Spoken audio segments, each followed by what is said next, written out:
Hello, YouTube. Oh, this is the day that Nordhold just came out. This is gonna go down in history, everybody. We are trying to beat Ascension number 2, and then we'll just keep grinding today. Then we'll go on to 3, 4, 5. So yeah, I don't want to waste your time. Let's get into it. So I started this game just now, brand new game. I picked the artifact. The next 3 outposts cost 50, or burden cart, and I selected an extra, I think it was 50 wood. I started with extra wood. That's it. I'm trying a new strategy that I am stealing from Pastor Drewski. He's currently the #1 in the world. I talked to him last night, and he doesn't use workers. He tries to transition into just outposts. I've never done that before, and I am so curious to try it out. So that's what we're gonna do. And this is the setup that he said: the wood and the burden cart. So this may go poorly, but we're gonna make it happen. Okay, so just because wheat doesn't really get spent on anything else, I am going to hire a worker. And then we're gonna go straight into getting more wood. I don't know if that's gonna pay out, but we're gonna try. And then let's build the supply depot. And then how many can I build?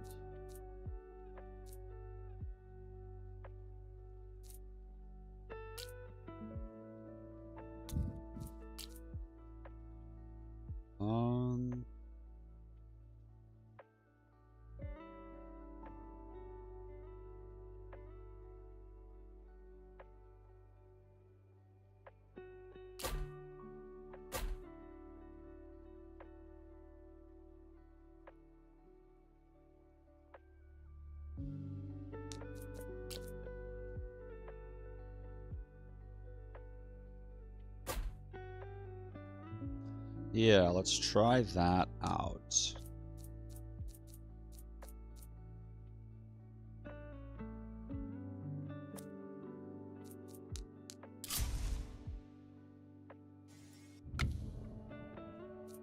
Okay.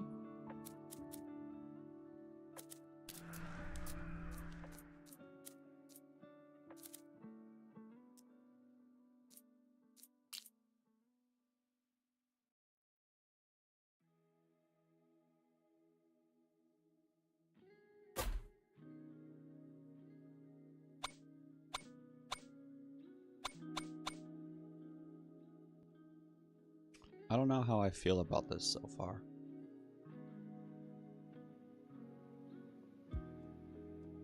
Yeah, this is too slow. This is too slow. I don't like that.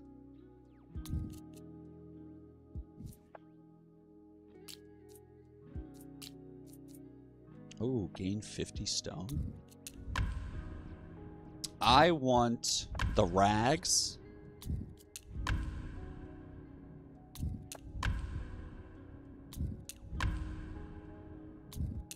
So I'm re-rolling until I get final rags. And I don't want stone. I want either wheat or wood. But honestly, I think wood would be the best. Yo, stop giving me stone. I don't want stone.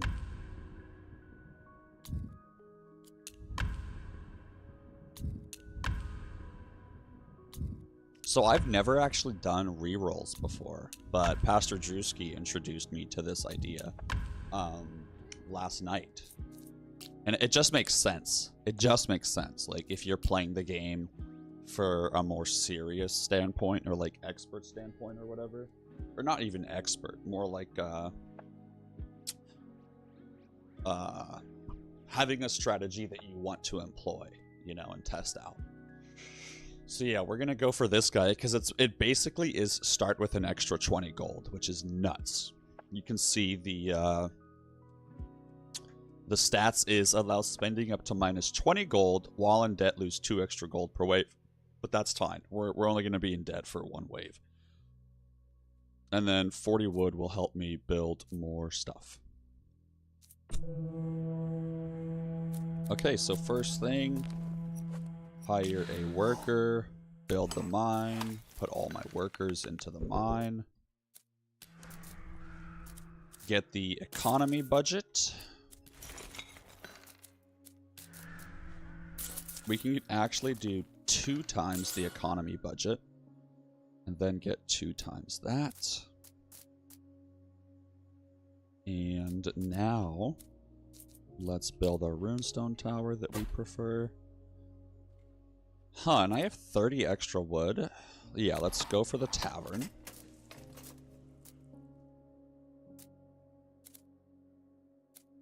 And let's build an outpost 2.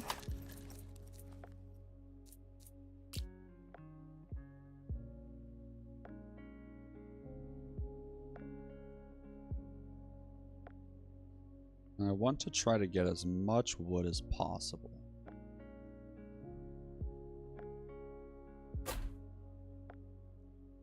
Nice. That's really smart. I've never built an outpost before this early. So I'm curious to see how much it affects my economy early on. But I think it's going to be game-changing. I really do. I think this is such a good start. I'm going to surpass... This is going to be a #1 run for the world. At least for Ascension 2. And yes, it's super early in the game.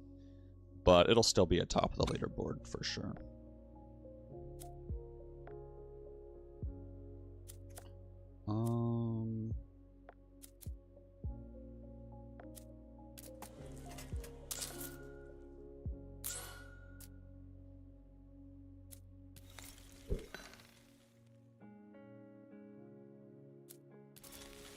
Nice.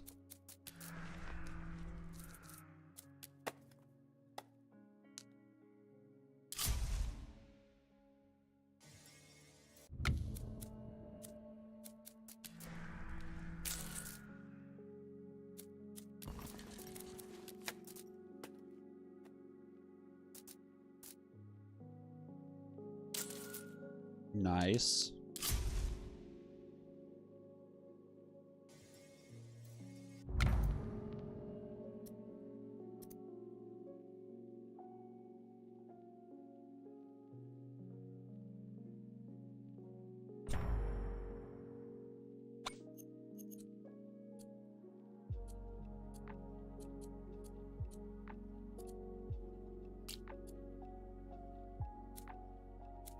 Mm-hmm.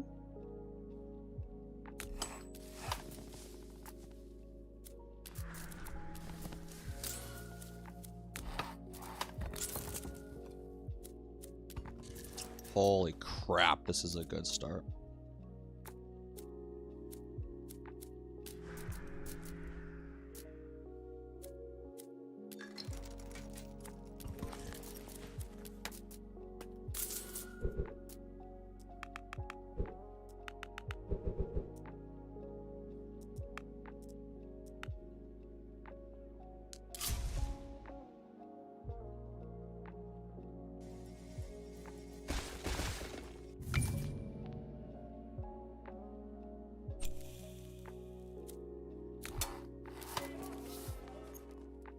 Nice.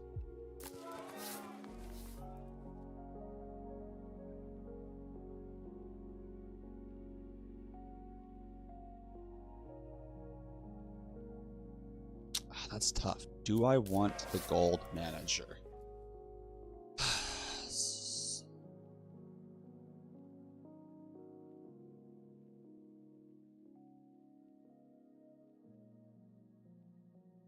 I feel like no.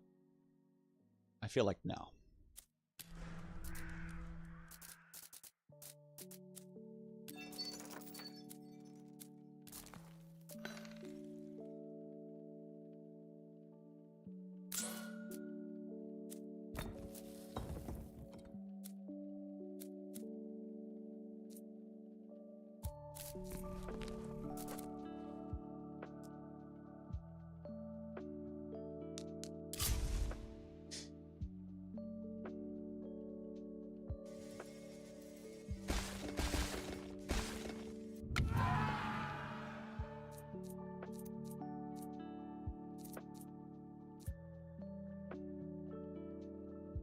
Huh.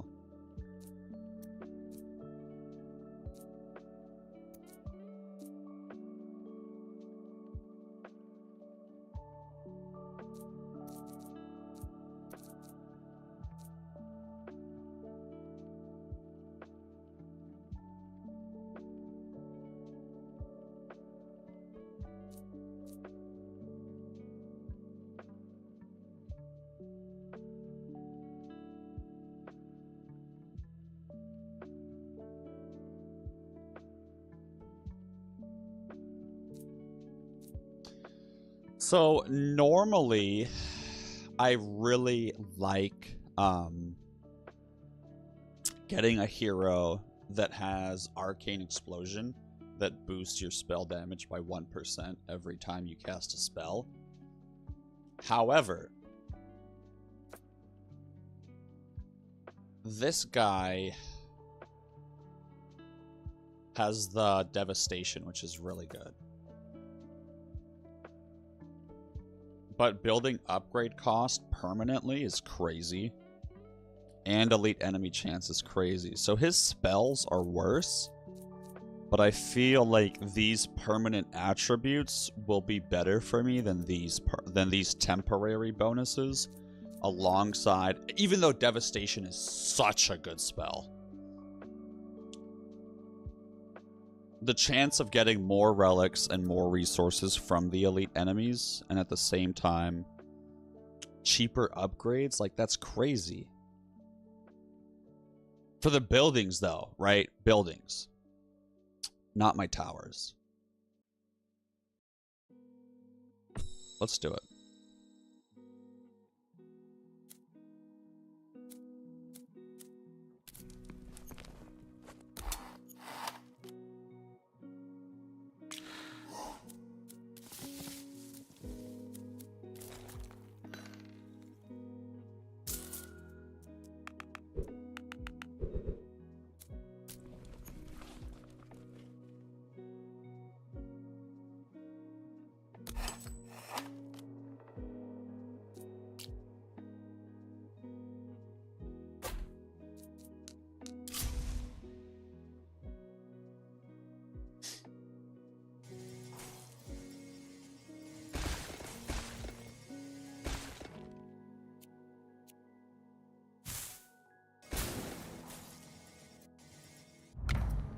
Nice.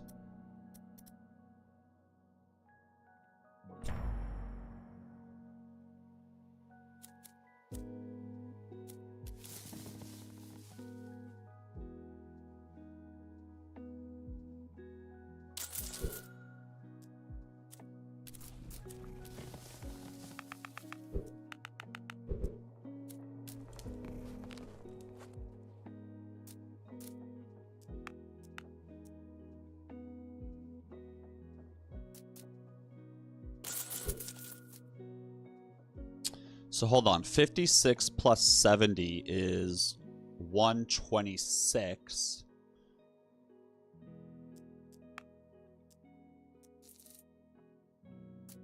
No, yeah, we can go all in on the wheat for sure.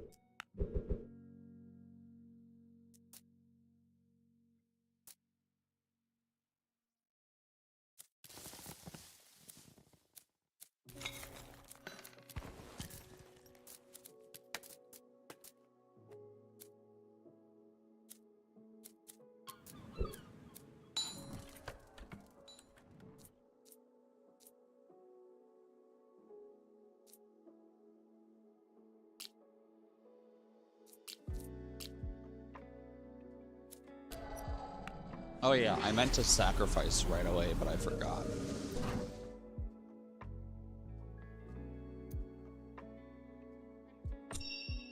Wow, legendary banners are doubled this early in the game?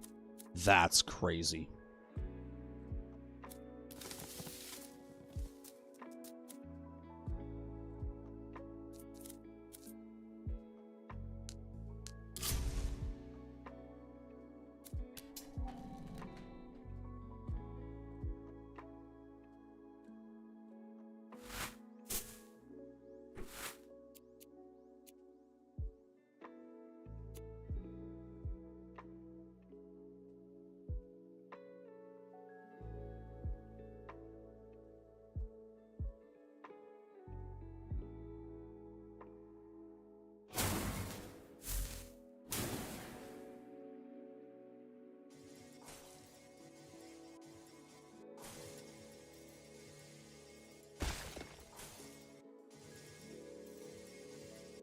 Damn, we didn't get that elite enemy. Let's try this again.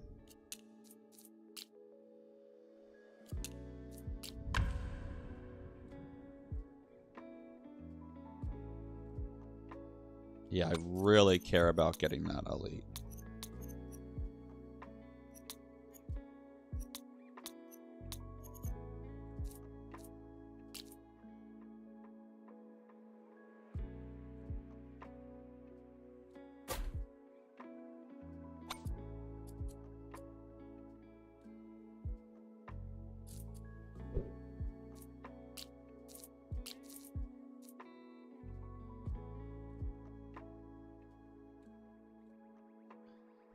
Yeah, so on level 2, they're gonna go for penetration. Or no, damage, range, fire rate, pen.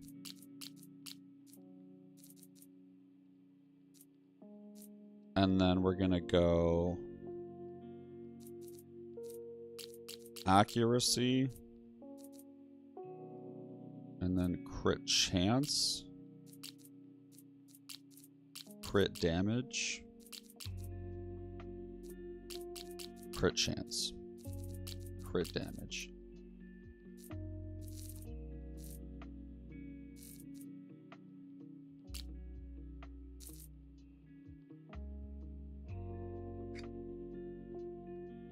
Or honestly, I like this setup for all of them.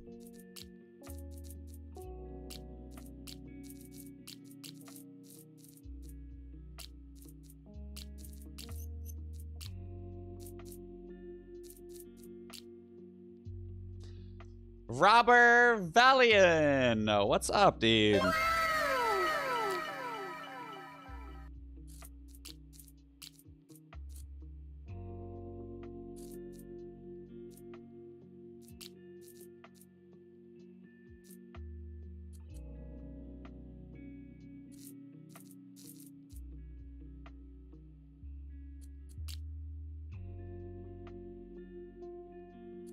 Oh, I see.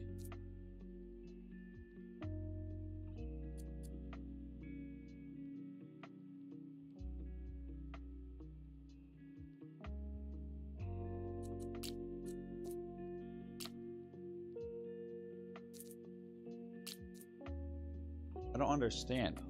This says level 2 should be damage.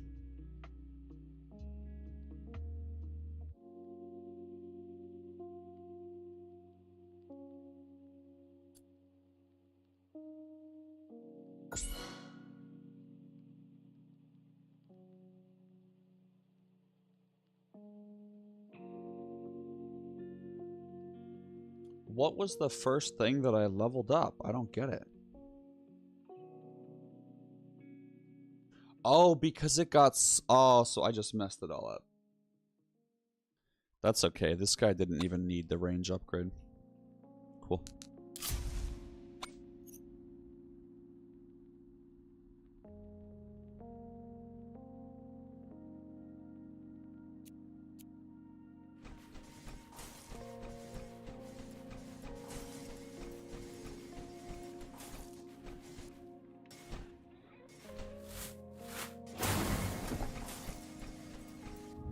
Nice.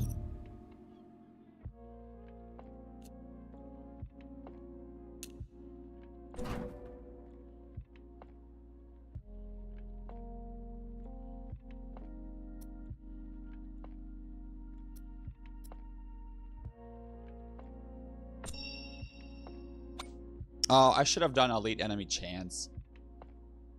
I should have done elite enemy chance. I could have handled it. I didn't need to lower their health. Damn.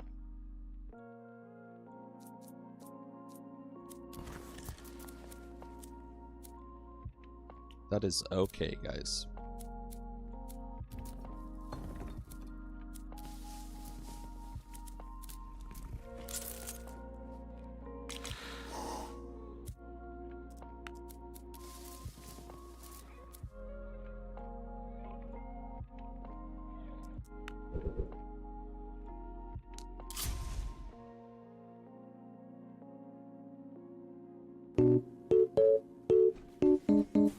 Mothic! Welcome to the stream! Dude, what do you think of what just happened with the auto setup? The noise played, your picture showed up, you're getting a shout out right away. Execute Order 66. Oh, Yellow Cat! Welcome in! Dude, isn't that cool? I would love to show you how to set that up if you ever want to set it up.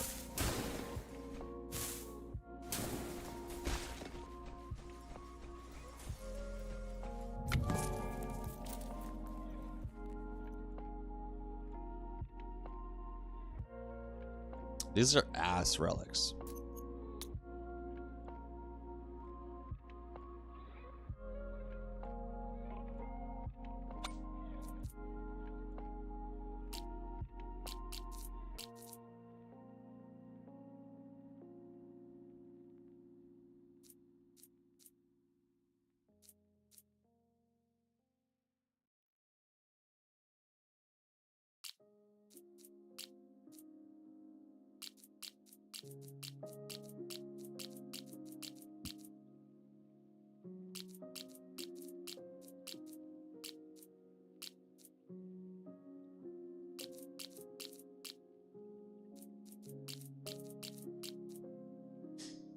Nice.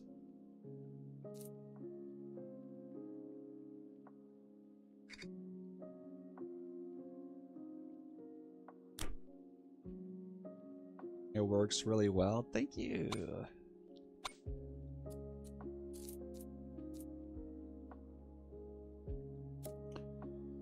Okay.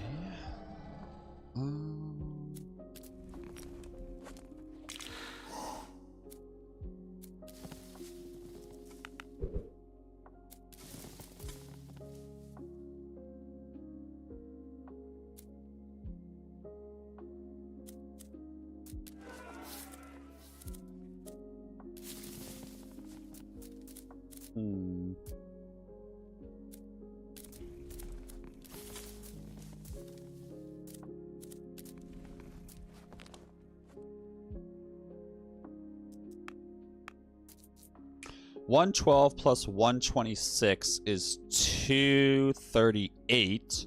I'll be at 267. Perfect. So that gives me 2 other workers to spend. Let's get more gold. That way I can get this upgrade.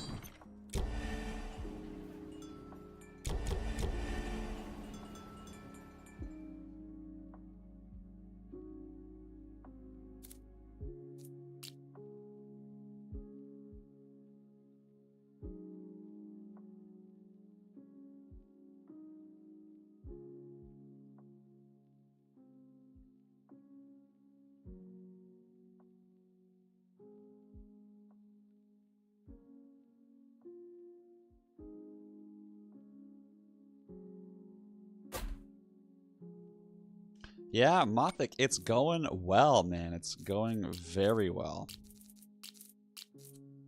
I am having such a blast, bro. I love this game. Oh, I love this game so much. Okay, so I will start talking shop about my explanations here. I'm sorry, I'm sitting in silence. I'm so locked in. So basically so far what I've been trying to do is upgrade my economy as much as possible. So I initially targeted gold and wood, then I targeted wheat to get more workers, and now I'm targeting still wood and wheat with a little bit of gold thrown in occasionally.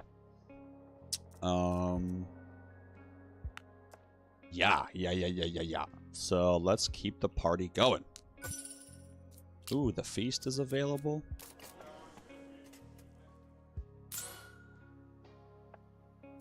Hold on. Well, that might change my worker ability. 112 plus 126 is 130, is 238. Cool, I'll still be fine. Epic.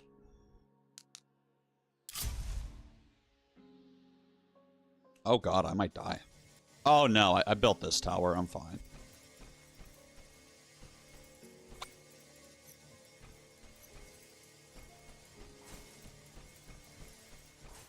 maybe not.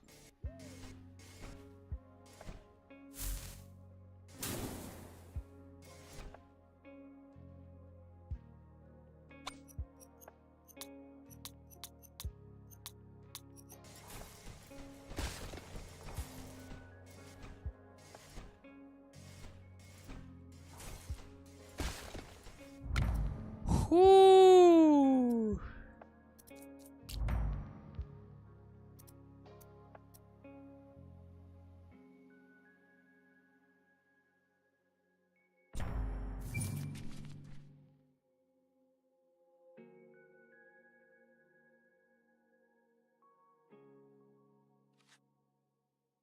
Let's do more outposts.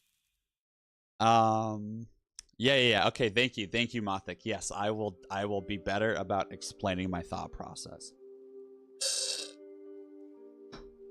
I did that a lot yesterday and the day before. So I just, for some reason in my brain, I'm like, okay, cool, everyone knows everything now. But obviously that's not the case. Okay, so we got a bunch of wheat. So now we need to spend that to get more workers to increase our economy. Now that we have more people, we need to get as much wood as possible to buy as many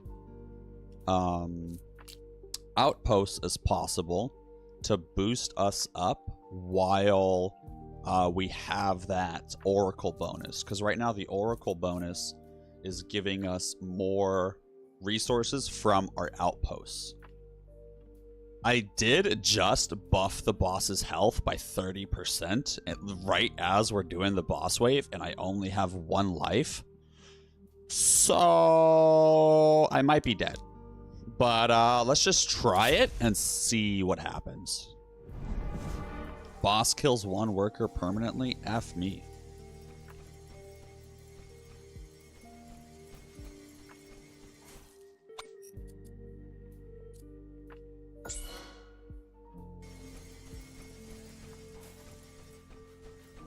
Oh god, that boss is full health. I believe in you!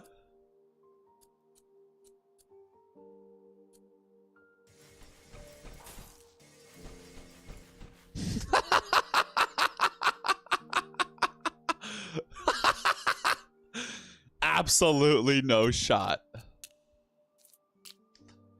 Okay, so let's try that again here. So the boss instant kills the base. So let's see if we can finagle this here. What we're gonna do is increase the... Let's do fire rate.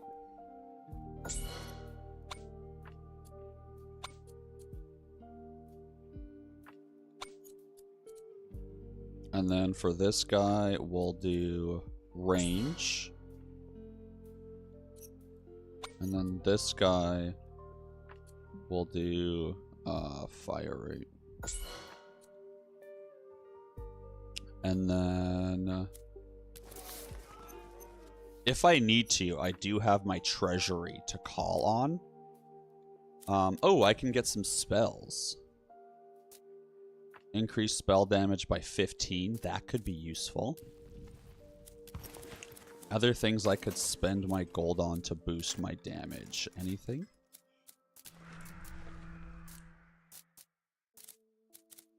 I think that is the best thing I can do to boost my damage.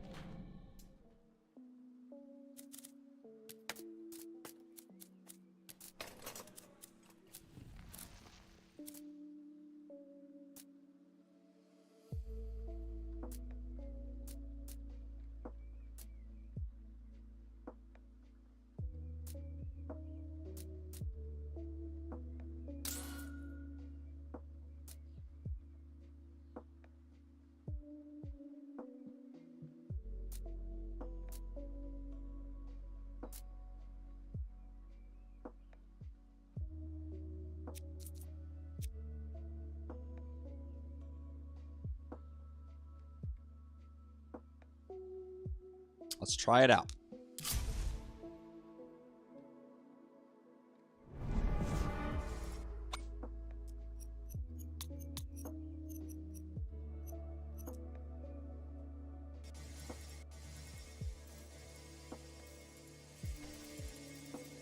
Not a single enemy can get through.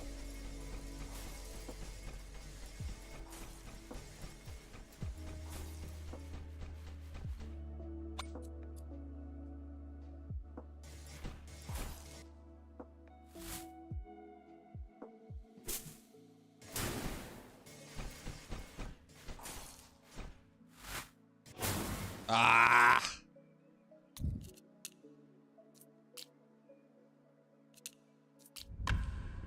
That's all right. So we do have resources we can still spend. So I have stone and wood I can spend on some more towers. And there are better spots up here where I could place these bad boys. However, I do have this weakness tower here, which is very beneficial.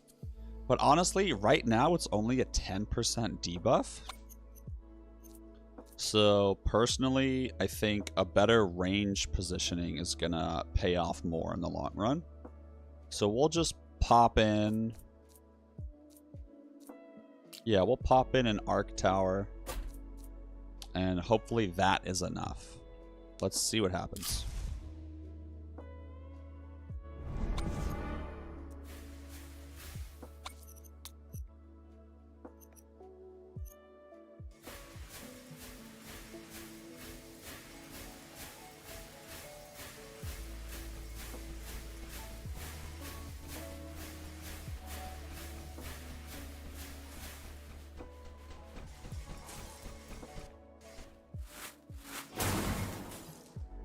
Okay, still not enough. So let's try to build those wood towers and see if that is enough. And if it's not, then we will have to cash in on our treasury. But that is the last thing I want to do.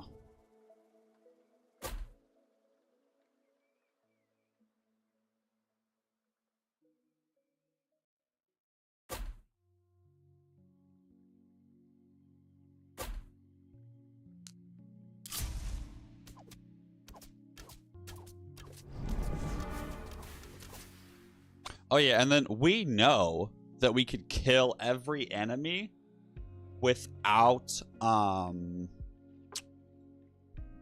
these other towers. So I don't want to spend any more damage on those enemies. So I'm going to take every tower that I just built and apply it to the boss. They're only going to target the boss. And then we'll do the same thing with the arc tower. And just using hotkeys, I did that for every single arrow tower.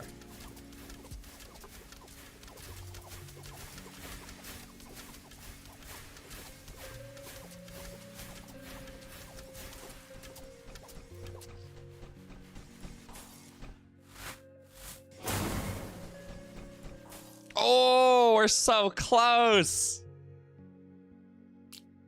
Well, I didn't have him focused before the round started. It happened like after a second or two. So let's see if that one extra second will make a difference at all.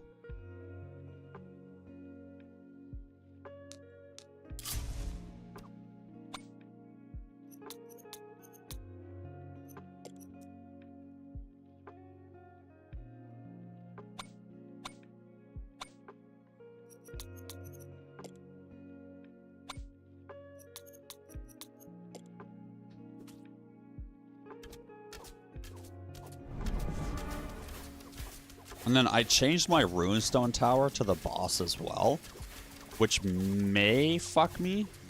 We'll see. So I need to be careful to make sure I still kill every enemy down here. Because the boss is going to die. I know that for a fact now. I just want to make sure we get all the little guys. Yeah, no, we'll get it. We'll get it this time for sure.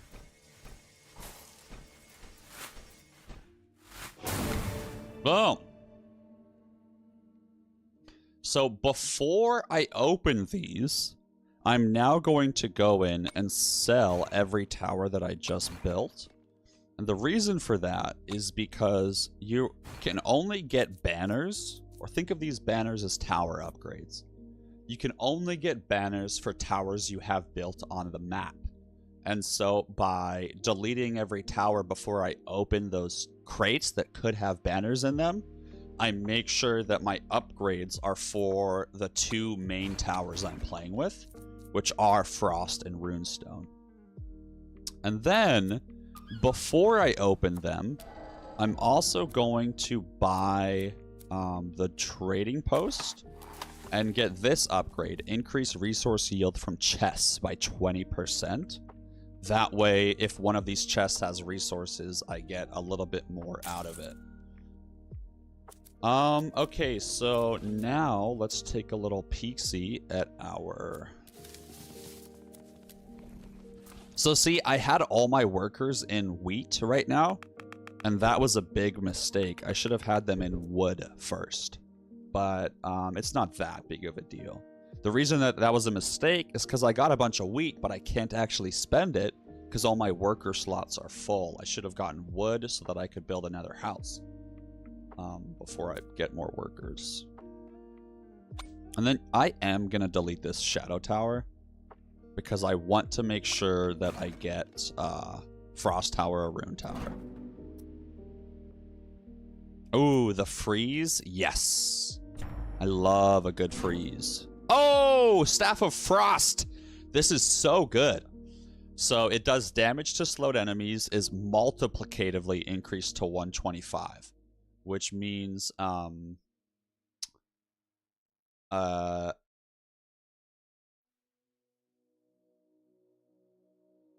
don't know if that means it does double damage. Hold on, actually, let me ask. Now I'm confused.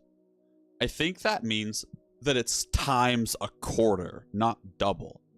I think previously I've said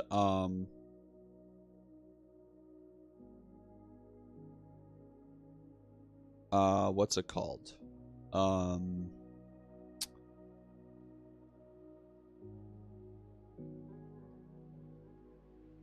Previously I've said that it doubles your damage, but now that I am reading it, I think it only does, because regular damage is 100%. So I think by going to 125, it means it's times a quarter.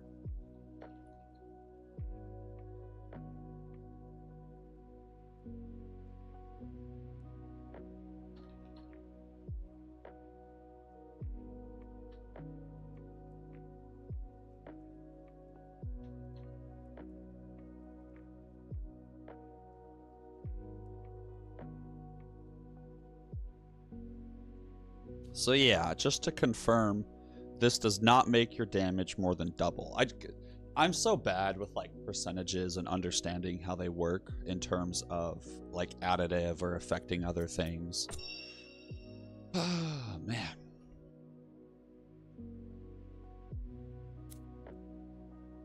Okay, let's get the druid house. That way we can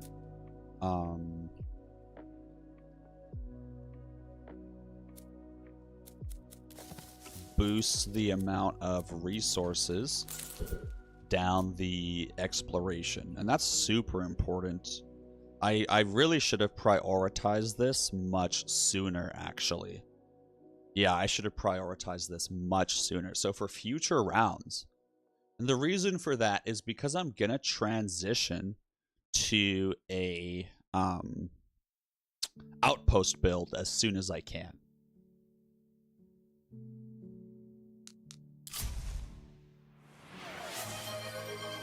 Ooh, hydrate. Appreciate that.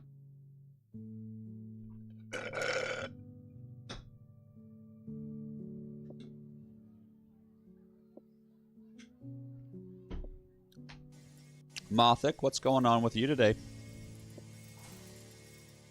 This might be really bad. So these guys are spawners. Or no, they're not.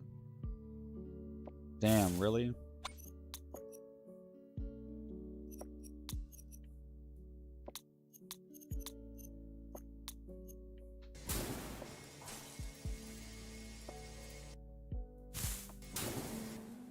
Okay, yeah, so we gotta get some upgrades.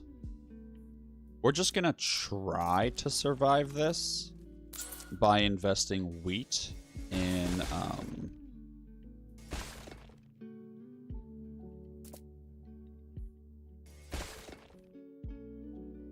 by spending wheat on increasing it. Okay, yeah, that's too much. That's too much. Damn.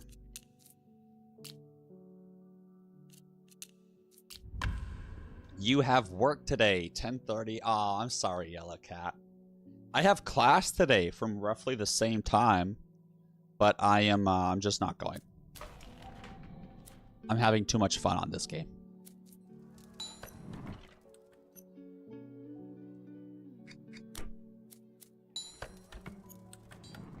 Wait, what? I never bought this. Yo, I didn't buy this.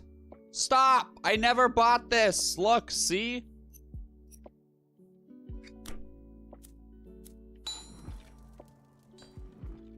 Oh, I think by clicking on it, I locked in this path. Okay, for this run, we're not going to transition over to a non-worker build. I'm gonna stop sacrificing for now. Ah, that sucks.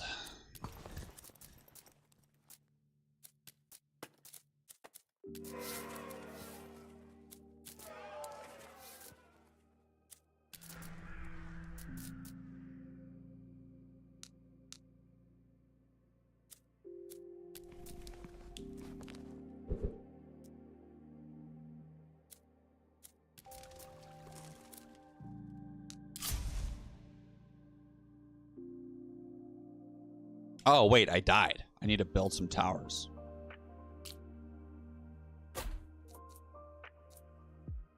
I think I'll be fine with just the shadow tower, honestly. And then let's fix our focuses as well. So for focusing, we said... We'll say spawner, closest, weakest. Or no, we'll say closest, spawner... No, closest, weakest, spawner, yeah.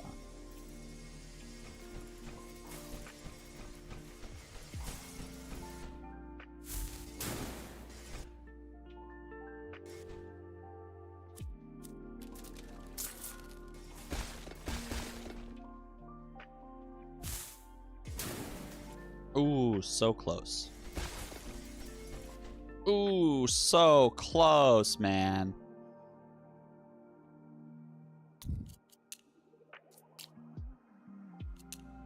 Yeah, I'll just bite the bullet and buy one more tower and then immediately sell it afterwards. But pre-roll ads are on, so we're going to do a 3-minute ad break. Please forgive me. I won't play the game.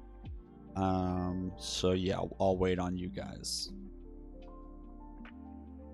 For 3 minutes, man. What are we going to do?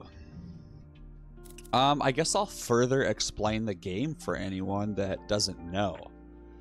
So sacrificing makes you lose. There's a penalty for each worker.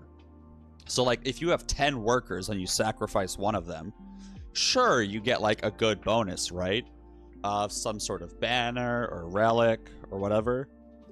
However, then all of your workers now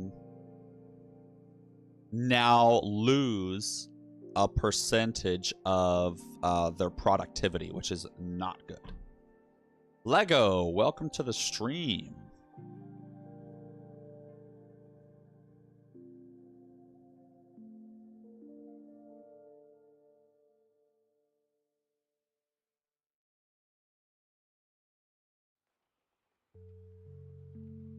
Hack 10. Oh, okay.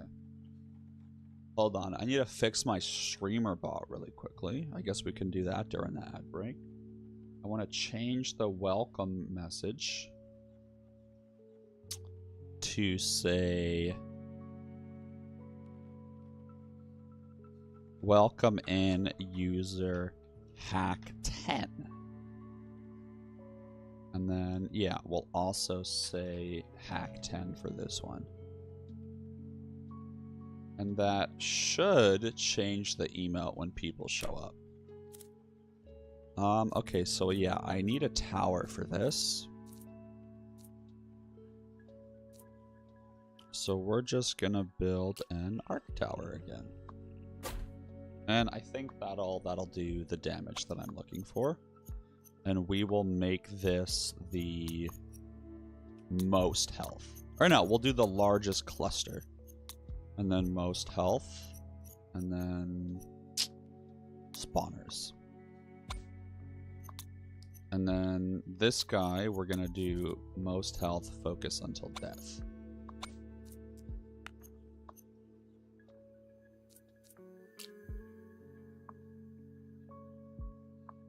And let's just see if we can survive like that. Hey! Lego Foss. This is a tower defense. Yeah, it's a super fun one. It just came out, brand new. I got early access. And it has been such a blast. Alright, so let's make sure no assholes leak through.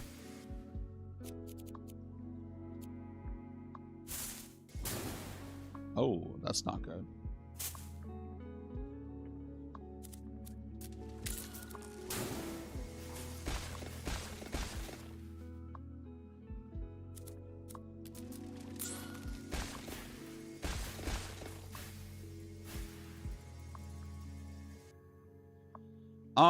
Let's go ahead and build the shadow tower. If I build the shadow tower, I will survive. Okay, guys, so I just experimented with the round a little bit on the ad break. I didn't actually get any further.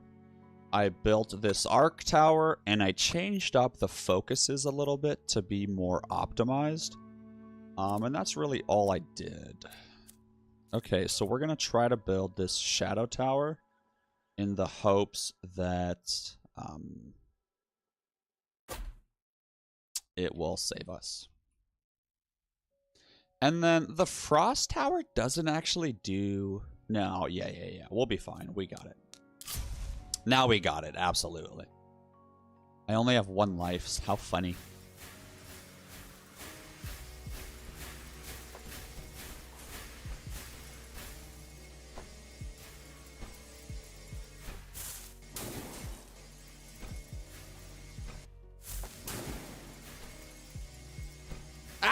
They got through still. Are you kidding me? Okay, let's build the mortar tower. I wish I didn't have to build so many towers. Because every time I build a tower, it's basically a waste of resources. Because I absolutely am deleting these towers right away afterwards. Okay, but now I'll be good.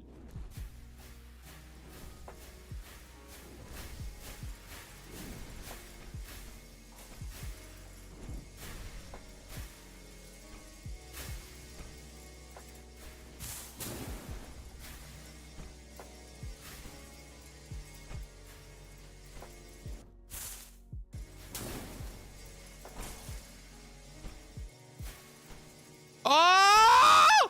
No! So, when I had one life, if even one person would have made it, I would have died. But the Druid Tower, for a ever-increasing amount of wheat, you can gain some life back. And so it starts off pretty cheap. So for me... I just sacrificed more of my life points.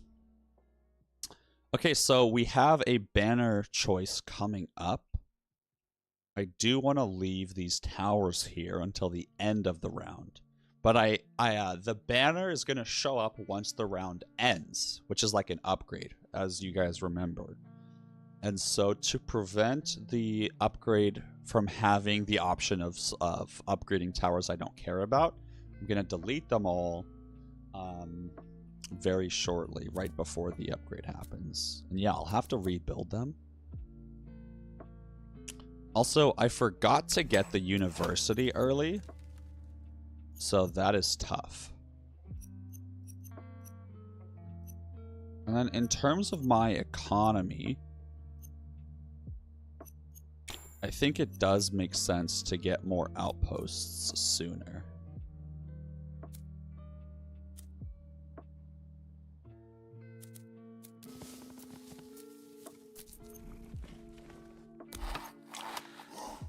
Dang, 154? Are you serious? Yo, getting workers is expensive, guys.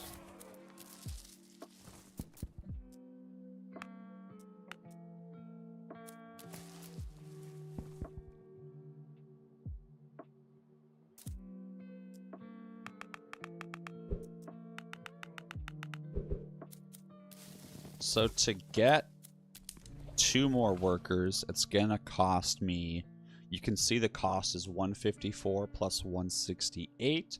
That means we're looking at 310 plus 12, 320, or plus, yeah, 12. So it looks like we're looking at 322. I already have 106 plus 180. That puts me at 286. So I need a little bit more for 220. That's going to put me at 326. Is that right on the money? No, I need 330 something. However, if I put another worker in here, I would have like 50 extra wheat, which just wouldn't be spent on anything for a while. So I'll just trade at the trading post and sell like a couple resources of something else to tip me over the edge. And instead, I will put my workers into more wood. No, into more stone. Because I need more runestone towers. Absolutely. Or I'll build 1 more runestone tower. And then Blue Water, hey, thanks for stopping by.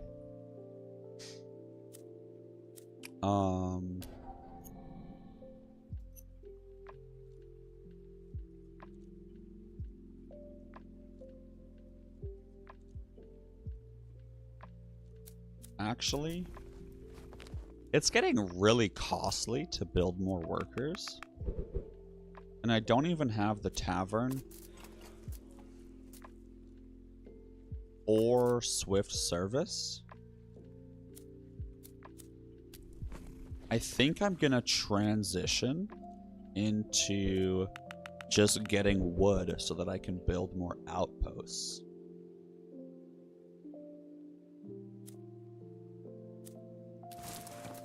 Yeah, let's do that. I think that's going to pay off more in the long run. And we'll sacrifice and get another banner.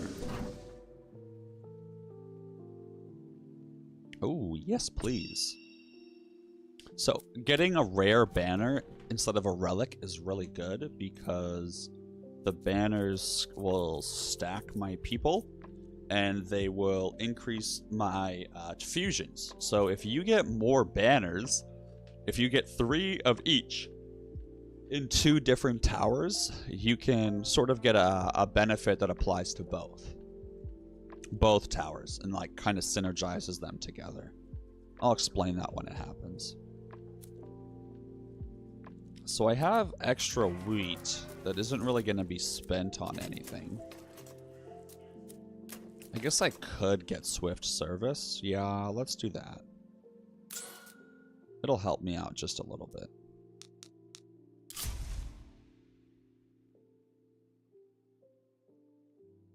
Ooh, nice. An elite enemy. Love to see it.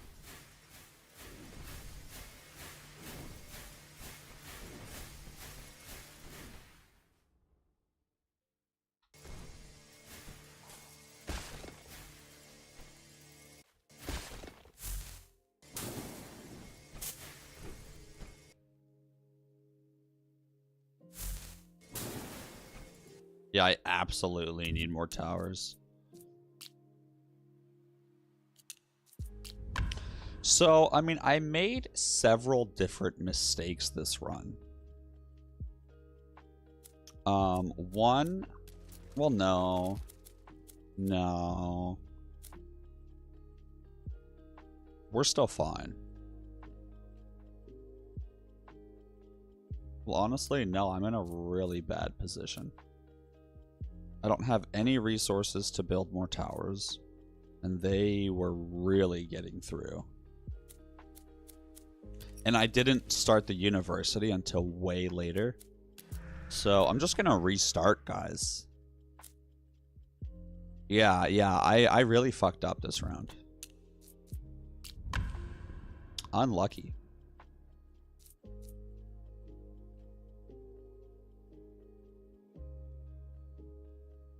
Lose 1 life point per wave. How long does that last for? Forever? Oh, well, my druid... Okay, yeah. Let's do it. Final rags. Gain 100 wheat.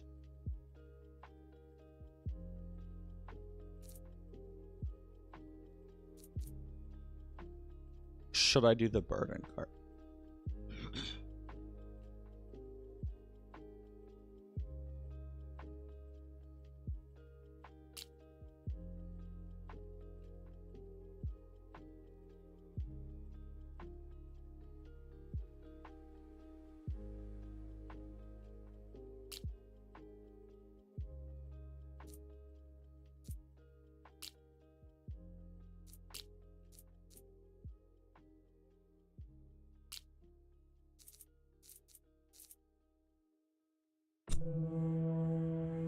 Huh, so I picked the wheat because it will help me get more workers sooner. And I picked the rags because because it lets me spend more gold on the first round to get more upgrades than I otherwise normally would. So let's hire the worker, and because I have more a house, I'll hire another worker. And then this might be dumb.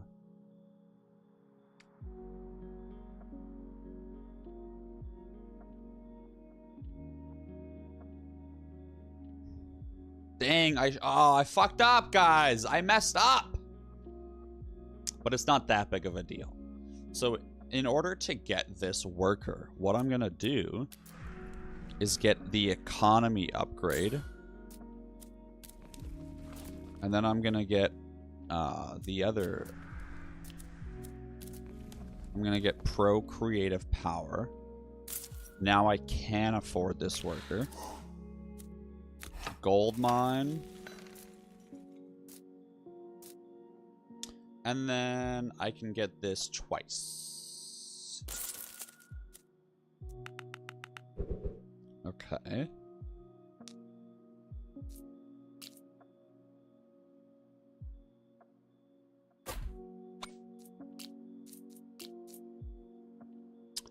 And then let's go ahead and spend our...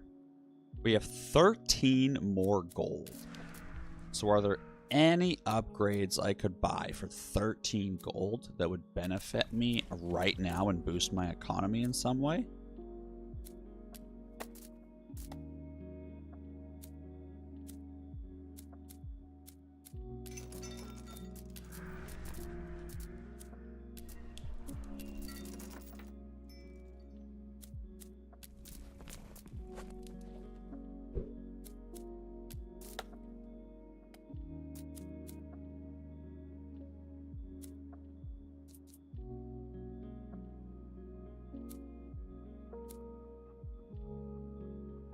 No, doesn't seem like it.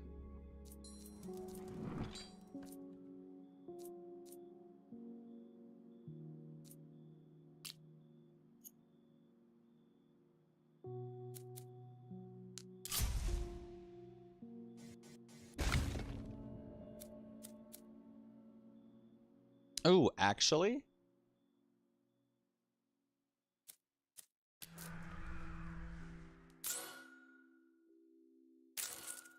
Okay, so we have super cheap upgrades now. I do want to build the druid house early. And that's so that I can max out this wildlife ritual early.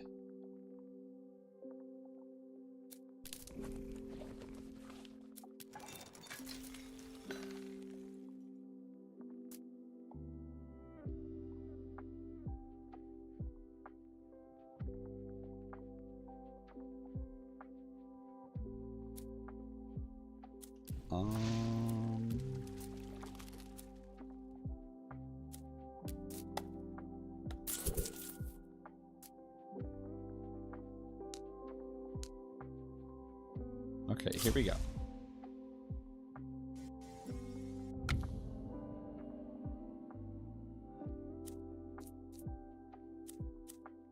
Okay, so let's buy the wood upgrade.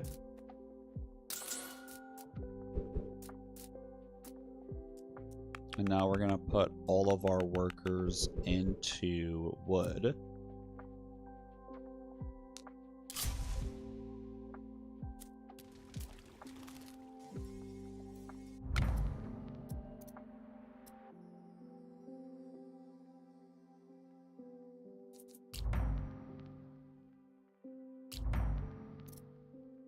Oh, hello.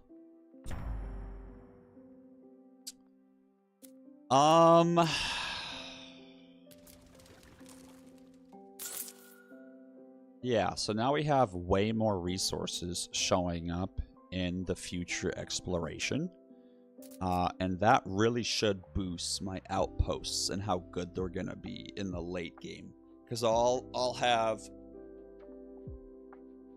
20% more resources to get stuff from.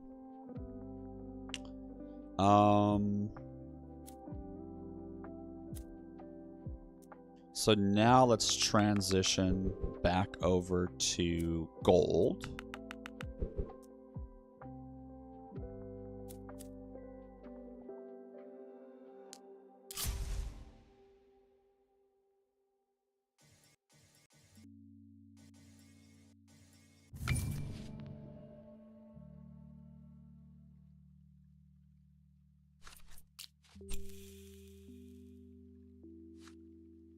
Yeah, the chance of encountering uncommon banners increases. That's useful. Let's get it.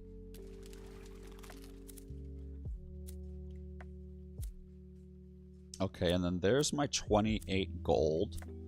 I want to start getting more stone to be able to build more rune towers. So let's max out our stone production. And now we're going to transition over to stone. That way I can build 2 rune towers.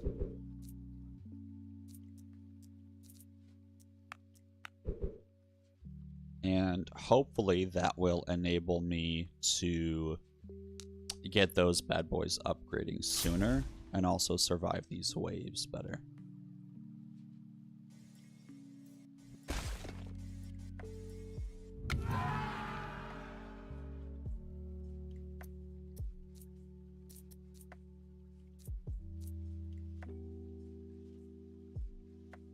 So the research per waves isn't that good, but the tower upgrades -1 gold per tower level is pretty good.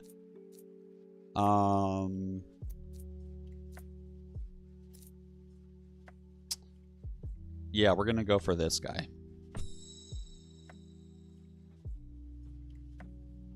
Okay, so let's build a runestone tower. Oh, that's a great spot.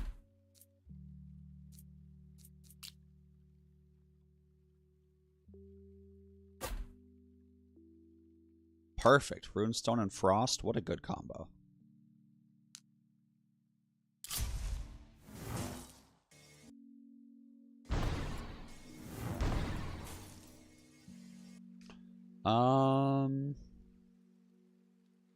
Yeah.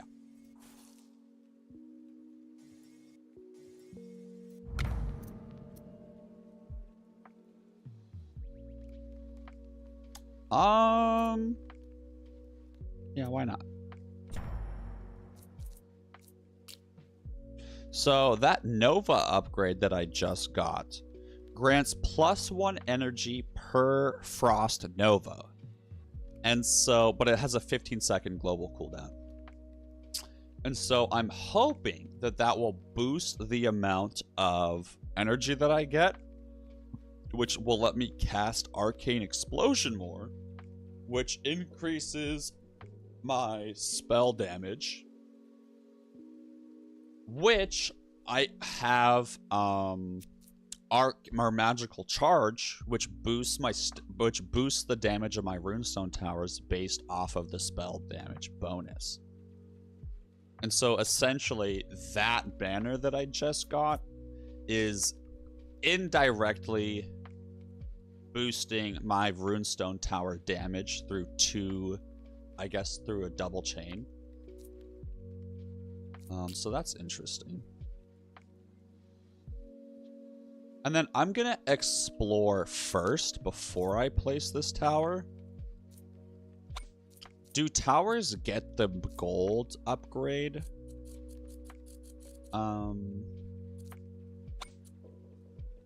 When you start the round or not? Let's just see really quickly. Because if it happens, or let's just see. Yeah, okay. So it still costs 9 to upgrade, so I think it happens at the end of the round. So let's go ahead and build this tower. Ooh, here or here? I think here. Well, it's going this way, so what if it somehow... No, it won't loop back, because then... Yeah, and if it does, I'll just build this later. Yeah.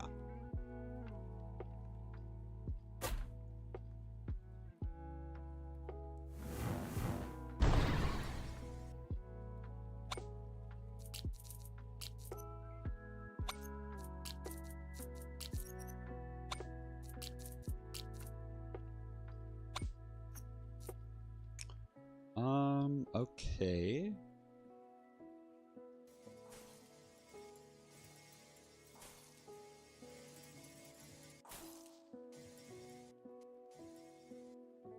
So damage-wise, we're hanging in there.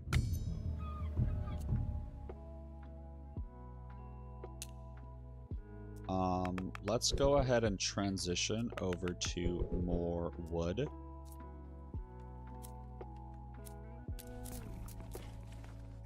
And sacrifice. Nice. And then, yeah, nice. Brimstone tower. Okay. So now what I want to do, so I just bought this tower here, which will boost the damage of my runestone towers by 25, which is great. And then on top of that, I got the Blessing of Wealth, which is the tower that you boosted.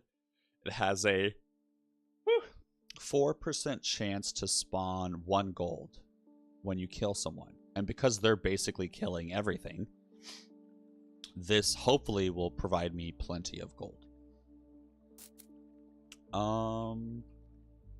I really do need to get the guild hall going soon, but I also need to get the university going for that research, that juicy, juicy research. So we're gonna go all in on our wood here, because we really need to start building outposts.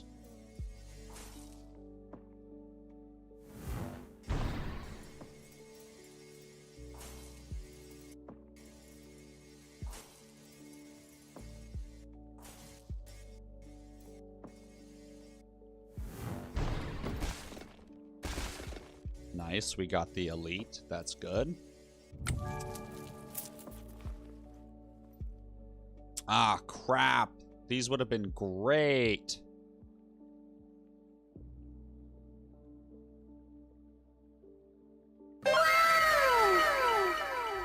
Hey, Mothic, thank you for paying rent. You can see inflation did lower the cost a little bit for you guys. Pretty good, right?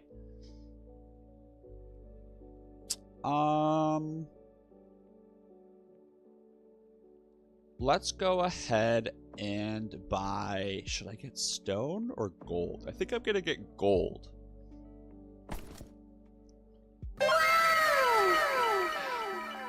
Yellow cat, thank you for paying rent.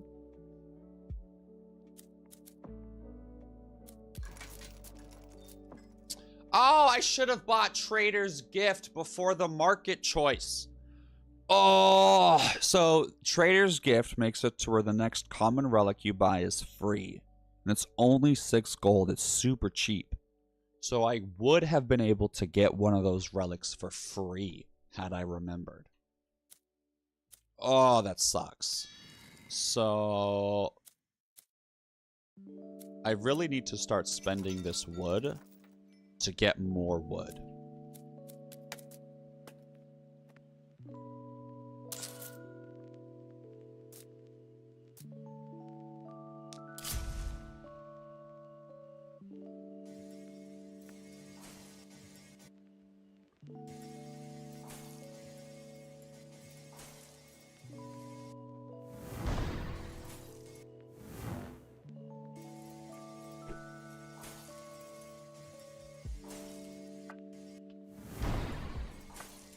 Nice.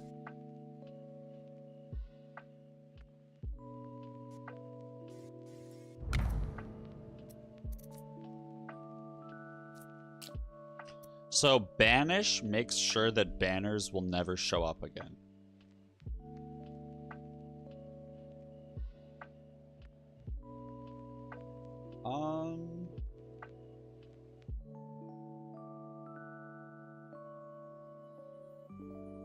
Yeah, I think I could set that up. So what I'm going to do here, because my frost towers aren't going to be for damage, they're really only going to be for the slow effect. I am going to banish Painful Cold because it exchanges slow for damage, which I don't want. And now we're also going to banish this one because it's another frost for damage. And now that I've done my banishes, we're going to re-roll here. Ooh, even more spell damage. That's crazy. Let's do it. And then, right now, I'm severely lacking in my, what's it called?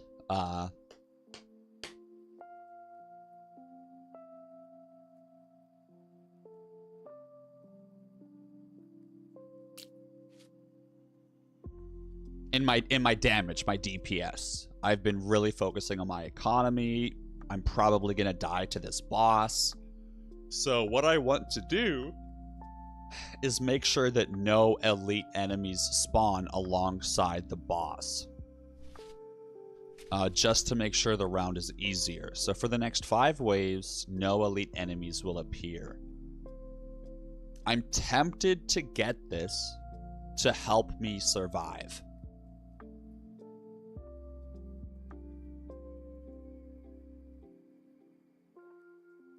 But I'm greedy. I'm greedy. I cannot get this. I can't do it. Because I get chests. I get more stuff when I kill elite enemies. I can't do it. So we're going to banish this one because I never want to have my tower production. I do not want my towers to go down in gold cost for upgrades. Wow, this is so good. Path of Nature. On top of my druids, I'm going to get a plus 40% resources spawning. That's so good. Oh my god. So yeah, I really, really want to transition over to building more outposts. So we're going to get this research for minus 20% outpost costs. And next round, we're going all in on the supply depot and building outposts. Let's see if I can survive.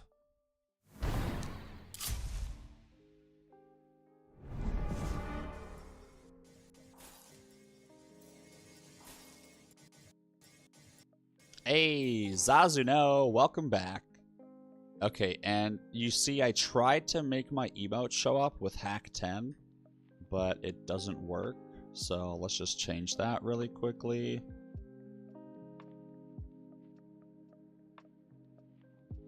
We'll change it to a heart.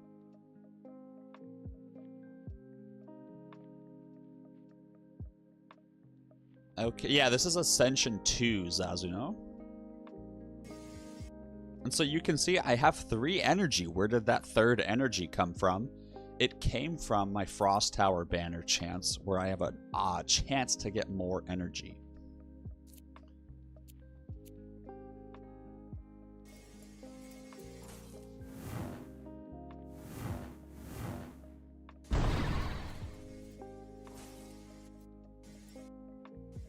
Okay, and then at this point, I have 19 life, so all of these guys can get through. So I'm gonna make sure that I target the boss with this guy.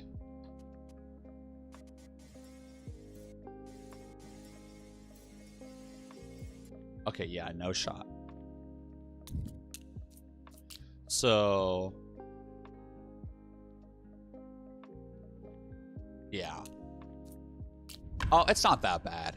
It's not that bad in my opinion. And then I also got the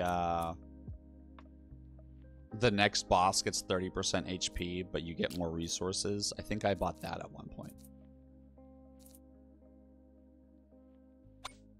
So what can I do? I have 14 wood.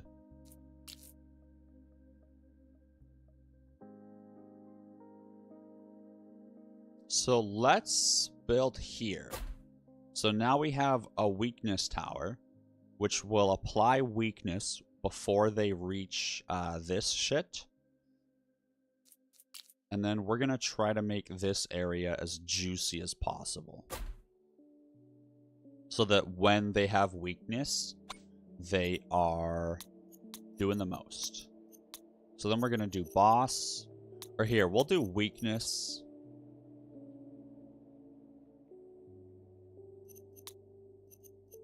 Or we'll do the boss. And then nearest. I want it to be nearest so that they get weakness as they... or no, let's do closest. Because if they're here, they'll be closest, which is just before they enter the range of this.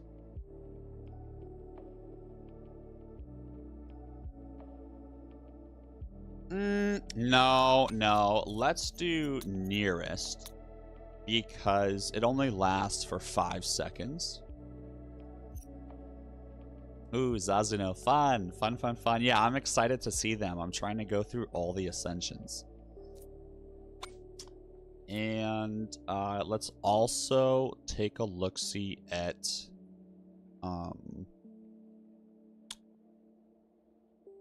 well, yeah, that's everything. So let's see. Hopefully I can survive.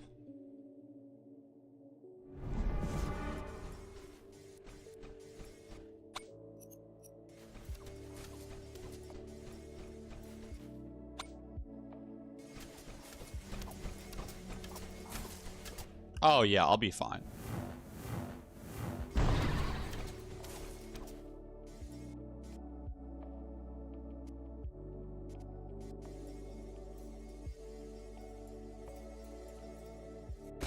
Okay, so this asshole did not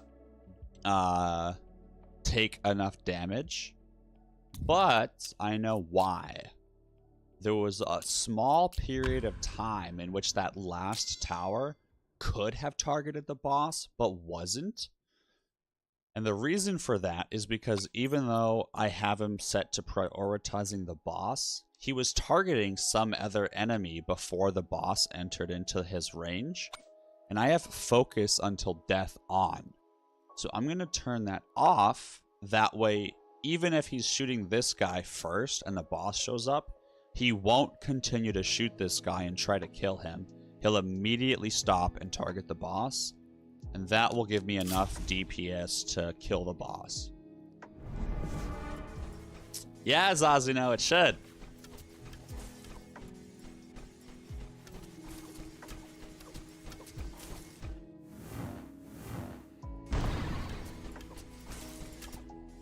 Now, last time I did get lucky and get a third energy from my Frost Tower, but this time I didn't. So maybe this time I won't be able to kill him. Yeah, see? Because I didn't get that third spell to do more damage to him. And also, it seems like the Frost Tower also got unlucky with the amount of freezes. And even though I'm -2 gold, remember I do have rags to riches. So I could potentially put myself further into debt if I need to. So that's another option. But we're just going to try going one more time.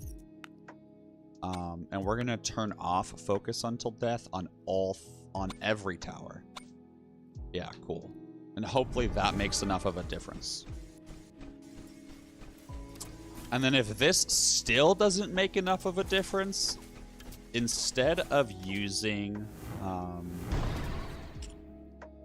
the arcane explosion, which will boost my spell damage, for 1 round, I'll use the fireball instead because it does more damage than it. Just barely, but it would be enough to tip the scale, I think. Okay, yeah, we're fine. That boss is toast.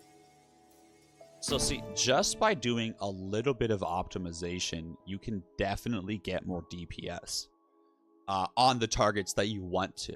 And see, so a lot of the things that I just did, if you're not kind of thinking about things carefully or paying closer attention to what your towers are set to or certain small modifiers, you could lose a round that you otherwise wouldn't lose.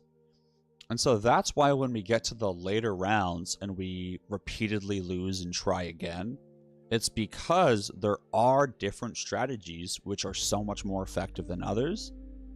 But it just takes a while to like tweak and figure out. And a lot of what I just did isn't that intuitive in my opinion. But since I've played this game for 50 hours in the last 2 days, or whatever, it really clicks for me right now. Research completed.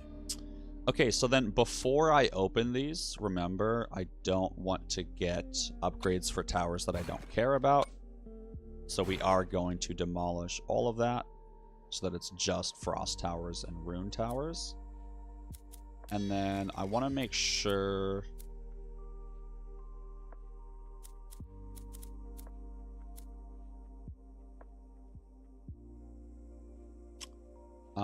let's go ahead and build the trading post.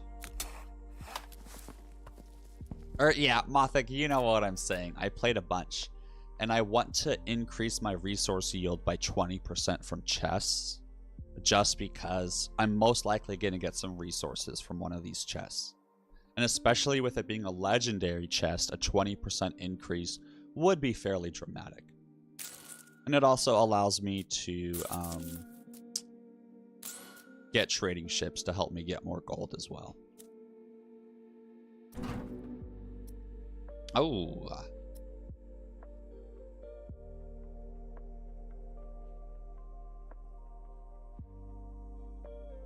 So the runic fire aura will help me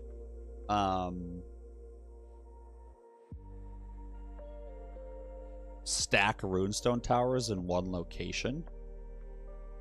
However, right now I still am using more of the map and placing them in separate spots. So rather than get this one, which is really good, but it's more so good in the late game. I'm still in the early game where I don't have enough towers to make the most out of this 5 aura stack. So I'm gonna go for this one, the Trinity. And I'm hoping that I can get the focus rune. Ooh, actually, focus rune will help me more with elites. and bosses. So we're actually going to go for Focus Rune. And there is also a synergy with Frost Towers that does this. So yeah, we'll get the Focus Rune because that'll synergize with my Frost Towers more. Willow does need to go... Oh no, she's chilling. Cool. She just grabbed a toy and laid down again.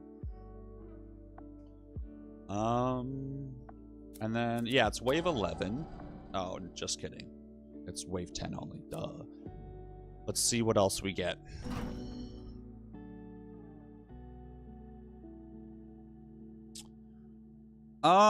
So the next 5 elite enemies drop 2 chests or the Staff of Frost. I think we're gonna have to go for the Staff of Frost. And this just increases the damage of other towers. Or not towers, but it increases the damage done to enemies that are slowed. Which is the effect that the Frost Tower does. Whew.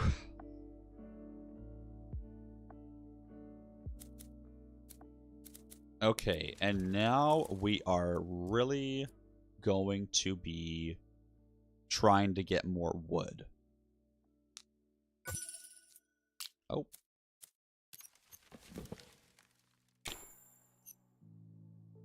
Here we go. Hopefully I can survive. I will survive! Uh-oh. So then we're going to refocus this guy. Because most likely he's not going to be able to kill all 4 of these assholes and all these little guys. But you can see all the little guys are low on health. So we're going to swap this guy over to least health. And then out of the most low health people, we'll do nearest. And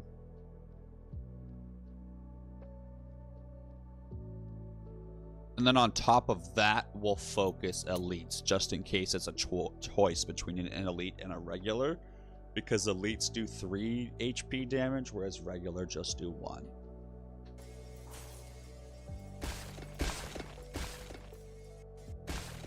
Wait, I'm an idiot. I had spells that I could have used to prevent that life loss. So let's just redo that.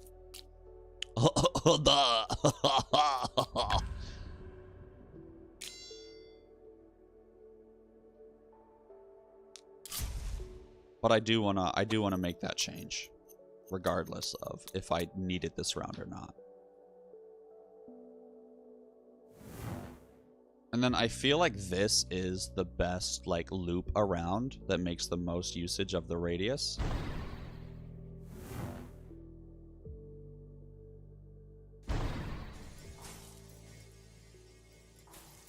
So yeah, that should do it. And then I want to refocus these people. So I have the focus rune, which increases the damage per second the longer you target the same opponent. So we're going to pick the people that have the most health, and we are going to focus them until death. That way the focus rune bonus has the most time to stack. And then other than that, we'll just do elites and spawners for now. And then we'll copy those settings and paste them over here.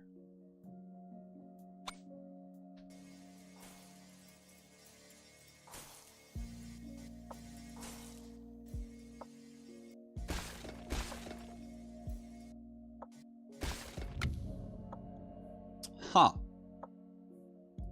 I feel like they shouldn't have gotten through.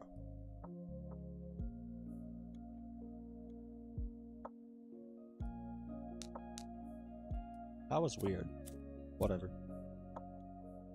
God, I need more wood.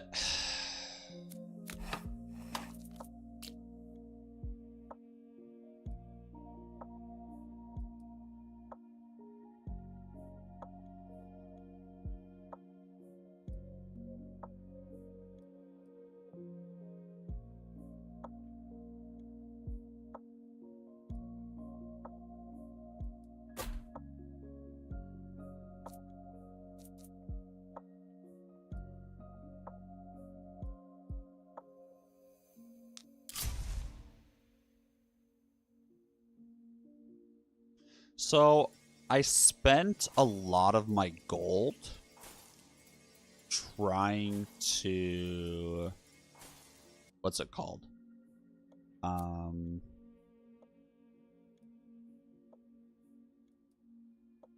I spent a lot of my gold getting this druid house and wood on this druid house to increase the yield of resources in the future.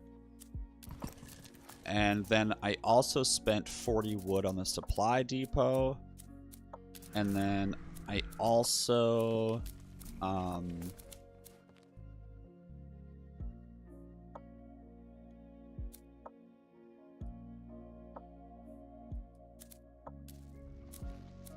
hold on. I don't know what I spent my wood on so early in the game. What was it?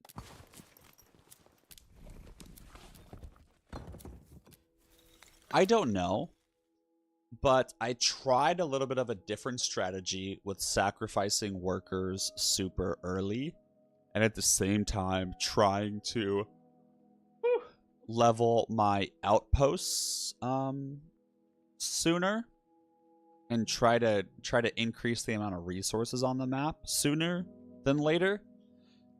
And it has backfired miserably because even though this was a really smart decision in terms of helping me late game by having more resources available for the outposts that I build, it took such a large investment because it was 140 wood to get that. That could have started my research early. That could have started my guild hall early.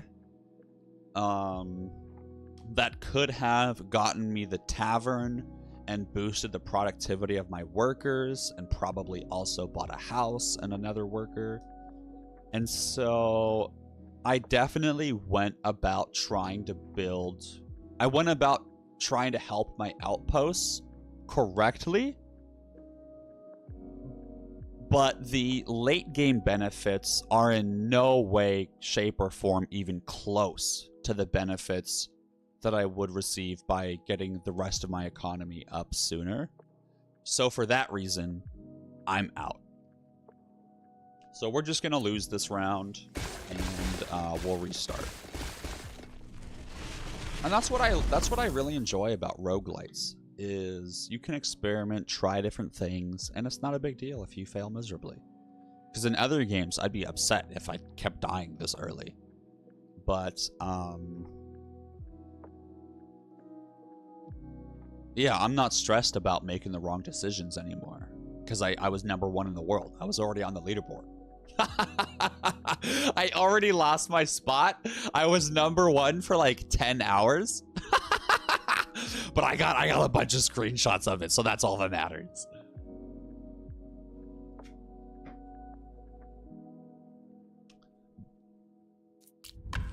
So while I commend Pastor Drewski's strategy,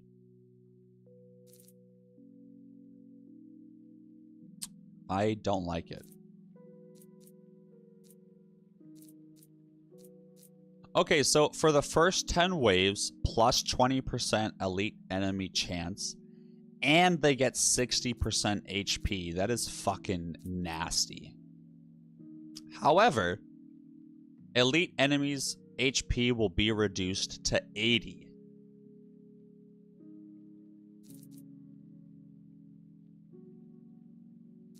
I wonder, does Necrotic Curse completely negate the plus 60 enemy HP? Or does it mean it's like minus 80%?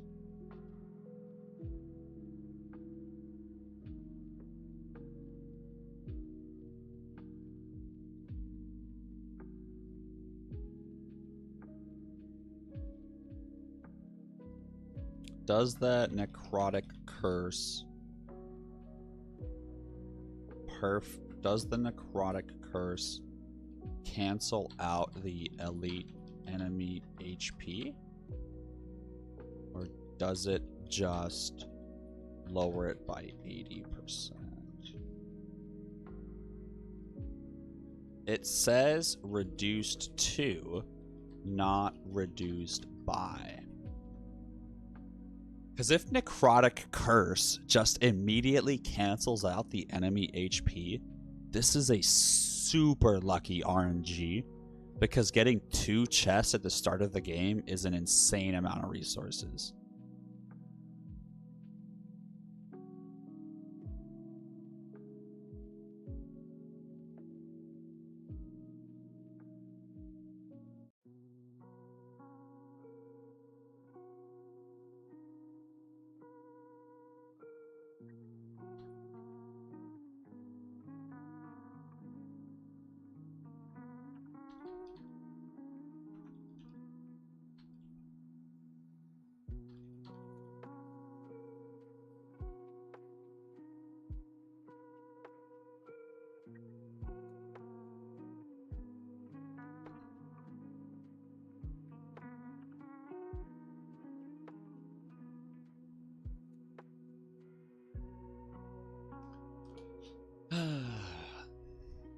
I'm so curious to see what he says.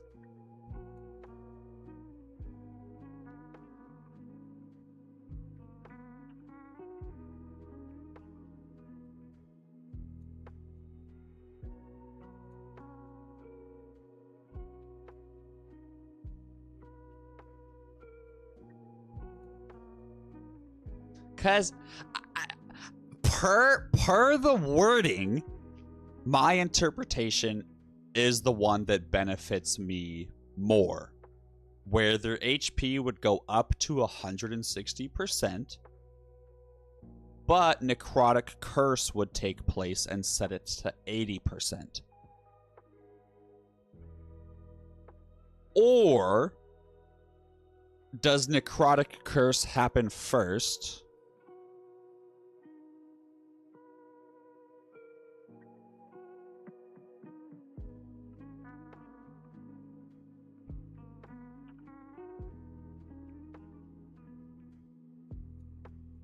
HP will be reduced. Elite enemies HP.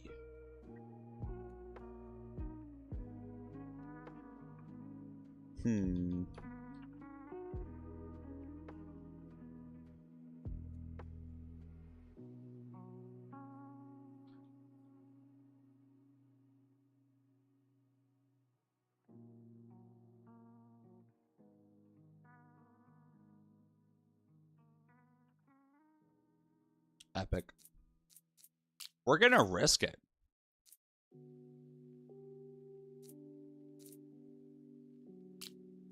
Derek, welcome in, my boy.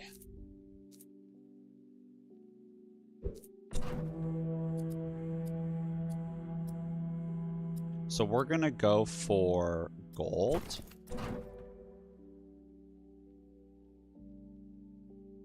If life points of the village shield is below 50, you receive +2 energy. This is amazing. This is so amazing. The Druid Wand is my favorite relic. Because it stacks with the strategy that I like to do, where you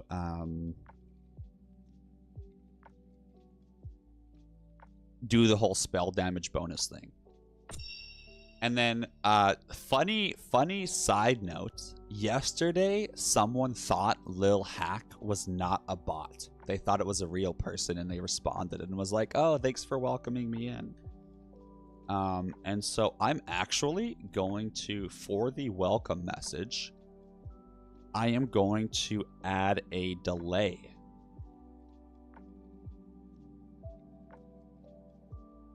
So I'm going to... Hold on. I need to remember how to do that.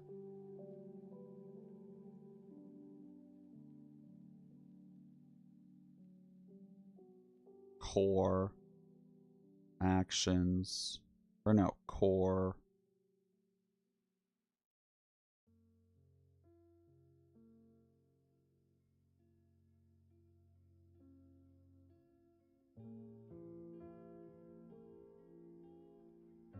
Hold on. Am I dumb? Delay.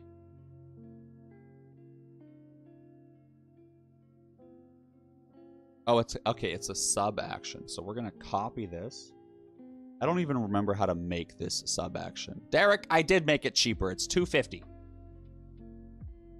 Don't yell at me. Paste sub action. So we're going to move this delay before the message. And we're going to make the delay, let's say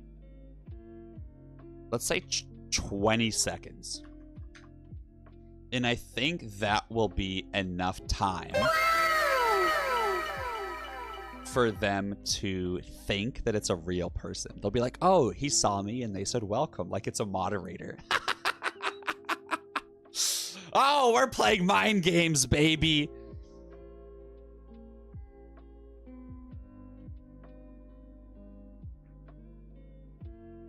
Yo, honestly, I'm not gonna lie to you guys. One of my favorite parts about streaming is going behind the scenes with you guys. I think it's so fun.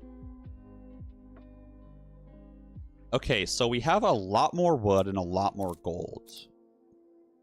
I don't want to waste this opportunity.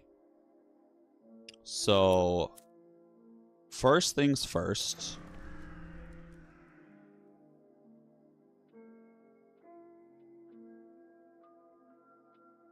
Wait, what? No, because it takes a while for the bot to respond. You know what I'm saying? Because a real person wouldn't instantly, the second they chat, have that welcome message. There would be a little bit of a delay. So yeah, cheaper upgrades. Build the gold mine. So right now, this is gonna cost 23. 23.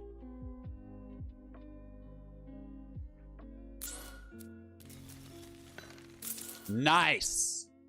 Nice. I got vein tracing and 2 economy budgets. That's phenomenal.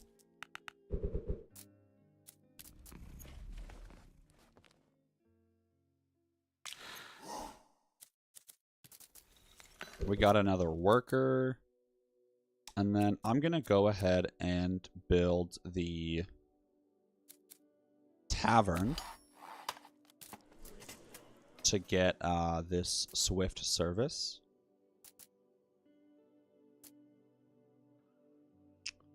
And then, oh, Derek, 3 hours until release. How exciting. I can't wait. I cannot wait to see what the general public does with this game. They're going to pop off, king. Okay, so then I have 30 wood. And I'm going to go back to the strategy that I know and love, which is going for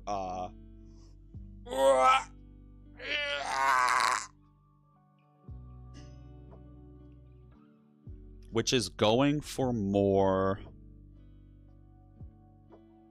worker economy as soon as possible.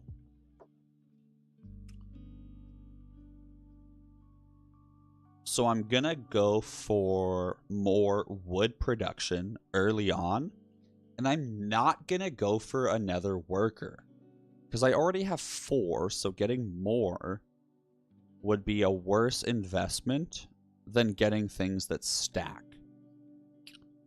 So I think I'm gonna go for entirely boosting wood production early and get going on some passives. I think that's my plan. Because normally I alternate, right? Like I try to get more wheat to get another worker and stuff. I'm not going to do this time. I'm going to go all wood, build buildings, and boost passive income rather than workers. And then hopefully that way I'll be able to transition into an outpost only build.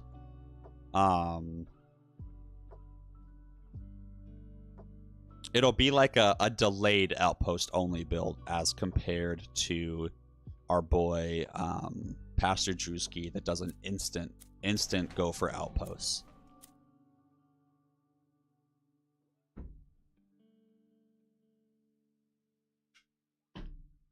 Every good game you know starts with hoarding wood.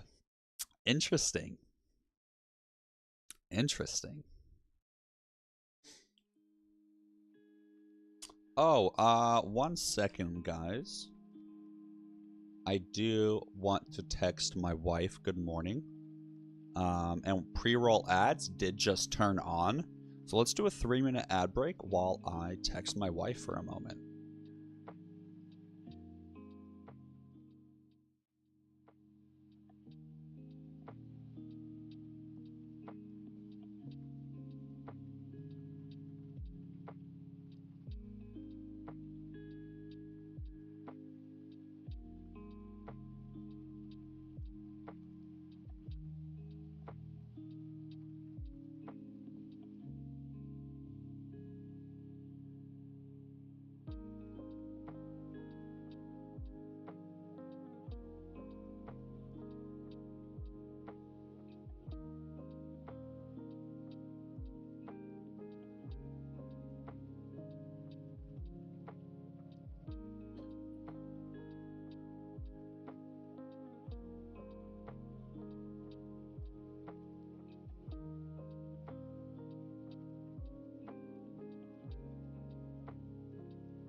Okay.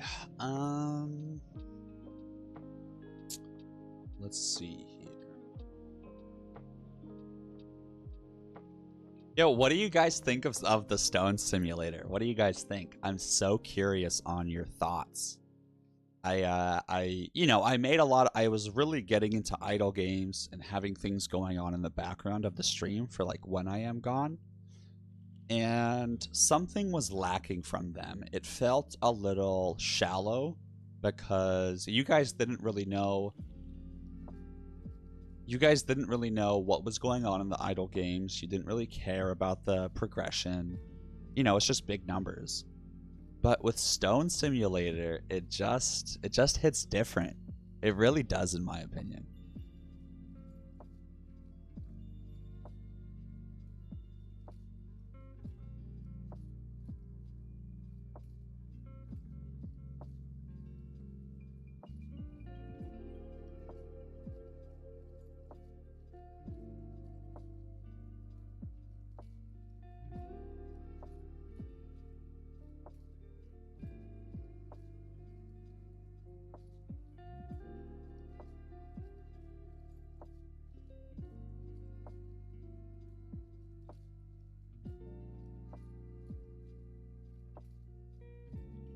Thanks.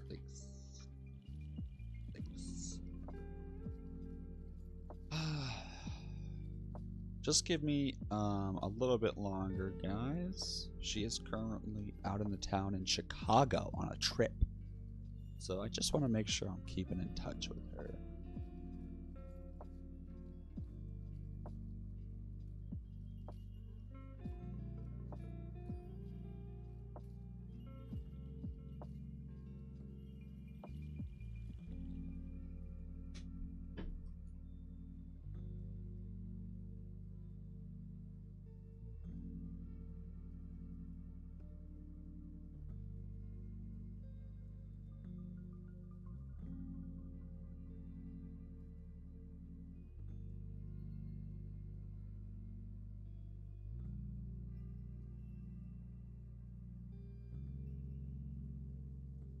Epic. Woo! Guys, look at the views in Stone Simulator. I mean, look at this. Gorgeous. Beautiful. Absolutely. My favorite view, personally, is right here. You get a view of the water. You get a nice picture of the stone.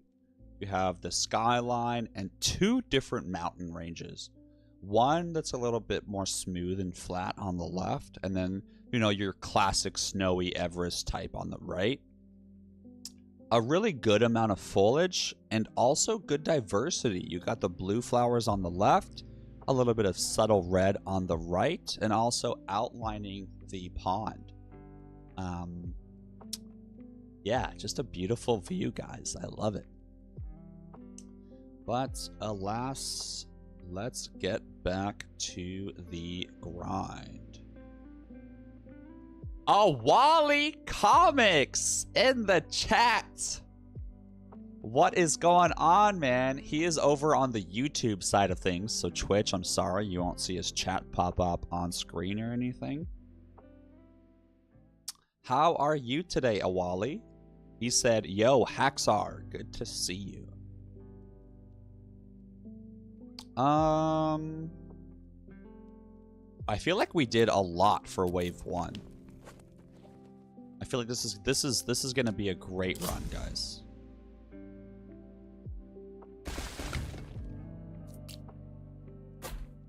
Now, due to more elites spawning, I do want...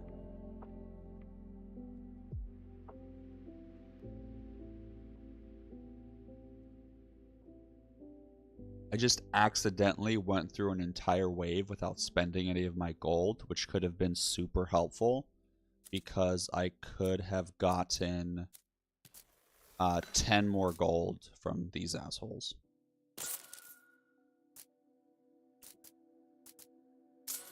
Damn, that stinks. Oh well, it's not that big of a deal.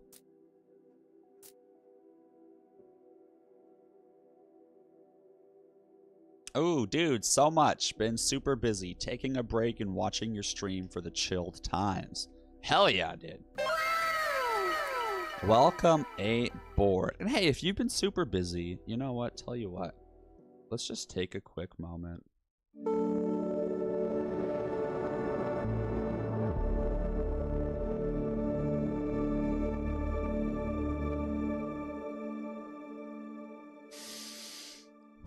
Taking a nice deep breath. Wow.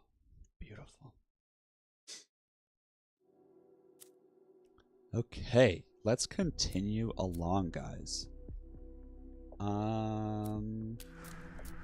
So we just got... Okay.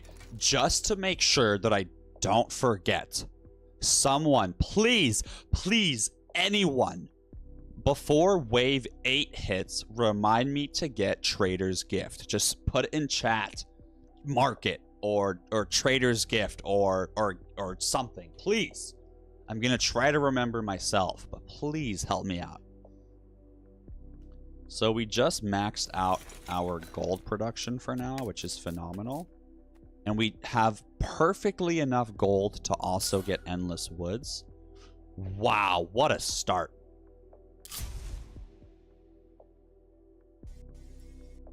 And then due to...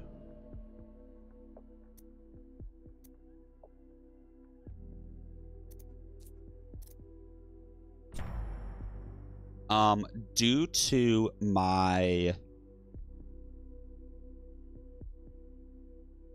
elite enemy spawning bonus thing, I do want to be very careful with not overextending my economy growth and then not being able to survive around.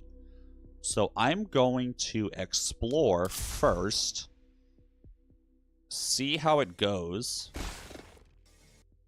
Yeah, see, so this guy's gonna cook me. So, we do need another tower this round. Just to make sure that I don't mess up and overextend. I think a shadow tower. Hey, Ron. Hey, 9i Ron, welcome to the stream. I would not say I'm a pro. I would say I am a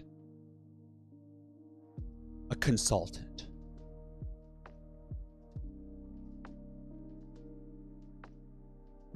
Wait, what the heck?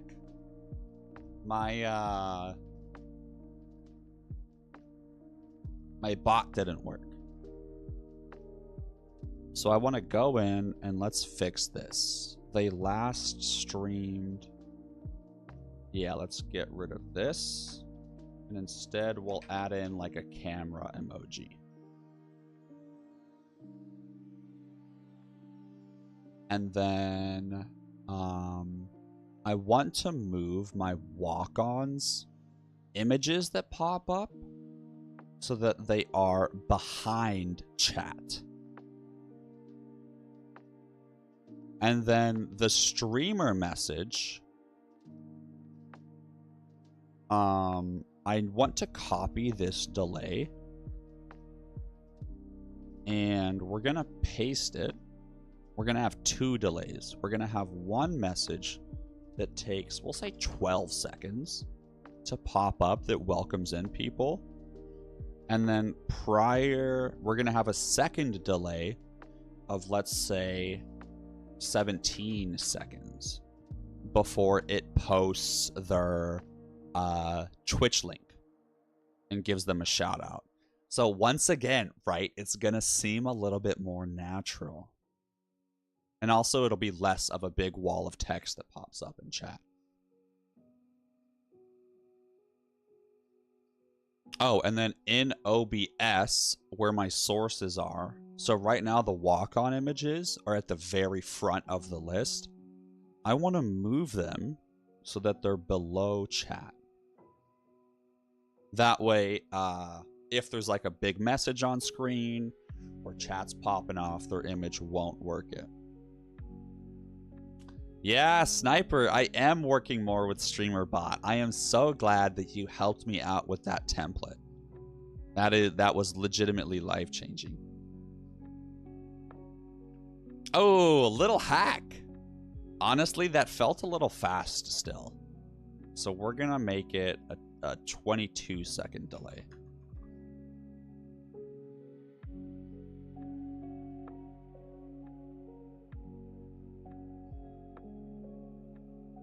And then also that seemed kind of fast too. So we're gonna make the other delay longer too.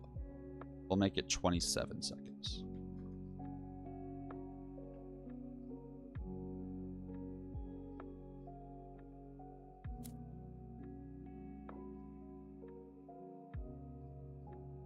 Wait, did Little Hack just welcome in themselves?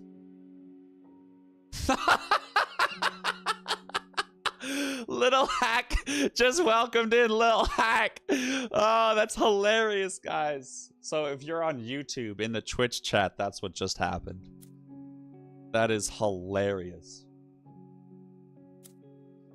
Okay, so we have a lot of gold. We're getting absolutely ran over and fucked this round. So let's see what happens if I build a shadow tower. And then we're gonna ignore everyone except the elite. Because I'll just eat the damage.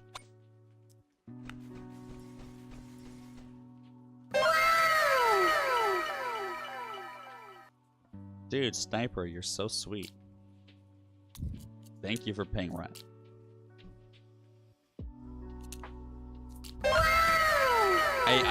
I hope you guys appreciate how good of a landlord I am. You know, I just halved your rent. It's hard times. Very hard times. You know, I do this out of the goodness of my heart. I'm a nice guy, what can I say?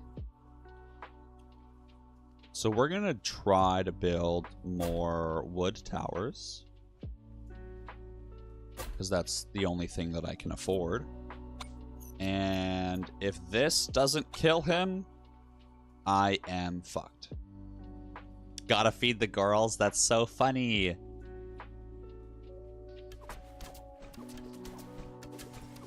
Motherfucker, dude. 200 HP. That's just 2 shots from an arrow tower.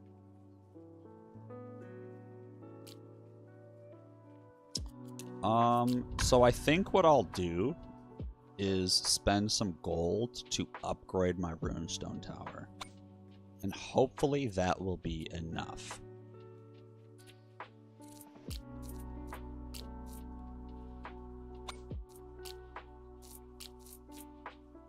And so, for any of you that don't know, that you can create a grouping. Or not a groups. You can create... I don't know the terminology that they use, but think of it like a preset upgrade path for towers that is saved and remembered, so that you don't have to auto level up every single one of your towers and micromanage that and like set it to auto level range and then damage and then fire rate. What you can do is add it to a new group. And so I know that with shadow towers, typically the upgrades that I like to do are fire rate first, so that they can apply the buff to more people, then more range, and then I like to just upgrade back and forth. And then I'm not sure if the buff still applies if they block. I'll have to ask.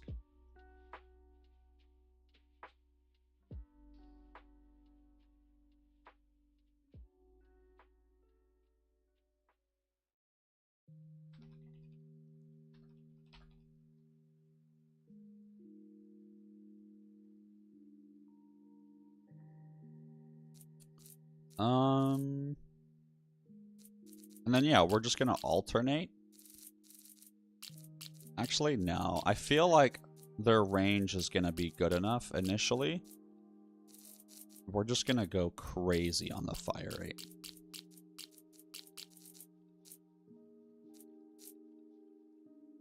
Cool.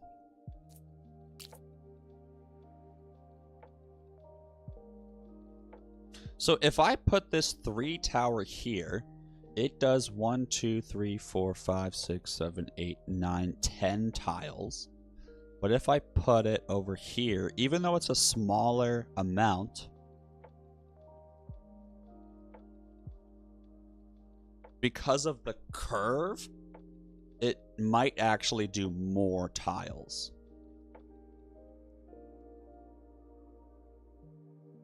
Nah. This guy's Gucci.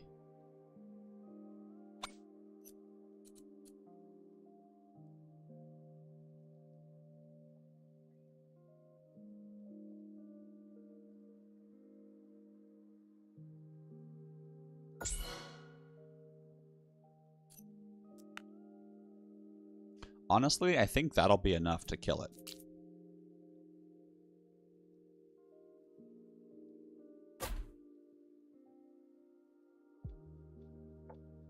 And then I'm going to have this tower here, actually, rather than here. Or actually, hold on. This curve might be worth it. 1, 2, 3, 4, 5, 6, 7, 8, 9, 10, 11, 12, 13, 14, 15. So I'm counting the total tires. Yeah, Mothic, the automation is so nice. I had no idea it existed, but Pastor Drewski is another streamer. He streams this game as well. If anyone's watching me, I highly suggest you go check him out. I don't remember exactly how to spell his name. Is he in my old viewers? No, he's not. That sucks. Hold on, let me look him up, because I do want to give him a shout out. Pastor Drewski. Got it.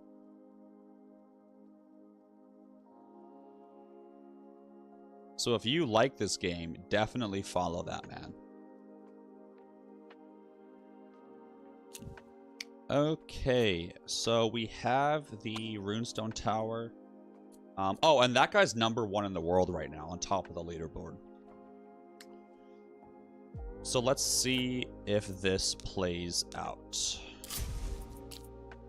And then, yeah, I counted up the tiles, and it's better to have this tower over here.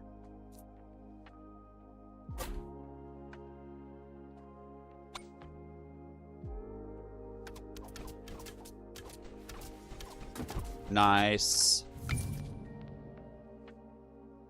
Ooh, in the next 5 waves, the chance of chests containing relics is multiplied by 4. That is perfect for me because I have that relic. I have this setup here where more elite enemies are spawning during the first 10 waves. I think that was my starter bonus. Yo, is there any way to find out what the starter bonus was?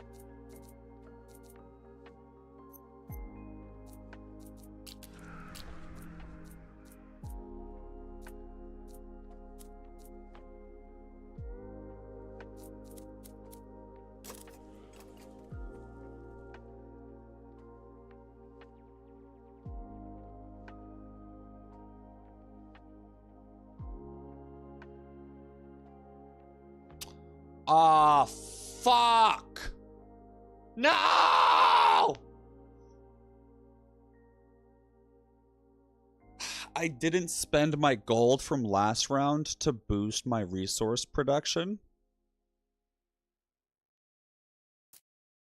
Ah, that stinks.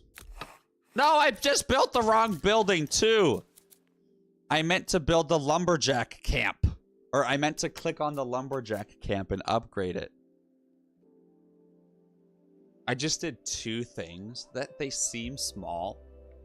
And if this was the late game, it would be a very small thing. But everything in the early game matters. So that blows that I just messed up like that.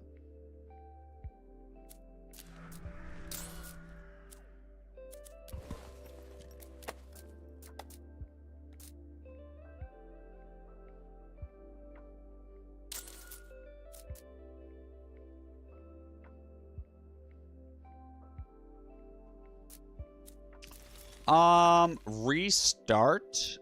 I don't think that's necessary. If I was going... It's not that big of a deal, and so many other things are going right this run, that while it's not optimal, it will be okay. No, Derek, so I'm not trying to beat his run right now. His run was on normal mode, and I'm playing on Ascension 2. So there's different leaderboards for each Ascension. And what an Ascension does is it applies different challenges to the game. And so in Ascension 1, bosses trigger effects when they spawn. And in Ascension 2, the Ascensions stack. So you deal with the first one still. And now on top of that, you also have more health for each enemy. So even if this was like an amazing, crazy good run, I wouldn't be going for the #1 spot against Pastor.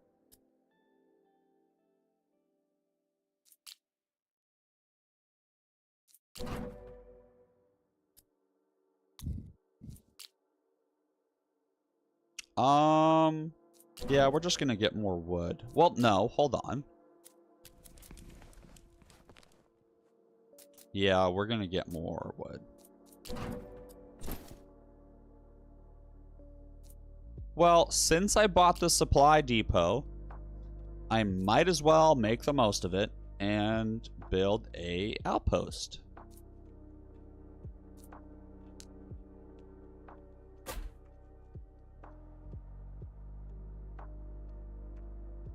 Yeah, Mothic, exactly. Yo, Mothic, would you like it if I played against the Storm? I was a P20 player back when the game first came out, and I loved it. I had a blast. I wasn't a streamer at that point in my life, so none of that is like existing on the interwebs. But I played hours and hours of Against the Storm, and with all the new updates that have happened, it was maybe like a whole year ago. It would basically be a brand new game for me. So I would...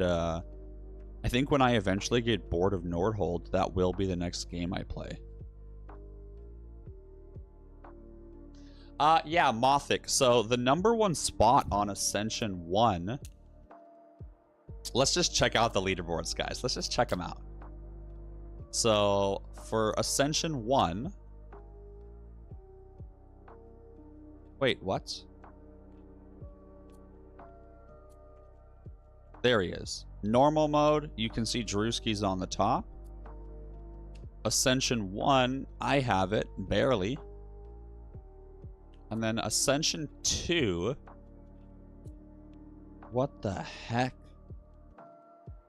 This dude got to 45? Interesting. Also, what's another thing that's interesting is his DPS on the last wave. Typically, the combo that you see the most, the meta in my opinion, is Runestones and Frost Towers. That's not necessarily what I planned on doing. It just kind of happened. It's what I've found to be the best. And I think most other people agree. How do I say this?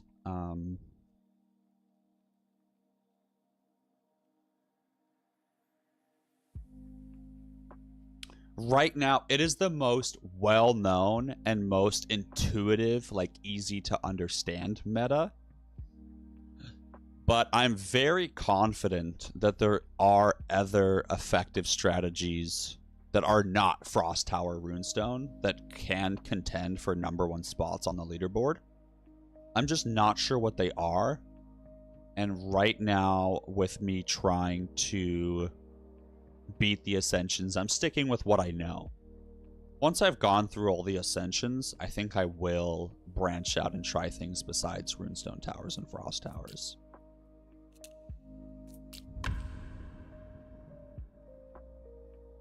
Oh, cool, Mothic. Cool. Yeah, I'm glad you would.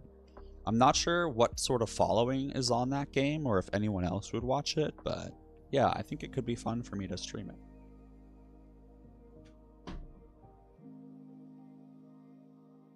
Okay, so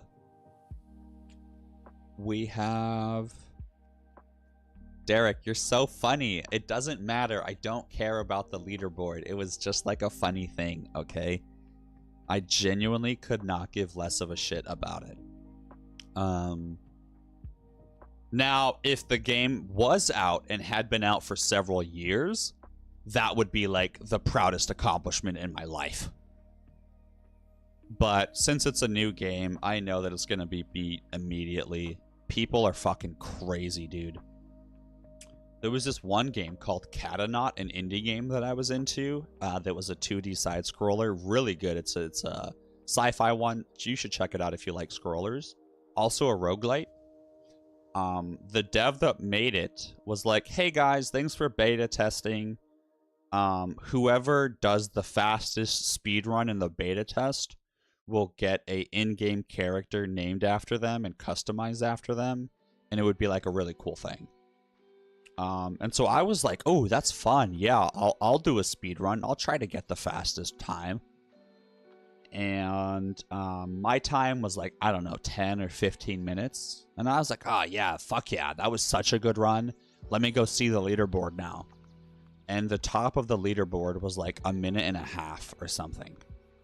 I was like, that's not even possible. What the fuck? And then I went and I watched their videos. And they had spent tens of hours re-rolling the game to get the perfect start, the perfect map, the perfect everything to do it. And they had also built their character up. Yeah, it was just crazy. I'm sorry, I'm rambling. You're here for Nordhold, my bad. Okay, so we still only have one tower. We're about to get our hero. Let's see if an elite is gonna come. Okay, an elite does show up. Let's see if we can murder him. Okay, we can. So before the round ends now, let's make sure we spend our gold to help our economy.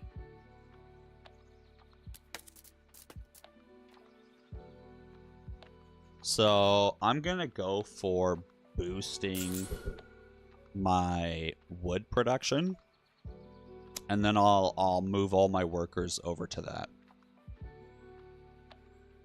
Yeah, Ron, it's crazy, man. It's crazy. I mean, normally I would say the same thing. Like, people are crazy. How do they have time for this shit? But I mean, I spent 50 hours over the last 2 days playing this game.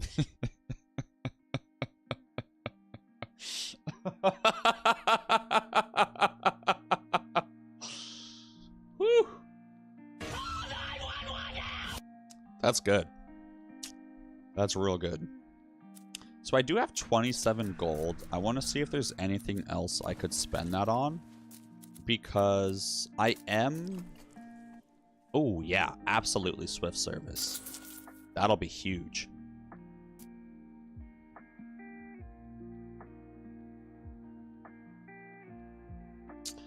Yeah, Ron, I'm happy for you, man.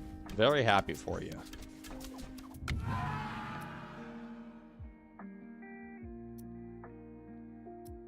Oh my god. This guy is also giving me a higher chance for elites. And he has the spell that I want. So we're going to get this guy.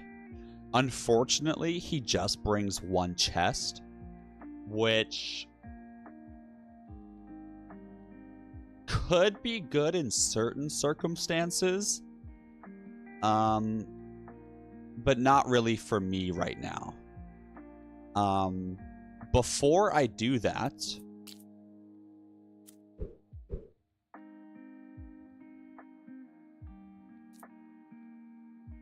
I wish I would have spent my wood on this outpost and bought the 20% chest boost upgrade before the round ended.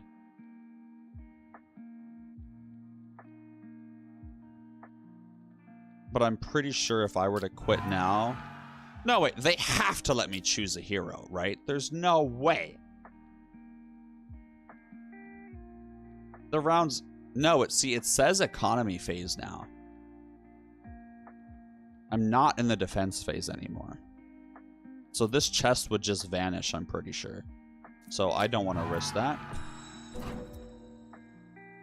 Oh my god, this burden cart is fantastic for me this early. And so I am trying to transition over to an outpost-only colony. So this is fantastic. Now I am getting to the point where I'm about to get fucked, absolutely shit on, by the upcoming round. And so I am going to get... I'm going to get stone. That way I can build an outpost, which will give me just enough stone to get a runestone tower soon. And so since the next 3 outposts are 50% off, where normally I would stick to the cheaper ones because that's a new thing I'm trying out, I am going to build the general collectors.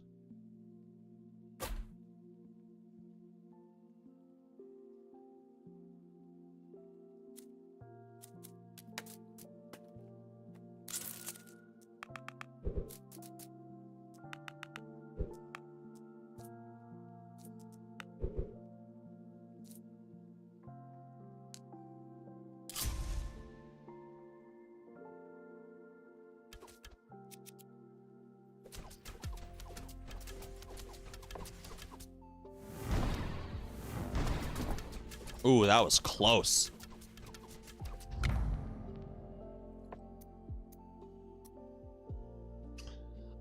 So I really do like this bonus.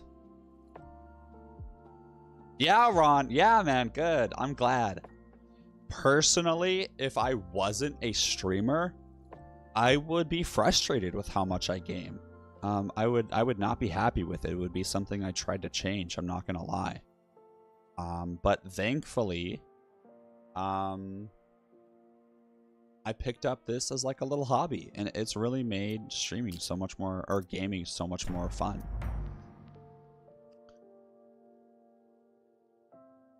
So I just used a banish on the wood tower banner, and in my head it made sense, but it doesn't actually make any sense because I'm just going to delete my wood towers so that banner wouldn't even be possible in the future. So that was dumb of me.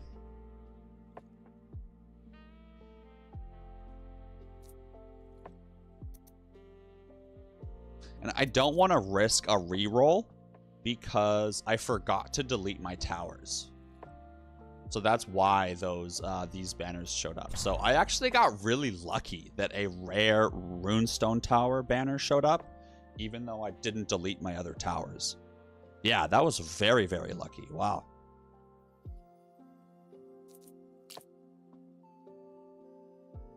Let's see, are there any god spots for this? So this is a decent spot, but it is only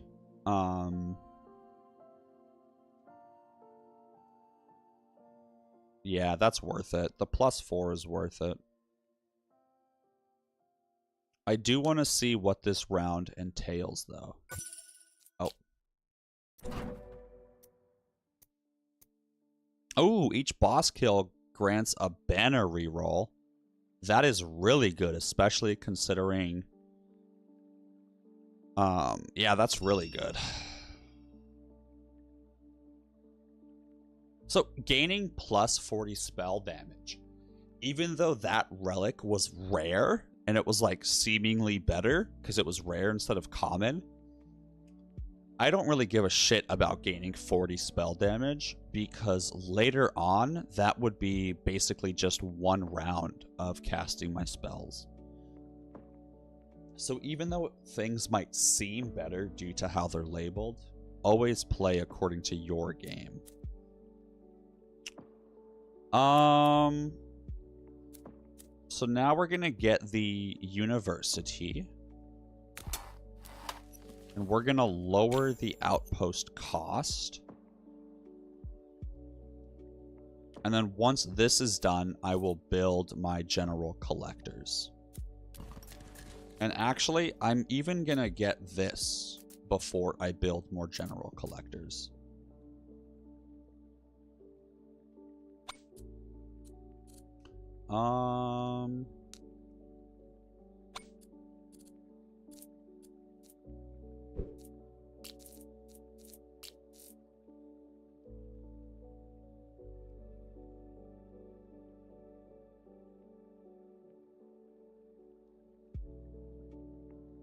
Or I guess they're not wood, they're arrow.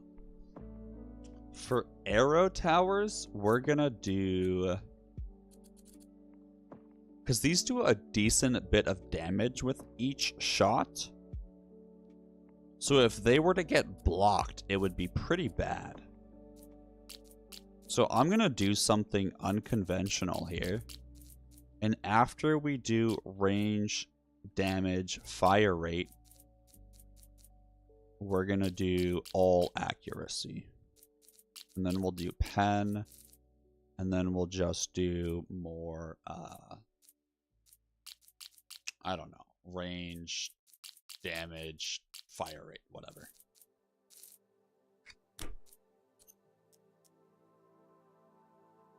Okay, let's see. Oh, wow, I can build another runestone tower?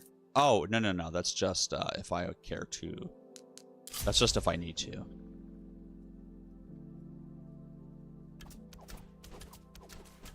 Well, actually, it would make sense to build it even if I don't need it, because each round the upgrade cost goes down by 5 for towers.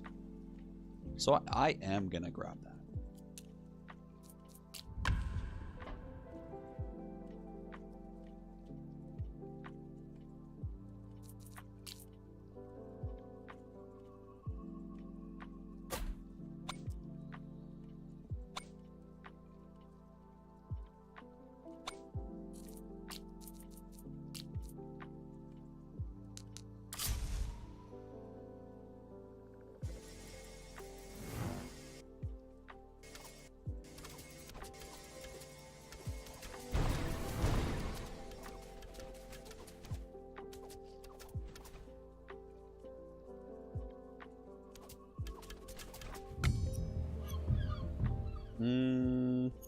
I still need my workers.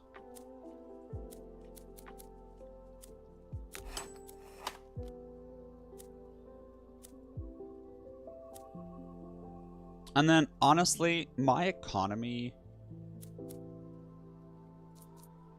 No, yeah, I need this.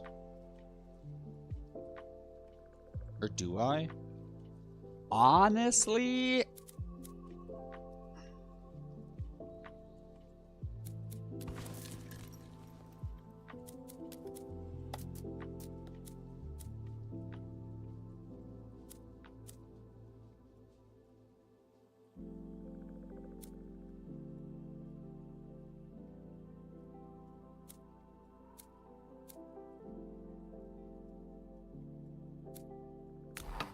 We're gonna go for more gold.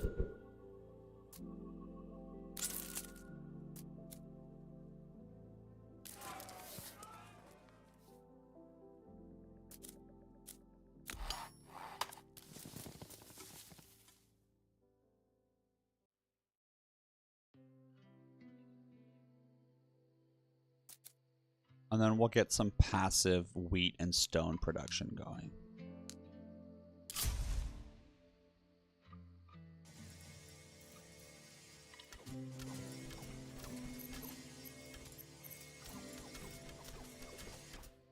Wait, it's a market offer. It's the market offer. Trader's gift. All right. Whew.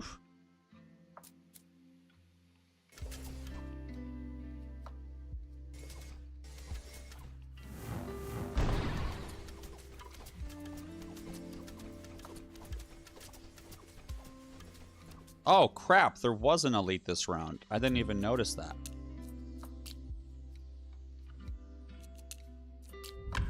Hold on.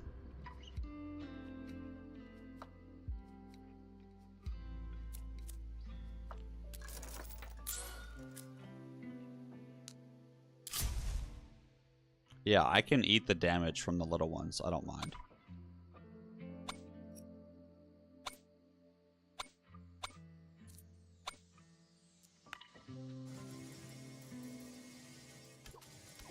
Did I get the wall thing? What's the wall thing?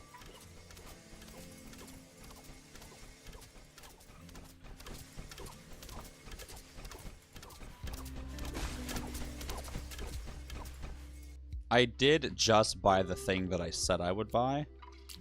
So this guy has 400 HP. So if I cast this right now, the base, the arcane one that boosts my spell damage, he would live. However, I do have lightning strike, which will murder him. Yes, Derek, I did get it. Thank you so much. And then this guy is amazing. So we're going to reserve this asshole. And then this is dumb. I wish I got a different relic. Oh, but actually it doesn't matter if I don't buy it this round. Or it kind of matters. Whatever. Oh. Oh. Hello.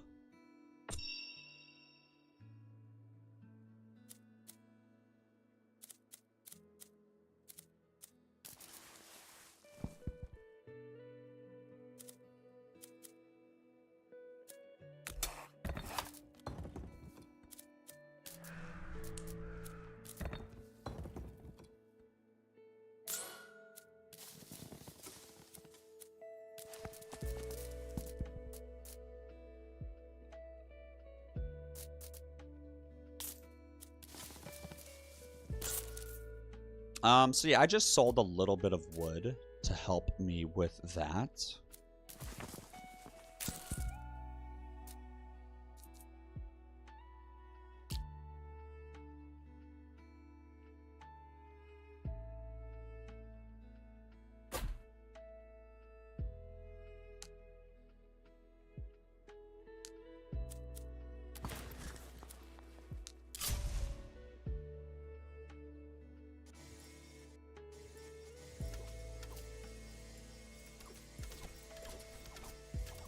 Hey, an elite enemy. I love it. I love it. Keep giving me elites, baby. Well, I might not love it. 1,000? Nice, we're in business.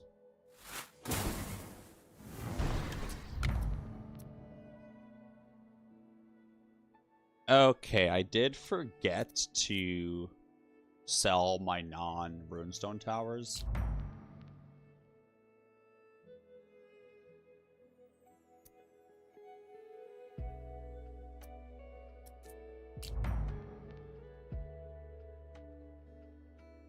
This is not good.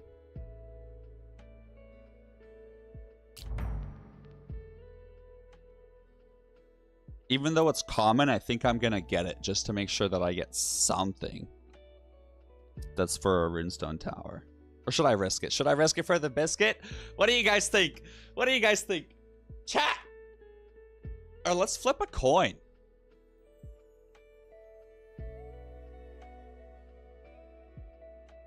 Oh, whoops. Coin. Flip. Okay, we're gonna say heads. Heads, I reroll. Oh, no! It's tails. Honestly, though, so the thing I love about coin flips is that the second you throw the coin, you immediately know which side you hope it lands on. And so as soon as I hit enter, I was like, oh, I want heads. And so even though it landed on tails, the coin flip helped me decide what I want to do. So we're gonna risk it.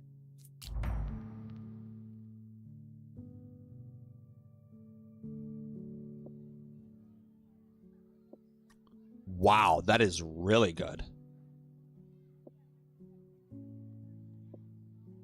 Even though it doesn't affect my other towers, this is like the only banner that I would ever get for shadow towers, and it just happens to be the best one.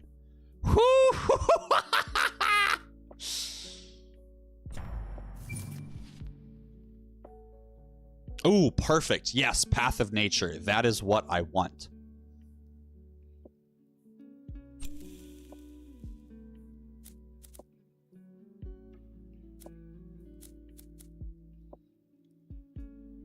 Okay, let's just see if I can survive this boss wave.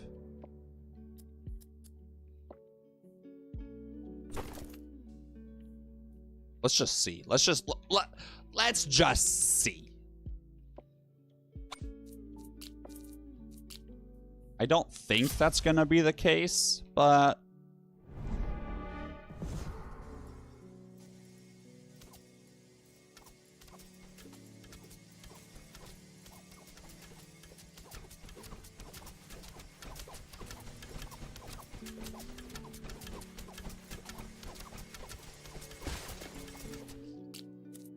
$3,000.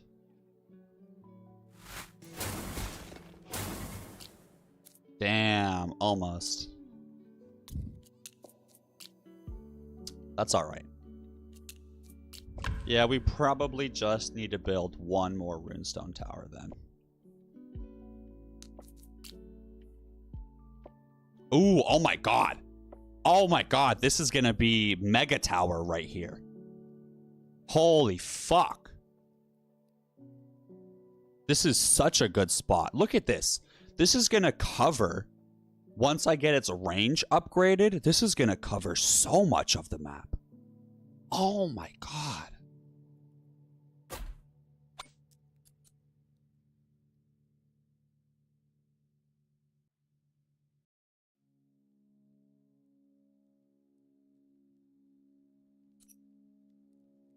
Well, hold on. We're going to kill the boss. And we are transitioning away from workers. So I think it's time for us to sacrifice.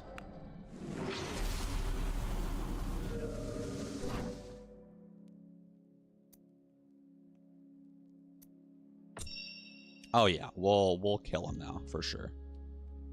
Yellow Cat, thank you so much. I hope you have a good day at work. Stay safe. And if anyone is rude to you, you should spit in their food.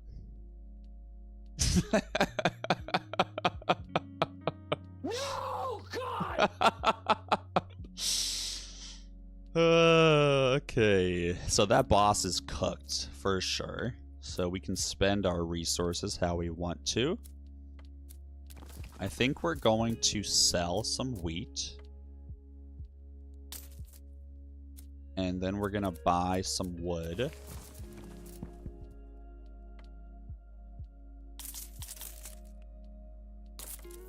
And then we're going to upgrade the lumberjack camp and go passive wood.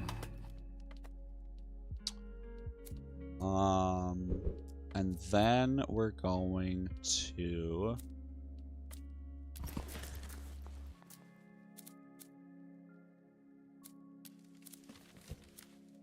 go.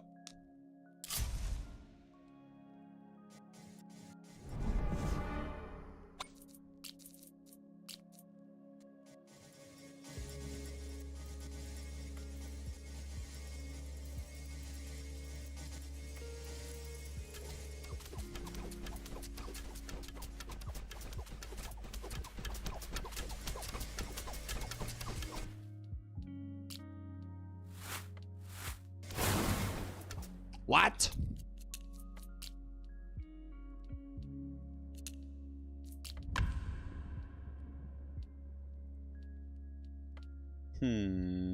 I may need to build a frost tower.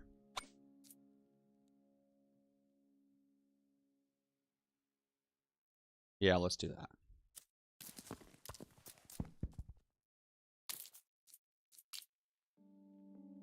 Okay, this should do it. Do it. Do it.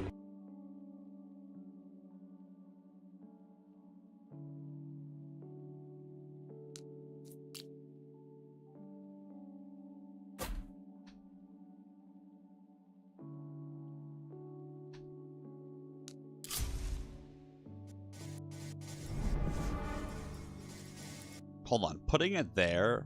No, yeah, let's do it.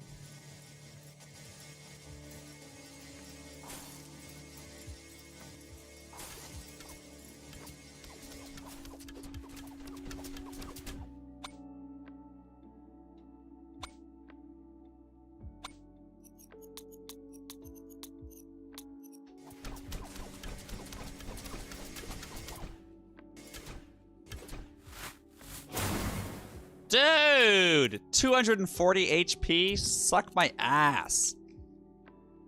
As much as I want to put the frost tower where I put it, we're just gonna have to move it to the start of where all my towers are.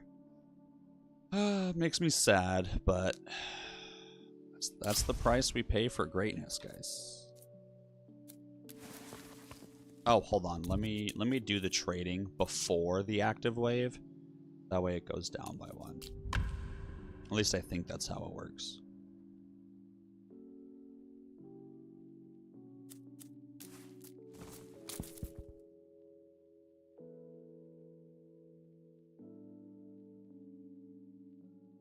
Oh, fuck. I bought this beforehand. Whoops.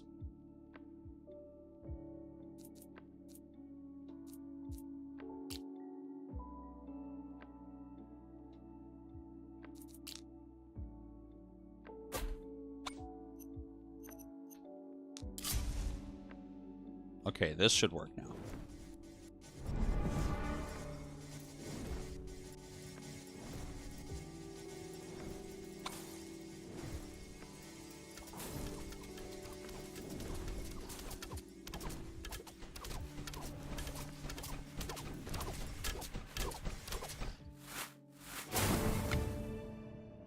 Nice it.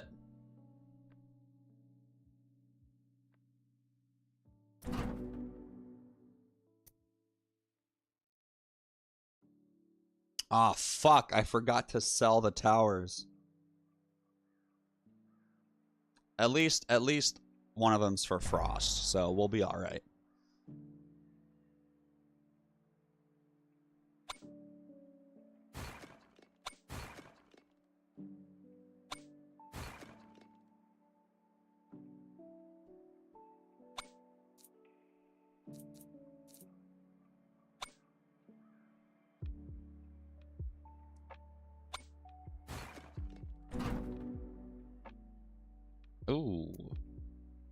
Oh, this is a tough choice. So the Staff of Frost would be really strong and let me focus a little bit more on my economy.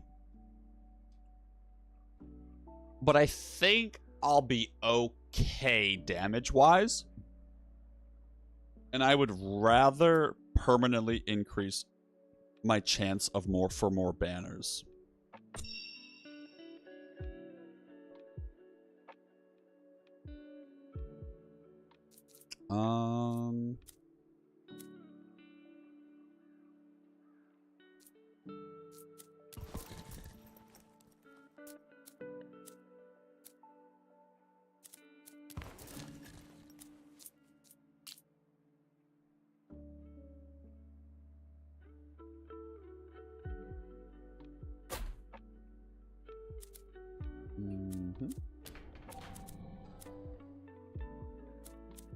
And let's build the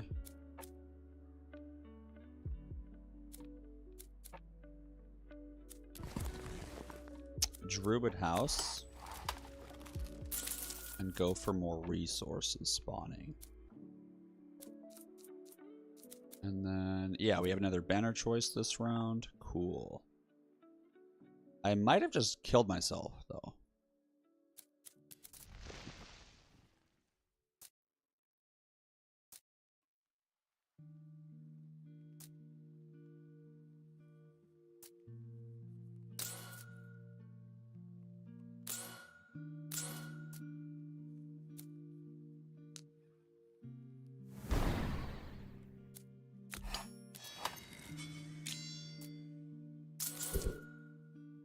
Okay, so I just increased the damage of my runestone towers. I made it so my runestone tower kills have a chance to give me gold. I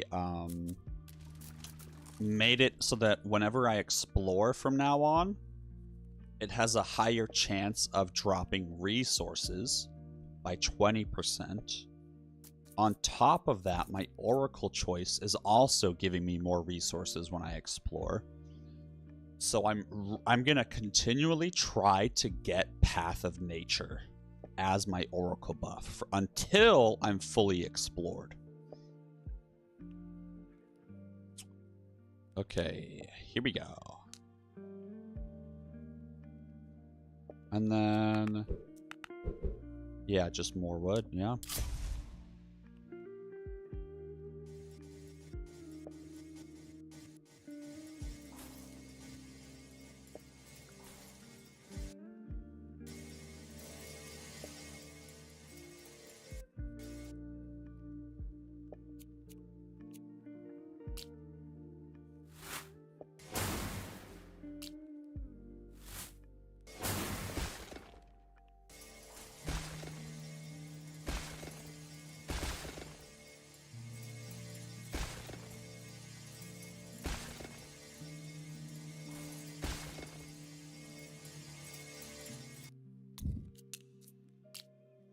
L, big L.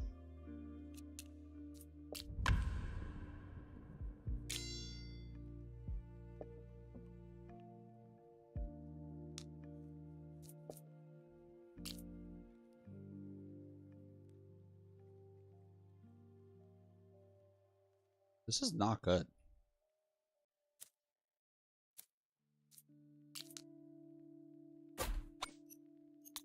Oh, well, I didn't have my focus set up properly, so let's go for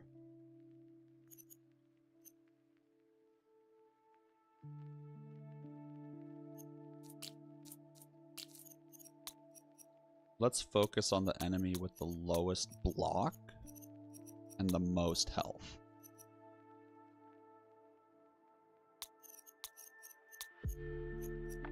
Hopefully I can get like some one-shots in.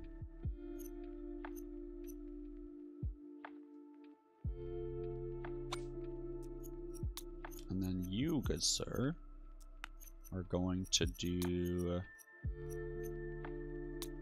spawner, or no, closest, least health.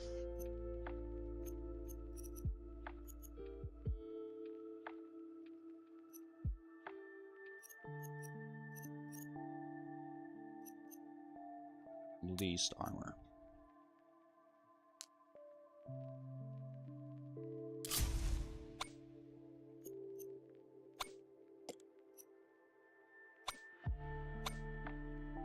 And that way I kill as many of the little guys as I can. And hopefully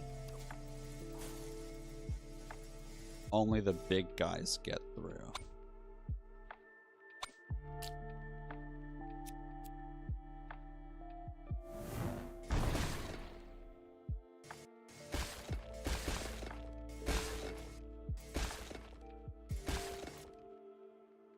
Damn.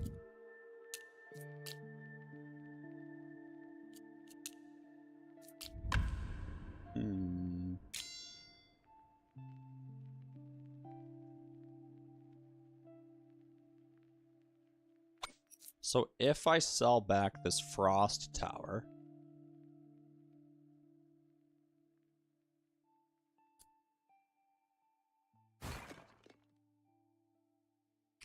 oh, wait, what the fuck?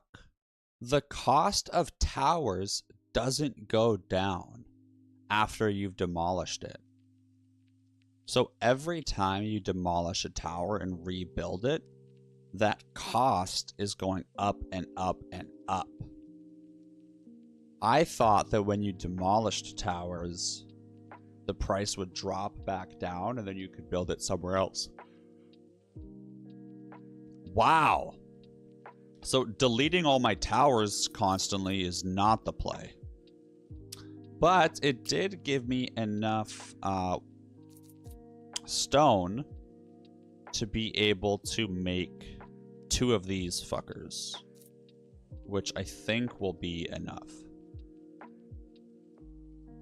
Even though this has more range, I'm gonna put this on the 3.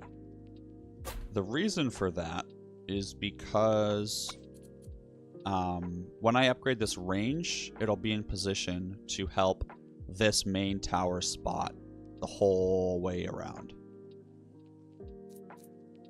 And then I think I'll be good.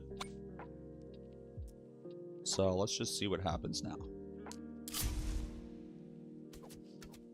How did I get that much stone? What did I delete?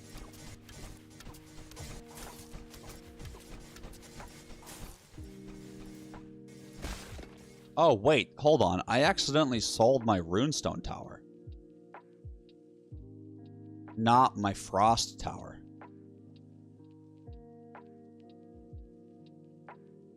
Oh, God. Oh, God.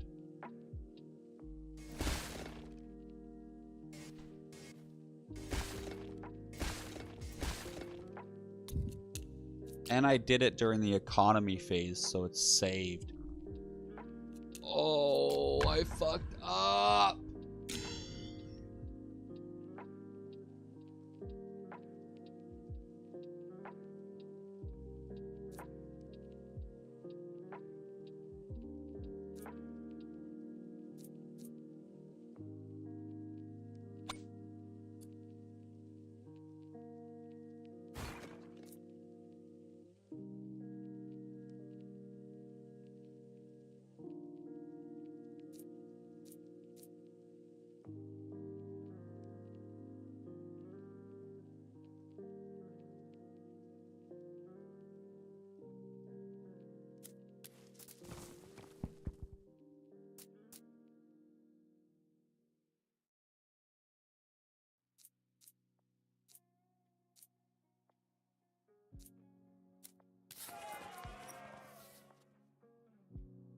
I really don't want to cash this in, but I think I need to.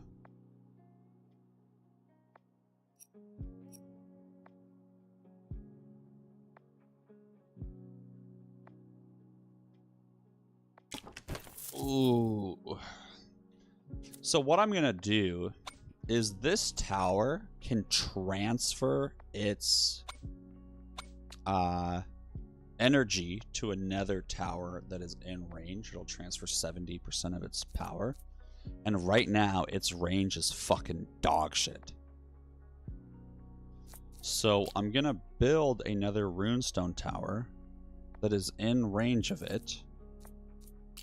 But this bad boy has much better range to help out. And then we'll transfer to this little guy.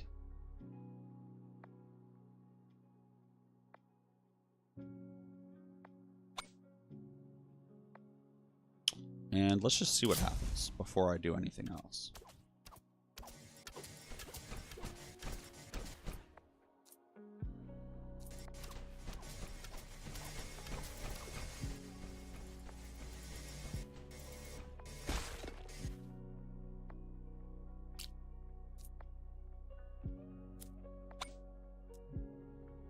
Oh, this tower's on the wrong guy. Oh, all of these towers are selecting the wrong person. No wonder they're shitting on me.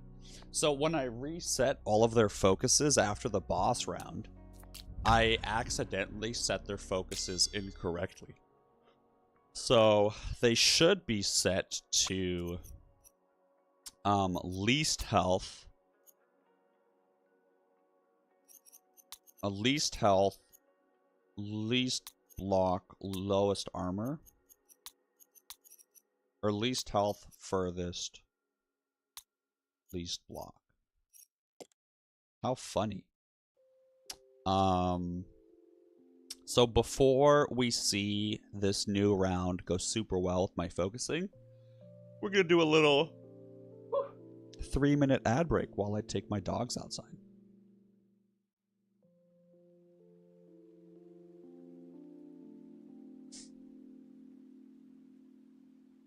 We'll be back. Carl!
Hello.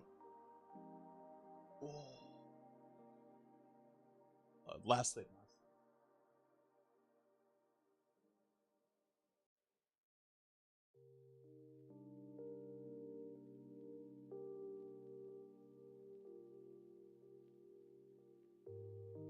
Okay. So, I think when I sit like this,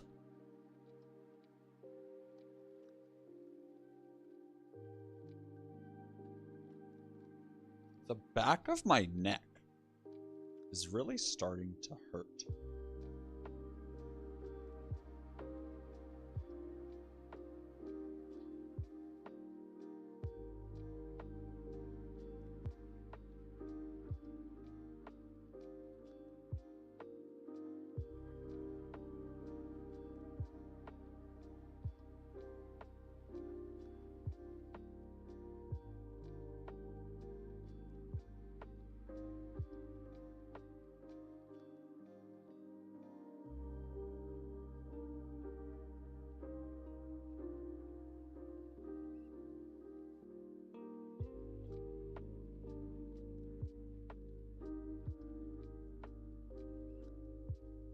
Wow, interesting. Guys, check this out.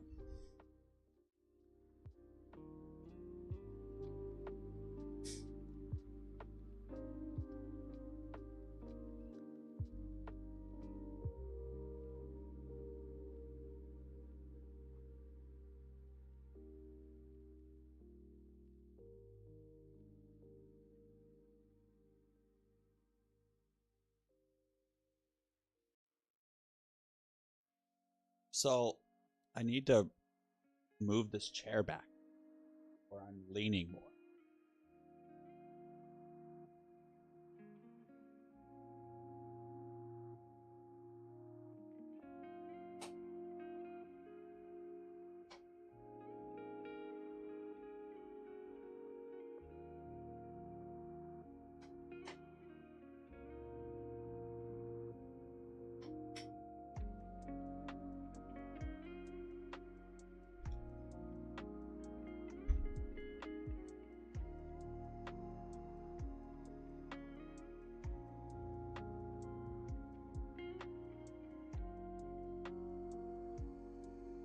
Huh.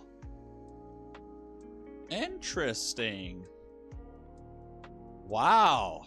Yeah, my neck already feels better. Wow.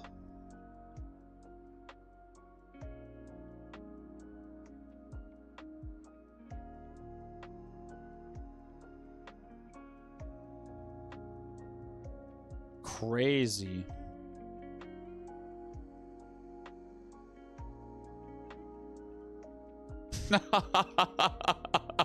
Octo's funny.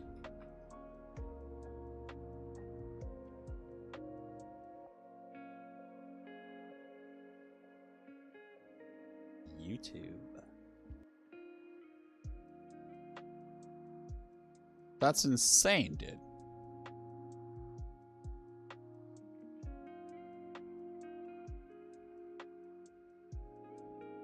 All right. Thank you for your patience, everybody. I might look weird. I've never sat like this before in my life.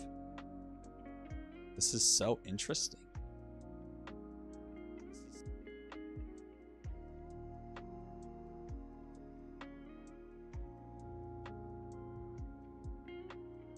Like I can't believe this.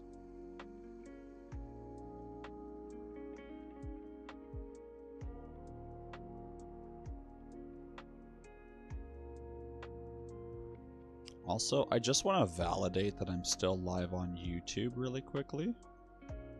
So, just give me 1 second to check that. Okay, yeah. Okay, so... Oh, my neck feels so good. Wow, this is life-changing. So,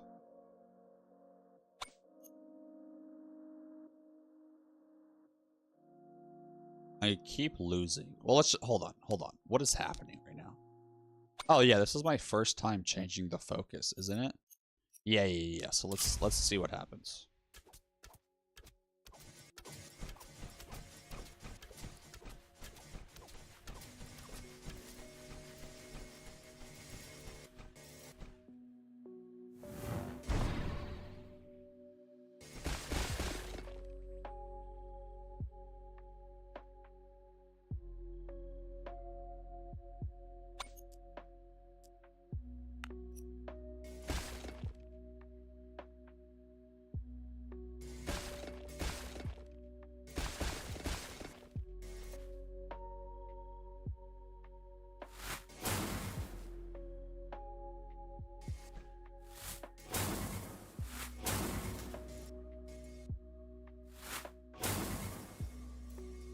Oh, come on!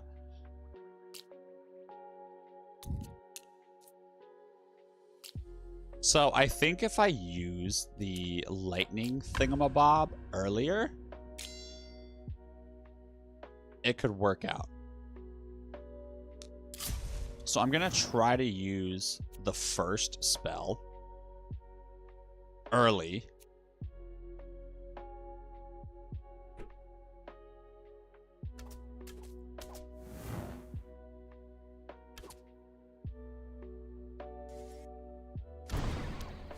And then I'm gonna use the other spells on the big boys.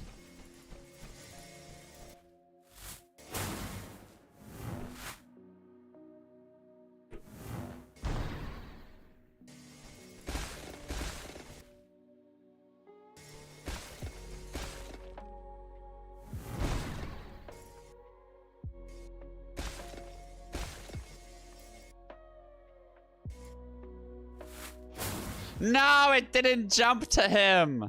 Oh, wait, hold on. But I have 2 lives. Okay, we made it. Research completed. Wow.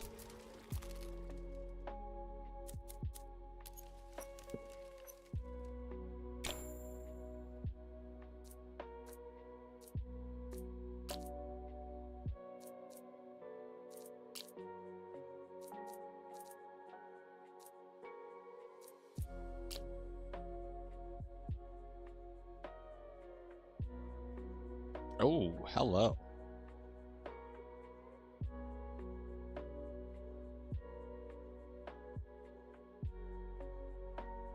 I'm confused. So this spot says that there's more resources, but then it gives me 14. Whereas this spot, oh, it's an 8. That's why. Okay, it seemed like I couldn't trust these for a second, but no, you can. Oh yeah, there's 8s over here too. Cool.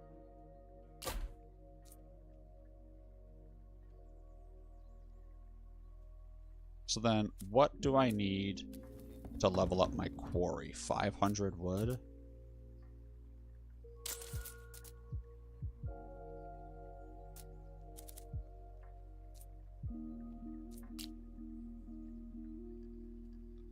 Okay, we got a tenner.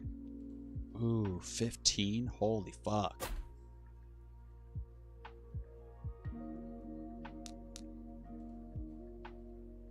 And then let's just see how it goes.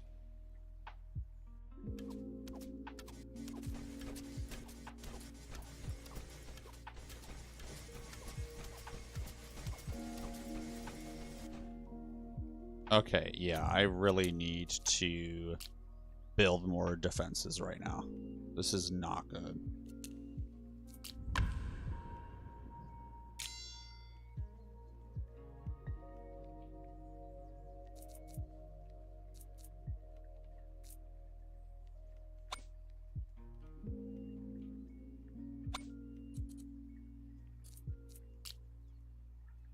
Wait, are you kidding me?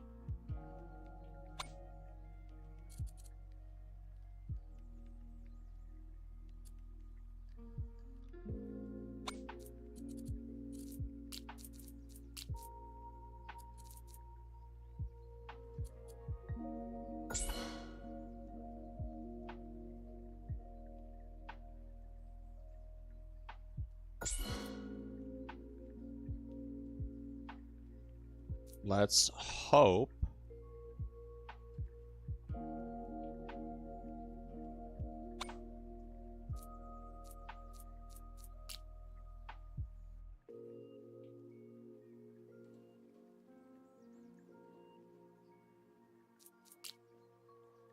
Let's hope that this does it.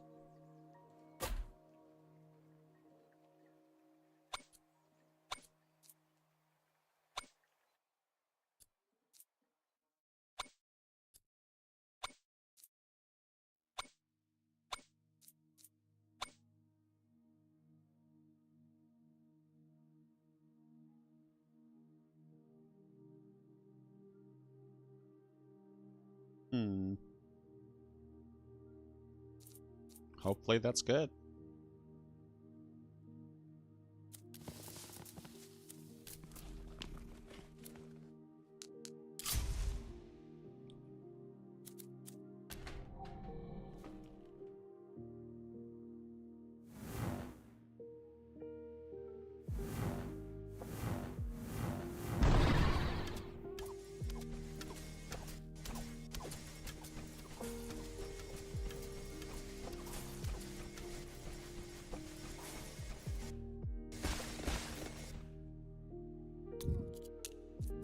Better.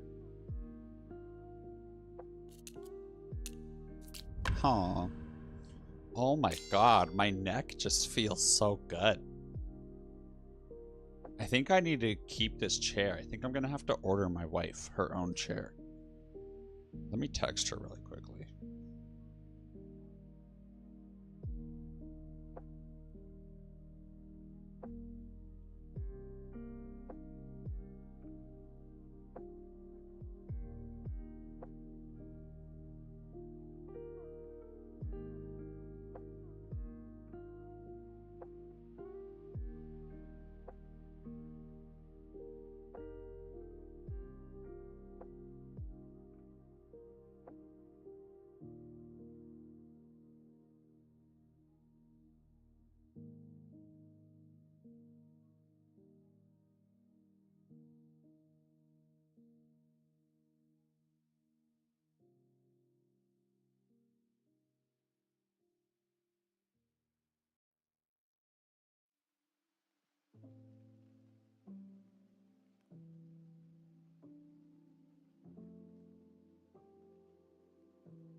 Wow.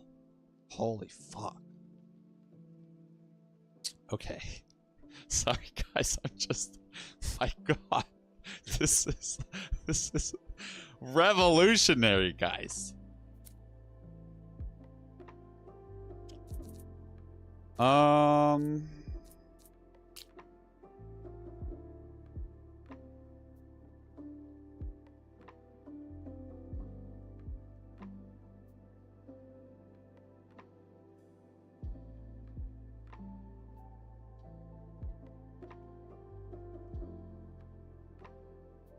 So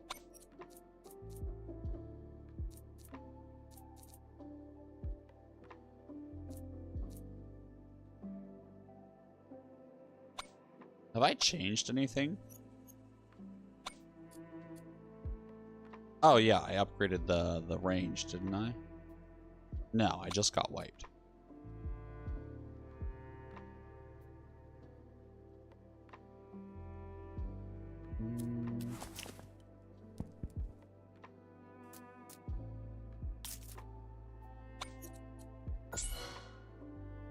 All right, let's try that out.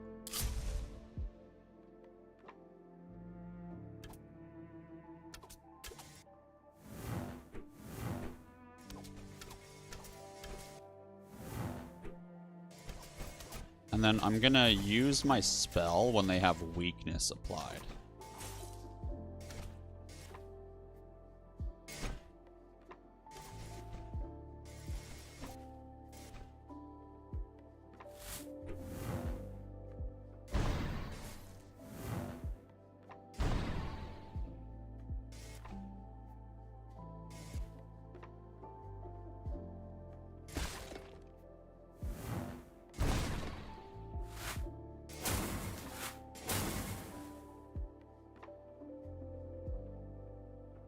No.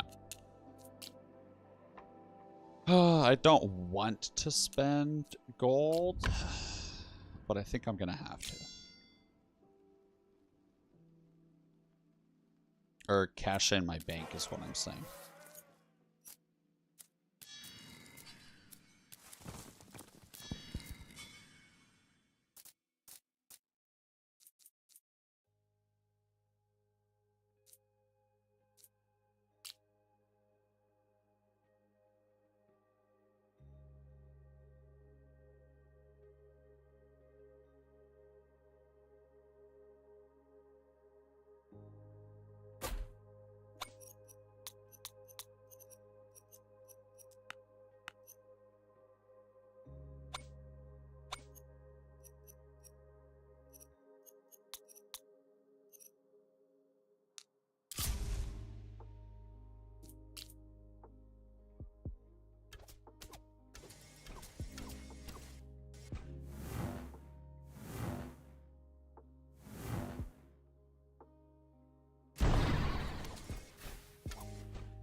Boom.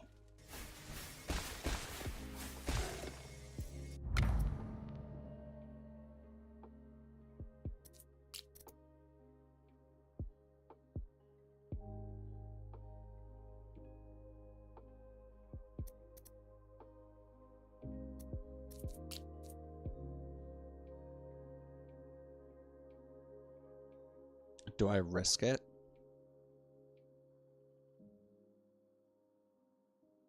No, I have to play it safe.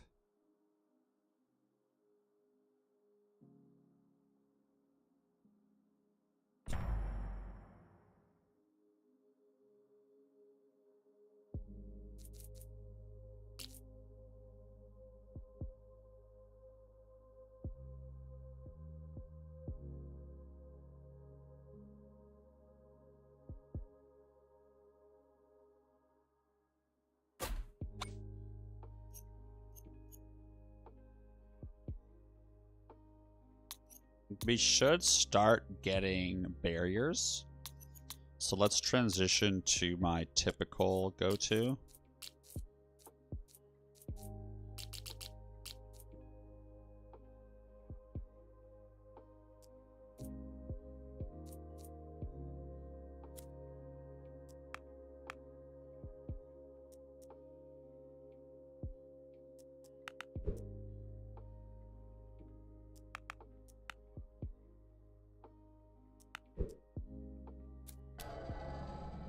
Okay, and then we have a market offer coming. Okay. Nice.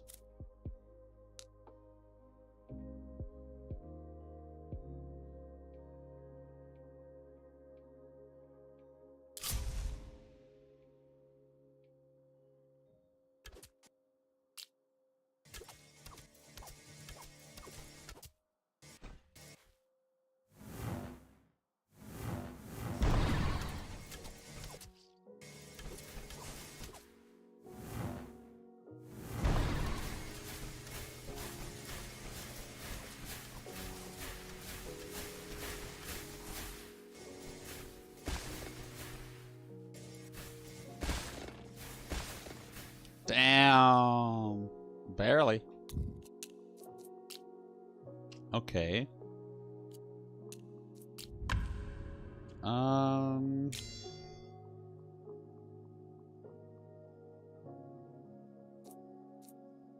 Yeah, I guess another wood tower could be good.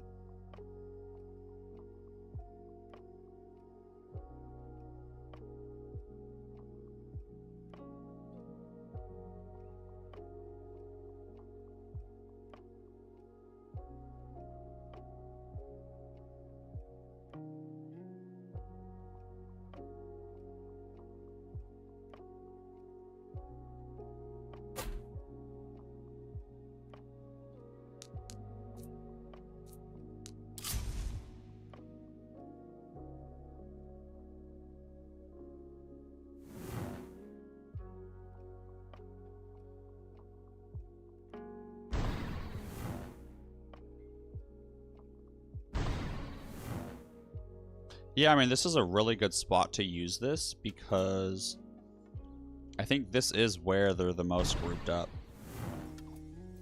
Because they have to go around and some go to the left. Or, ooh.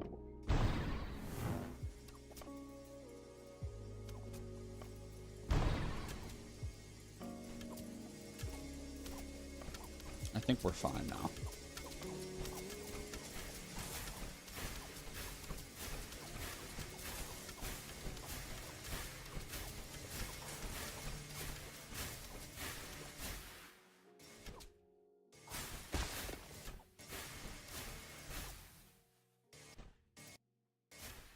Ah, close. Well, I guess another wood tower it is.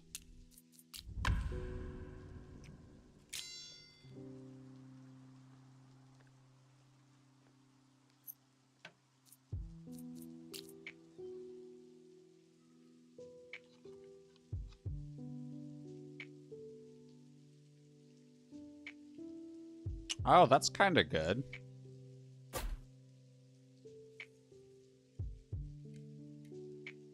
That's actually really good.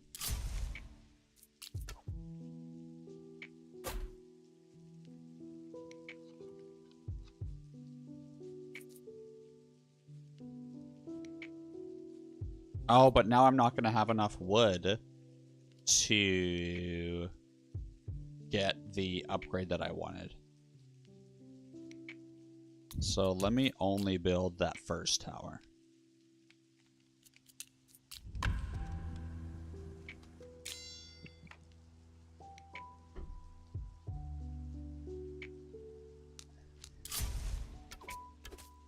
Who knew that Googling for good posture could be so life-changing?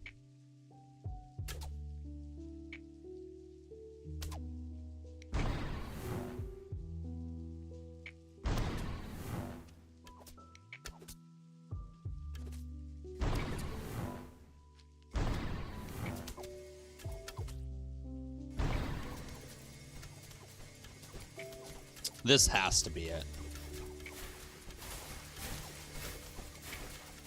Oh, yeah. Oh, God.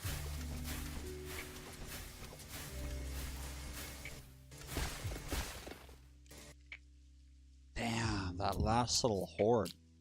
Yeah, because I run out of spells to do damage against them with.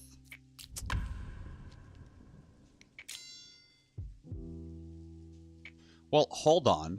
A lot of the enemies that died here didn't even reach this one. So that means I used my spell too soon, too often. So we're gonna make sure that we go and split it up a little bit.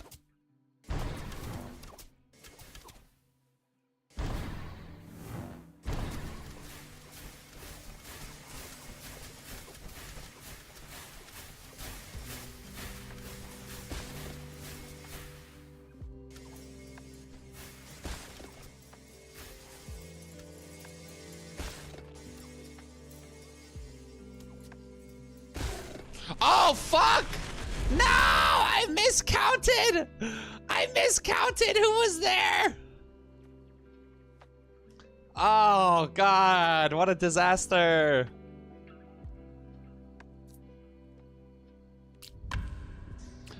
Okay, this outpost strategy and sacrificing workers is not really working out for me.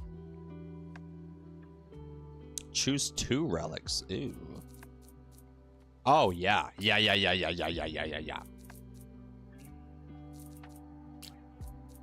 Let's try it. Let's try it, but we're gonna commit to how he said to do it. Well, no, because I won't have the wood, huh?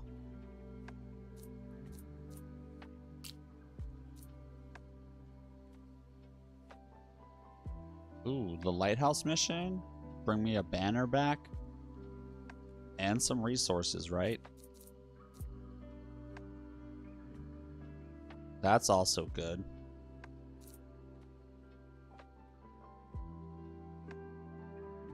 Honestly, this is really good.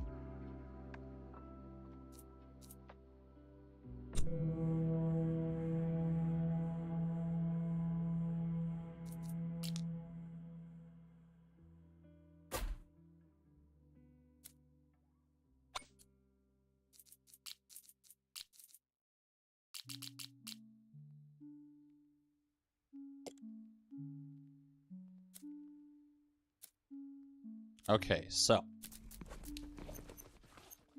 buy a worker. We're going back to the strategy that I used when I got to wave 47. So max out my eco.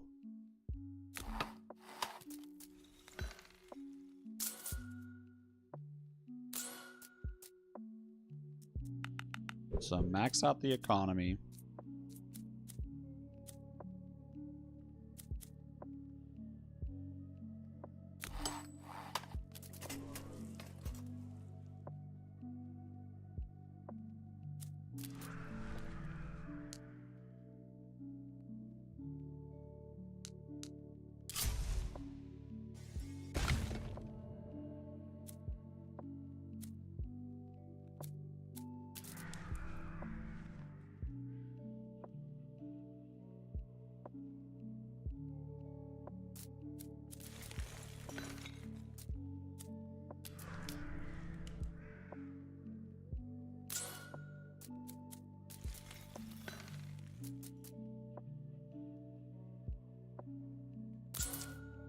Ooh, that's nice. Yeah, getting source of wealth right then.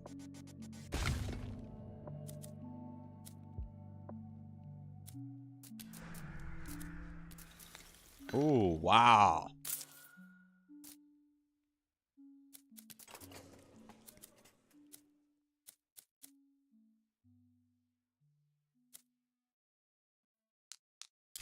I'm so funny making my little noises. Oh, wow.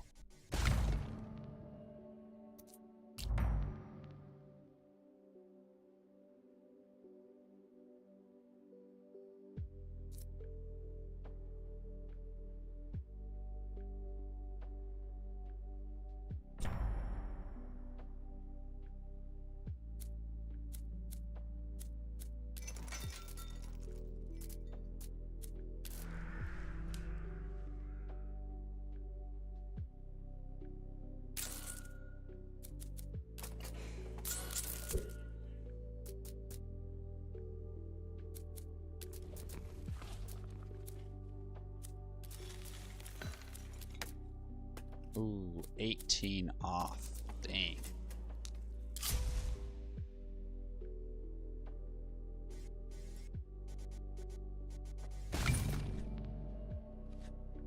Oh, yeah, more elite enemies for more chests.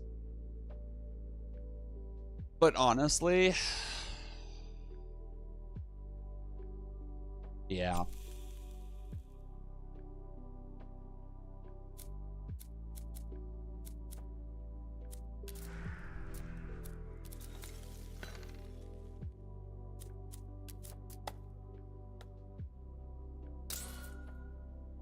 Oh.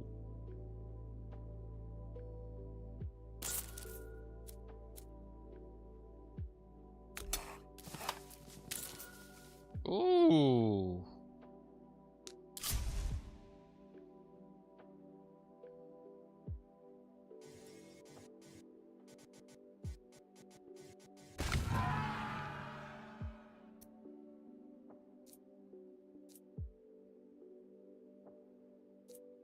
Okay. Wow, I mean, honestly, this is working out phenomenally so far.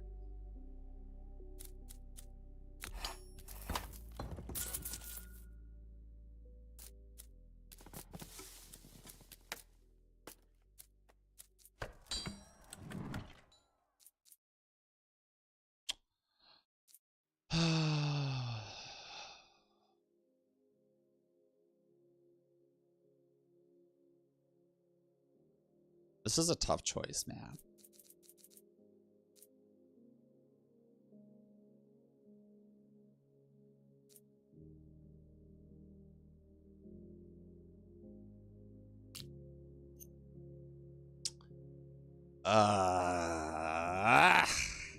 So plus 8 production rate per worker is the max. And it would take me a while to get there. And workers by default produce 16 stone. Well, it's 10, but then it's modified. So after all my modifiers, does this modify the base? No, it doesn't modify the base. Well, no, production rate.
Interesting. While we wait to see if anyone responds, we're going to take a 1.5-minute ad break, and I'm going to let my dogs outside.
Welcome back, everybody.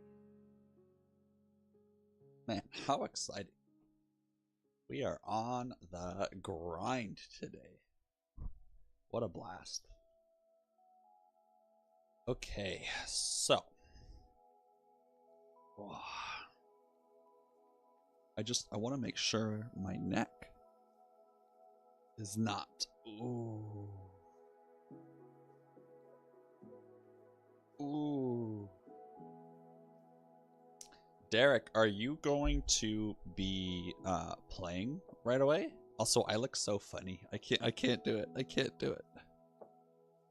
Oh, my neck.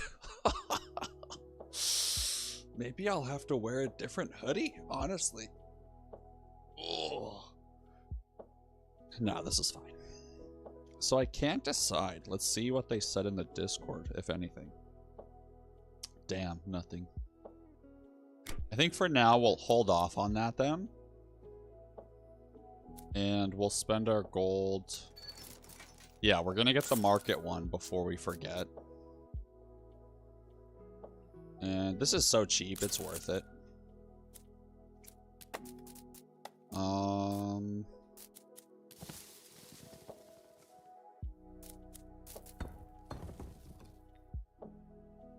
Yeah, let's get more rock. Let's do it.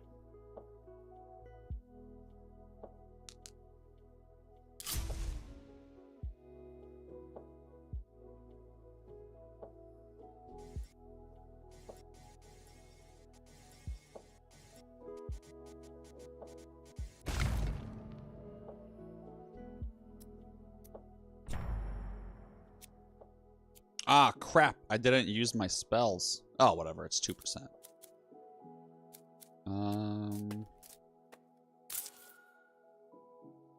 Cool.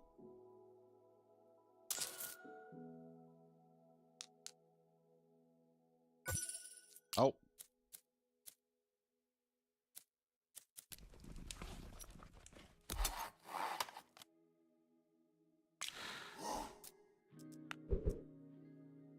Oh, 90 mins. Yo, platinum sold. Welcome to the stream. Your name. This is the first time. Yeah, first time chatter. What's going on, brother? Or sister, you know. Welcome aboard the Hack Gang. I'm so excited that you're here for some Nordhold.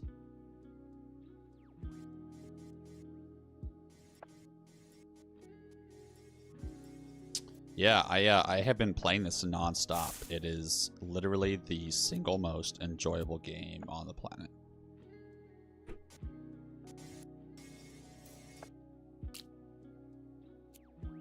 So if I were to do this asshole, he would live. So, oh wait, what are you? Okay, so I can do 1 and 1.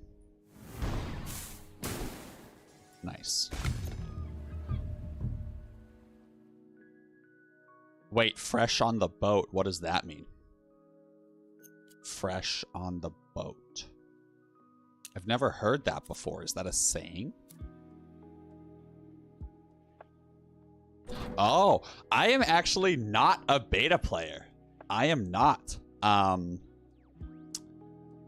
I am just a streamer, content creator, and I was able to get early access. I didn't play the beta.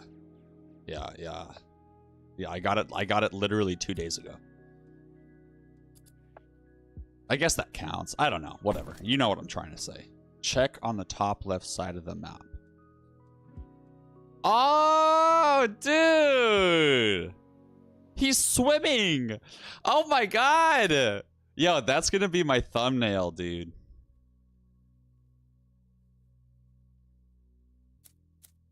Dude! I'm so glad you pointed this out to me. Honestly, this is literally the best thing in the game. This asshole is just swimming to shore.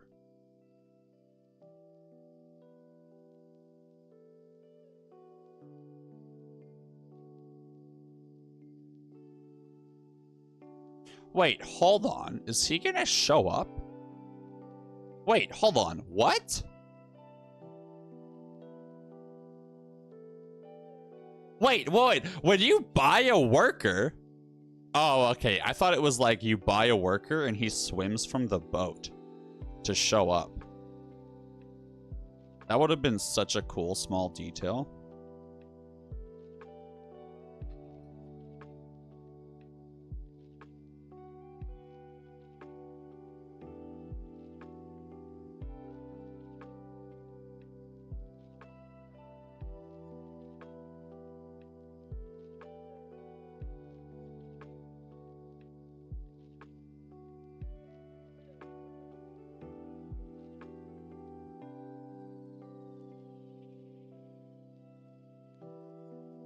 Cute. Yeah, he's stealing the booty, dude.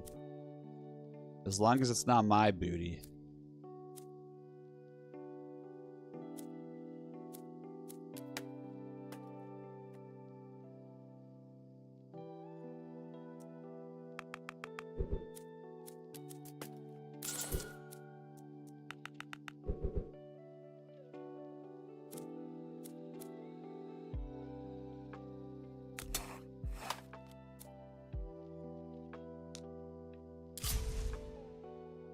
Ooh, yes, another asshole.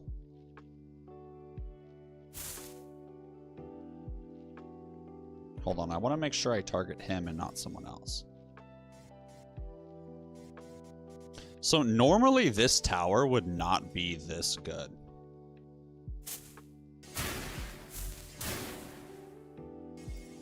Oh, fuck. However, comma.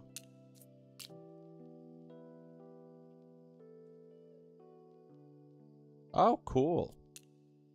Yeah, hey, honestly, Platinum, I don't need to follow him because he already, pops his head in here all the time.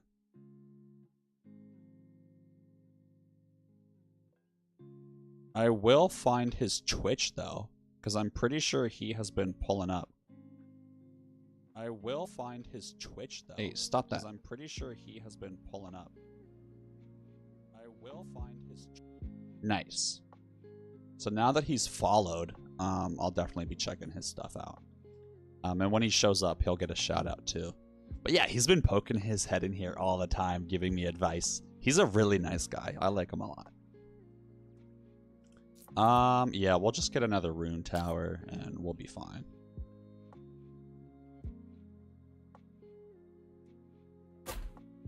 Ooh, that's a nice spot for it, too. Ooh, that's a nice spot for one.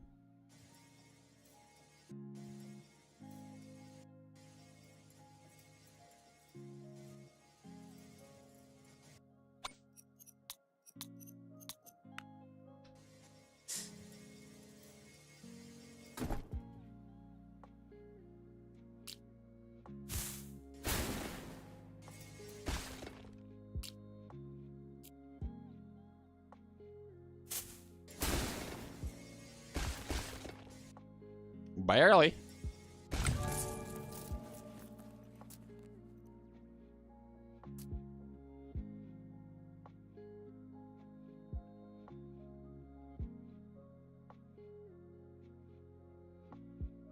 Wow, that's phenomenal.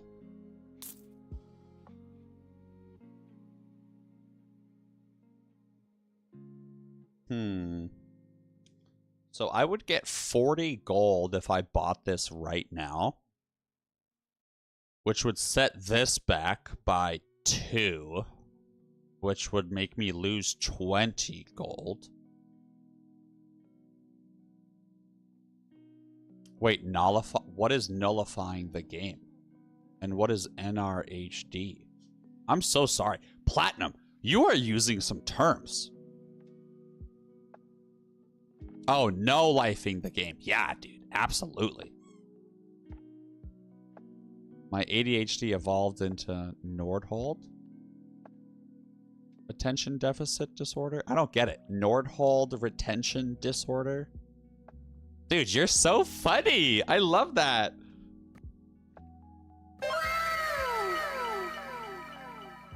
We're gonna do it.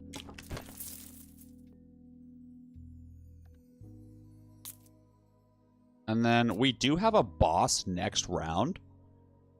So normally I wouldn't get this.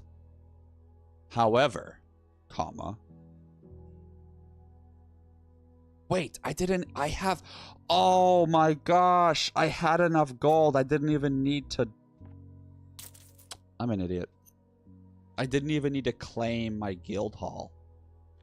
I was looking at 25 as my total gold, not available gold over here. Oh. Dude, it's those tiny little mistakes that just cuck you.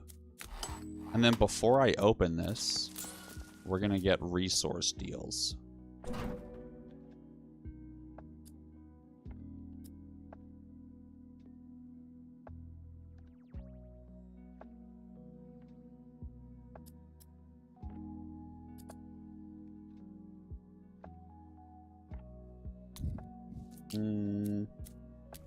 Another worker would cost 80. So let's do it. We'll get wheat. Oh, I didn't have enough monies? Okay, cool, cool, cool, cool. Oh, yeah, I didn't have enough, but then buying the relic gave me more gold. Oh, okay, okay, I'm not stupid.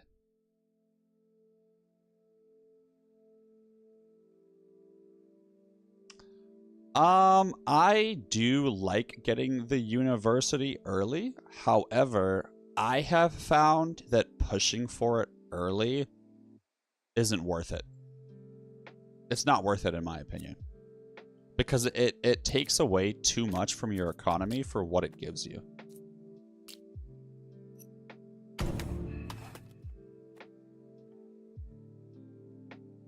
Yeah, man. Hey, I'm glad you like it. I'm glad you like it.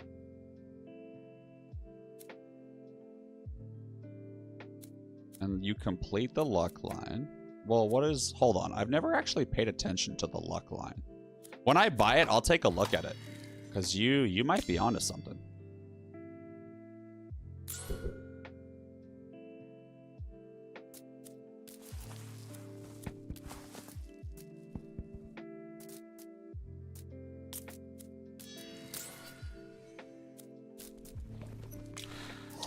So what I'm doing right now...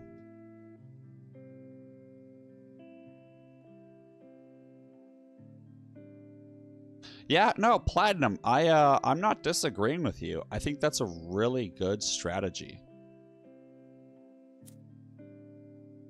I agree.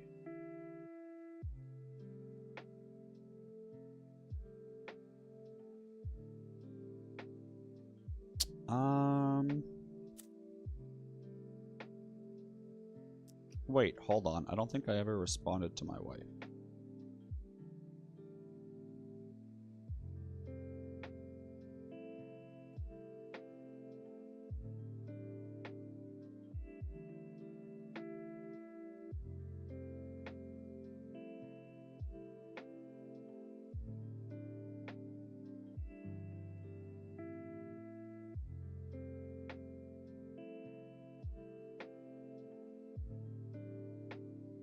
Okay.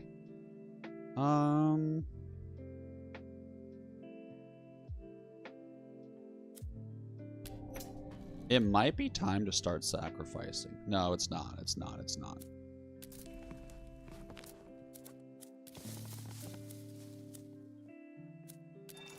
I'm going back to the original strategy that got me super far, which was not sacrificing for as long as possible.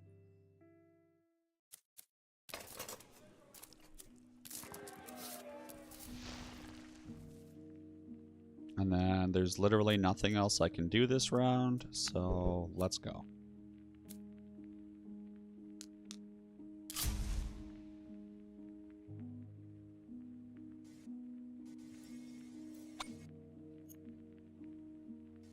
Man, I hope I can survive.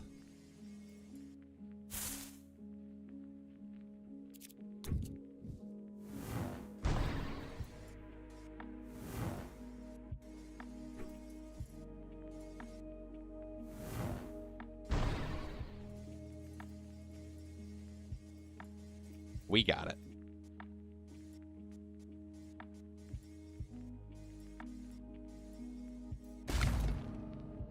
Reroll. Oh!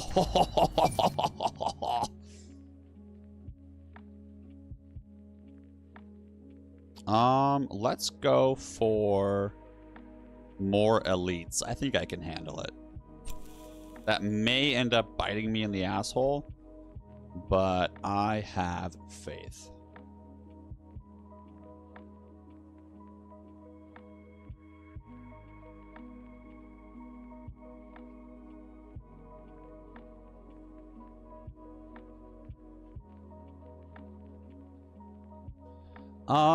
Okay, so we need to get the university now. So luck. All right, Platinum, walk me through luck. Why is it so good? +3 rerolls. 2 rare banners. Right, you would want rare banners, right? No, common banners. That's pretty good. 5 times the chance of banners. Okay, so this just gets you a lot more banners. Damn, that's really good.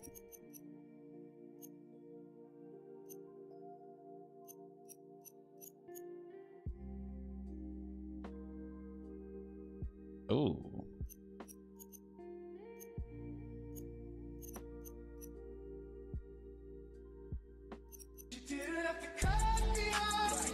Oh! Yo! What is up? Thank you, thank you, thank you for the raid. Holy crap. I take it you're a Nordhold player too? I am on the grind right now. I've been playing this game for like 2 days straight. Maybe even 3 at this point. But yeah, my name is Hacksar. I'm a variety streamer. Thank you again for the raid. Wow. I just want to say, man, I'm so glad to have you here. I hope your stream went well. And I'm excited to hopefully get to know you a little bit better. Welcome in, Raiders. Let's get back to the action.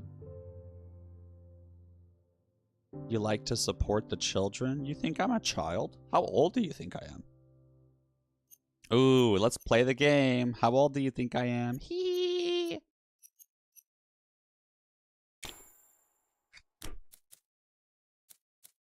Also, trade ships are super cheap, and I completely forgot to buy them.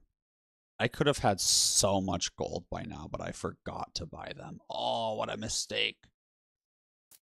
So this is a tower defense that is a roguelite that is brand new, and it has some of the most interesting mechanics I've ever seen.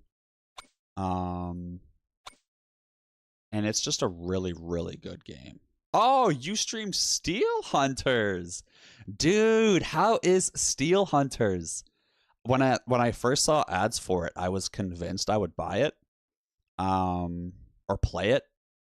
But then I got off the whole multiplayer kick for games. So I would love to hear your thoughts on it. Okay, so now we need to... What did I pick? Okay, yeah, I'm going luck this time, brother. That's new for me. Normally I don't do that. And then...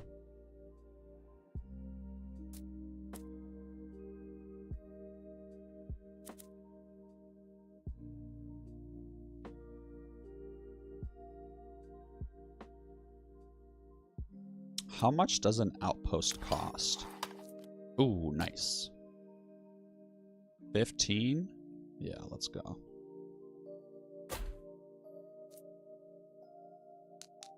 Alright, let's see what happens. Oh god, this is the boss wave? Beep, beep, beep, beep. The timer is up. I don't know why I started that timer.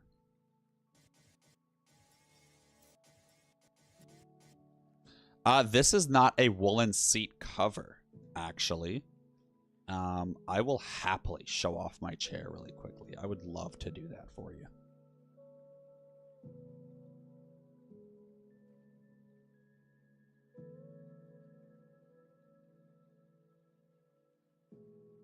This is Hazel. This chair?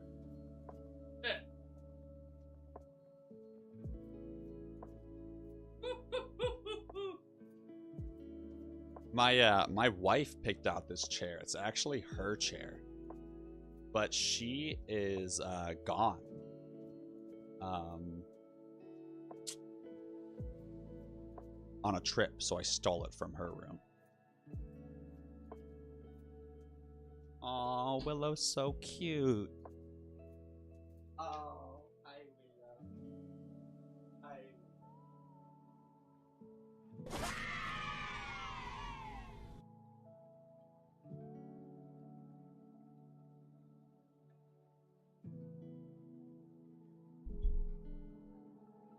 Dude, if you cheer 100 bits, I'll even give her an ice cube.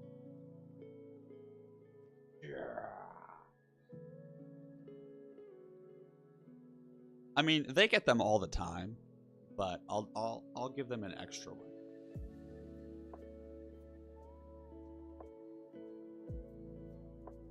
Oh, that's a nice fish. Also, I have 3 dog beds in here. And this thing is fucking massive. Also, hold on. What do you mean I joined the wrong branch? What branch? What are you talking about? Dude, Platinum, you have said so many things to me that I just don't understand. But how does my chair relate to oh, because Air Force sit in like luxurious chairs. So if I have this chair, I should be in the Air Force. Dude! Dude! What a joke. What a guy. Oh my god.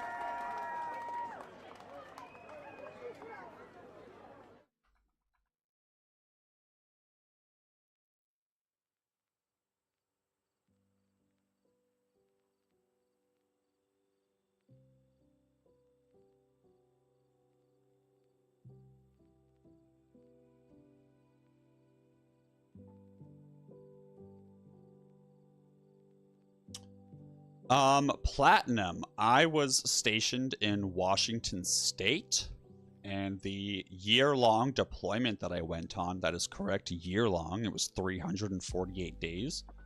It was in COVID, so 2020, and we were not allowed off the ship for any of the port calls.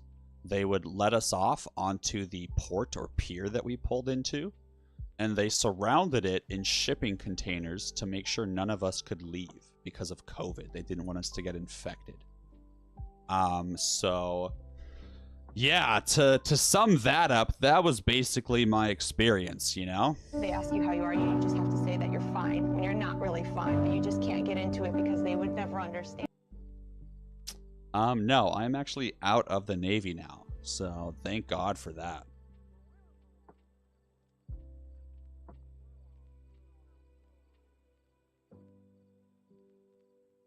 Okay, let's get back to it. I think I'm fucked.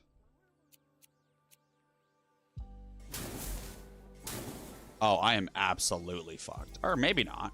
Maybe not.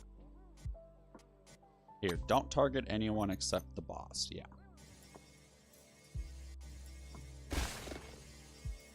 You suck, tower. Oh god, I almost lost again because I wasn't paying attention. Thank god.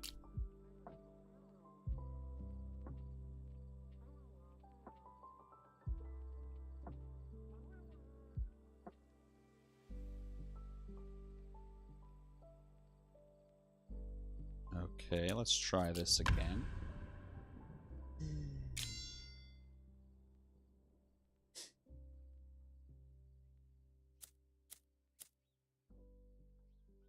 If I need to, I could sacrifice. If I need to. But I think I can get away with just having a weakness tower. And targeting the boss / random.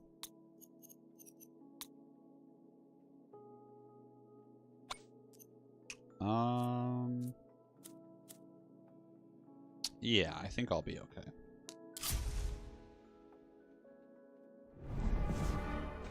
Especially when I use my spell when he's weakened, it'll do an extra 40 damage.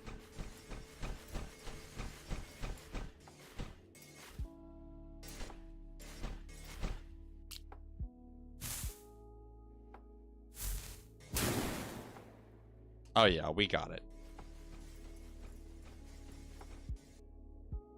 Love that for me.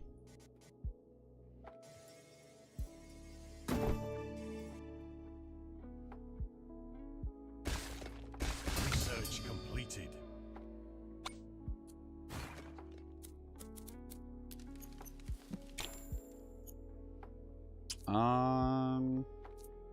Okay, let's see what the vibe is.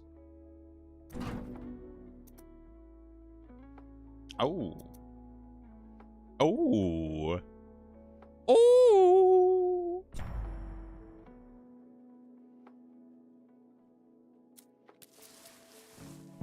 Maybe I should sacrifice before I open this. No, I don't want to sacrifice. Oh. Oh. No. Okay, we definitely need the Druid House. And I want future expansions to provide more resources for when I eventually get more outposts. And then before I build any other resources, let's just make sure I can survive.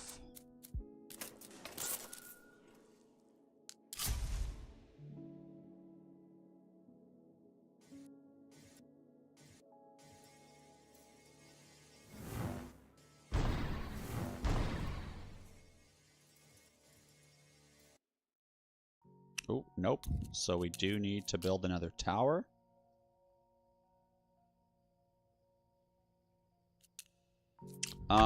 With the 39% fire rate bonus for being next to another tower, we're gonna be broken.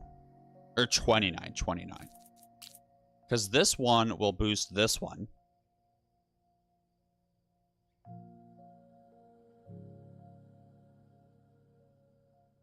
Ooh, they're almost in each other's range. So what I'll do is we'll actually start with range upgrades.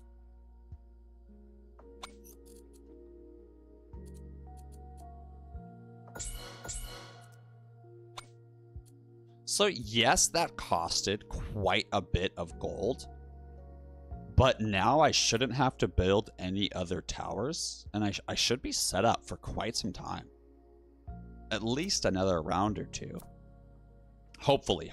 So let's double check before I build anything.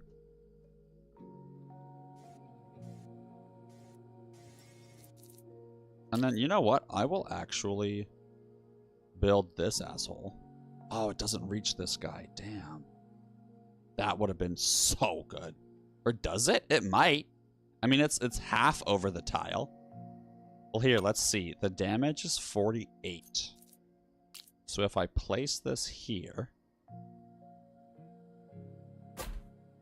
It's 51 now. Oh my god, it did reach.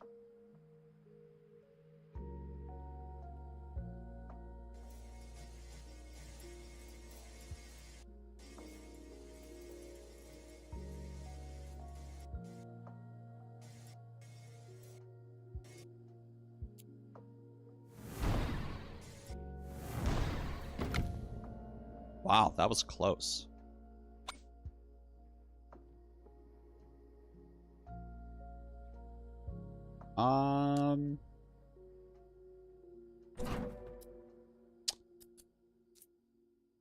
Let's just get more gold. That way I can get the last stone upgrade that's passive. And then... let's start working towards what else costs wood that I can use to boost my economy.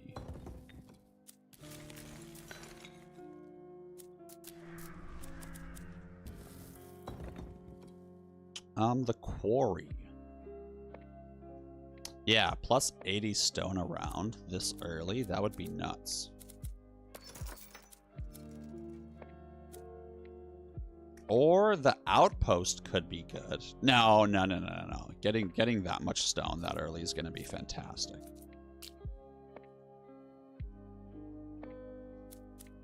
Oh yeah, let me get these costs.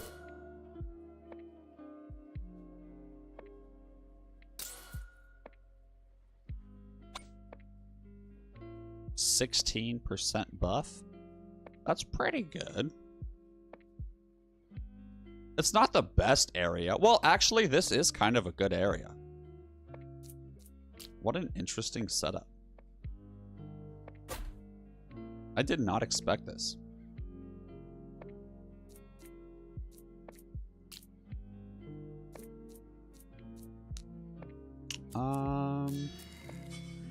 Yeah, next up, let's buy Blessing of Wealth. Because if all I'm using is Rune Towers, we definitely want more Rune Tower damage. Or gold from Rune Tower kills. That just makes sense. Ooh, another elite asshole. Jeez. Oh, he looks strong, too.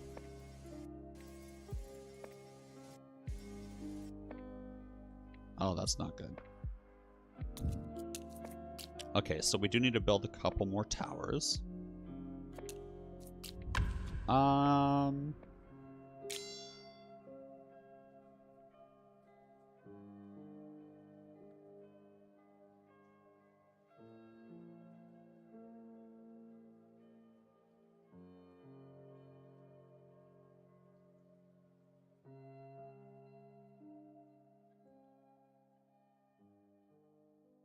Let's see here.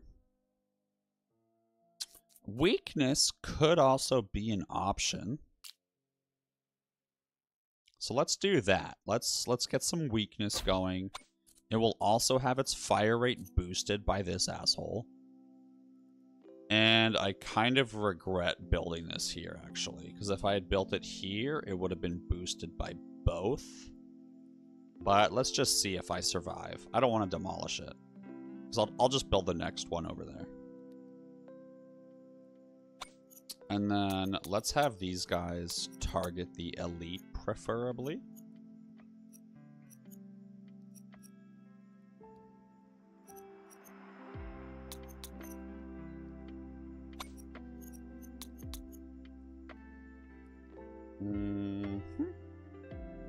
Let's see what happens.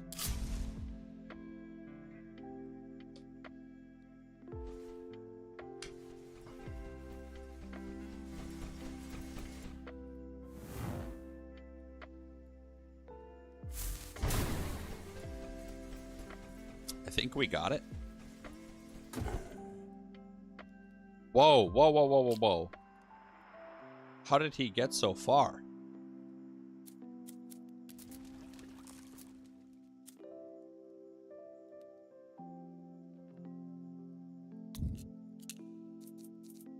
Dang, they almost got my ass.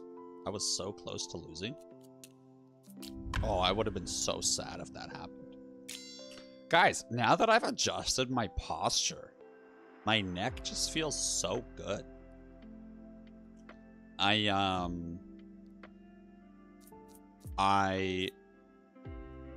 What's it called?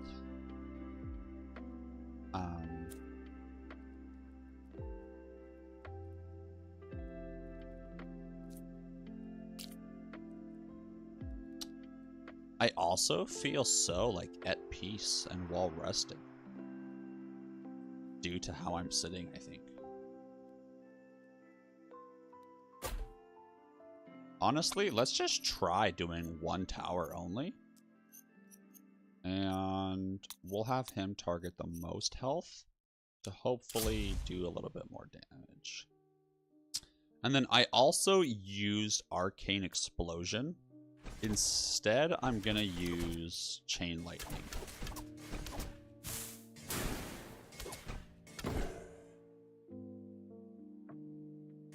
And I'll save it.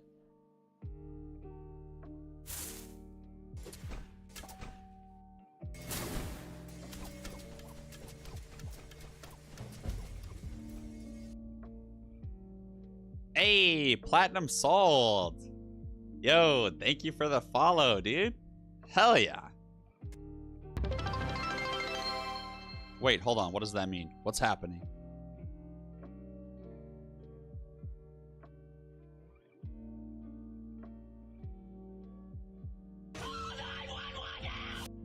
Oh, Neelid. What is up?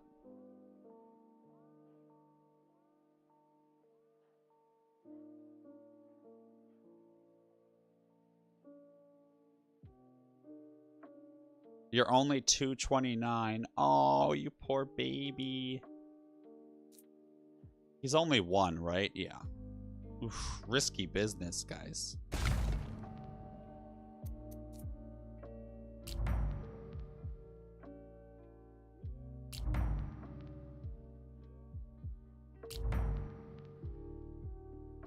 This is terrible! Stop giving me stuff that's not my runestone towers! I made a mistake by not selling them. Oh, I can just demolish them. Oh, no, I can't. Well, like, I can't now because I messed up.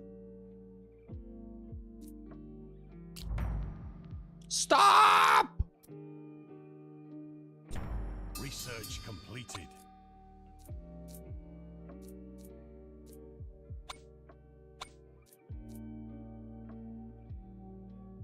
Oh, that was bad. That was not good. I used way too many rerolls.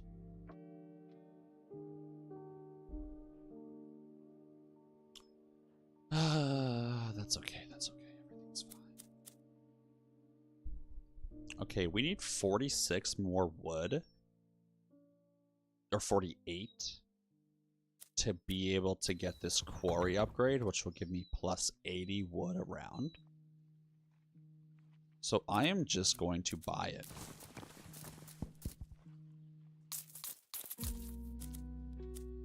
Yeah, it's a little bit costly, but I think it'll be worth it in the long run, I think. And then let's go ahead and build. So the tower that does the most DPS get its damaged plus 100%. And so this one has a really good range and a really good position. So I'm going to build 3. I'm going to build this runestone tower here and have it transfer. And then this guy is not going to use runestone. He's going to use support. And support is going to do nothing but level up its damage.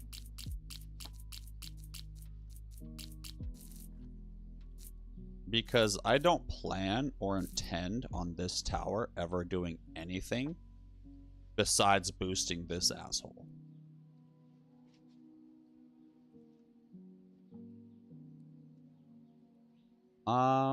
Okay, so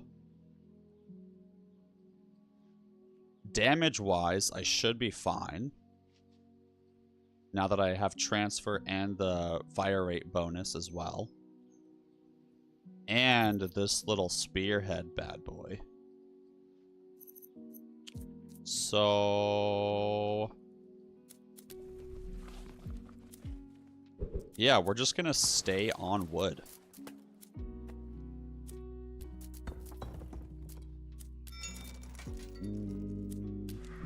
Market offer, we're good. I do want to get a little bit more gold actually for the market offer, just to make sure I can buy everything. And then another collector would cost 230. But we're gonna use the stonemason from now on. And then when I get a new oracle chance, I'm gonna go for the expansion dude. Oh. Ooh. Ah, I didn't need to buy the gold if I just opened the chest first. That's embarrassing.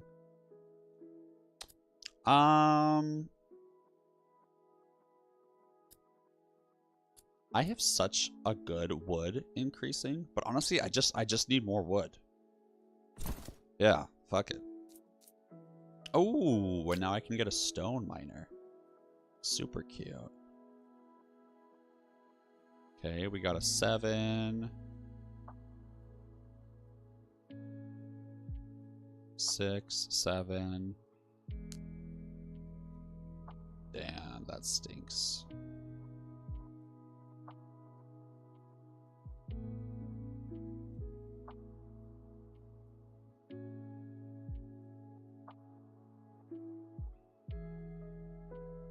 Well, let me explore first, and maybe I'll get lucky, and there'll be like a really good stone one over here or something. You know? Oh.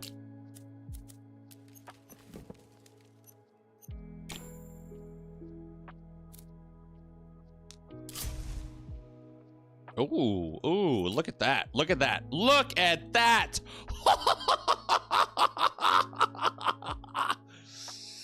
Ooh, my boy. I love when things just work out like that. Oh my god. How phenomenal. Whoa, we gotta clip that. We gotta clip that.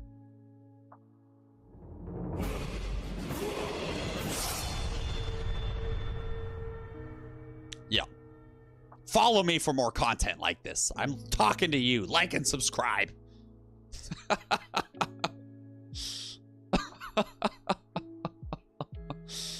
Oh my god.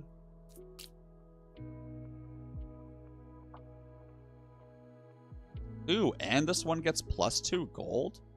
What a fucking spot, dude.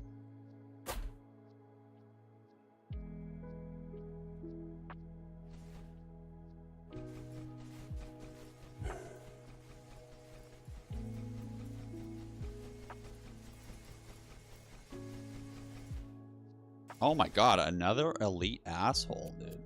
This is phenomenal.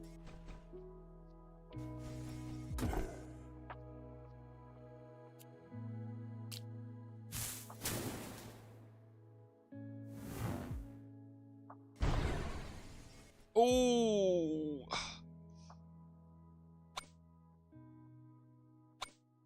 Unlucky.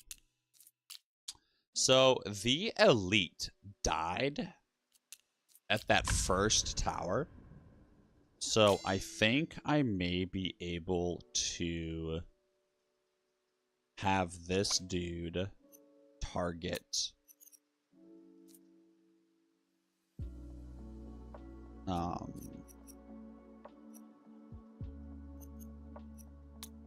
a different setup.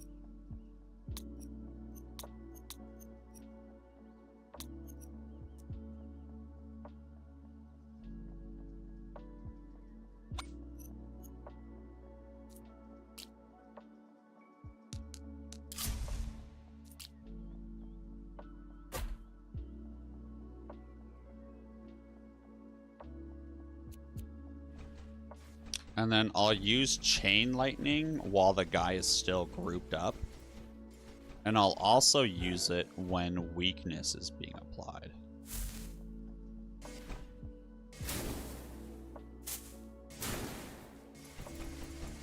And that should make all the difference. Oh god. Okay, so let's keep that asshole targeting the dude. Huh.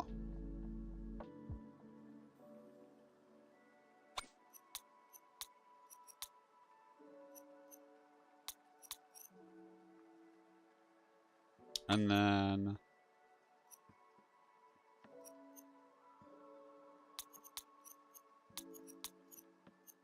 yeah. Ooh, hello.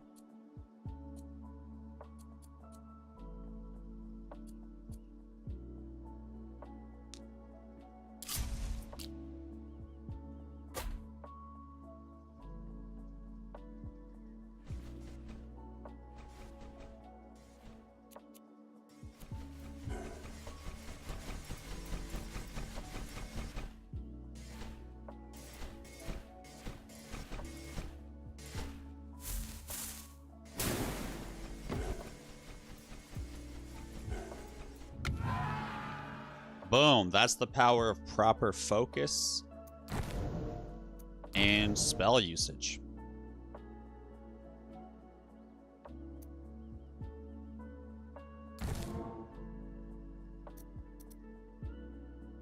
Oh, yeah.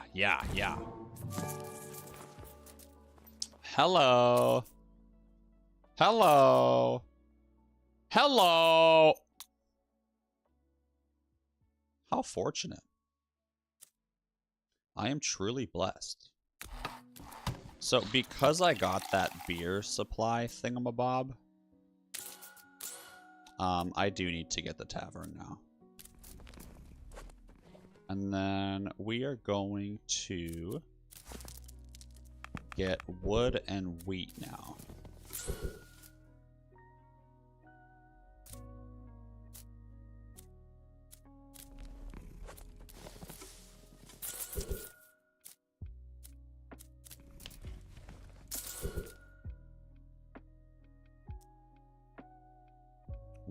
So 70 and then 140. That's gonna put that bad boy at 210. So I do need one person getting wood. The rest will get wheat, however. And then let's see if I can survive. Oh.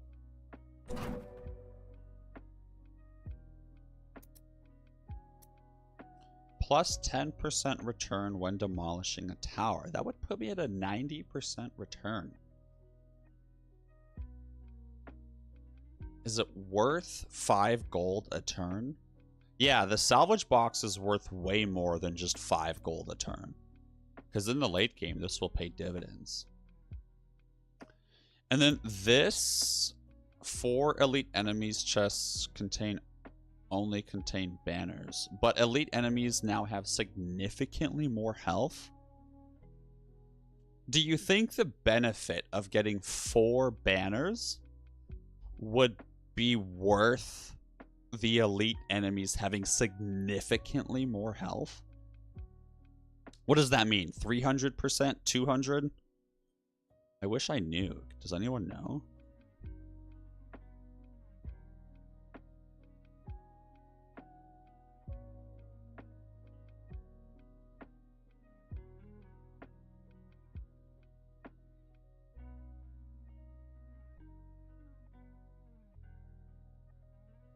I guess I should start posting these.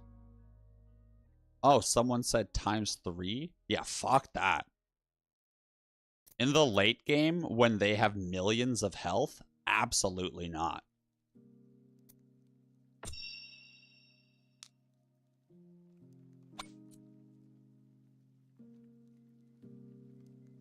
Neelit! Welcome to the stream.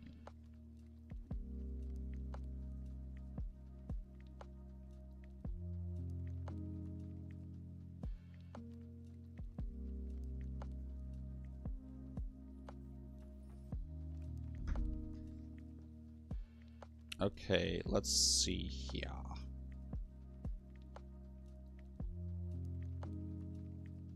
Dungeonborn? What is Dungeonborn?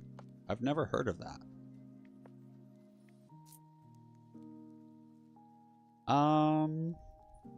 So for those of you on YouTube, my bot on Twitch just said that Neelid last streamed Dungeonborn.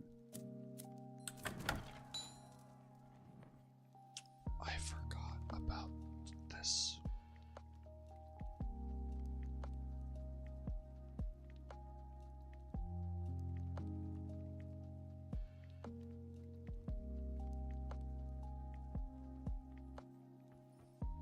Oh, that would have been such a good bonus.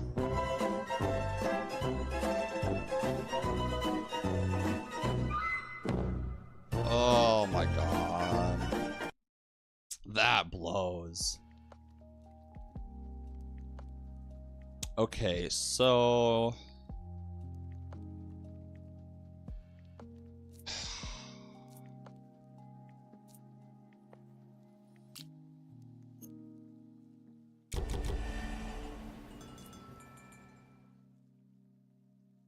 Sweet baby Wavis. What is going on, my boy? Welcome to the stream. Dude, I love your energy. I love how you always come in here. Oh, thank you for paying rent, my guy. It's hard out here, you know? Did I die? What happened? I think I'm dying. Hold on.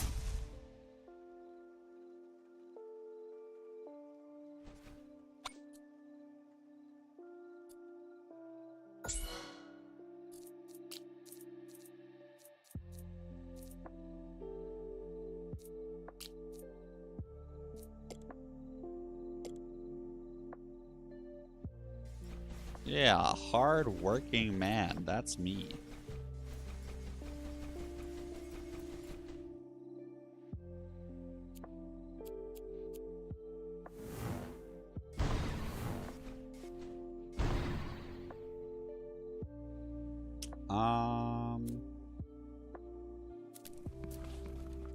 Oh, right.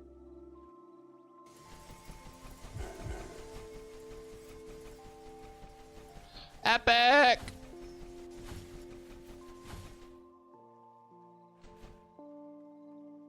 Hold on. So next round is mission choice and oracle choice. I wish I would have spot sponsoring. Damn.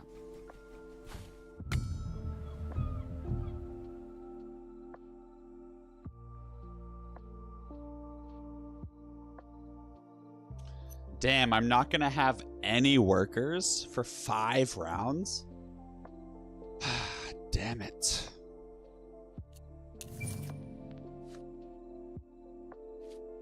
Oh my god, I could get even more elite enemies? No, I'm gonna reroll. Well, hold on. What things do I have? Yeah, I don't have anything for elites, so I'm going to reroll. Ooh. Oh ho ho. Let's do it.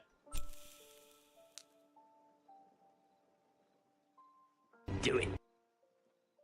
Okay.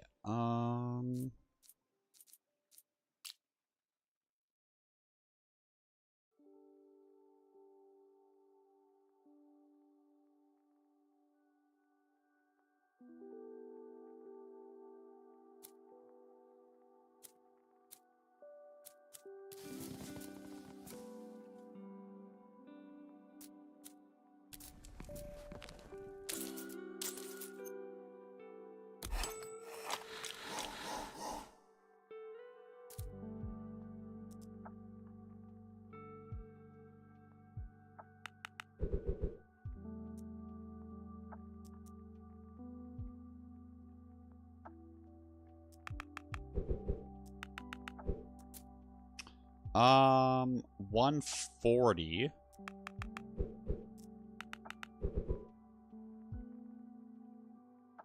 Yeah, more wheat.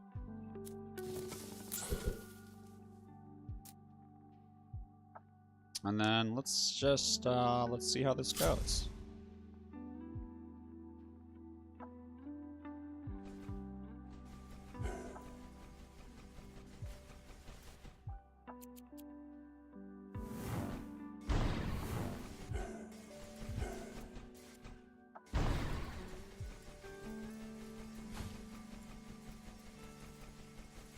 Oh yeah, absolutely not. So I think it's time to start throwing in some status effects. So we are going to delete that shadow tower and transition over to just frost towers.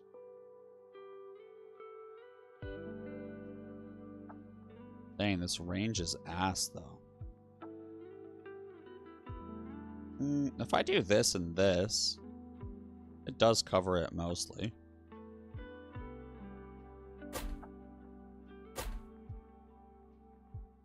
And then, yeah, why not?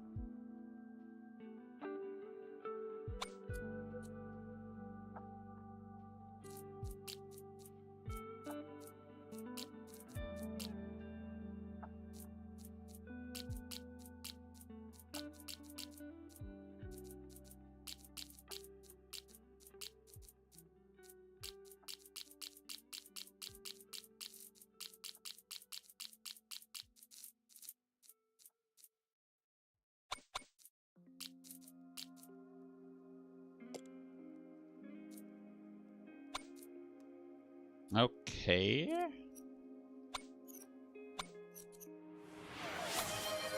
Oh, okay. I see you.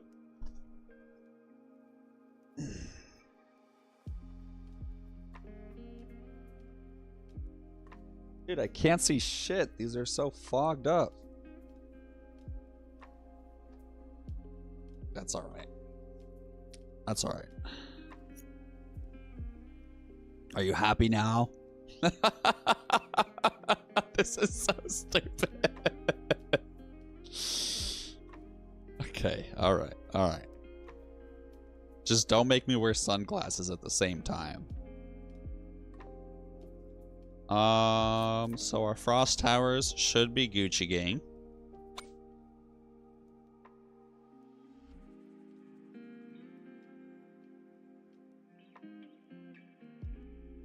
And for the next 5 waves, dude, if you have 1,000 garls, you could do it if you want.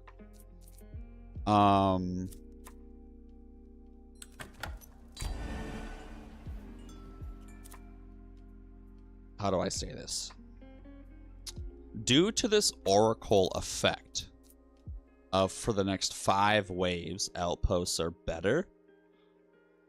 I'm trying to decide if a worker would be better and prioritizing getting workers or rushing for outposts instead.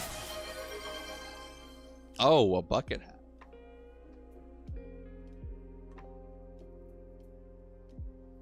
Oh my god.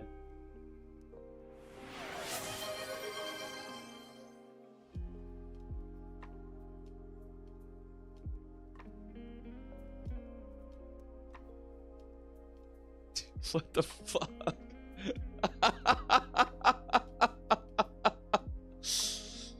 All right, guys, we are ready to go. I'm really having a hard time reading now, but we're gonna be okay.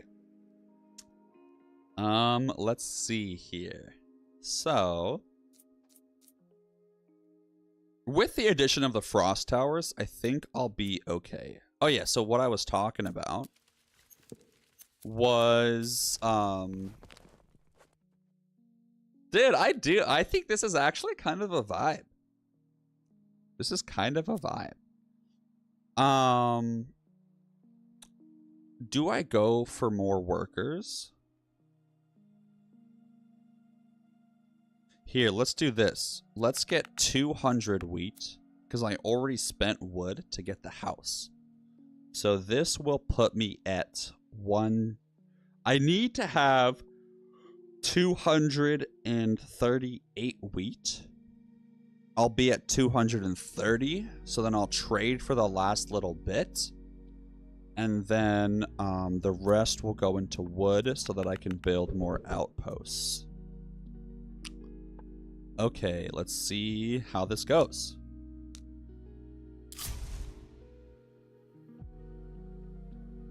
There's many fun things to do in a swamp. Dude, do you watch those videos of the guy that yoinks animals? He's literally just like in a swamp or something, and he's filming and he just goes yoink, and then he grabs like the craziest shit just out of the swamp.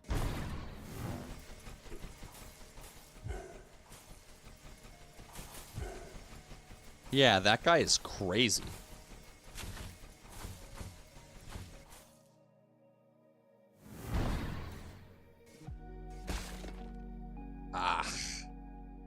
Okay, so we are gonna need to do a little bit more tower building.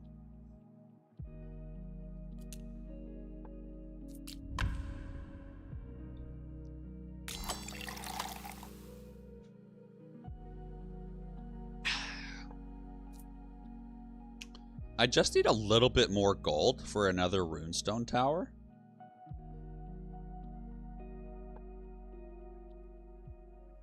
Dang, I shouldn't have bought that upgrade that I bought earlier. I shouldn't have bought this one. Instead, I could have bought another runestone tower. Hopefully just having more frost will be enough.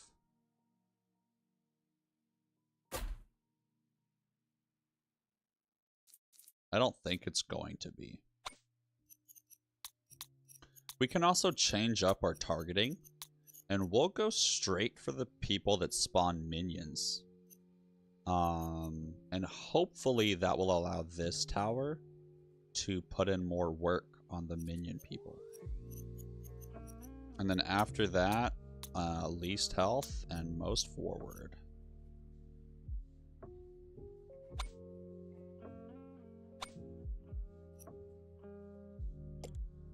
Here we go.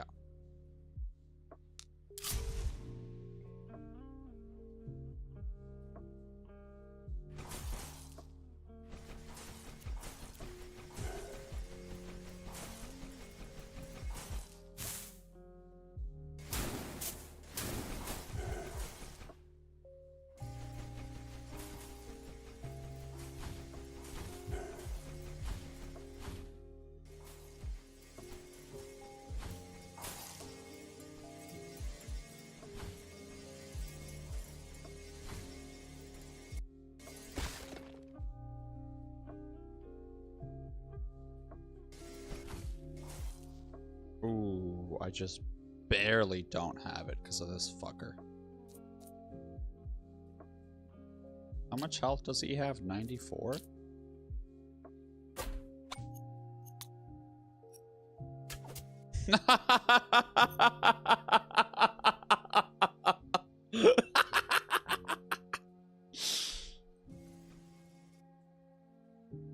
That was so perfect. Yo, comment, like, and subscribe, please. Nice. Sorry, I just clipped that. I'm not gonna die, right? That's only 2. Yeah. How funny.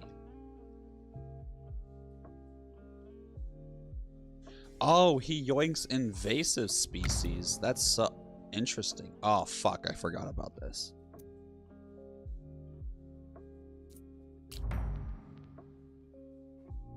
Oh, thank God. Research completed. An adventure with chemicals? Dude, I actually have some chemical stuff too. Okay, so outposts go crazy for the next little bit. So let's find some crazy places to put these.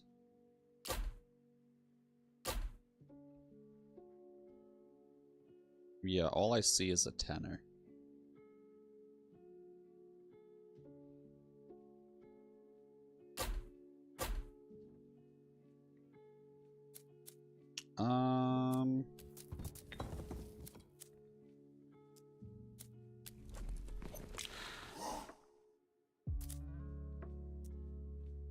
I think I did my math wrong.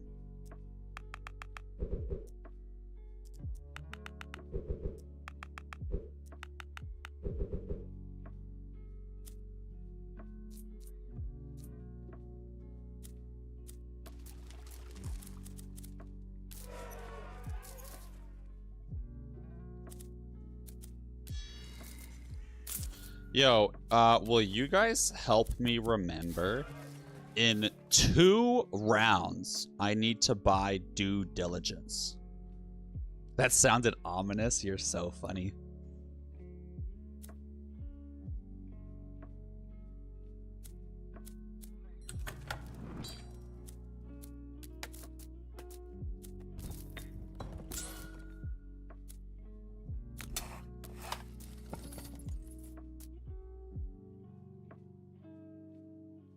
Oh, you know what I just realized? Oh, interesting.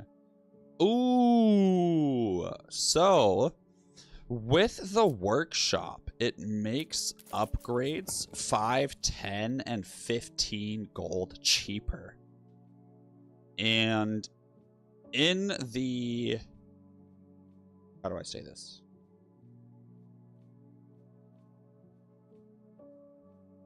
In the earlier waves... No, hold on.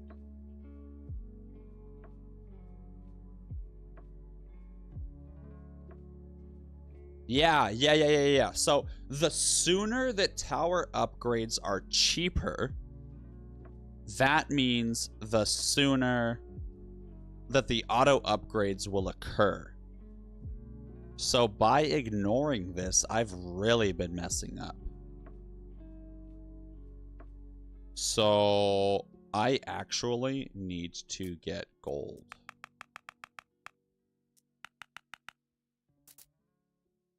Ah, that is so sad. I can't believe that. Well, I'm glad that I realized it now. I am very glad that I realized it now. And let's just see how the round goes. Oh.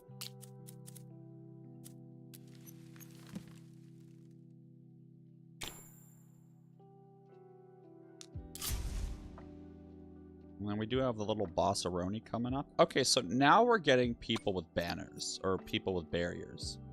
So now we're going to transition to having our focus be barrier minion regen.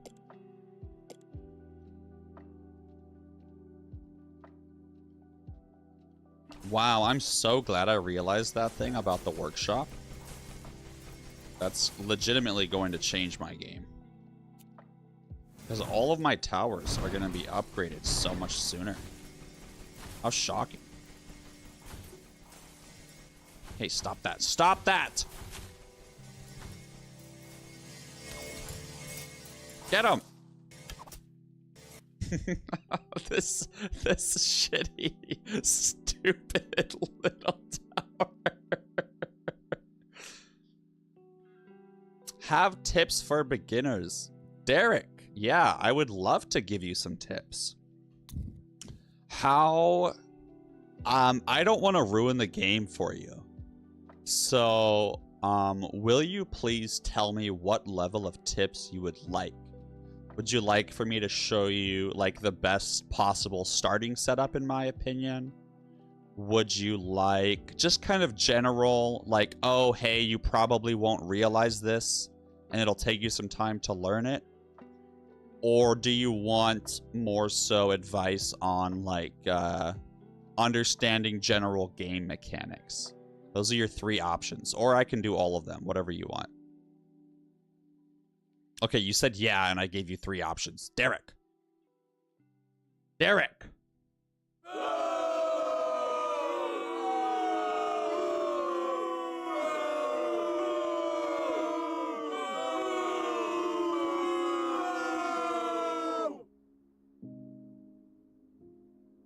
Oh, all right.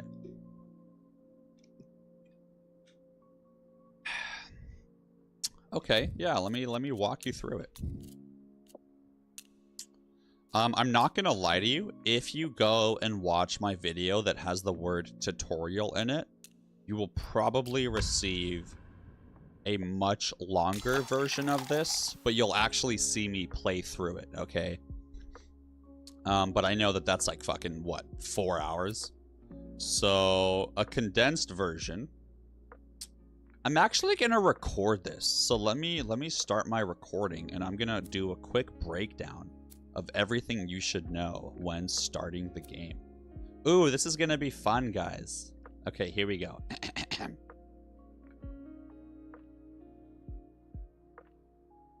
Ladies and gentlemen, Nordhold releases in 30 minutes at the time of filming this, and one of my chatters, I am a live streamer, just asked me for some advice before he buys the game, tips for beginners. So that is what this video is going to be. I am recording this live, ladies and gentlemen. I am currently in the middle of a match, so let's just jump right into it. I want to value your time. When starting the game, first of all, you have to remember that it is a roguelite. You're not going to have everything unlocked that I have unlocked, but I'm still going to talk about it so that when you do unlock it, you're more aware about it. First off, your castle. The economy budget is the most important upgrade to get as soon as possible, because everything costs upgrades and your village is extremely costly in terms of the gold required to upgrade things, and you can get everything almost half off. And any upgrade that you buy before you have these is essentially just wasted gold. And so to make this upgrade happen as soon as possible and buy as few other upgrades as possible, you're going to want to buy level 1 because you're going to start with 25 gold. Keep in mind, if you have a random starter bonus where it's a chest and you open it and you happen to get extra gold, this may change your strategy just a little bit because you might have more gold to work with. But considering a normal start, yeah, it's going to be 1 upgrade here to make things 10% cheaper. You're going to build the gold mine on level 1 or wave 1 before anything. And you're going to buy vein tracing. And you're going to get level 1 and 2. You'll be able to afford it. And then you'll have like no gold left. That's fine. You'll save that gold. And on that very same round, the first round, you're going to go over to houses. A worker's going to cost you 35 wheat. And you're going to have, I think it's like 40 or 50 or something like that. And you're going to hire a worker right away as well. And then all 4 workers are going to go into gold. One other thing I realized just now is that I have certain long-term meta progression upgrades that cause me to start my games with more resources. So my numbers might be a little off in terms of if you're able to get this worker or not. I'll have to double check that later. So after you've settled your gold, you're just going to leave them working in the gold mine, all 4 of them, until you can afford economy budget 3. Now for your first tower, you're going to be tempted to build other things. Like wood towers and arrow towers. So here, if you look in the bottom right, you have arrow towers, runestone towers, etc. You are not going to have the runestone tower unlocked. I highly encourage you to save up your honor for this thing in particular. Have this be your first honor purchase. This thing is so good. And when starting the game, you can survive the first round without any towers. You'll just eat the damage because you'll start with 10 life and only 3 people spawn on the first round. So I highly advise you, if you can, and it would affect your game, like let's say building this wood tower or arrow tower would cause me to not be able to buy something that I wanted to buy that would like help my economy. Just don't build it for the first round. Build whatever your economy boost you want, and have that work out. Just make sure you can build a tower on round 2, because you will die otherwise. Now, remember, if you've played the demo, just like Derek said, you do start with 2.5 grand of honor. So let's just really quickly talk through the best purchases to spend your demo money on. I would highly advise you to get the runestone tower. After that, I would suggest that you get shield wall, at least 1 or level 2, just because it allows you to eat more damage or take more life hits early on, so that you can, instead of investing money in towers and like basically doing extra damage that doesn't do anything, you can invest early on into your economy, which will pay dividends in the future, rather than having like extra unused damage in your towers. I would also go for Twist of Fate, at least level 1. Or level 2 if you can afford it. Honestly, even level 3 if you can. Because banners are the lifeblood of this game. And getting a good banner is the difference between a good run, or getting a legendary excellent banner truly is the difference between a good run and a legendary run. And just so you guys know, I was top of the leaderboard for like a day. Like 2 hours or something. So, you know, I'm kind of a big deal, all right? Oh, hold on. Wrong button. Thank you. Thank you. Thank you, everybody. Appreciate that. Appreciate that. Okay, so next things for honor is this rune forge. You will not have everything unlocked either. Sometimes you need to play the game and do a couple rounds before you're even able to buy certain upgrades with honor. So also, don't be stressed out if there's certain things that you can't buy that I mention. It just means that it's locked behind beating a boss or getting a certain, like, getting to a certain wave in the game, okay? So a lot of this stuff is going to be locked for you, even if you have the honor. So don't be like, oh crap, where is this thing? I don't see it anywhere. Where is it? I'm missing it. Just means you haven't reached the wave to unlock it yet. But that's why I love roguelites. You know, you start off and you learn the game step by step. Other things that I would advise you on for your honor purchases is this bad boy. I don't know what it's called, but each resource building, this bottom right upgrade here, gives you passive of that resource. So whenever you unlock this bad boy, I would highly encourage you to buy this as soon as you can. Not only with honor, but also in-game. Get it early as possible.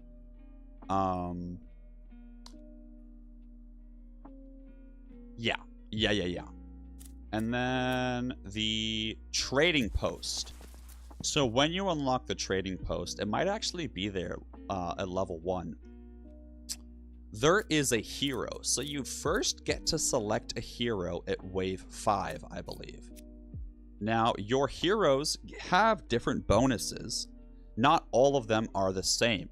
So if you look at my guy Kiko down here on the bottom left, you can see that trading ship costs are less than 40% or minus 40%.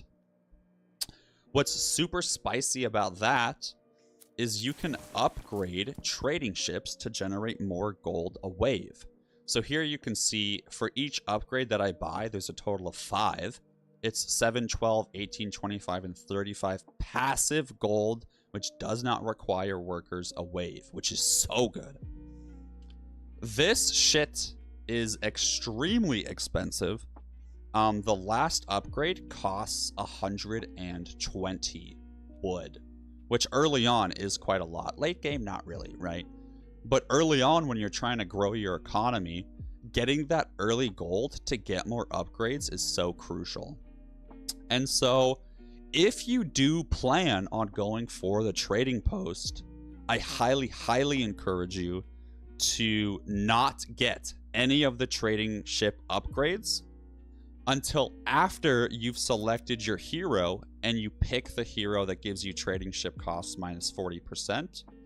And you also try to save up some wood to at least get maybe the first 2 or 3 upgrades on wave 5 as soon as you unlock the discount. Because once again, the sooner you get gold, the better. Sacrificing. So when it comes to the sacrificial altar, I would suggest that you do not sacrifice anyone until later in the game. Maybe like wave... For me personally, I would not sacrifice until I have to. Which means until I'm going to lose, I don't sacrifice. The number 1 in the world right now, Pastor Drewski, actually has a really unique strategy where he plays with no workers and he just sacrifices them all and uses outposts. So these things here on the bottom right are outposts.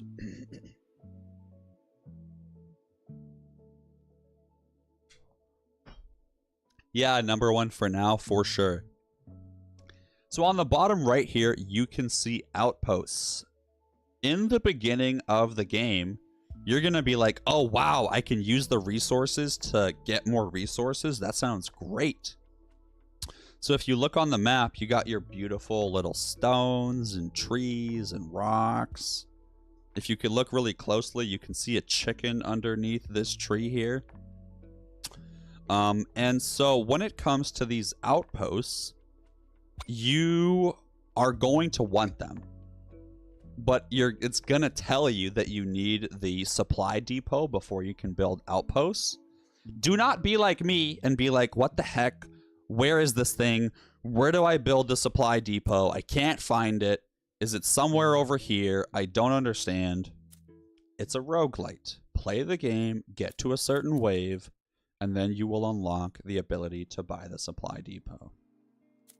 Now, when you do get the supply depot, I would highly encourage you to get the prefabrication upgrade before you build any outposts. This costs wood, and outposts also cost wood. So make sure you're weighing the balance between them. Because the early cost of outposts isn't that expensive. And so if you're able to get this little burden cart down here, if you look in the bottom left, you can see this burden cart makes outposts cost 50% less. So this is a great relic to get early. And so if you get this relic early, I would not buy the prefabrication. I would just go straight into building outposts, because the cost of getting a lower cost is drastically not worth it if you have this burden cart. And in some cases, depending upon your run, you may even just want to skip this altogether, at least for a little bit. Now, another thing with the outposts is the university. This you will not unlock until pretty late into the game, but when you do, it offers you 3 different tech trees to build into. I highly encourage you to start off with the economy one or luck. There's no need to upgrade your towers this early, because the dividends and interest that you'll gain from having a better economy earlier or getting better banners earlier is so much greater than getting, 15% damage.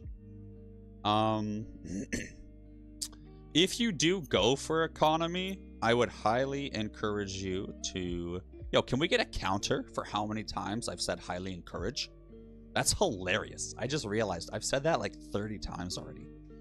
I would suggest that you get resource efficiency before you build any outposts as well.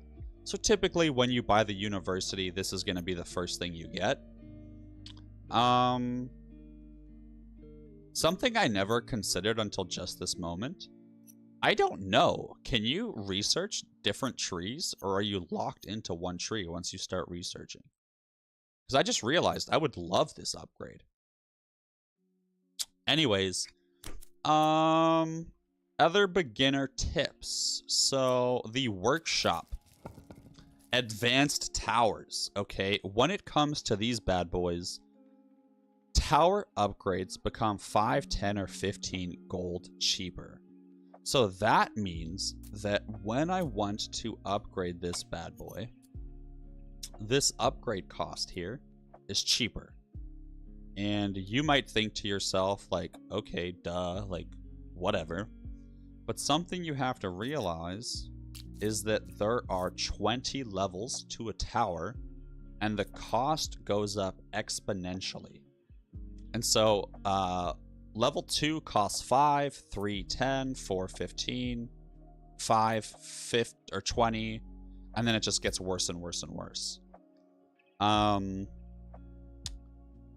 However, if you don't upgrade any of these towers, and you towers will auto upgrade over time.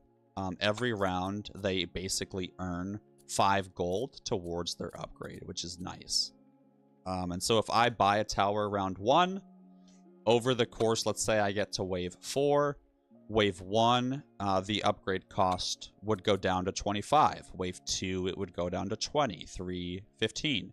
So that's a mechanic that's really interesting.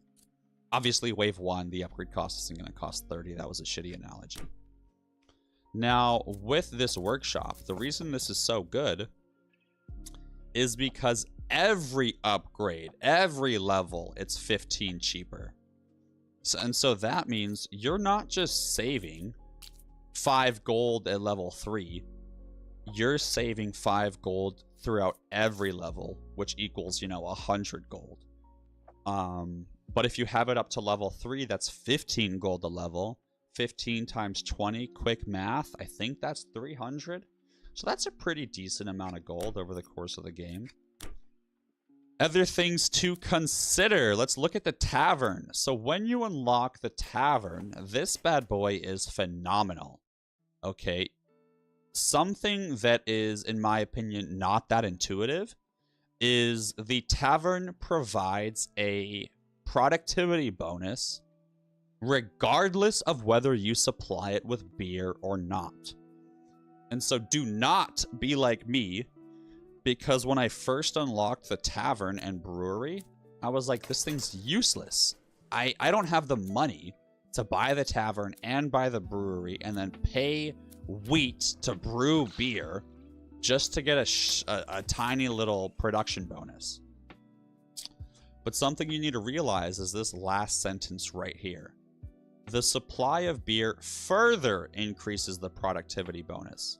So buying the tavern will hit you with a nice 30% right off the bat productivity bonus.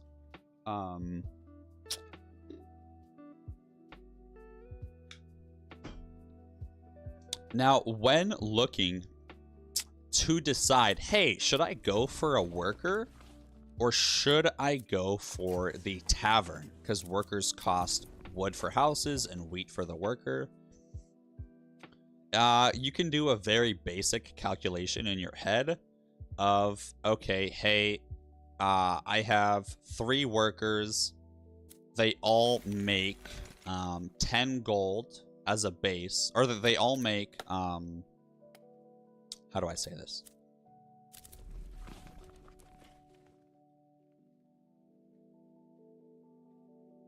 The tavern costs 60 wood and gives you a 30% bonus for each worker.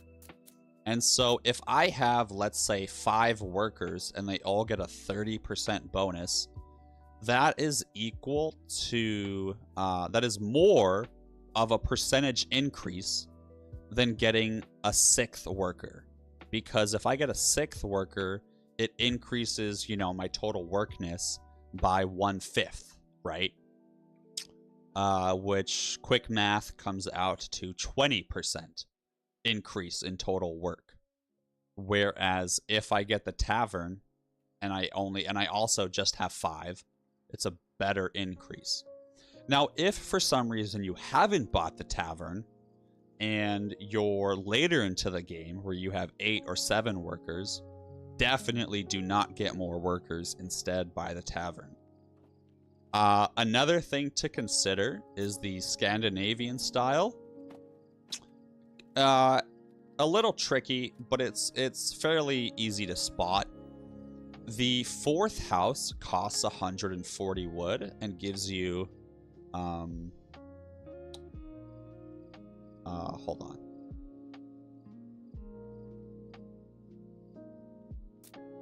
Huh.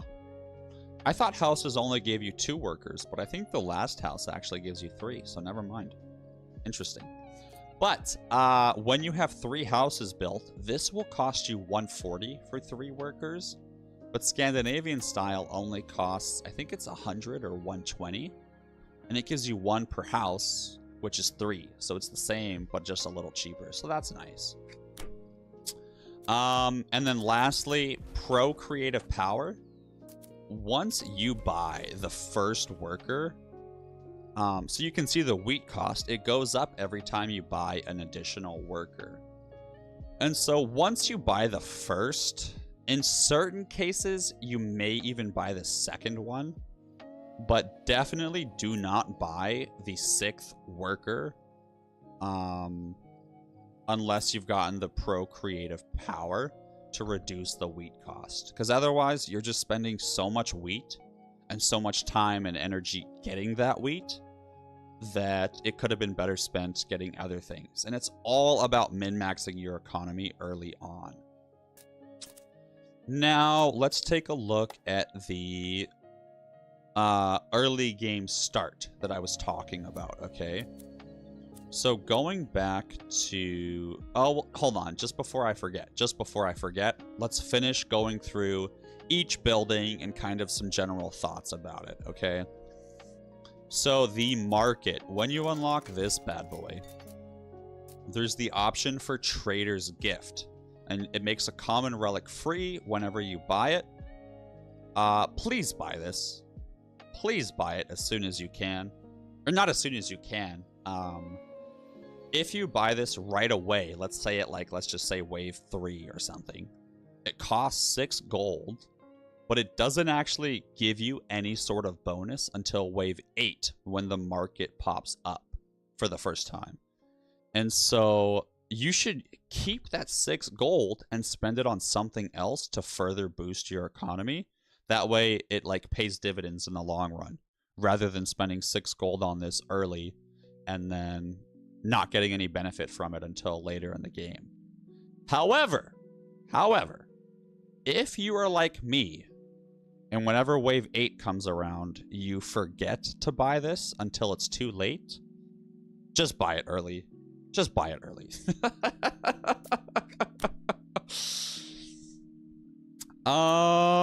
Okay, let's take a look at the Oracle.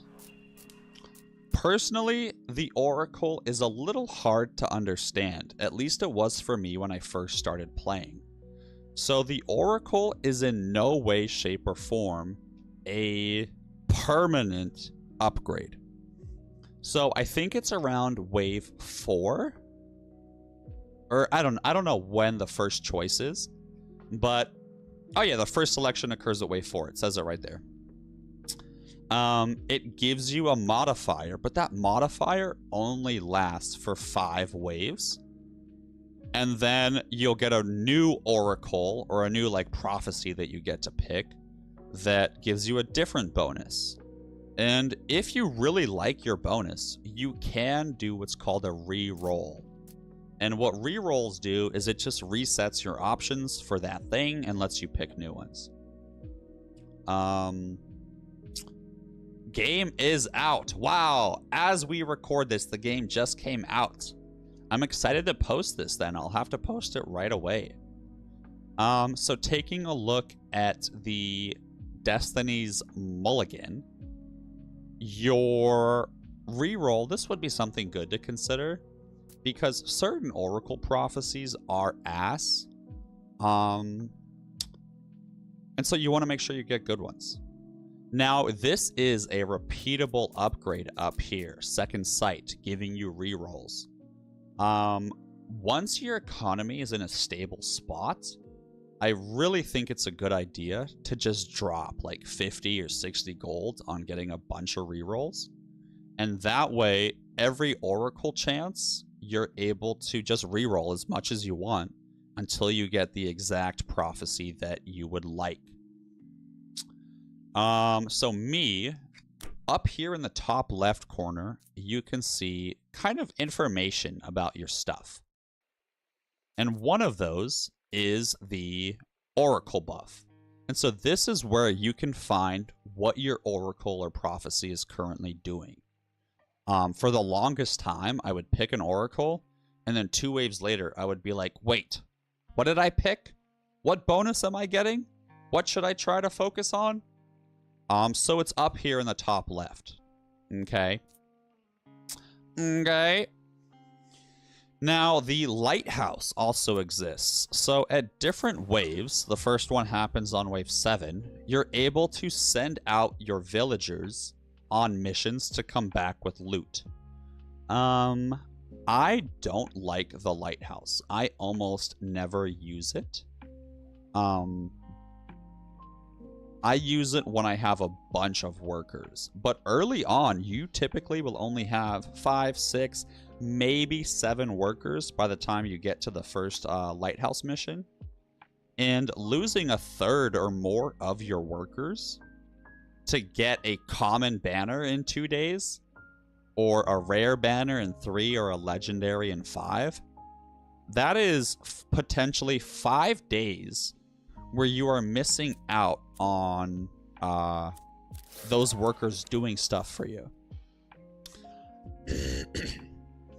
And so, weigh your options. If you're doing a build like Pastor Drewski and he doesn't really care about his workers, sure, do it, you know, get that legendary banner. But me, I absolutely need my peeps. There is a rare instance in which you'll get a relic that says the next mission, the next lighthouse mission, common, does not require workers. And there's also another relic that I have pulled up on the bottom here, treasure map. Lighthouse missions offer relics now as well. So you'll get a relic and a banner, which is really nice. So in the event that you get this treasure map early on, it's gonna increase your thought process in terms of, ooh, maybe I should do the lighthouse. You know, just something else to consider. Also, don't be like me. If you have the option to send the common lighthouse mission out, because there's 3 missions you get to choose from, common, rare, or legendary. If you get the relic that lets you send the common one for free, don't just skip the lighthouse. Because when the lighthouse happens, you have the option to just hit leave and like skip. I always skip for the most part. So sometimes I forget I have that relic, I don't look, and I miss out on getting a free mission. So definitely something to consider. Now, let's take a look at the...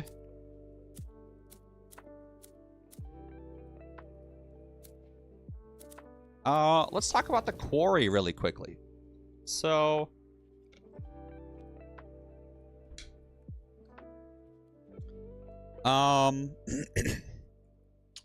when you look at the towers, in the bottom right, you can see the cost for these towers. This bad boy takes wood. This guy takes a little bit of wood. And this guy takes a little bit of wood. But for the most part, everything is just stone, in my opinion. Right? Volcano, stone. Frost, stone. Runestone, stone. Tornado, stone. Shadow, stone. Raven, stone. Arc Tower, stone! So the quarry should be a priority for you. However, it should be a late, early game priority. And what I mean when I say that is stone is not really used in any of your buildings or ways to boost your economy. Boosting your economy all happens with gold, wheat, and wood. And so you may think like, oh, all these towers use stone. Let me get my stone production up early. That way I have more time to collect stone for my towers. That is a silly goose move. You should prioritize your economy first so that you can afford to get all the good stone or all the good quarry upgrades earlier. So then when you do put workers into the quarry, you make a bunch of stone for cheap. Cheap labor, baby. That's what we love. Now you can see I'm getting 332 stone a wave, but I don't actually have any workers working here. So let's go back to outposts and talk about those really quickly. You have 4 options, okay? The woodcutter, the stonemason, the forge, and the general collector. Do not be like me and only build the general collector. That is a silly goose move. Because while it seems fantastic, oh wow, all 3 resources, why would I not build that? The cost of this is 3 times more than a stone tower, practically, or like generally. And so, especially early on, you have to invest so many resources to get these outposts. Whereas if you get the cheaper ones that are just for wood or stone, it basically gives you, it's a better return on investment, ROI. Something to consider. Also, I don't know if you have them right away, but there are these things called specializations. And those are hidden little bonuses that you can get for your buildings. So I like beat the game, or I beat wave 30, which is like where you either end the game or go into endless mode. I beat wave 30, was like really far into the game, trying to get further, get on the leaderboard. And I saw this weird button that I had never seen before. And it's right here in the top right of some, not all, but some buildings. And I don't know if you unlock it earlier, or I don't know if you have it right away or not, because I never saw it. So please check me on that. But it costs money. And each time you specialize, the cost goes up for all buildings. And so you have to be particular about what you specialize in early. So what I mean by that is the hero tower, the first specialization costs 200. The next is 500. The next is 2,000. And after that, I think it jumps straight to 10.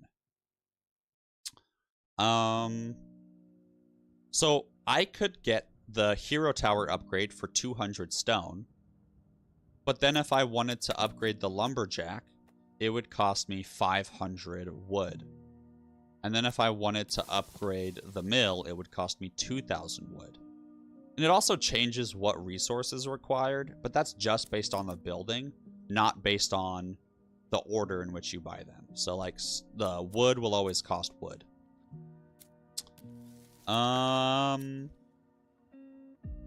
Yeah, so I would really encourage you, because wood is used in so many buildings for your village and your economy. I would suggest going for the lumberjack camp and getting the forester lodge soon, because it gives you 80 passive wood a wave, and it only costs 200 wood. It basically pays itself off in 2 rounds. So absolutely something to go for. I would consider getting this before you get the supply depot and go for supply outposts. That's another thing to keep in mind.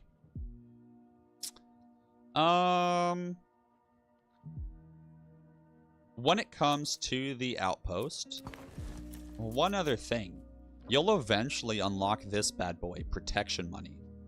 If your outpost does not ever see enemies in a wave, it gets +2 gold at the end of the wave. So what that means is you can see the range of this outpost. If no enemies that round cross into this guy's range, I get an extra 2 gold for doing nothing. And so when you build an outpost, let me do a wave really quickly so I can show you. Let's just see if I can survive this wave. I might not be able to, so if I die, this is going to be embarrassing. But we'll get through it together.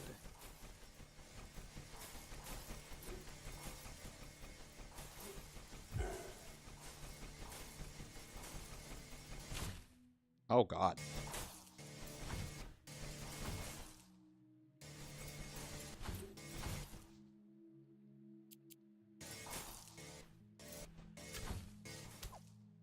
I have 2 life. So if this guy gets through, it's fine.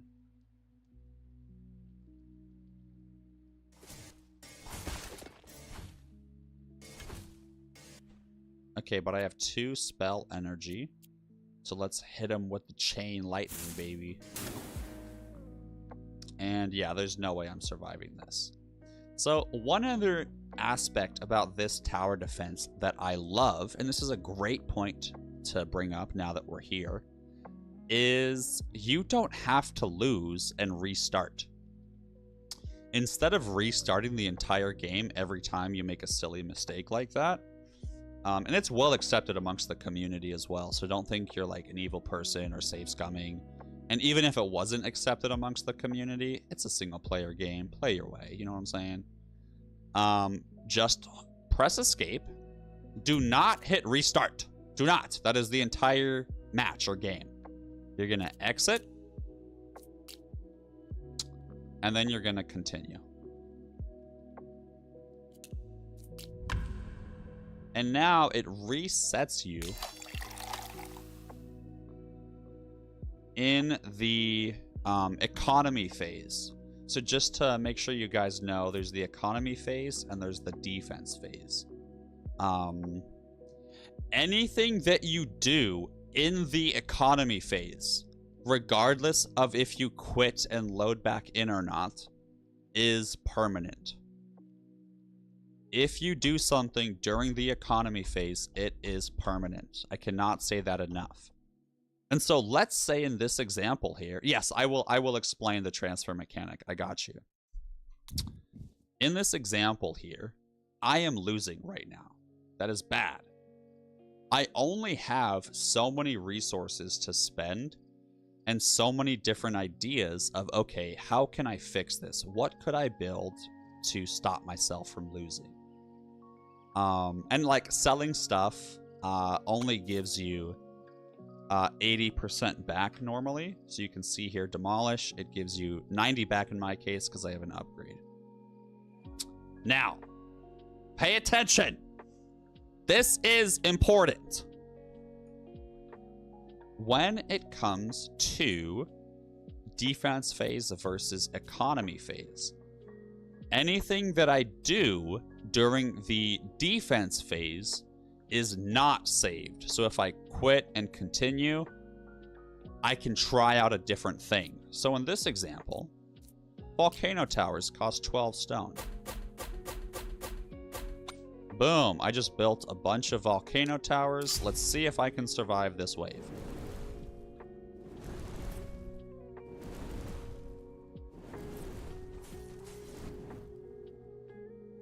It's not looking good, gang.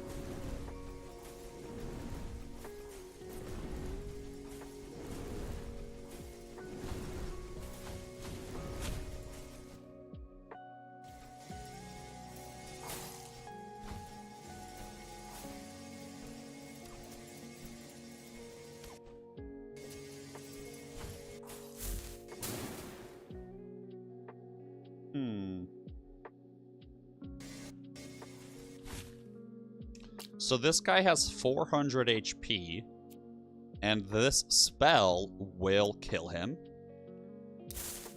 And these guys absolutely are gonna die. Like, I'm not stressed about them whatsoever. So the question is, will this guy die?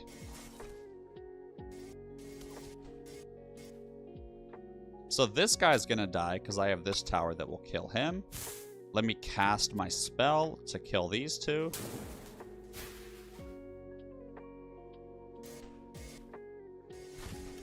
Okay, and let's just double check here that I will win.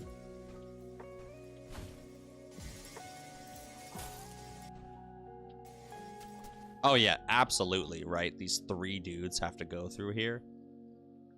And so, I could keep playing. Enter the economy phase, and that's that. This is a permanent decision that I made. But if I realize that I win, why, or not why, but if I'm like, that didn't really go that well. I lost, let's say if I had 20 life points, if I lost 15 of them, I might be upset, right? So I might think to myself, I don't really like that. So if I went into this and tried to delete all these and maybe like position them better into different spots, well, I just had to lose a lot of money demolishing them and rebuilding them. So in order to experiment and like have fun and play around, now that I know that that won me this round, I'm just gonna quit and not win this round. And that way I get reset back to the economy phase for this round. And I can try out a different strategy that may be cheaper or more efficient or just in general entirely different. And so you can see here, because I'm an idiot, and when I was trying to show you the permanent effect, I built them during the permanent effect. So this is dumb. This is really dumb. I'm stuck with this now. That sucks. So now let's actually build seriously. So I lost that round, unfortunately. I think the best way, because I'm going for a runestone tower / frost tower build, I think it makes the most sense to try to build more frost towers. So we're gonna slap-a-roni, a little pepperoni right here, and that will cause the slow effect by this tower, which should be helpful. And then something else that's interesting is I can build one more frost tower somewhere around here. I could put it here, but I mean, this slow effect is already happening in this whole area. But you can see there's no slow effect right here in this section. So I'm going to try putting my frost tower here and cover this gap. And hopefully that works out. So let's see what happens. And then that was, in my opinion, a very efficient usage. It's in alignment with the strategy I'm going for. So if I'm going to win, I'm not going to tinker with it. I'm just going to move on.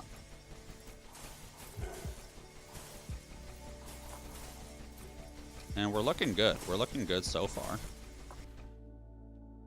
And then another thing to think about too is if you lose just barely.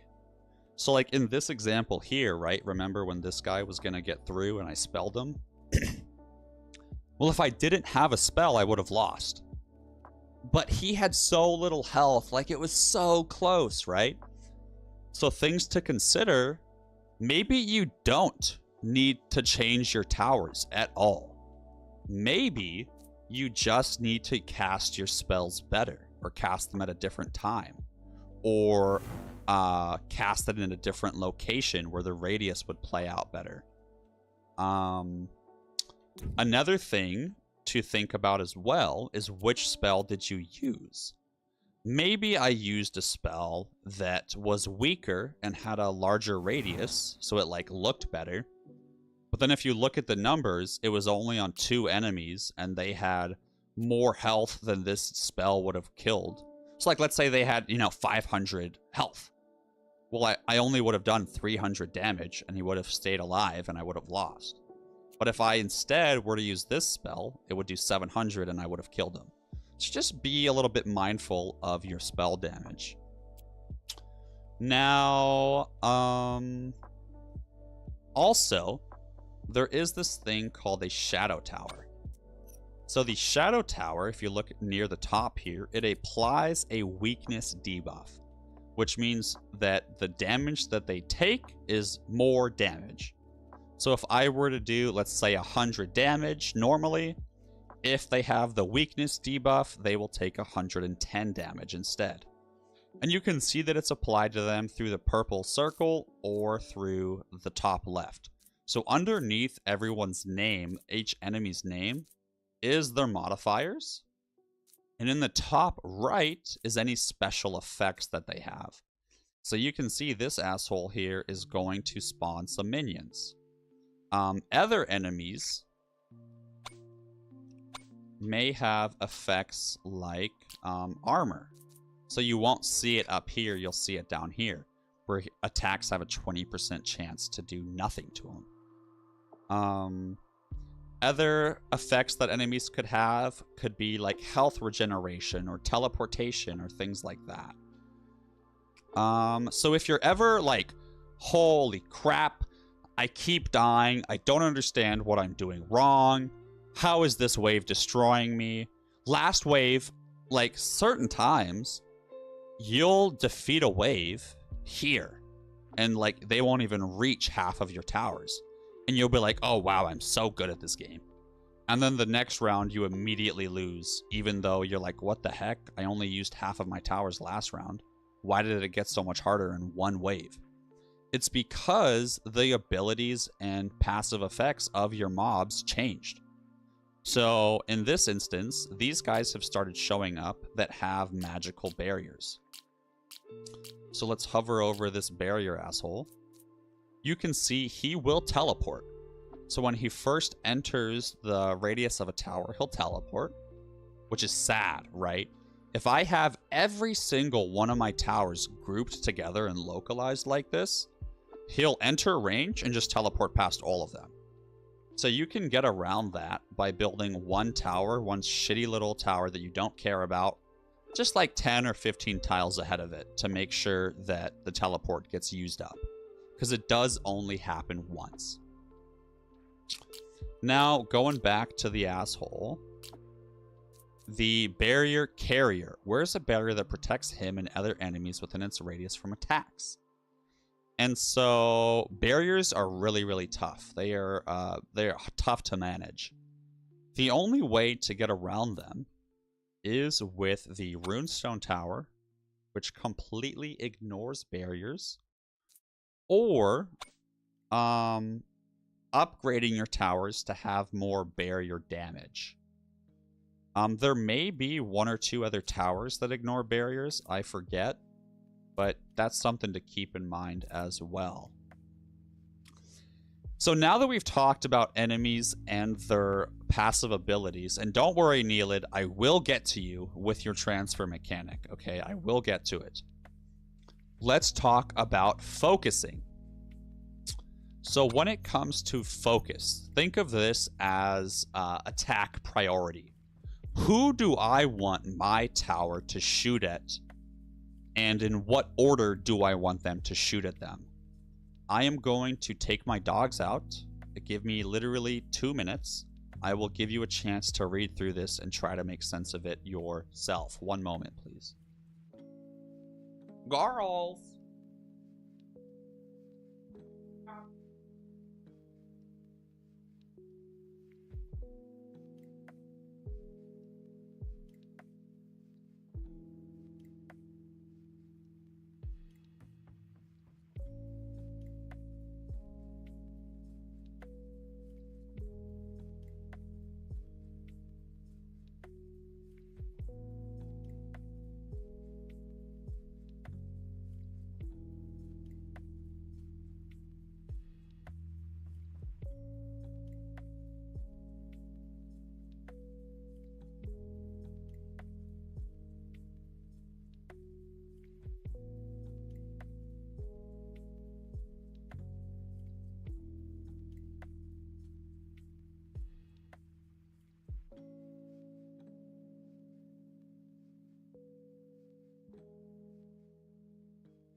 Greetings and salutations. Let's talk about Topo Chico. Topo Chico is a mineral water with a twist of lime. The official sponsor of today's video. Listen to the crispness of this carbonated, juicy, crisp, yummy water, manufactured and bottled all the way from Monterrey, Mexico. Listen to this, guys. Hold on, we gotta lock in here.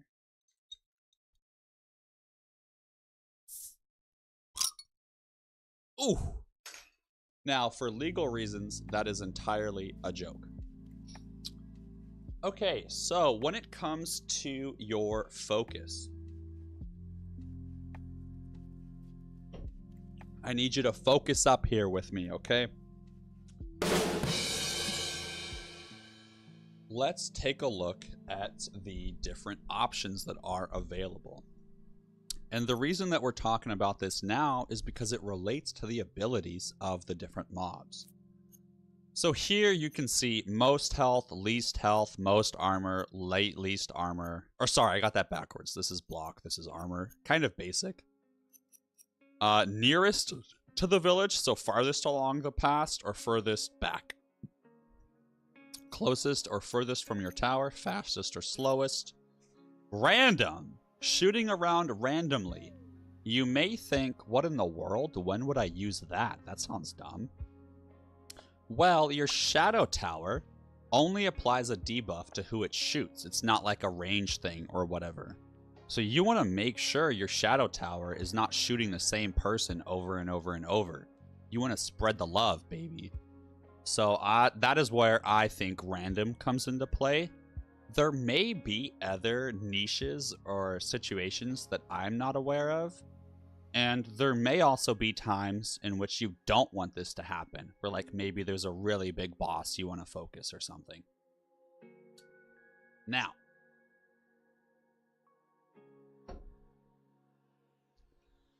with the focus options, let's get into the more niche ones. So a niche just means like particular or specific. So spawning minions, this is one of the more important ones. Barrier carrier is also very important, and so is the health regen. With these bad boys, you're wanting to deal with these three because they are typically the largest contributing factor to you dying. They pop up out of nowhere, and this game does not have a tooltip to say, hey, next wave, you're dealing with spawning. Next wave, you're having more regen enemies. And so a lot of the time, you're gonna lose and be like, what in the world happened? And then you look back and you start clicking on enemies, and you're like, oh, this dude had regen, or oh, this dude exploded into a bunch of little minions. And those minions are like super fast and cheeky, and so if he blows up right here, this is mainly good against individual units, that would be really poopy, right? And so I want my towers upstream to focus more so on the big guys to hopefully, let's say I have some volcano mortars over here for some larger area of effect on those little guys. So all things to consider there. Now let's talk more about the regen. Health regen is ass. There are so many mobs in this that are like really, really good at regenning. Especially when the health gets into the millions of health. So what I would suggest is having a nice little balance of these. So some towers should be attacking minions, some should do regen, and some should do barriers. Depending upon the type of tower, that may also change your focus. Similarly to how shadow towers were for random, focus towers, you got a couple options, man. So what I like to do with focus towers for a generic normal wave, I like to do most health, focus until death, which I'll explain in a second. And then I like to do barrier. Oh my god, you just scared the shit out of me, Allie. I don't know if you guys saw me jump, but that was scary. Welcome to the stream, Allie. If you like this game and are struggling with it, I'm going to be uploading a video to YouTube later, which is me explaining pretty much everything I know about the game at this point.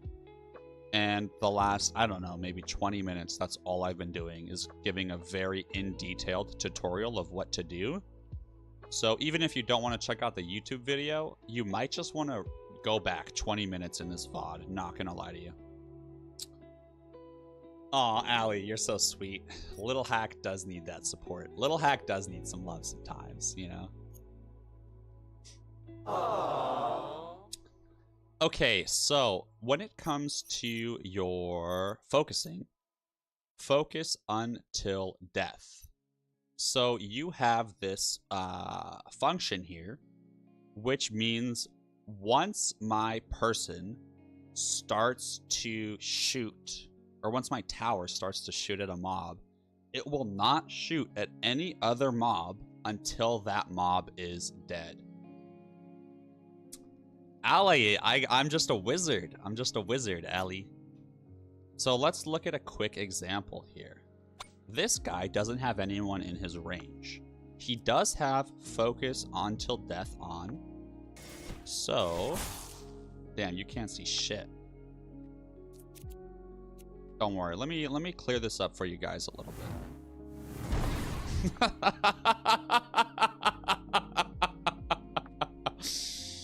Okay, so you can see this guy.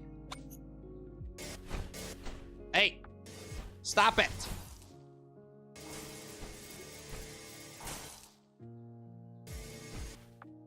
Okay, perfect. So you can see he's shooting this dude. Oh my god, hold on. This is a bad example because I have a special perk which makes these split into 3 different lasers. So it's a little bit confusing right now. You're just gonna have to trust me. You're just gonna have to trust me. No, God! So, taking a look at the focus some more. There is also this bad boy, the boss/elite focus. This is crucial for your runestone towers in specific. And the reason that it's so important for your runestone towers, and also the reason why I like to target them on most health, is due to a little known banner called... Oh, I don't have it right now, so I need to go to my discoveries to show you. A little known banner called the Focus Rune. So if you look here on the right, you can see this bad boy.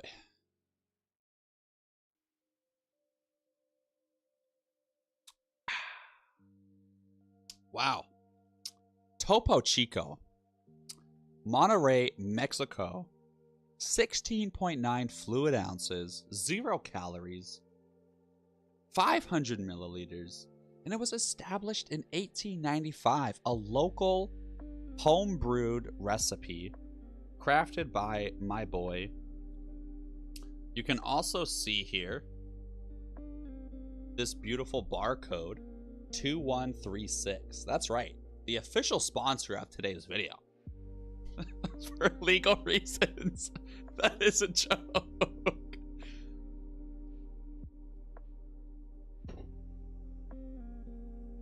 Okay. So with this focus rune, you are going to get more damage the longer you're attacking the same target. No other tower, as far as I am aware, has a banner or ability which does that, which increases basically like exponentially. Or is that exponential or logarithmic? Comment below, let me know.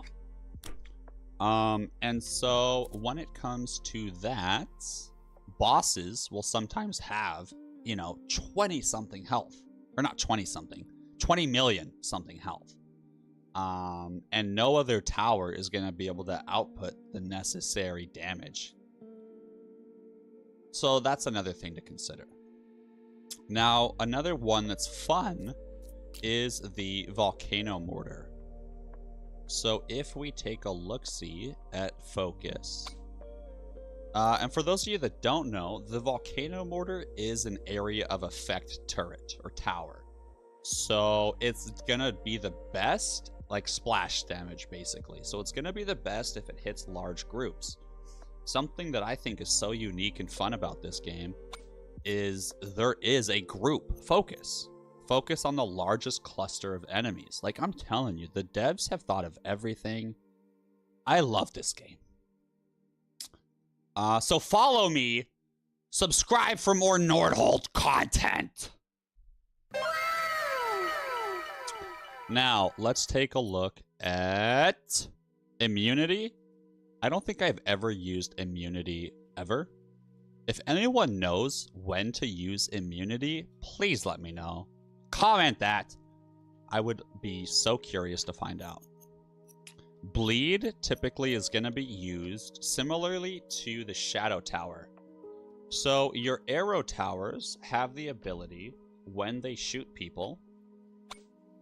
They don't have it inherently, but it is a banner you can unlock. So let's go look at our discoveries here. Boom, barbed arrows. So it creates a bleeding debuff, and the bleeding debuff just makes them take damage over time, and it also slows them down.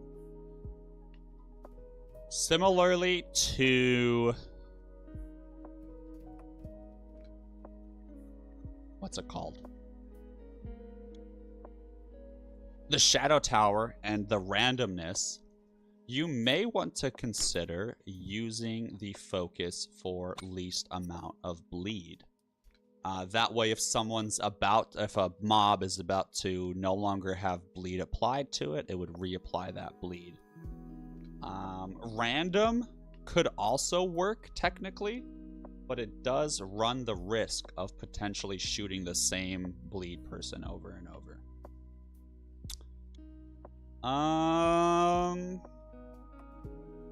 Yeah, focus until death. I already explained that. Cool. And barrier carrier is a must. Like, whatever tower you have that is the best tower, especially if it has barrier damage, ignoring barrier. Over here on the left, you can see ignores barrier. You have to have them target barrier people. Absolutely. Another thing that is so special about this game, in my opinion, is there are tiers to focus. So what that means is if a condition is ever the same between two mobs, you can say, hey, if they're the same, the next thing I want you to consider is this. And if that's the same, the next thing I want you to consider is this. And if all three are the same, it will just attack whichever one's closest to the village. And if both of them are closer, I don't know. I think it's just random chance then. Or maybe whichever one it started shooting at. That would be my guess, whichever one it's currently shooting at. Anyways, so let's talk about that. So my tower that is near my village, you know, this is my last stand tower. It does not make sense for me to target the most health enemy, because there are a bunch of little health people that have already been damaged by all my upstream towers, and they're gonna get through and take away my life. And an enemy with 1 HP takes away the same amount of life points as an enemy with max HP. And so, as you get closer to the end of your towers, you should start transferring to least health. And so now I want least health to be the biggest priority. That is who you're going to attack, the person with the least health. So make sure they die. And I also want to make sure I'm targeting the person that's closest to escaping my range and getting to the village. So I'm also going to target focus on the enemy nearest to the village. And as a last resort, I'm going to target the fastest enemy. The reason I choose the fastest is because sometimes, you know, you'll have a horde of like 5 enemies, and then one speedy boy comes up behind them, and you were planning on using your spell, which does splash damage, and it's a perfect cluster of 5, but the speedy boy has a different rate of speed than the grouping, and it will run past them and kill you. And so, yeah, that's why I like to go fastest. I'm sure there's other focuses you could consider, maybe least armor or least penetration, maybe most bleed or something. I don't know. Yeah, so if you have any ideas on what else you would choose, let me know. I'd love to hear it. And then boss/elite. I would not have this selected if it's an elite that is insane. So if there is an elite that has, let's just say, 20 million HP and, you know, 15 regular minions, it would be so bad for me to just prioritize and shoot at this elite that there's no way I'm gonna slay, and then all the minions get through. Now, elites do take away more life. Elites are 3 life instead of 1. But if it's 1 elite versus 10 little minions, you know, it's the better choice to go for the minions. In the case of bosses, bosses are instant death. No matter how much you life have, no matter how much life they have, it reaches your base, you're dead. There is one exception to that, and I'll explain it to you. The relic that you can get, called Powder Keg, I think is what it's called. Oh, never mind. Blasting welcome. This bad boy does damage to an enemy that would otherwise reach your village. And so if you have 1 life left, and you have that relic, you'll see some tiny, cute little barrels right here.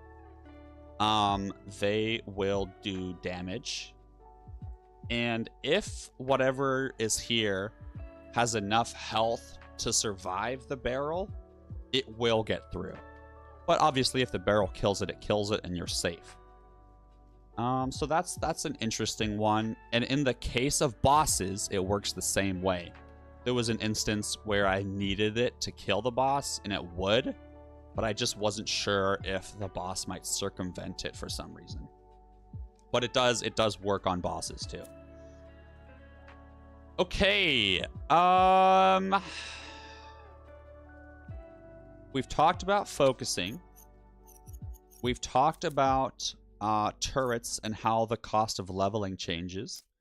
We've talked about everything in the village except these 3. Oh, and the tower. So let's get into those specifics. And once I'm done with those, I will talk about the transfer mechanic for runestone towers. So if that's what you're asking about, feel free to fast forward. Yeah, D-Lid on the live stream, just fucking move forward in time 10 minutes, all right? Save yourself a little bit of boringness. So the Druid House is also a late game upgrade, and you can gain extra health by spending wheat. This does work in the middle of a round, and so a lot of the time, if I'm going to lose, so let's just see how this plays out.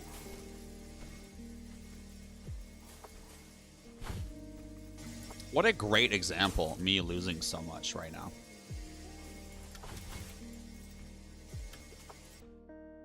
Okay, so you can see these 2 assholes are gonna get through and murder me. If they happened to be the very end of the train, it might be worth it to just buy the herbal potion. And now I can take those 2 hits and still be fine. So that is another like cute little clutch thing you can do. And then here, I can't even tell how many this is. So we are absolutely gonna restart. And remember, nothing I did during the defense phase, excuse me, is going to save. So now I can change my strategy a little bit, try different focuses, try using my spells at a different time, place different buildings. Just don't forget, if you build stuff during the economy phase, there's no going back. Allie, I said it earlier and I will say it again. Economy is key. That's the biggest tip. And I know it's fairly straightforward, but if you don't do that, you're gonna lose every single time. Now, the other biggest tip that I will give is actually a quality of life feature. I just had this explained to me last night. I was not using it, and I am so glad that Pastor Drewski, once again, filled me in on it. So when you look at your towers, this auto-leveling feature is nice because it'll auto-level up your turrets whenever they become free. So remember, the cost to upgrade goes down by 5 every round. So eventually it reaches 0 and the turret will automatically level up without you doing anything if you have this selected. And it'll level up in whichever one you choose. This is nice. But a lot of the time, you know, for the first 3 waves, you really want range. But then the next 3 waves after that, you're like, I'd prefer fire rate. And it can be quite a lot to keep track of each individual tower and be like, okay, based on this one's position, I want to get range. And then after this area is covered, I'll transition over to fire rate. For this frost tower, increasing range isn't really going to do that much. So maybe I want to change that auto level to just damage instead. So those are things to keep in mind. When it comes to auto leveling, this is the secret. Come here. Come here. This is the secret. This is the single most important thing that I'm going to say to you in this video. So listen up. This bad boy has a grouping. So you can create groupings for auto leveling. So what that looks like is I typically follow the same upgrade path for the same tower. So like if I had a volcano mortar, it has pretty good range. I'm almost always just going to increase its damage or fire rate. So instead of having to every single round or every single wave or every single tower that I place, click on, fire rate for the auto level, you can press the hotkey H, use for all towers of that type. So now, if I press H, it's now set. If I demolish these bad boys and build a totally different one, its auto level is now set to fire rate, which is nice. But it gets even better. If you know ahead of time, like pretty much no matter what, this is the path that I want this tower to take in most circumstances, you can create a grouping. So let's take a look at this tower here. I can't edit the group, but I can open this up. It'll say none. Go to create new. It's a little secret. It's kind of hidden. I would rename this to, whatever tower it is. So I would just say mortar.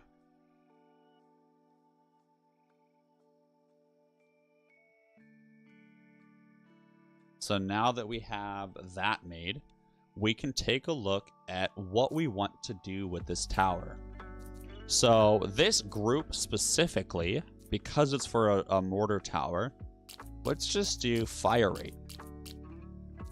And then once it's shooting super fast, that's not really going to have that much of a benefit anymore. So then let's get some penetration so that it can ignore armor. Then I want to make sure it can ignore block. And then I want to increase how much its crit chance is. And now that it has it can crit more often, let's make the crit do more damage. And now I just exit out. And now the mortar group is permanently set up to where every single tower that I build, as long as I hit H, will follow this exact same upgrade path. And instead of manually going in and doing what I said earlier, of like, oh, okay, for these 3 waves, I want range, and then the next 3 waves, I'll change it to damage or whatever. You just make sure that it's in the right group, and when it levels up, the auto level will automatically transfer. So let me show you an example here. This costs 10 gold to upgrade, and if we look at the grouping, it's a level 1 tower, so level 2 is going to be fire rate.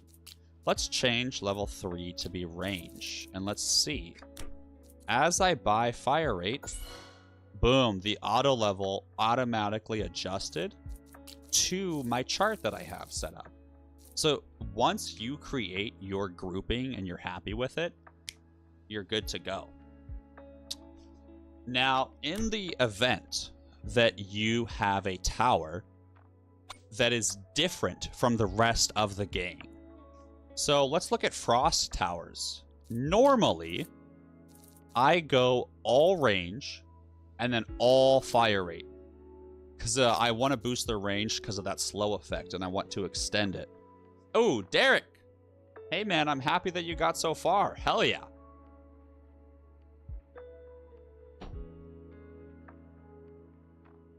When looking at the range, that's normally what I do.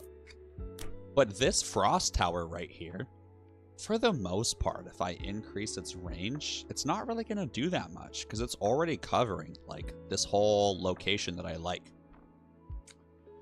So I'm just going to disable it and say none. And then I'll just leave it on auto level for fire rate. And then this one individual tower out of, let's say, 50 towers, I'll maybe have like 5 or 6 of these special ones that I'm keeping track of. And it just makes the game so much nicer. Other things that are really nice about the game in terms of quality of life, there are certain buffs that are really nice to have that you don't want to miss out on. And so research happens every wave. Every wave research goes down by 1 and you'll eventually unlock the thing. So like this costs 5 waves to research. So I want to make sure that I'm always researching something, right? I don't want to go around and not have one of these things go down. And so for the longest time, I was stressed in between rounds. And I was like, okay, let me make sure I'm researching something. Okay, it hasn't finished yet. I'm good. The same thing applies with a tavern. There's this thing called the Althing Feast, where your workers gain productivity, but it's temporary. It only happens for 5 waves. So then I was always stressed, like, oh, has it been 5 waves yet? Let me go check on the feast. Like, I don't want to forget about it. And so in between waves, I was just constantly going back and clicking on these bad boys, trying to see, okay, I'm still good. I'm still good. If you try to start a wave and you have the feast available, like it's unlocked and it's not going to be active, it will pop up with a tooltip and say, are you sure you want to start this wave? You have not bought the feast. The same thing goes for research. And so you don't need to like worry about that in the back of your head. Just play the game and it will warn you, which is just such a nice feature.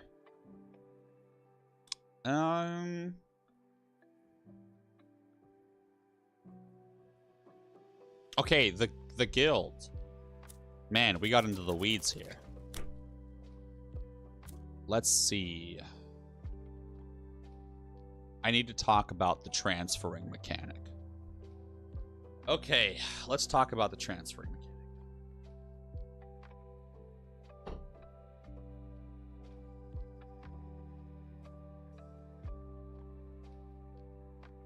Dude, Mothic! Oh. Oh. Hello, everyone. My name is Hacksar. What's going on? I completely forgot that I don't have to wear that. It was a redeem that I have on Twitch where Mothic paid for it with his channel points to have me put on those cute little things. And it's only supposed to be for 10 minutes. But I was just locked in, baby, bringing you quality content. So yeah, that's actually really embarrassing.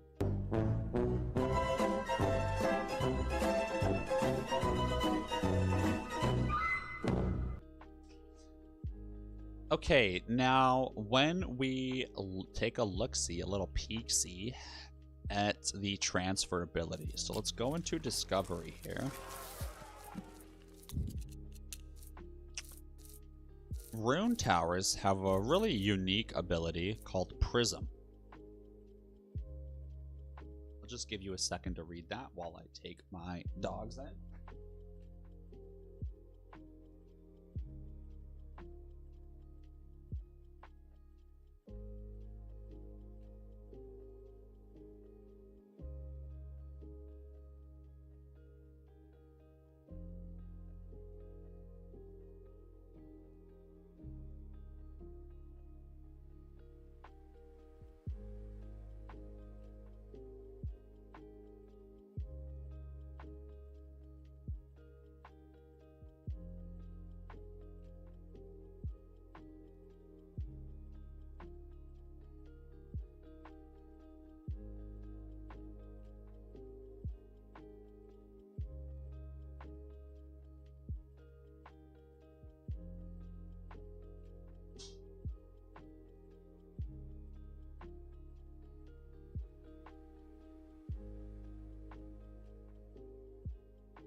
Dude, the swamp exploration outfit was golden. Absolutely golden. That's definitely one of my faves. Okay. So, Prism. Runestone towers that are inactive can send their damage to another tower as long as it's in range. And for this analogy, we're going to use Tower A and Tower B. And please double check me on this, but this is how I had it explained to me. And I may be completely wrong, but I am fairly certain. Yo, how do I make a bigger brush? Does anyone know? Oh. So we have Tower A, Tower B, and Tower C. And just for the sake of it, we'll do like, you know, a cute little tower here. Hold on, that was terrible. Let's do like, ooh, I got it.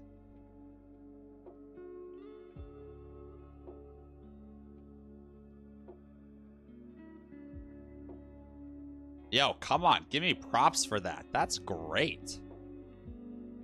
And then we can have, like, we could do...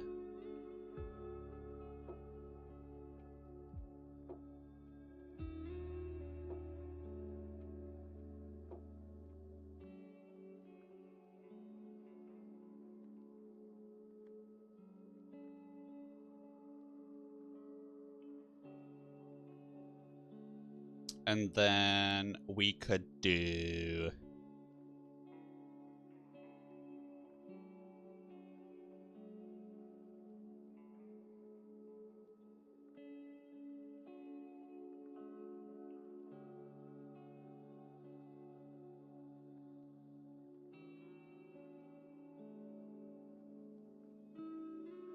Dude, I'm an artist. I had no idea I could draw. This is epic. Okay, so all of these are runestone towers.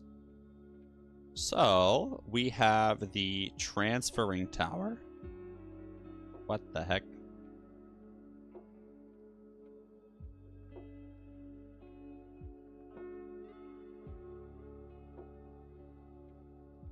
Okay, so it is only one way in terms of the range and the transfer.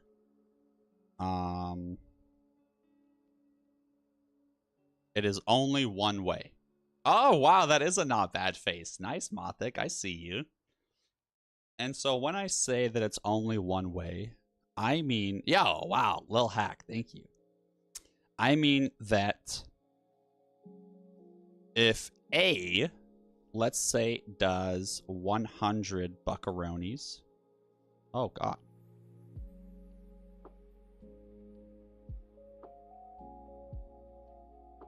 It transfers 70%. And then this tower, let's say they're all the exact same tower, right? So then this bad boy is 100.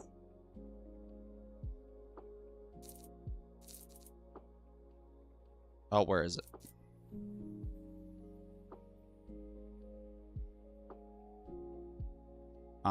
Within the radius of hours plus some bonus person damage from other towers, if any.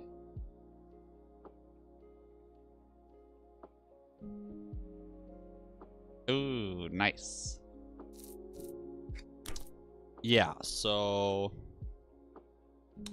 this tower is going to gain 70% of the damage of this bad boy.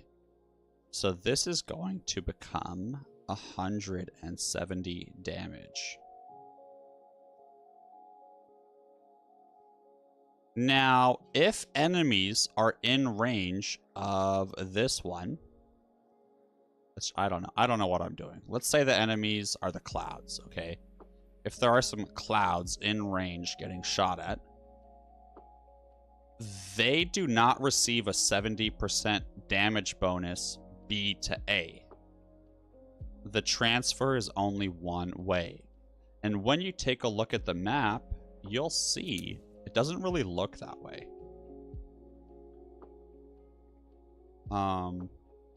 Wait, what did I just do? Did I just demolish that tower? Yeah, I did. Hold on. I really hope I did that during the defense phase, because if I didn't, I'm gonna lose. That was like my best tower.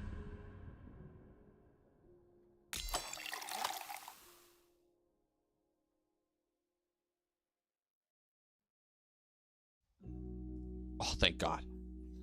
Okay, so here you can see Tower B. This asshole does not affect this one. So A, B, and C. So these guys right here, I set it up so that when I clicked on this guy and I clicked transfer, I then clicked on this dude. And you can actually tell that that's the case in this scenario, because when I try to transfer this dude, I can't. because you can see there's no range. They have to be in range of each other. So this one is almost there. It's very close, but it can't reach it. Actually, I don't know how the mechanics work. Is it just that tiny little speck? Does that mean it does count? Let's find out. Hold on, let me get some more gold so that I can build one of these.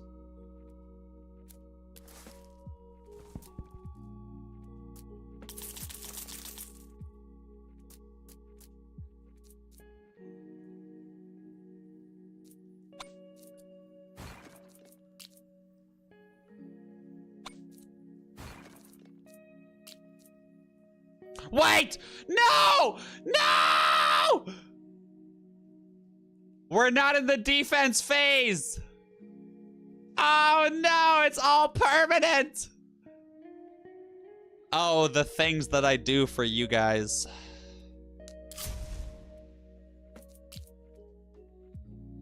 Okay, so...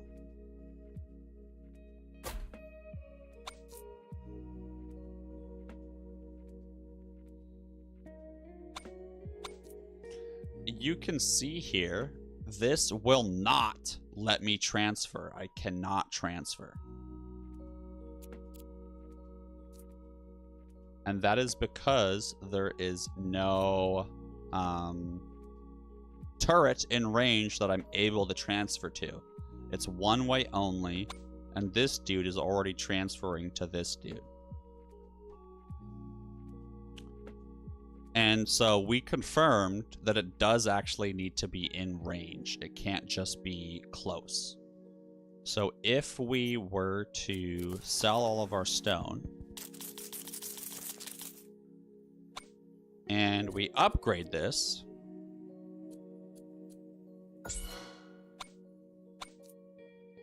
dang, it is still not close enough range-wise. So it cannot work. So we build one, and we build it actually in range.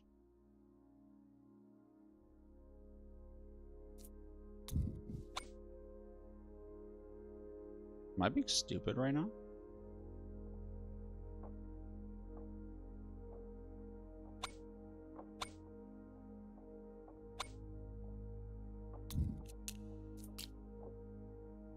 You might only be able to transfer during the economy phase. That's not something I ever realized until just this moment. How funny.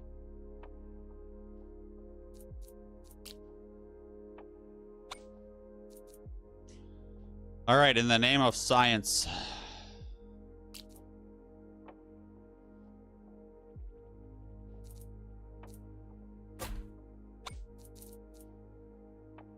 So you can see just this tiny little ledge here. Boom, I can transfer. So it's nice. You only need the tiniest little bit showing and you can reach it. So that's really nice to know. I thought it was more so like it had to be past the middle. So that's awesome. Oh, Mothic. No, not wet rice. Okay, so now if we take a peek-see, let's look at a new example. This tower is in range of this one, so I can transfer to it. However, this tower does not have the range to reach this guy. So unfortunately, if I click transfer, I can't go anywhere. I can't transfer to it. So the range is also only one way. And that's that whole point I've been trying to get at for so long. Okay, so now let's take a look. 100% damage becomes 70%. Would become 170. But if we look at the banner,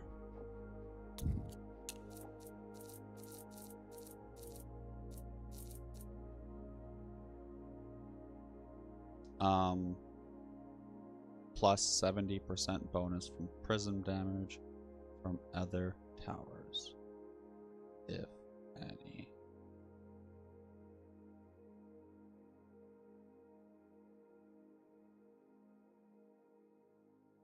I forget if it's 70 plus 23 or if it's just 23.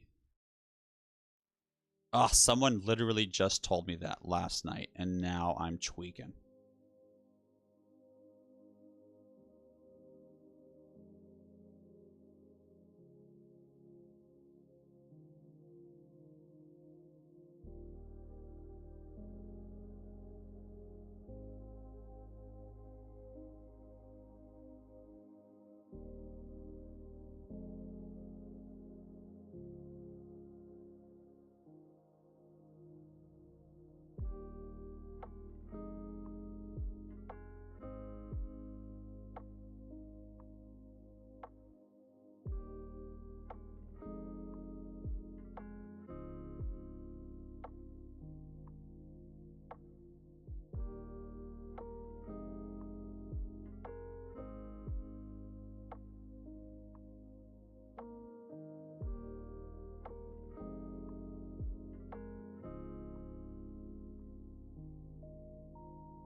Yeah, I'm pretty sure.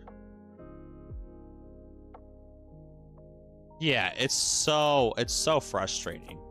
But what I'm trying to get at. Oh, I remember now. Whew. I remember now.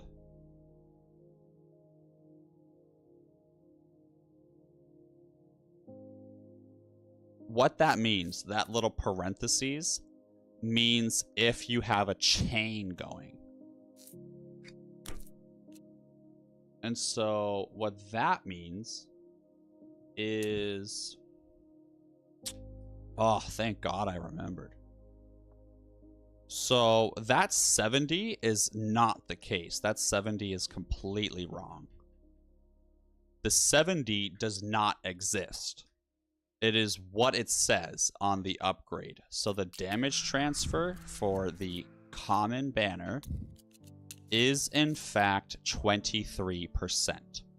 So that means, oh, thank God. So that means that if this does 100,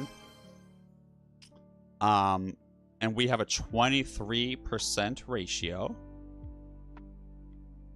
this tower would get upgraded to be 123%.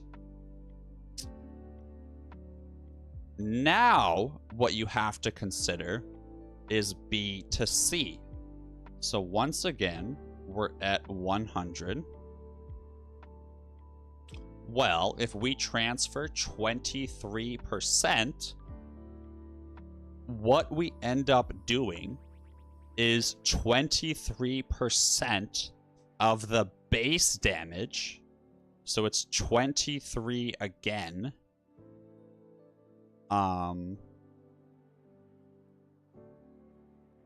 For 123.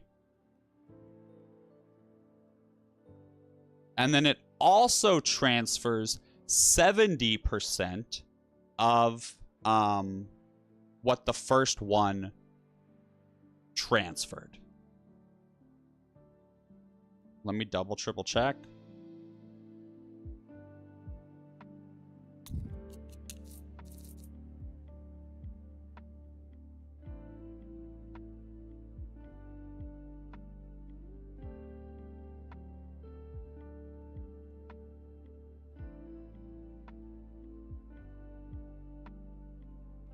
Yes, plus 70% bonus prism damage. So it's not the prism damage, it's the bonus prism damage. And so when we take a look at it, it would also get 70% of this 23, which, quick math, 7 times 2 is 14, so roughly 14. So 70% of 23 is roughly 14. So then the new total would be 141.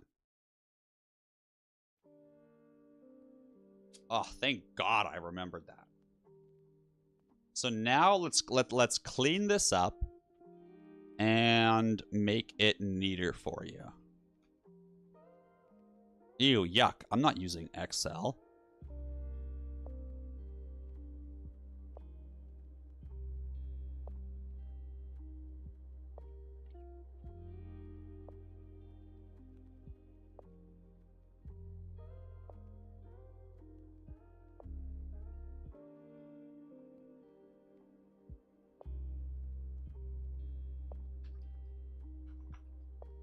I'm going to make a spreadsheet that does all of the prism math for you. So if you're here for the tutorial, skip ahead like 10 minutes. Okay, so...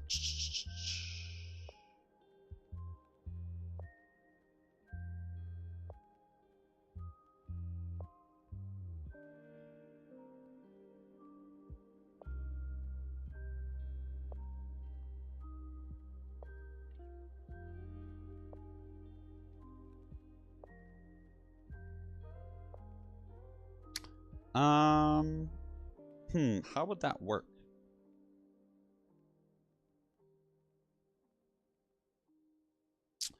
Okay, so base damage of a rune tower is 30. Skirt. Welcome to class. Buckle up. 30. And then the second tower is going to equal this cell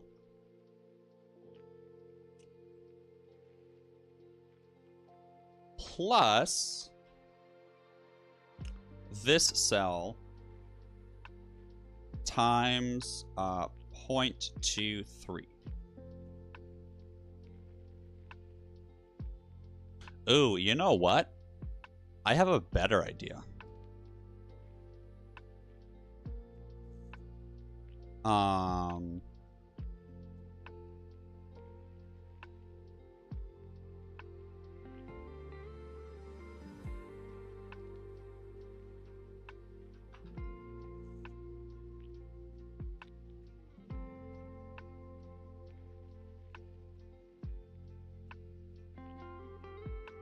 Current transfer percentage. I don't know what the upgrades are. I know it's 23 to start, so we're just gonna stick with that. I know it can be 41. I'm not quite sure about the other ones. Let me just go grab some more water and then we can continue this. We'll do a quick 1.5-minute ad break on Twitch. That way we keep pre-rolls off.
Wow, that was perfect timing.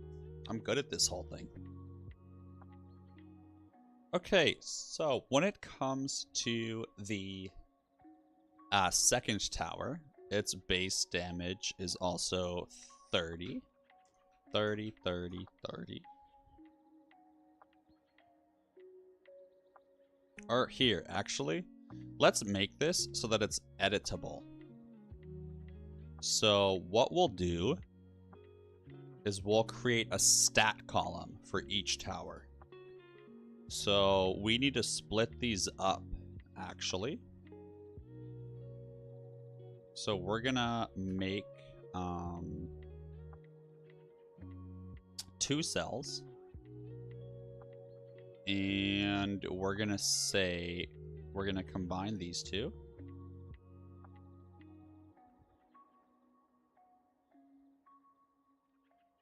And we're gonna say first transferring tower.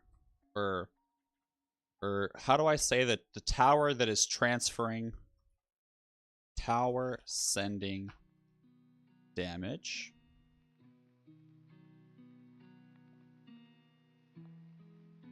First tower. Second tower. Third tower. Fourth tower. Fifth tower. And then we're gonna create one column to the left. Stats for calculations.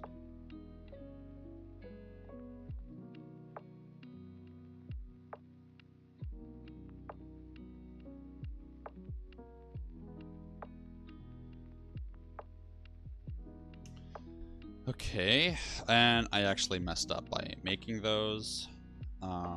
Let's go ahead and create a cute little border. Make it bigger. And then we'll create individual borders on the inside that are tiny.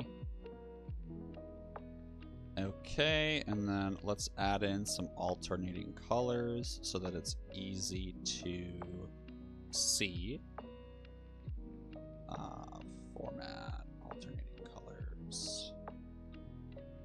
I really like this purple.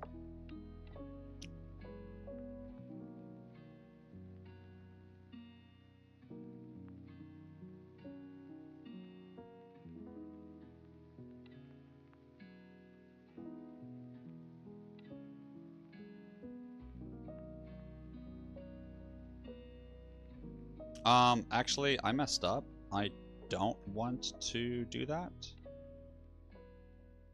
Because it didn't copy correctly. I'm gonna copy the entire column. And then just paste it. Several times. Sorry, it's a little bit hard to work in Excel when everything is super zoomed in. But I'm trying to make it to make sure that my mobile people can see it still. Yo, shout out to the lurkers, shout out to mobile. And then every one of these bad boys for the tower sending damage is going to be the same size. And then let's make every single text field 12 times New Roman, center align, vertical align, and let's wrap the text to wrap. Okay, beautiful. So now we have a little bit of a table.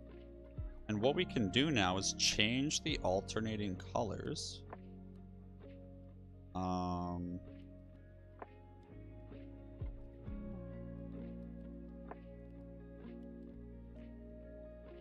Oh. No, cancel.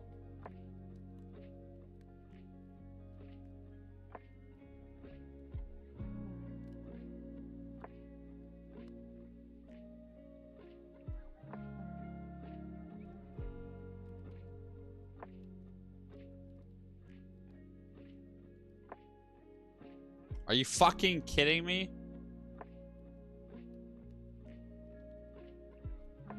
Let me try this.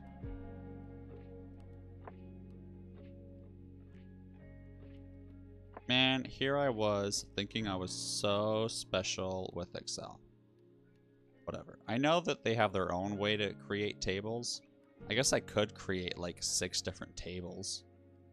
I just don't like doing that. Well, here, let's create a table with this.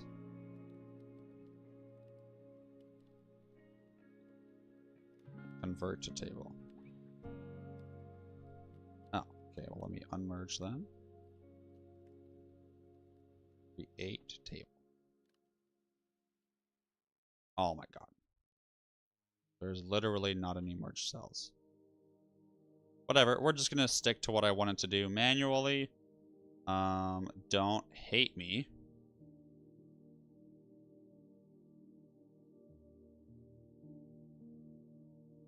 So when it comes to, we're gonna, oh,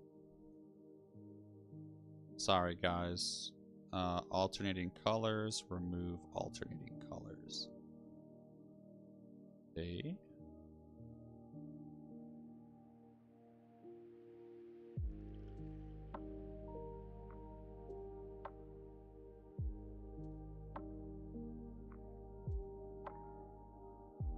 Yeah, so if they're touching, it doesn't work. But as long as they're not touching, we should be good. So we'll just create a little gap column.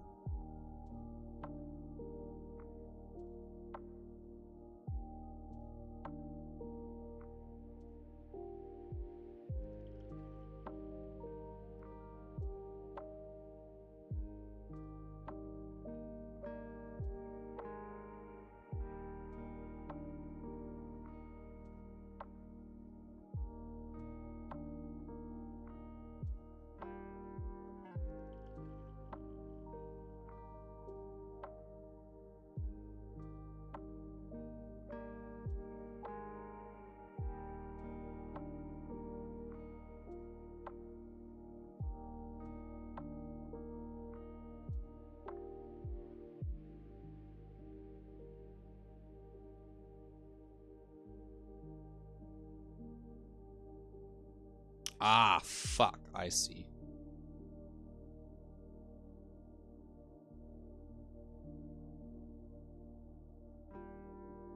Motherfucker. They're really gonna make me do this, huh?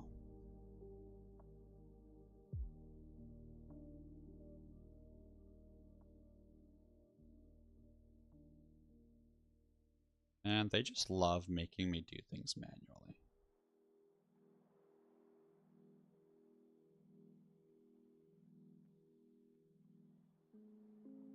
I think the best contrast could be maybe blue.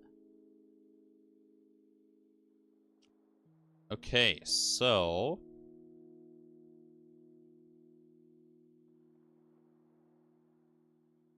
damage. So the tower sending damage does 30. And then we need to include a transfer percentage.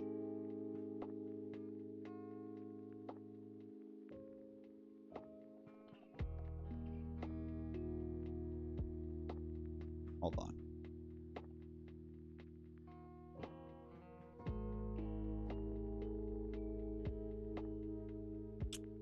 So what we're doing is setting this up to where... Actually, no, I do want one column to the right.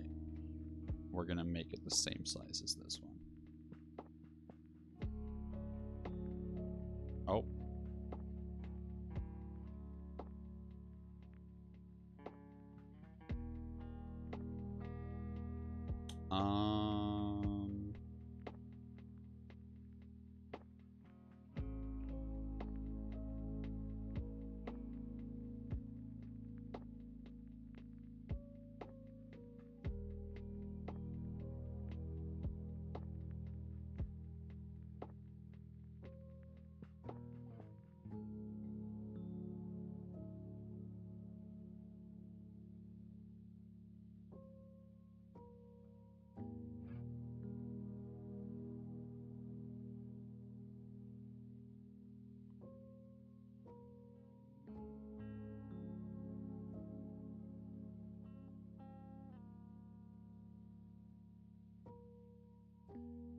Okay, so now it will all update automatically based upon what you input as the base damage.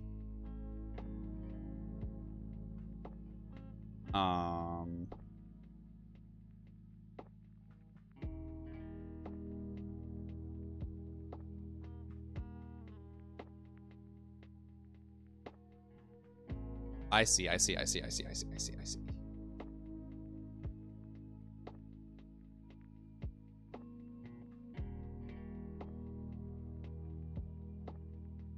So in order to make this work, I want people to be able to type in their own numbers for what damage the current tower has. But that's going to be different for each individual tower. And if I want to make calculations and math happen, I need to type in formulas into these boxes. But people aren't going to understand how to change those formulas. And so I'm going to create a column here that is strictly for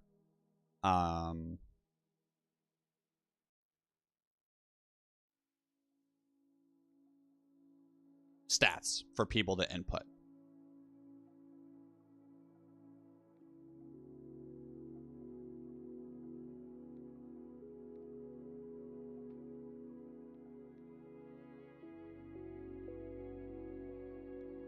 So stats for calculations.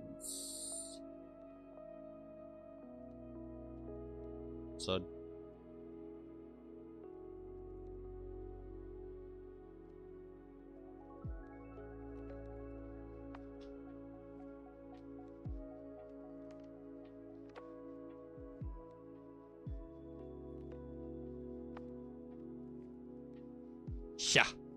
yeah.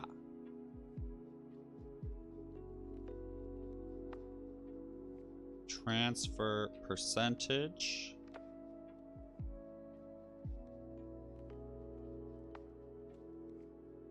So we'll say 23%. Stats for calculations. Damage.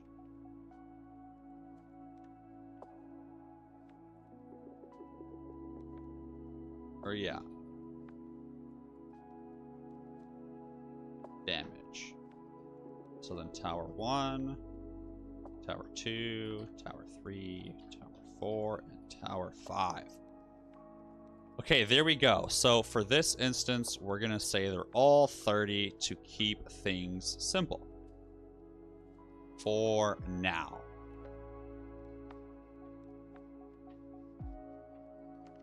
Yeah, on base damage. And so the tower sending damage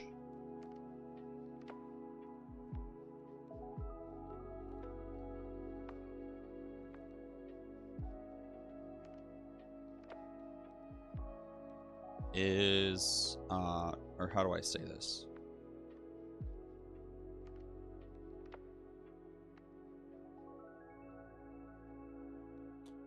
This is base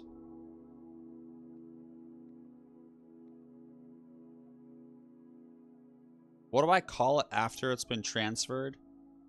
So like base damage and then modified, we'll say.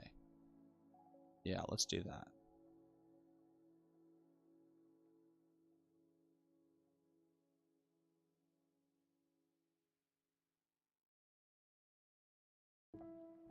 Okay, so tower stunning damage, this bad boy is going to be 30. But it's going to equal this column. This is going to equal this one.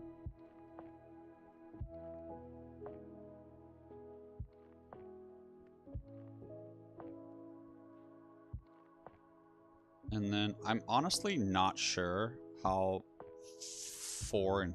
no, I am sure how it would work.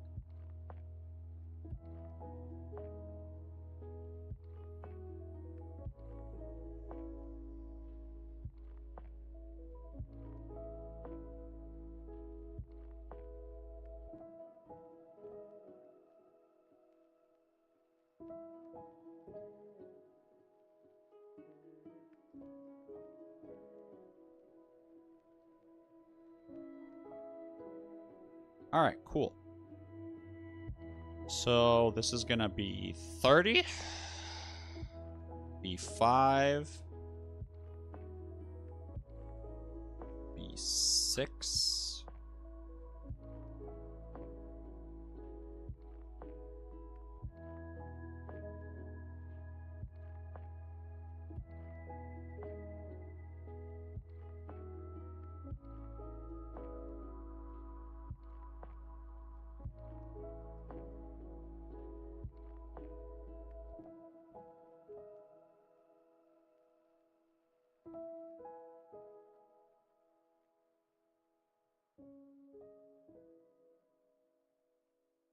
Oh.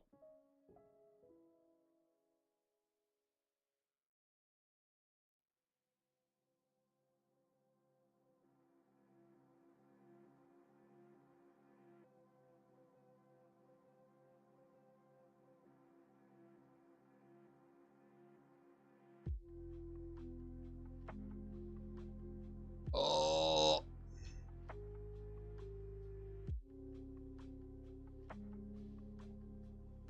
Yo, I always forget how to add new columns. And I'm upset.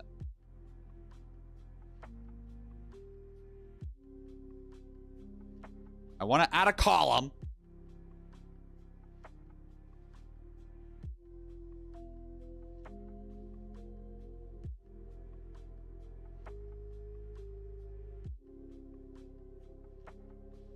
Stop it.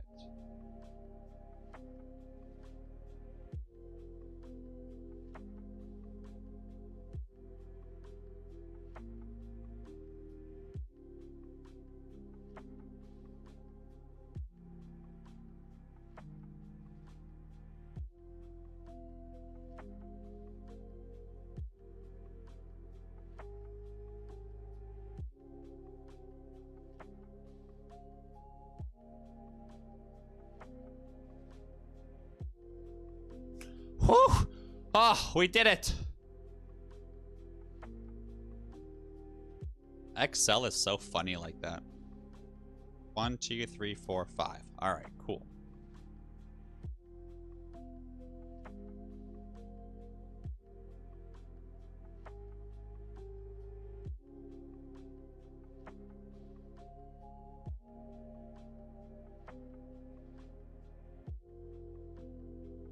Okay.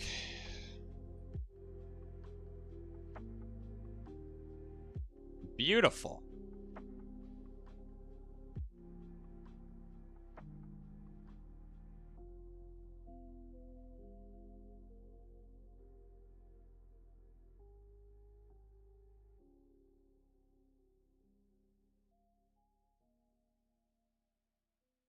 Oh.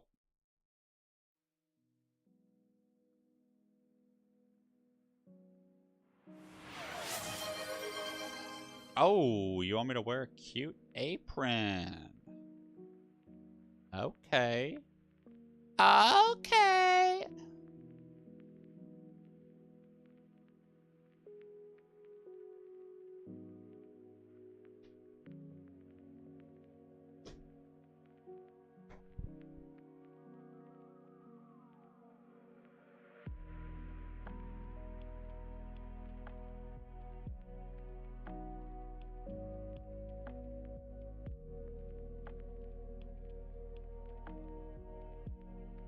Oh, feels good. Damn, you can't even see it. Sorry, Allie. I'm busy.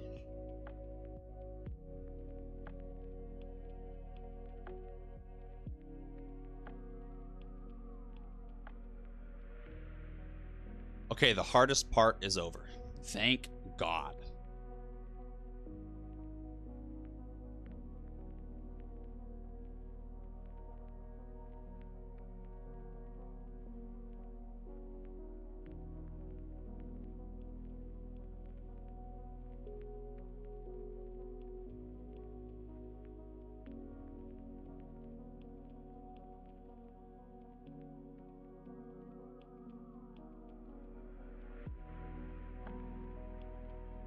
Okay, so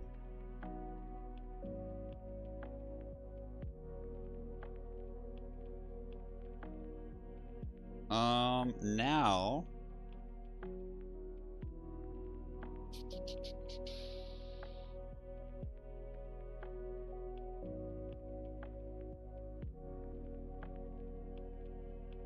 when it comes to your tower sending damage, it is sending 30.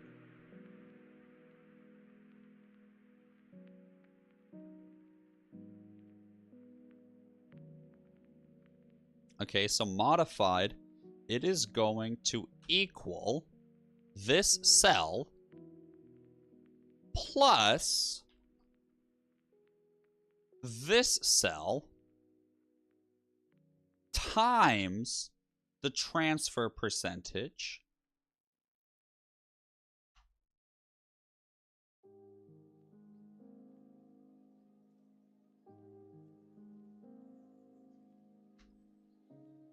boom. Now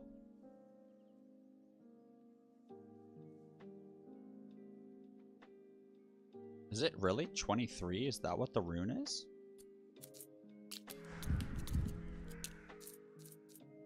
Yeah, 23. Wow, funny.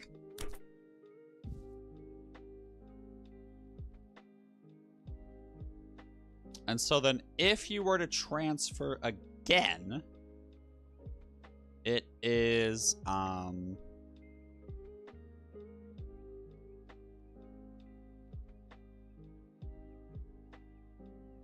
it's going to transfer the same formula, but it's going to be equals this damage, or no.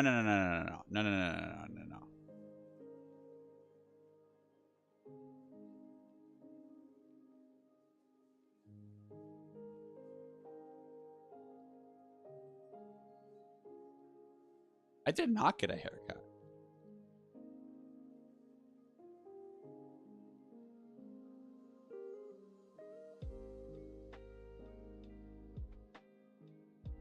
Yeah, so this equals this bad boy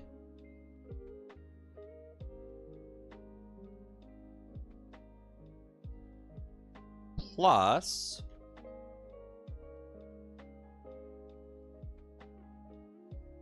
this times this. So that's just the transfer. And then it also includes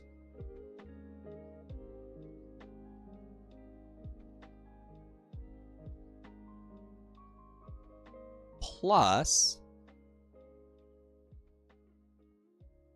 parentheses 70%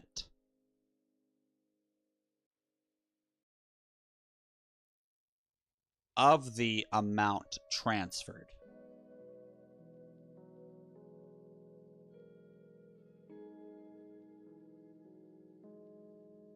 So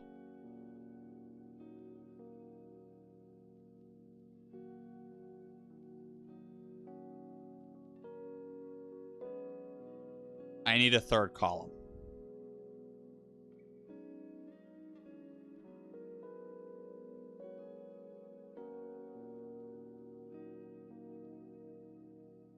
Base modified total transfer.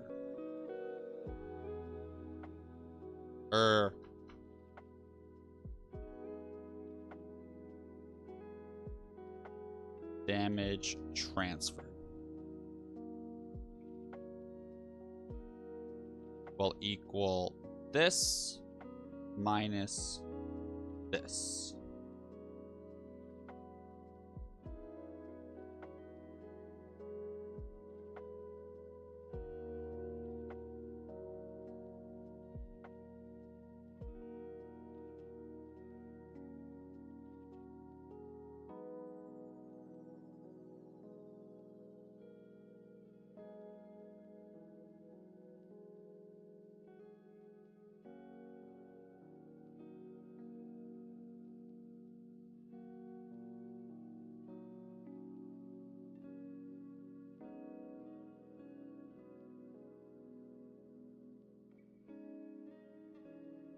Damage transferred from first.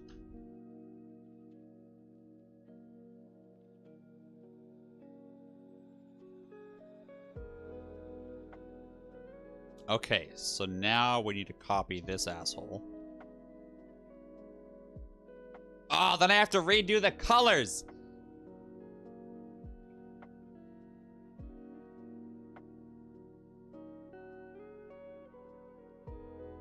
Actually, I might not.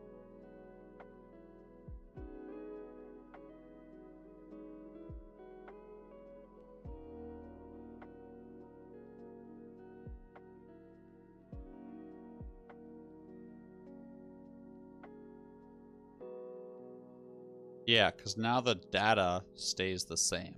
Cool, cool, cool, cool, cool, cool, cool. I'll just have to redo the color formatting, which is fine. Or the outline formatting, which is totally fine.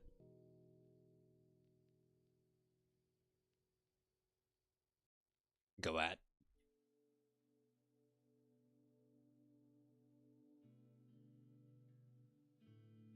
What? Oh, I don't have anything in here yet. That's why.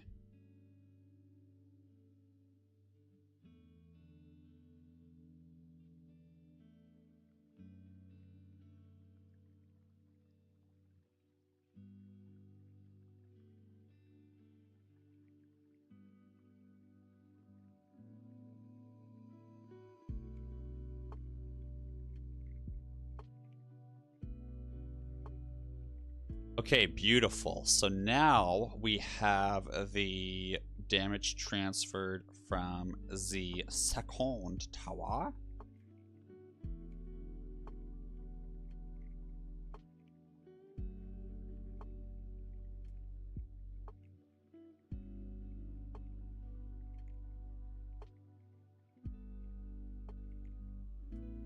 Okay.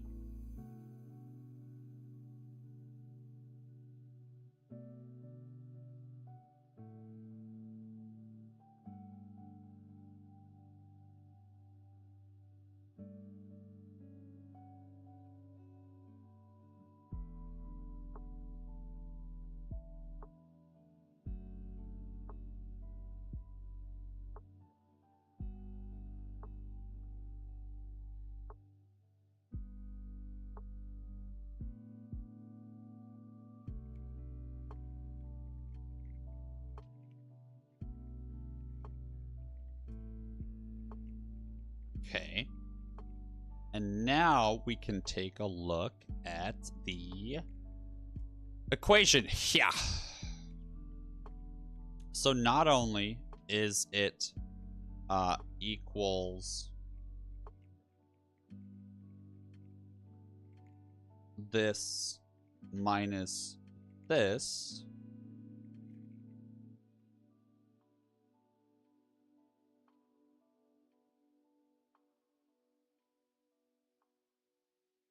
it is that on top of, or no, we already did that. Oh, yeah. The reason that we need this column is for this brand new equation here.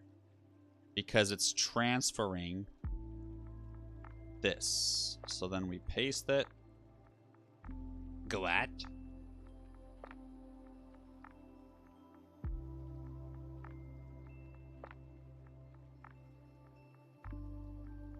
Yeah, this. Yeah. Oh, but to make this formula work, I need to include a cash sign in front of the B. That way, B1 doesn't move ever. But the I and L will move as I copy it around. So now we can paste it in here. And it accounted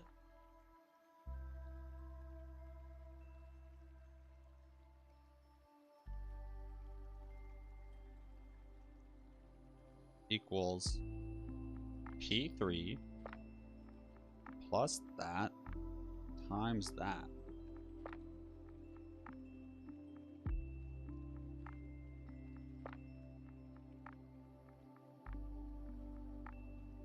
Oh yeah, that's barely anything more.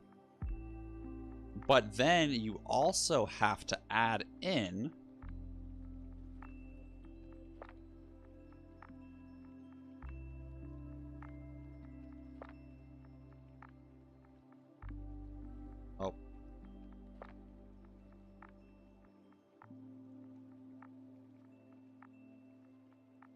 then you also have to add in the 0.7 of the damage that was already transferred. So then we'll also include in this equation plus parenthesis this amount of damage that was transferred times 0.7.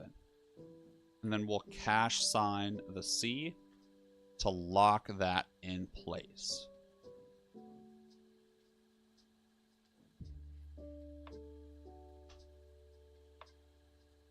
Perfect. And now we can copy this formula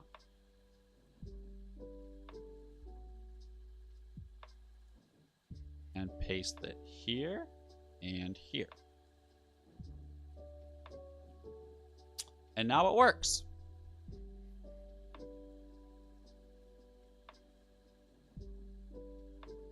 So I don't know why I made these charts so big. So now that I have a working spreadsheet,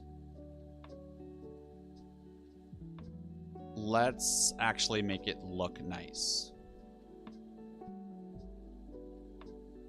I designed this so poorly.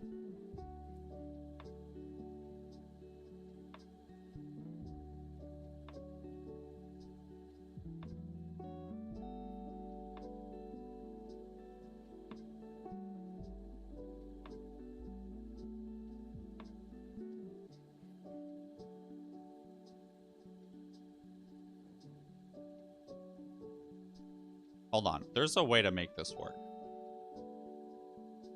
So we can format alternating colors. These 5.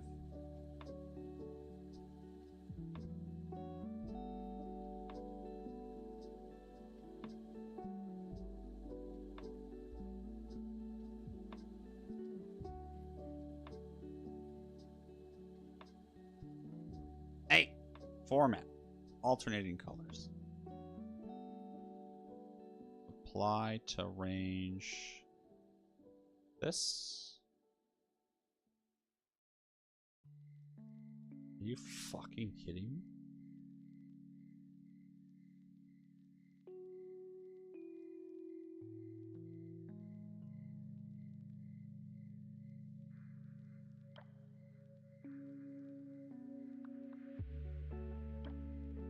Oh, whoops, too many. Or wait, no, that is right.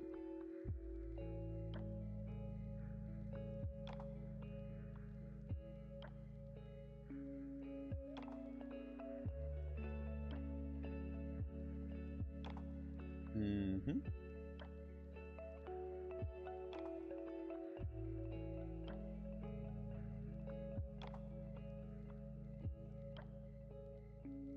And then just to clean this up, we're going to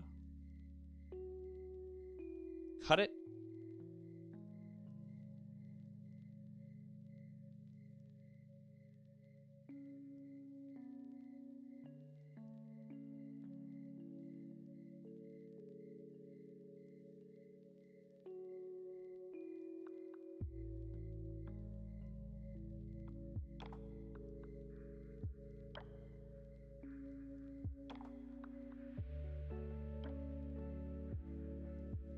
Here, I'm just gonna cash sign every single thing.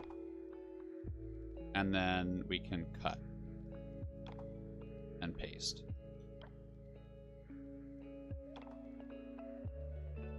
Oh, wait, no, that doesn't work.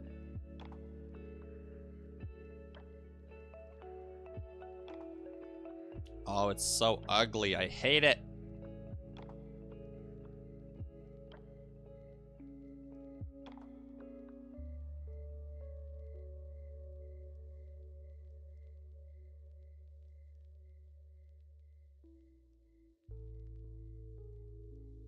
Yo, fuck yeah. Wave 20 on your 4th run?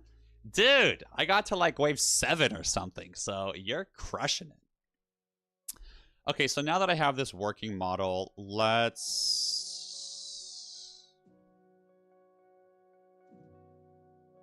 create a chart that I actually like to look at. So we're gonna go base,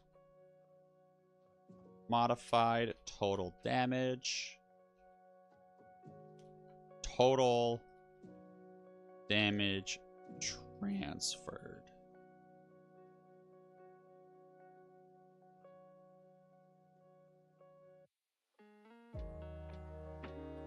Okay, and then we're gonna say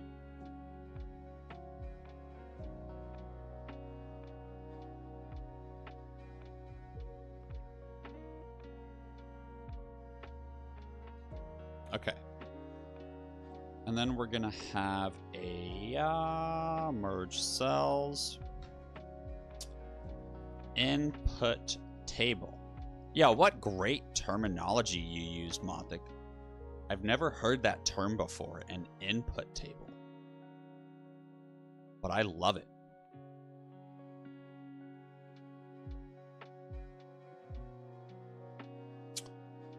Okay, so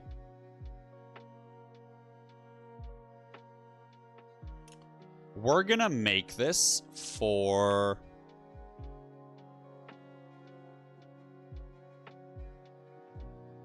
20 towers.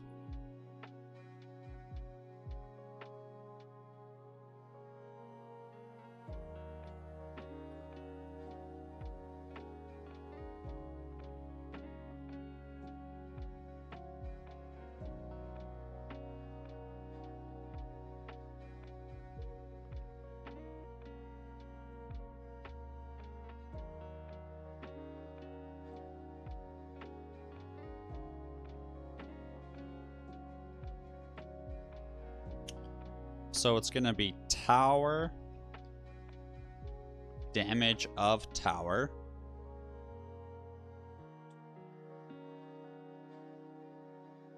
transfer percentage,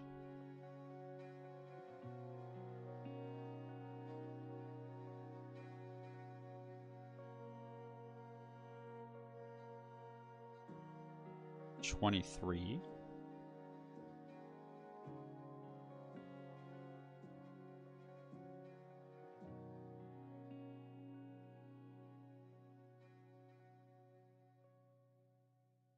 Cute. And then we'll say additional or chain transfer percentage.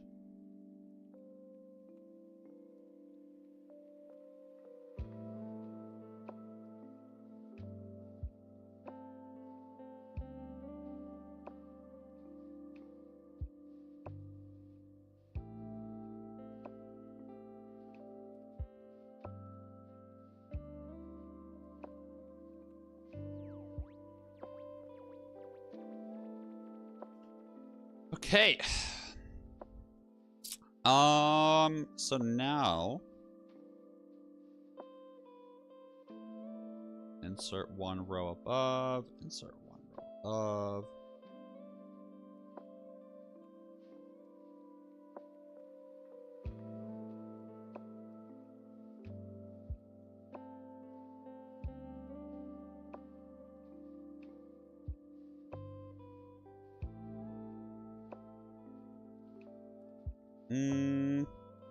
I don't like that. I don't like that. I don't like that at all.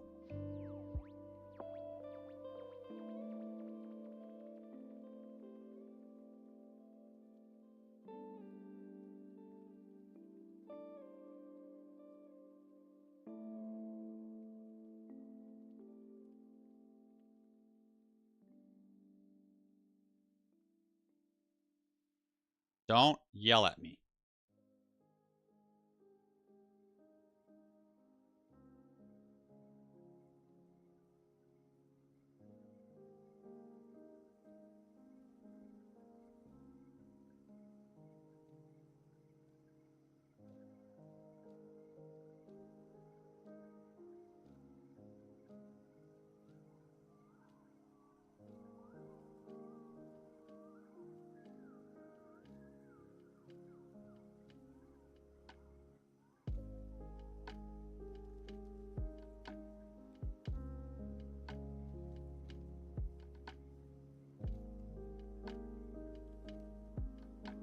Okay, there we go.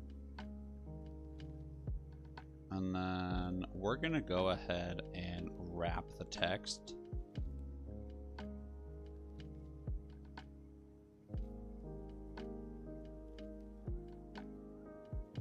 And then we are going to shrink these down a little bit. Oh, too much. Oh, too much. Okay, yeah, I think that'll be good. And then we're gonna increase the size of these, just so it's a little easier to read. And we'll change the text size here.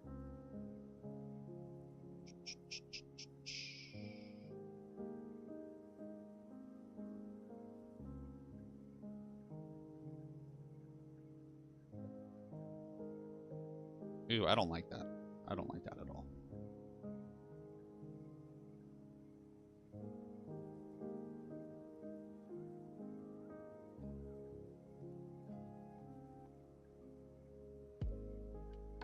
That's better.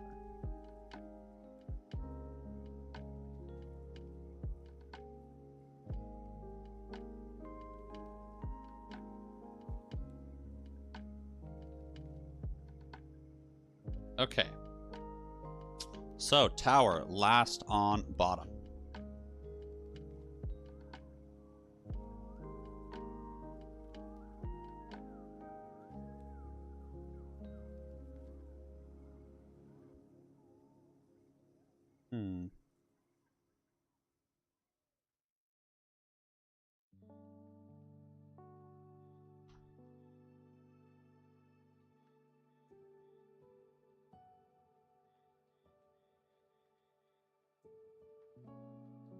Nice. So, if someone has 45 runestone towers, they can suck my ass if they have more than that. I mean, they might. We'll just make it to 100. Why not? Might as well, right? I don't want to do that. We'll just stick with 45. That's a reasonable amount. Ooh, but it would be fun if it went to 100. Let's just go to 100.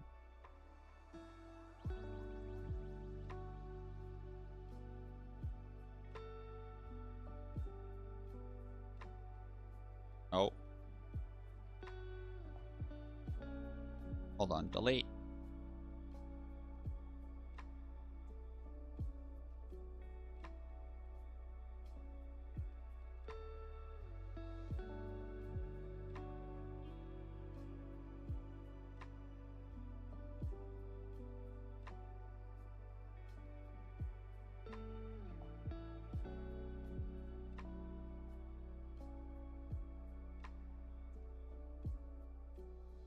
Nice.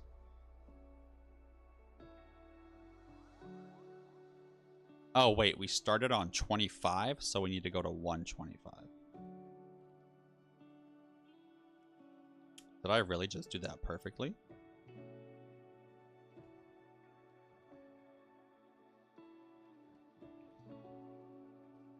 Am I dumb?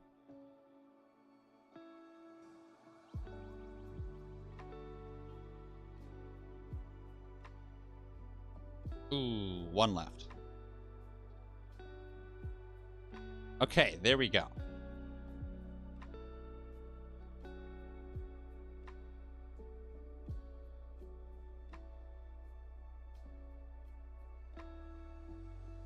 Nice. So you can see here, now we have a chart.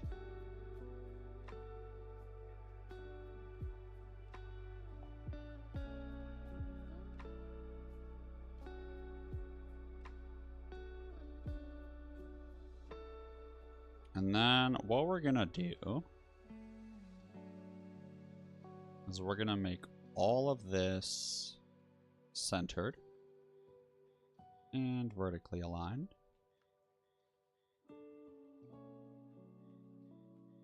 And so the base damage of a tower is 30. The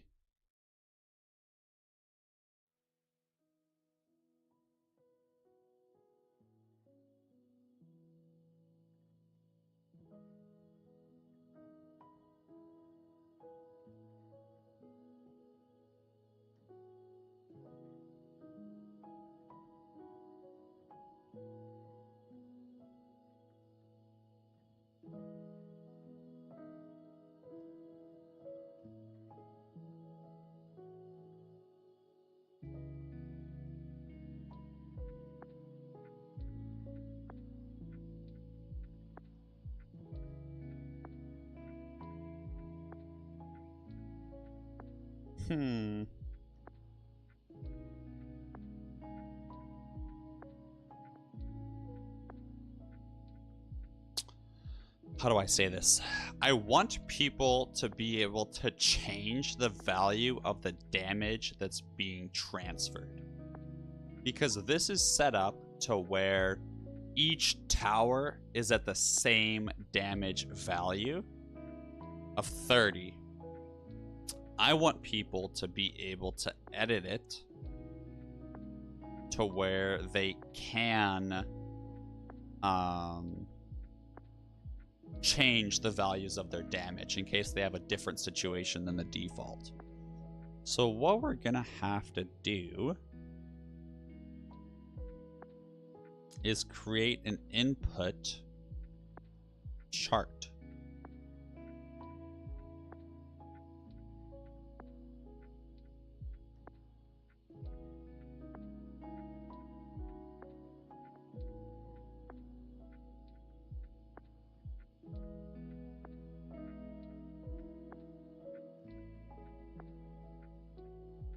Viewing table, do not touch.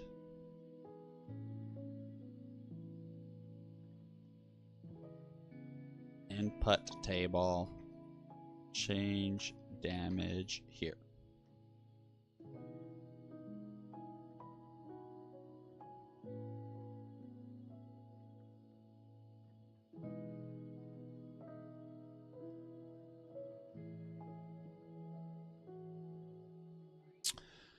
Okay, so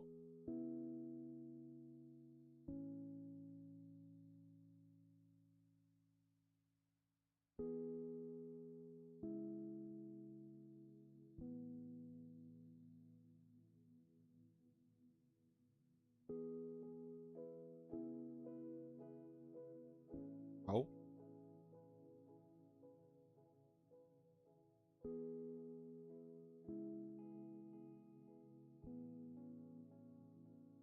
What? Whatever.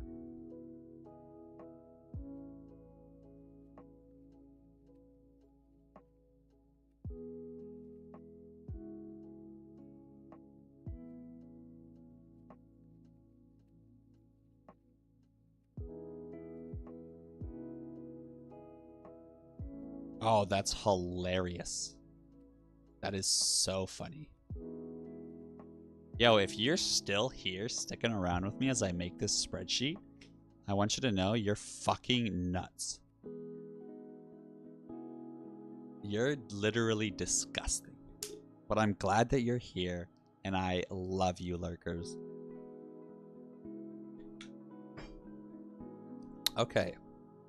So, now that we have our input table and our viewing table, let's set up the equations like I did up here. So this is going to equal this one. Boom. And look at that. AI is already telling me, hey, I know what you're doing. And it fucked it up. Classic AI. So we are going to copy this straight down. Oh, whoops. That was the formatting. You don't want that.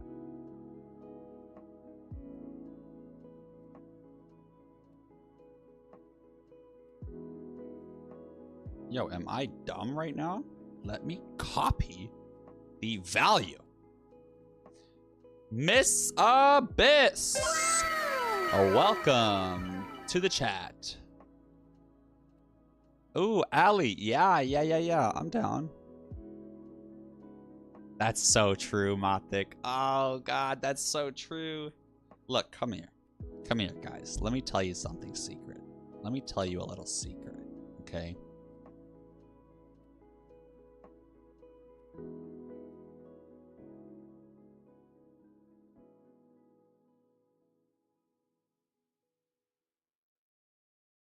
That's it. That's my secret. I thought I could say something funny, and then I couldn't think of anything funny to say. No, God!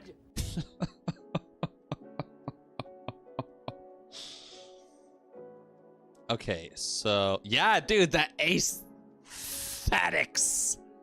Absolutely. Yo, so why is this being so dumb? Transfer the goddamn...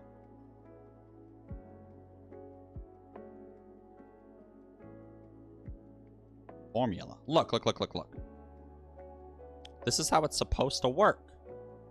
I think copying the AI thing fucked up the format. So let's just clear formatting, because I'm pretty sure that's what that stupid nincompoop did. And then let's see if it works now. Yep, it works now.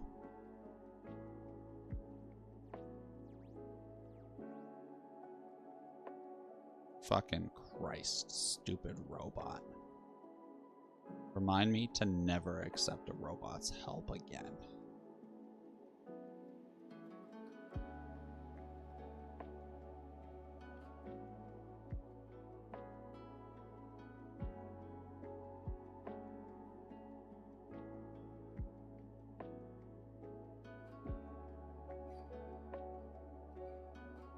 Okay, so this equals this.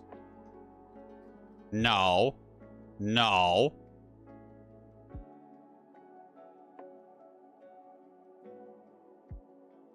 Oh my god, it was working. I just didn't have any of this filled out. That's fucking hilarious. That is so funny.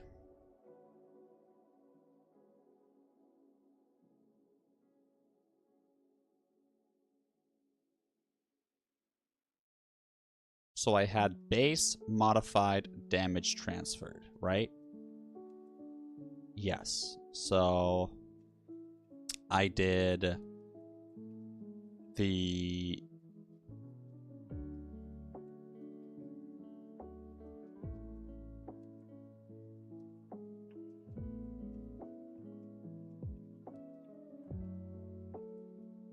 Yeah. So we're just gonna put in... We're just gonna put in a scenario. So like, we'll just say like 32. And then if you upgrade it, let's go look. How much would it be if you upgraded one runestone tower? Ah, fuck. I have it on the Trinity. This run is ruined.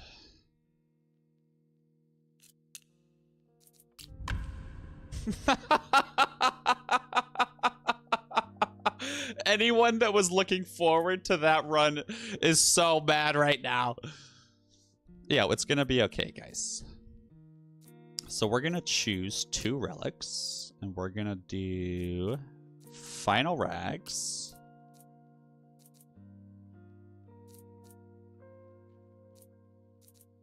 And we can do cost cog.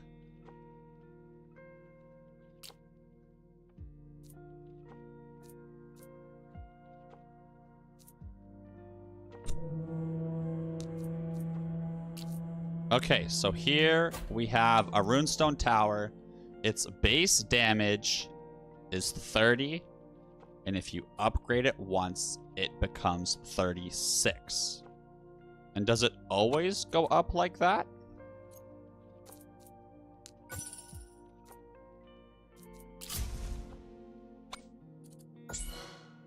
Okay, yes, it's always increased by 6.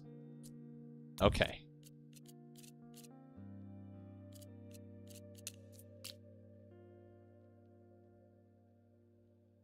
So, let's take a look at the...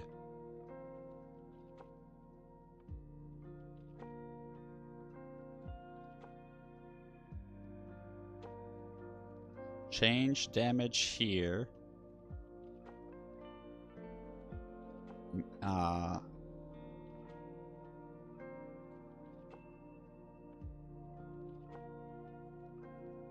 Input the value that is in green that is under the now column.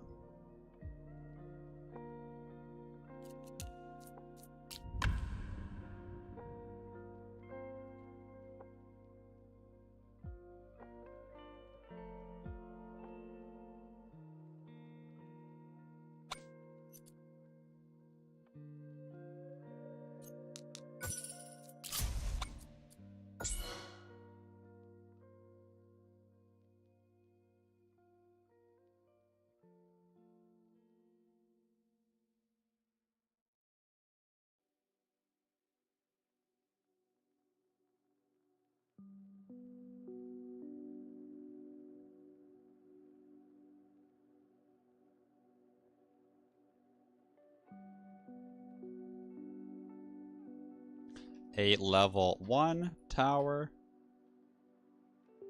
or if you only leveled damage,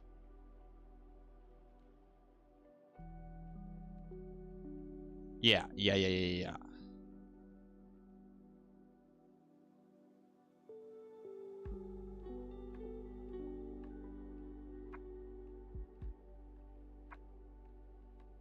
Okay, there's no way someone could fuck this up. I put a picture. I told them what to do it. Let's do it. Transfer percentage. Look at the banner. Okay.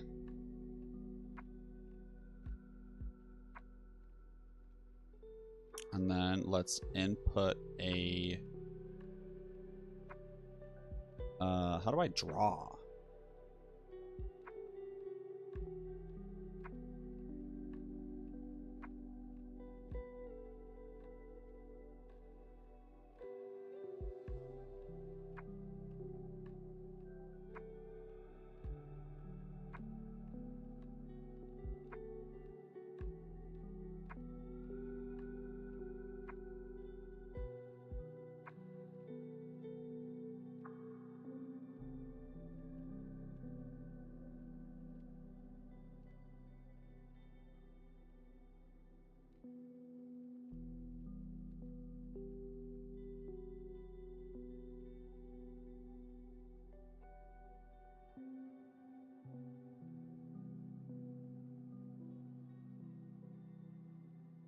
Okay, there is no way they can mess that up.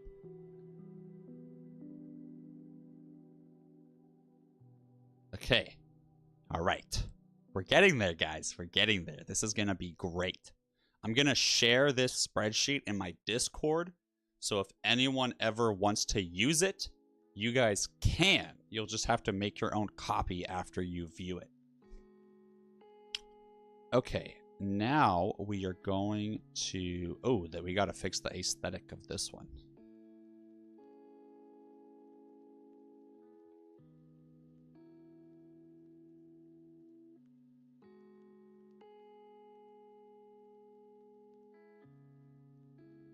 What?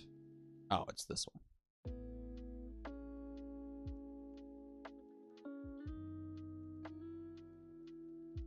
There we go. Okay. So this equals this. So, I have inputted various different damages that I just kind of made up. You should change the values to what yours are.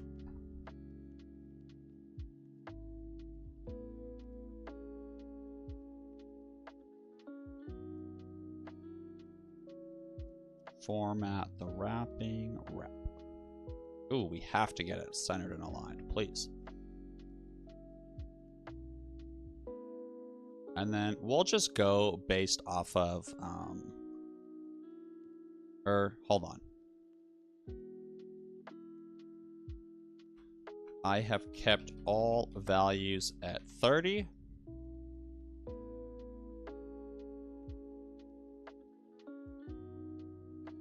You should change the values to what yours are. Nice.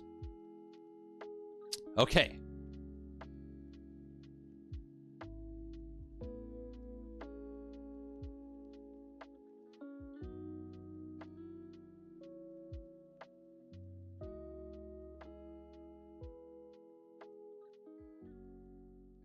Nice.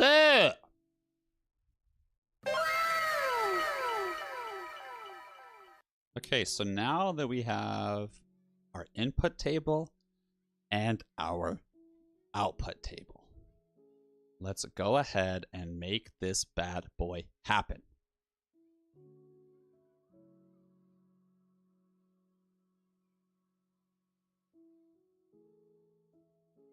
None was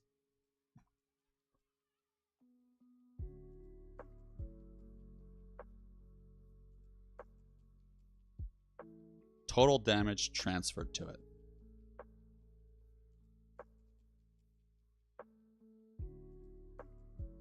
Modified total damage, NA. Or we'll just put 30. Ew, ew, ew, different heights. Ew! Get it out of my sight.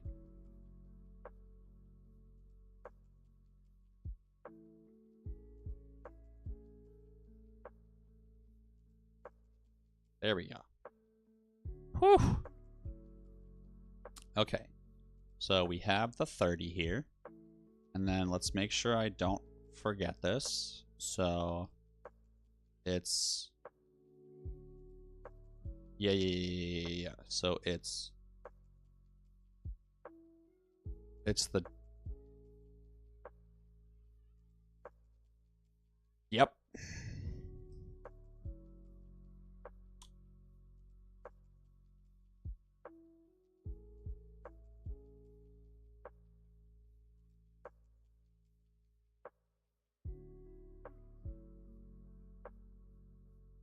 Oh no, it's not the...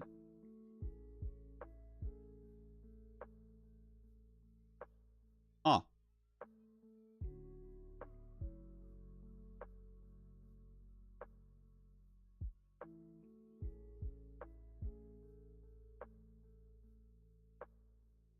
Yeah, I like that. I like doing it that way.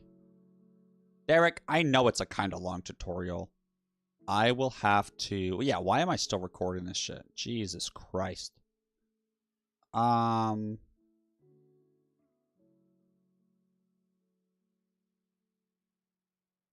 figure something out.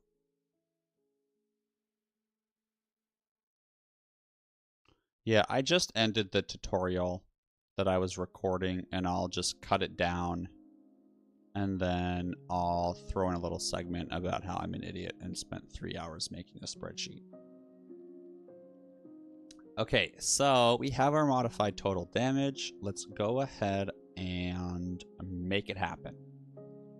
So we're transferring 0.23%. So the total damage of this asshole is going to be equal to the damage of the last tower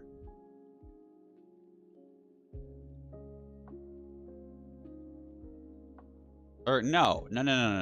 It's equal to the damage of the current tower plus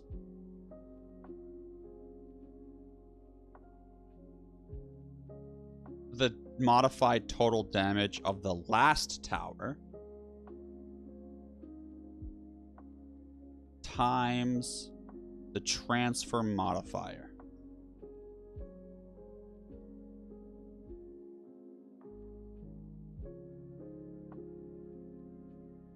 No!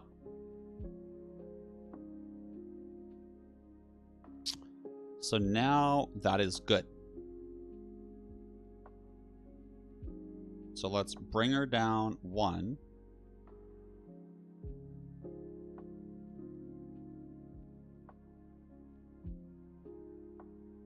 Hold on.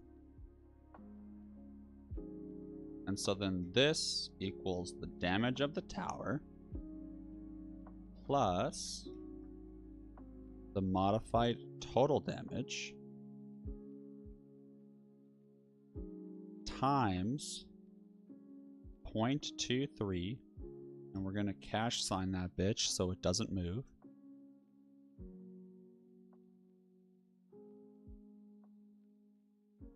And then it's gonna be plus 70% of the total chain transfer percentage.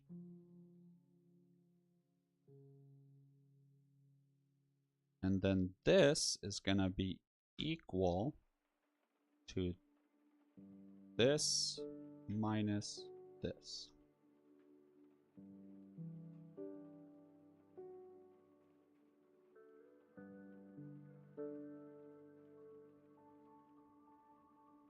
And then we have the cash sign, and we need the cash sign.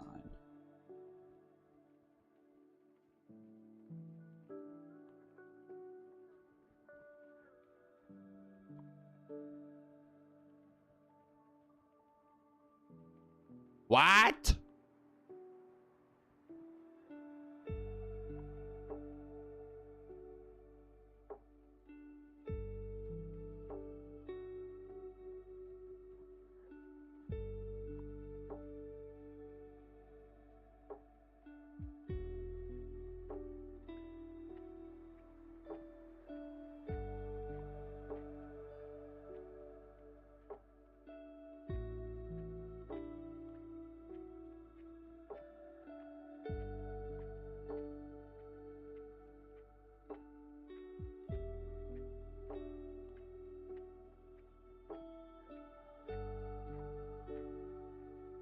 Okay, hold on. I did something wrong.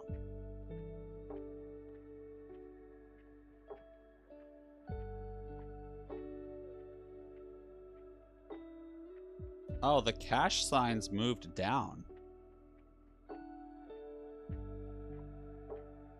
Why are these moving? I hit it with the cash sign.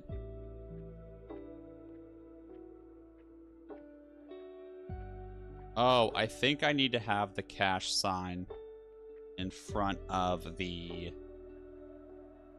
number.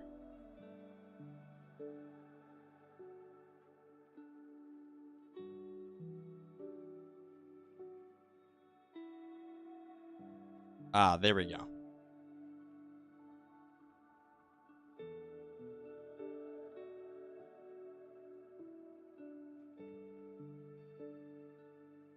And then, just to make this shit not disgusting,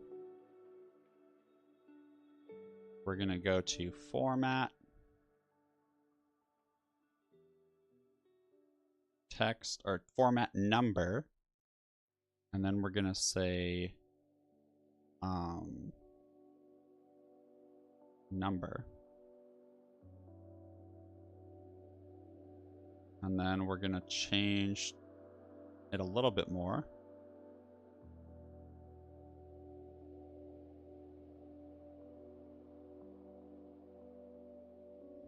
Boom, so that it's just like the game. You only see one additional thing. So we have this. This was the prototype.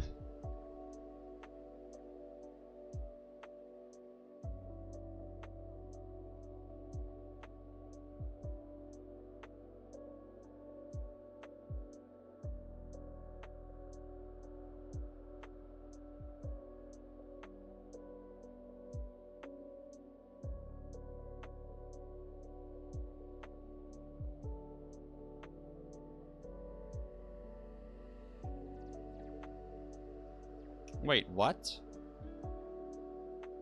Oh, yeah.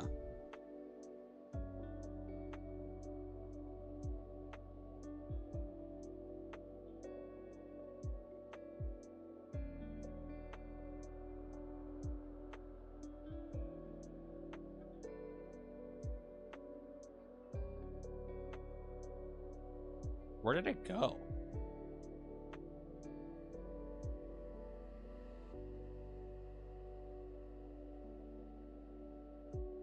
Wait, did I just lose it forever?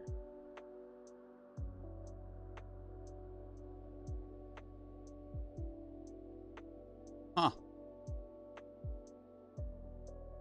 Oh well. That was beautiful. What a beautiful prototype.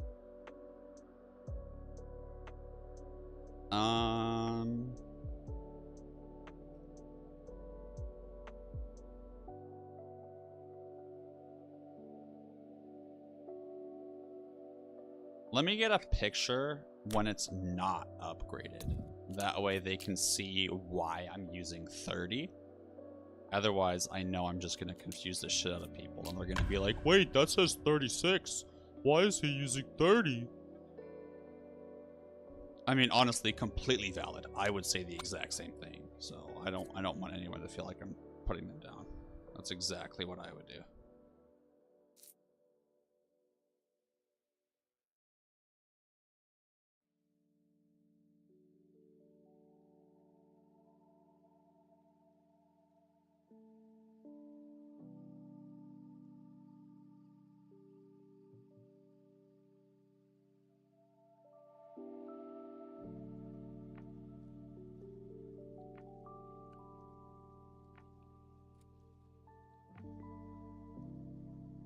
Yo, asshole. How do I send you to the back?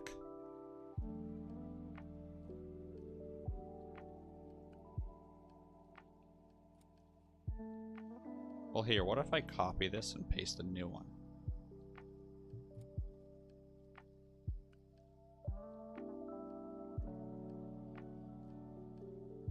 Can someone help me? I don't know how to move this to the back.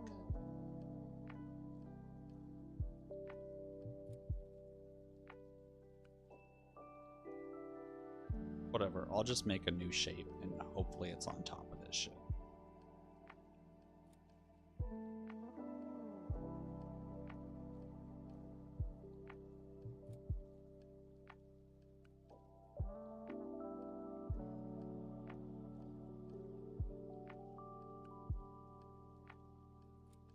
You know, we'll do a circle. I like that.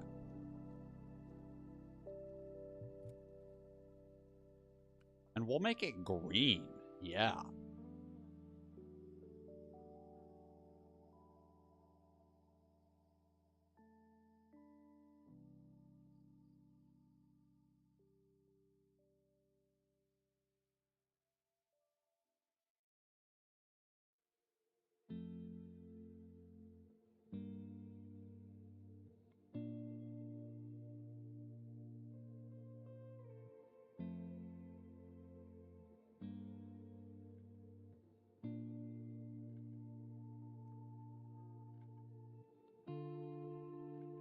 Wow, that's beautiful.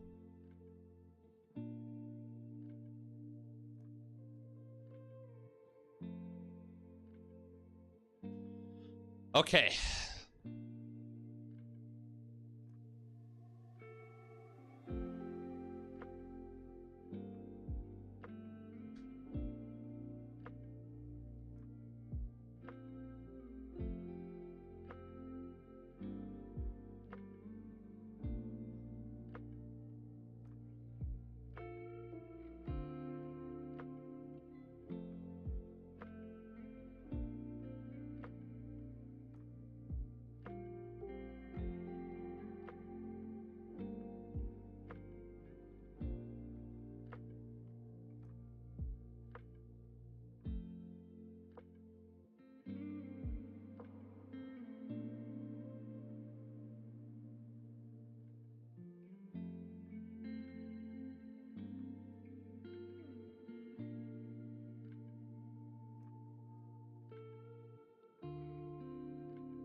You know what? We got to...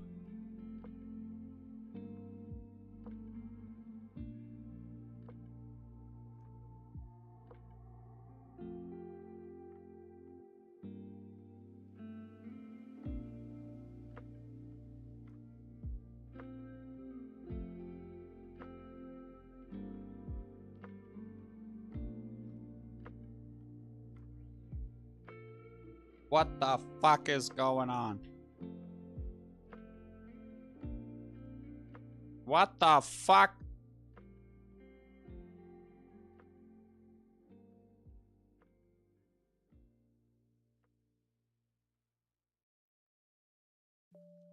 I hate it. I literally hate it with a passion. Dude, stop.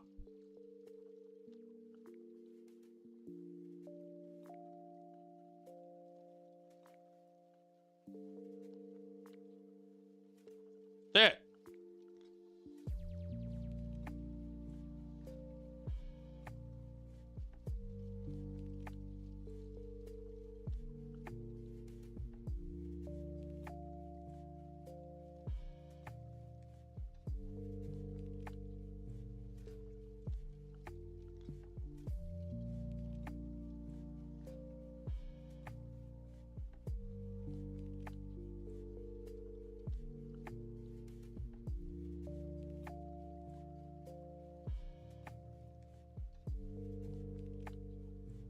That.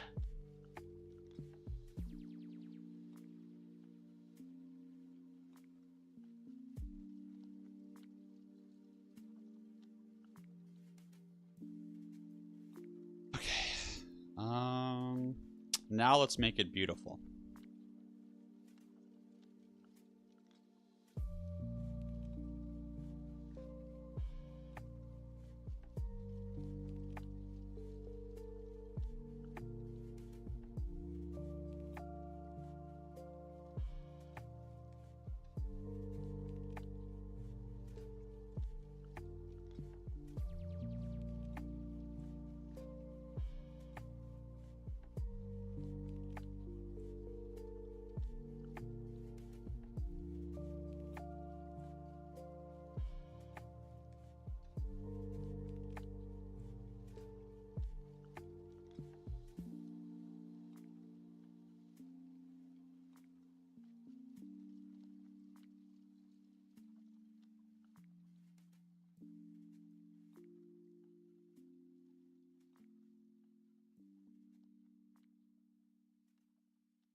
Wow, beautiful. No, that comma ruins it! Ah, the comma ruins it! But I have to be grammatically correct.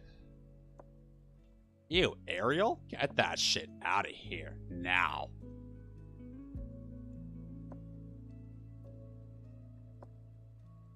Ooh, Comic Sans is kind of cute. Yeah! No, Times New Roman. The only acceptable font in the world. Okay.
So I included the 0.7 for the chain transfer as part of the calculation and not just as a constant, just in case the devs end up changing that letter for balance purposes. That way this table will not be rendered obsolete, and all we have to do is change the 0.7 to whatever the devs change it to. Okay, so I think we're safe now. Let's go ahead and throw in some alternating colors. I love a good alternating color.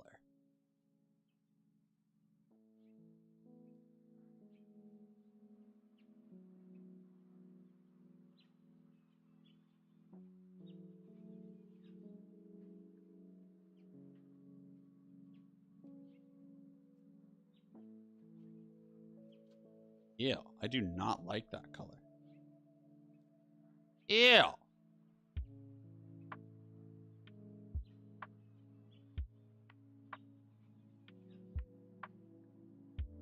I don't know why, but this color reminds me of, like, the dentist.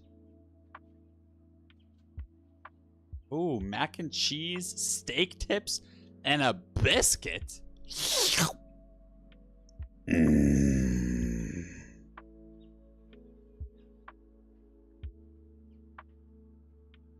Oh, yeah.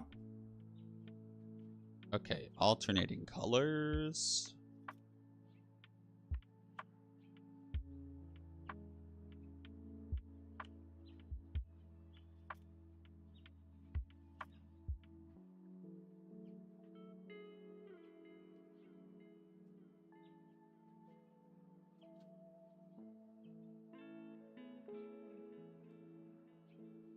I wonder, is there a way for us to set this up as a number but in words?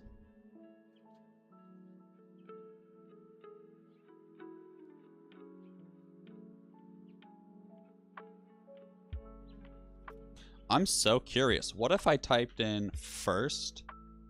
Oh, wait, it has to be a number. Fuck, for the calculation.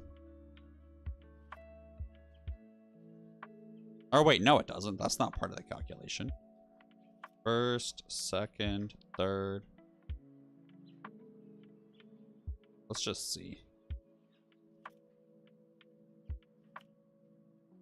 No. That would have been really cool. But I will change the number here to make it more clear what tower it actually is. Because we just want it to be one solid ass number. Hey, what the fuck?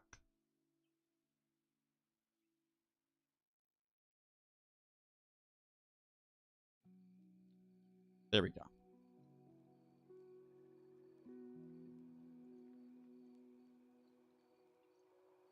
Mm-hmm. Uh-huh.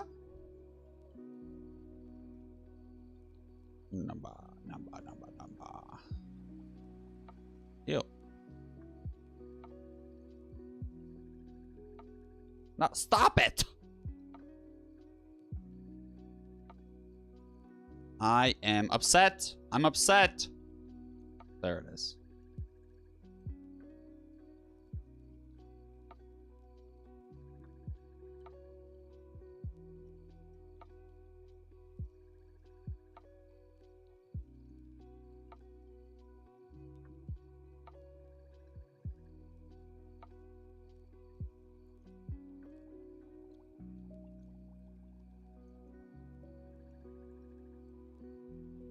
Okay, what do you guys think? Should I change alternating colors for the columns too? I don't think so.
Beautiful.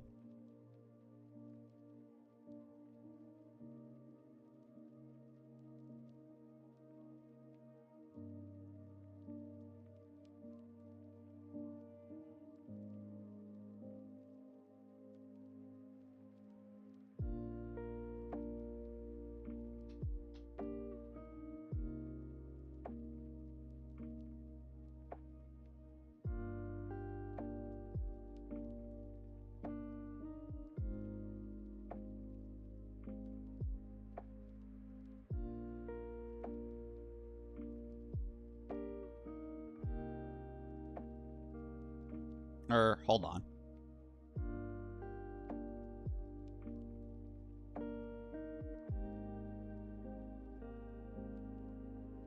Oh, wait, this is infinite.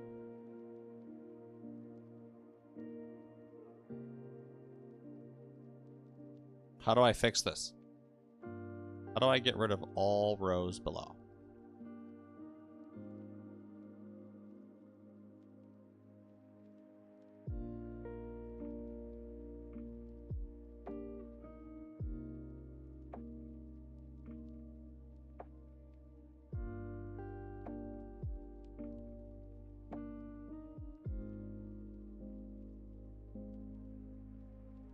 How to delete rows at bottom of Google Sheet.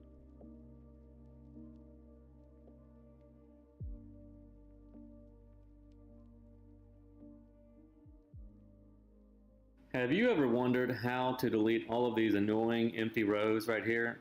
It makes your Google Sheet just look so ugly sometimes. So this is how you do it. Click the cell where you want the rows to begin the deletion, and then scroll to the very bottom and choose your last row. Hold the Shift key and click the last. Motherfucker.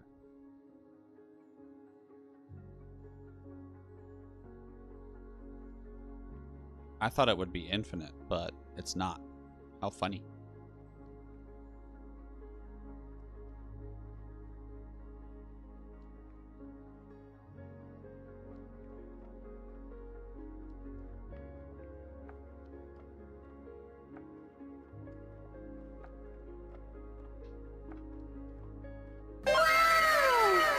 Notice how the damage transferred goes down every time. If all the damage is the same for every tower, the first transfer is much more effective. Chat, is it effective? Is it effective or effective?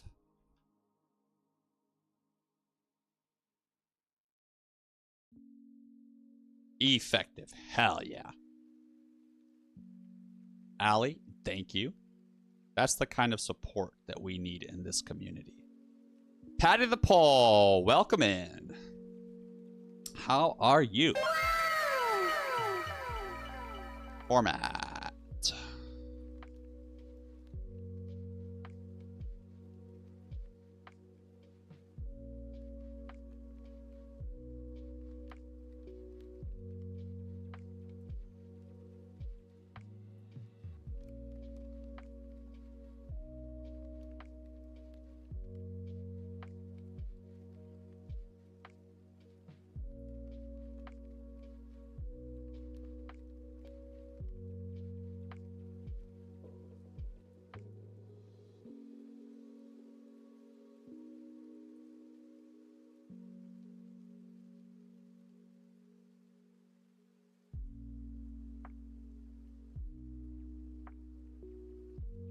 Hey, Allie, let's go! Yo, congratulations. Let's get it.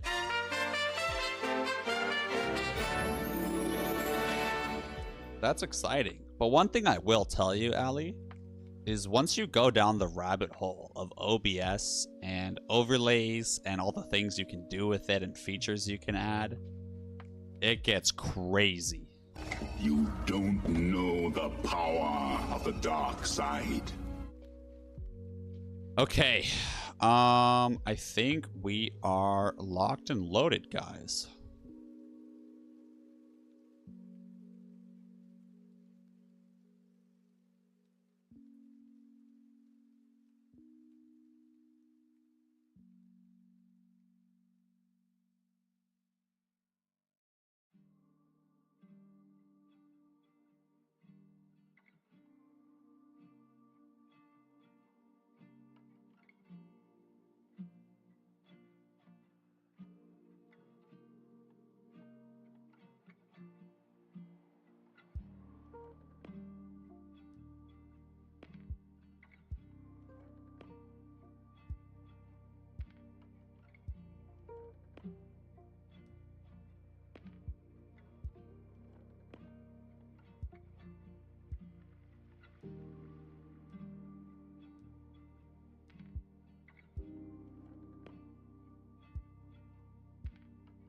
Epic.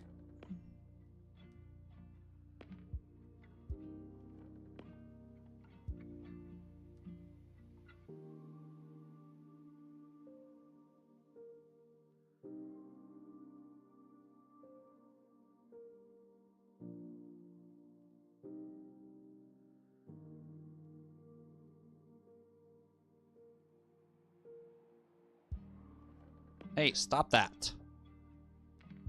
I don't want it in the fucking thing.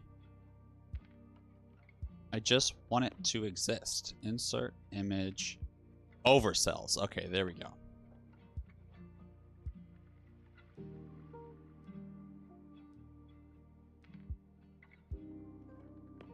How fun.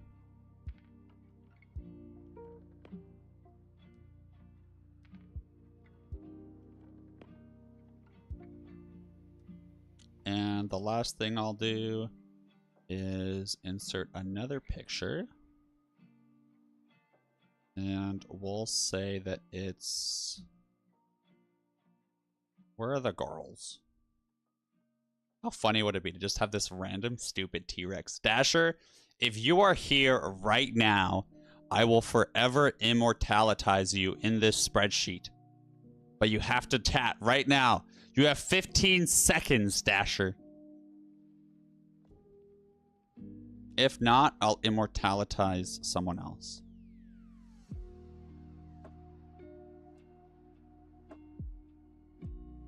Damn, too late. Yellow cat, let's get it.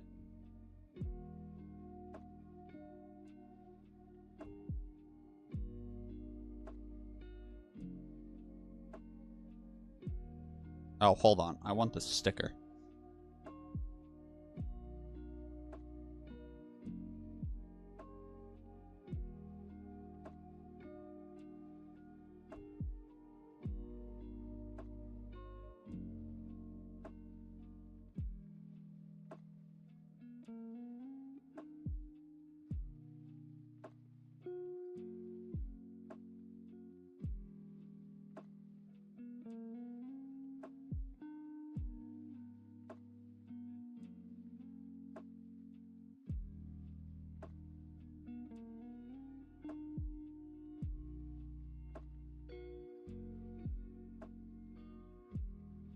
Aw, they're so cute.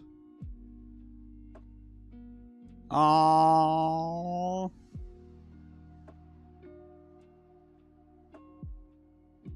Aww.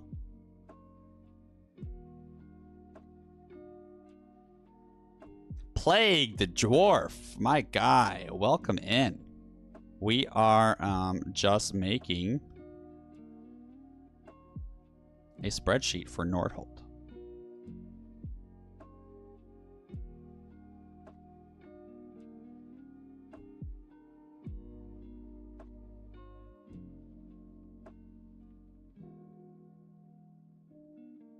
Does anyone have any good animal pictures in the Discord they'd like to immortalize on this spreadsheet?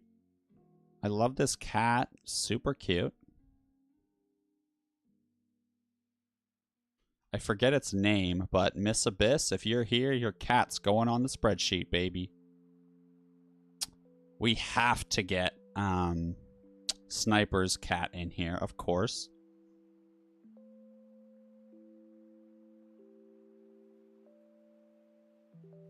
Ooh, a goat? A goat would be great. Aw, yellow cat. Do you want this one, yellow cat? If you're here, let me know. Ooh, there's the goat. Oh, Octo! We gotta get your dog, Octo.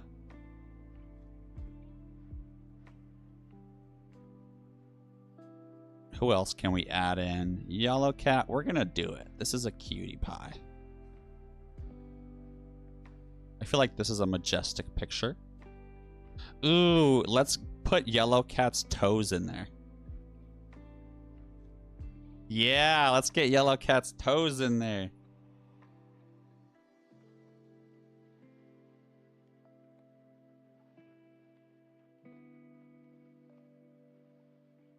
Hey, let me download this.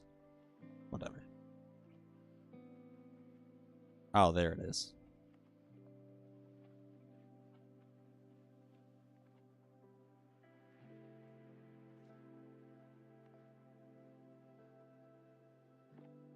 Mm-hmm. Goats. Aw, Amber. Is there a better picture? Because I don't think that sticker's not gonna come out well. Damn.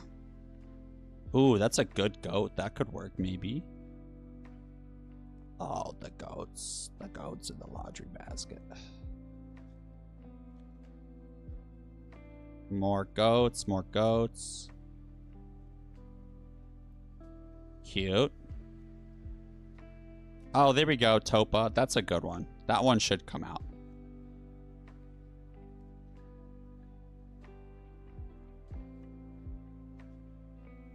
Aww. Sniper's cat was so little.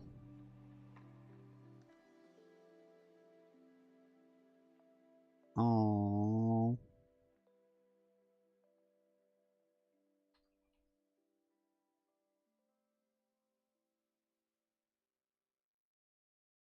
Damn, that goat is fat as fuck.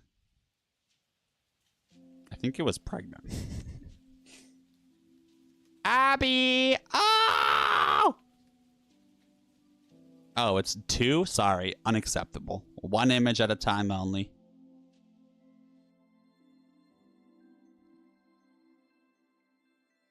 Aww. Alright, guys. We have done it.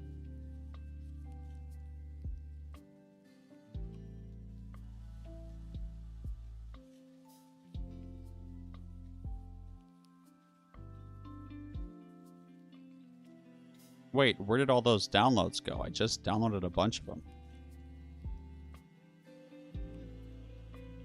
Yo, am I dumb? Oh, okay.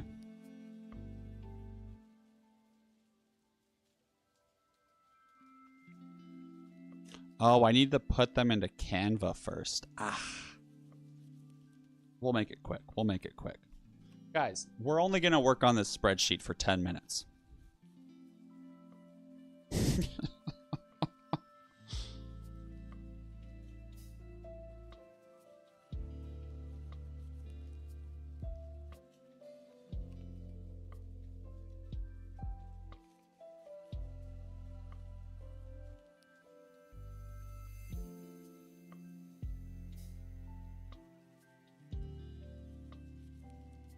Super cute.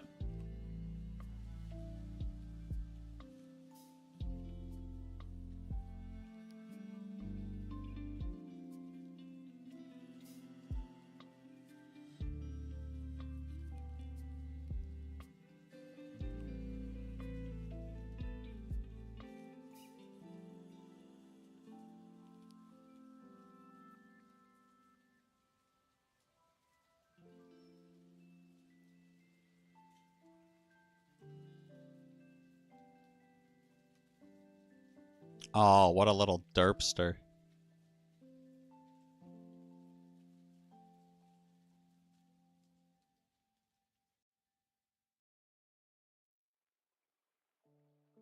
Aww.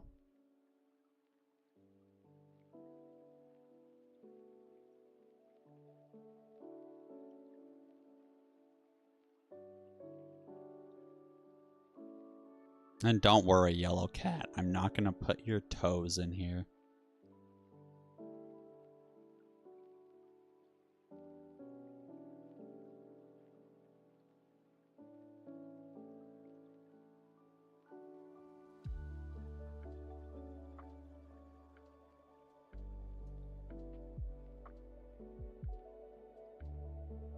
Did I already get Topa?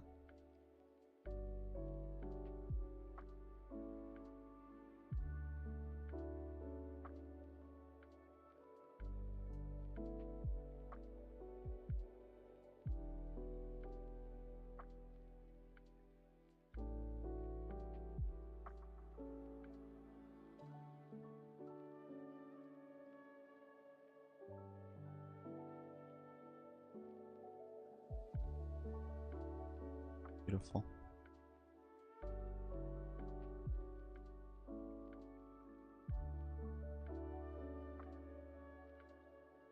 So sweet. Actually, this photo's kind of shit.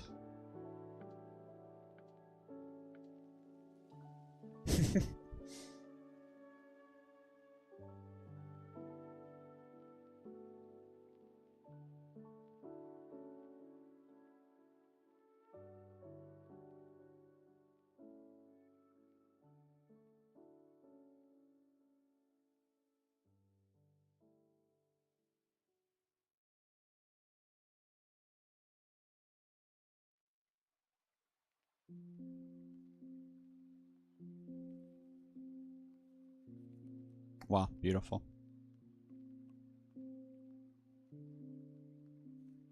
Adorable.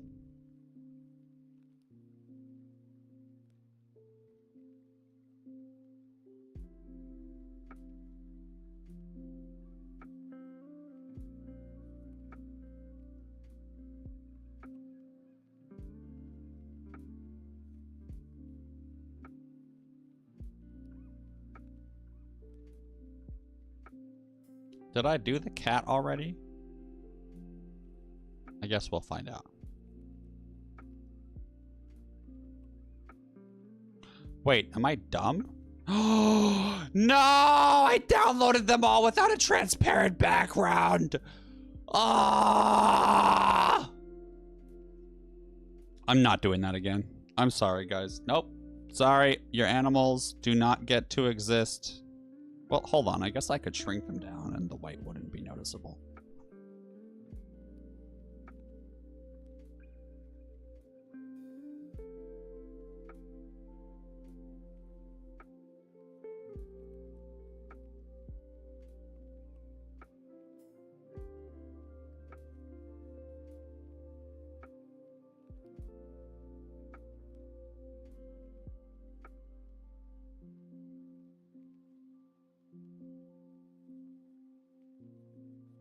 So cute.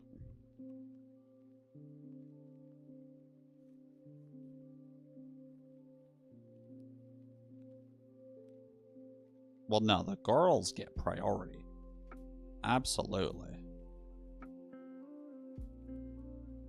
Oh, stop it.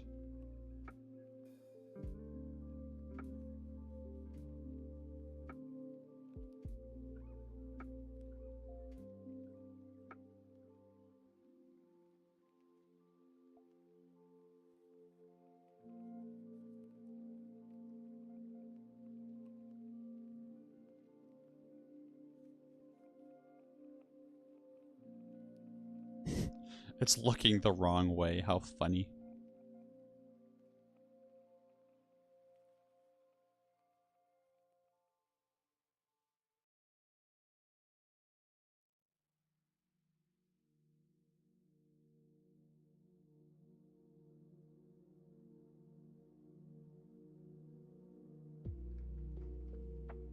Okay, beautiful. Oh, hold on. Some of them are just a little too big, and they cover up the side of the thing. Okay, there we go.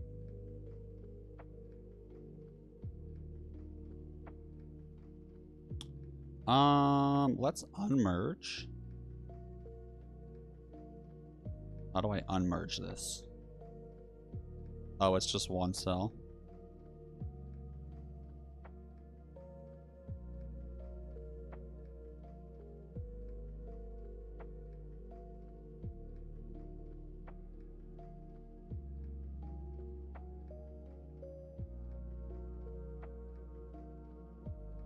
And let's grab my Discord link as well. Chia. Chia.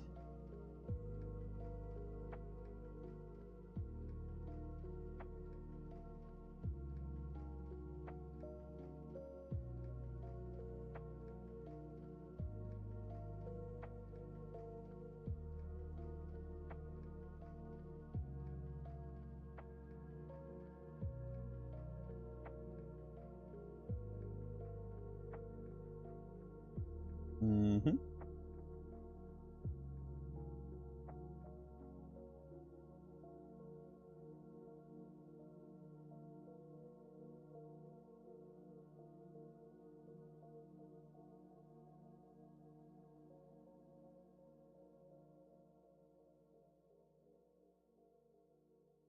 Epic.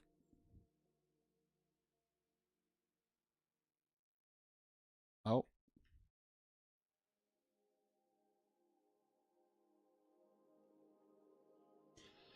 Okay.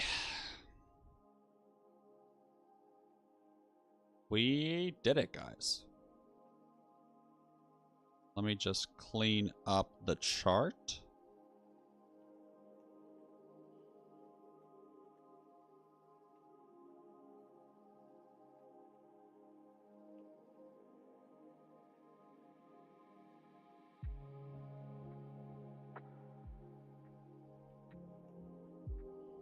Gorgeous.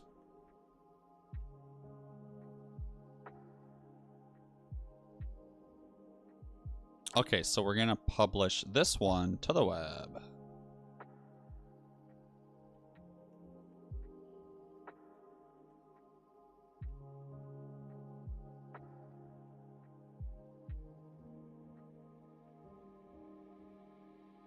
Oh, hold on. I don't want to publish it, actually. I just want to share it.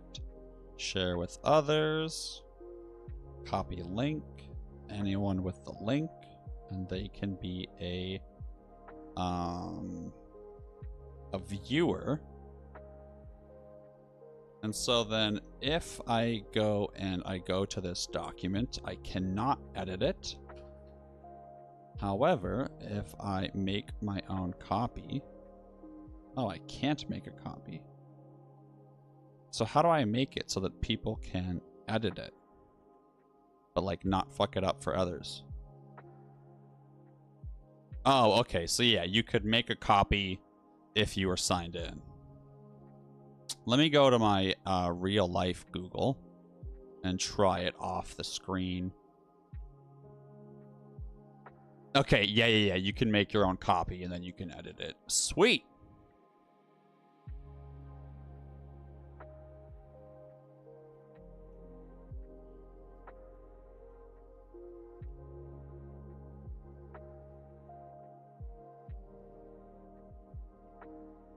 And I'm gonna put this in current game news.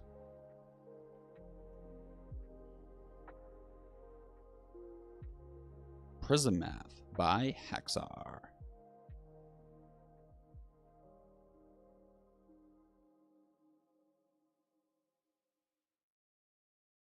For any Prism Math questions, this is your answer. Oh, it won't let me paste the link.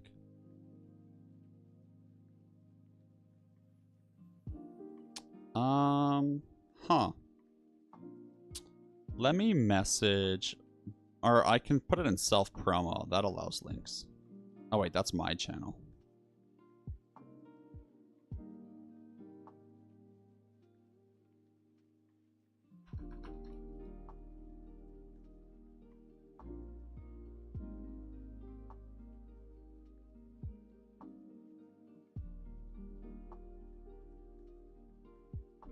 to where you can see the values.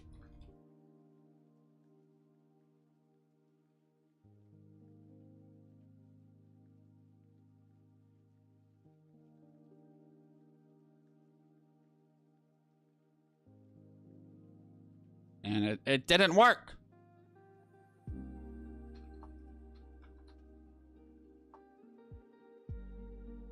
I'm just gonna message it to Basti and Nando.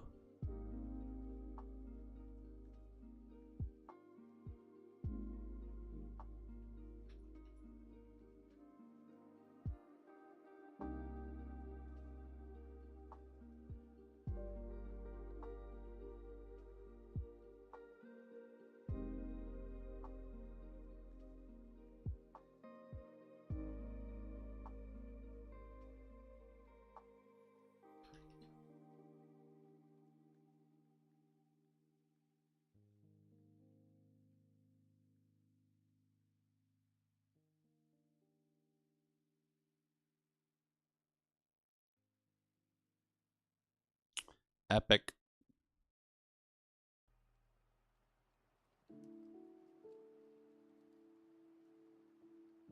Prism math.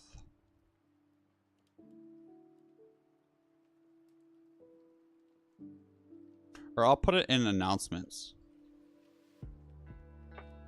For anyone that's here for Nordhold, here is the prism math. Okay, I will be right back. I'm gonna get some more water and take my dogs out.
Ah. Okay.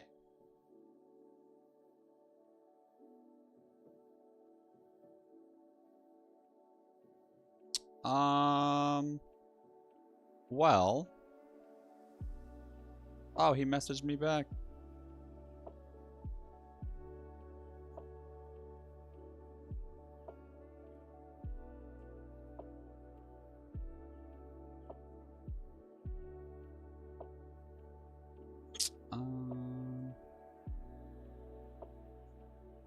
Oh yeah, we do need to leave a review on Steam.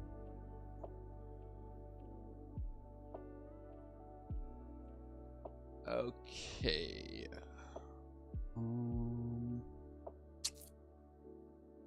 Wait, what the fuck? How do I still have 10 people watching me? You guys need to leave. Seriously. Mission failed. We'll get them next time. Wait, hold on. That was the wrong button. No, God!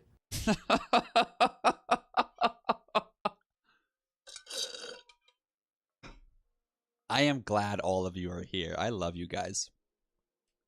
Thank you for your support.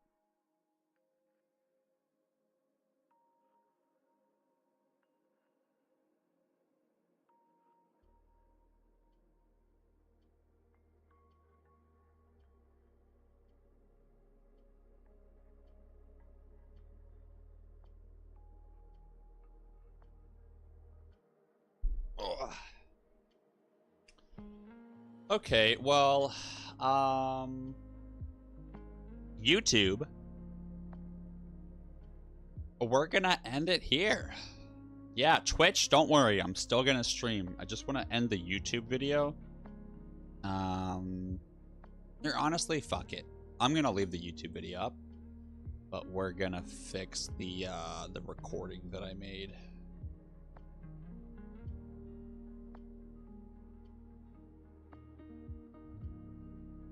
Okay, Twitch, let's do a 3-minute ad break. That way pre-rolls are off for anyone that joins, and we'll be back in a second.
I just realized on my tutorial video, I was wearing those goggles and sunglasses the entire time.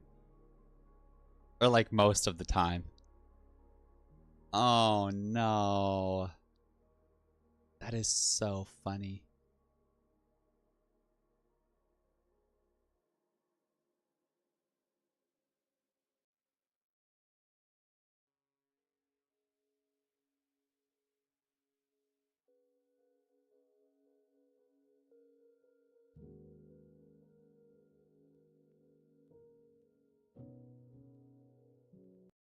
Filming this and what the fuck?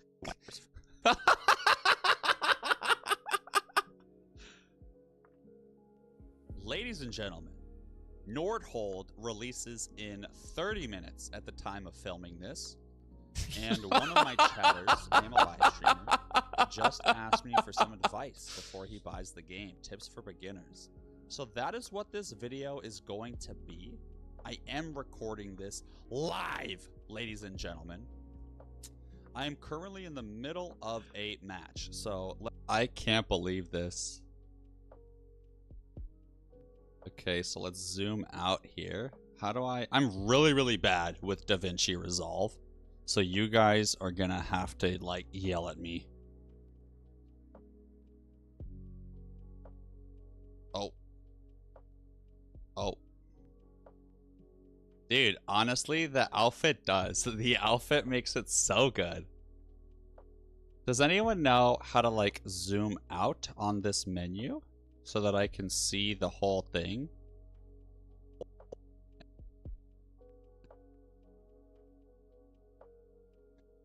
Whatever, I'll just have to scroll over. Oh wait, that's gonna take me 84 million years. Guys, how do I edit this timeline? No, I don't want to go full screen.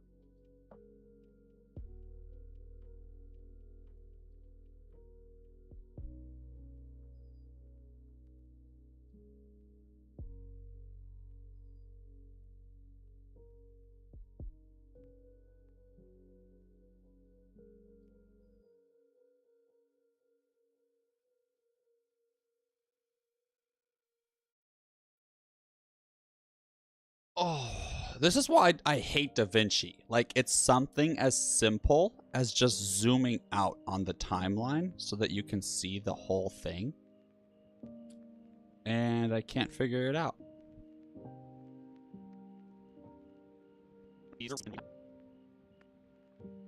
Oh, okay, here we go. Wait, so this shit was 3 hours and 40 minutes. Oh my god. That's the top thing. So,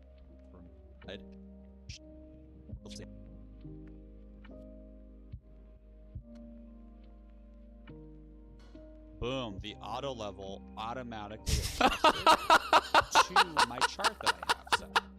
So once you create your grouping and you're happy with it, you're good to go. Wait, you can stream because of your ultra wide. Now, instead of that you have a tower, what I'm assuming your issue is, Ali, is that you're trying to use screen capture to stream. I would recommend using either window capture or game capture.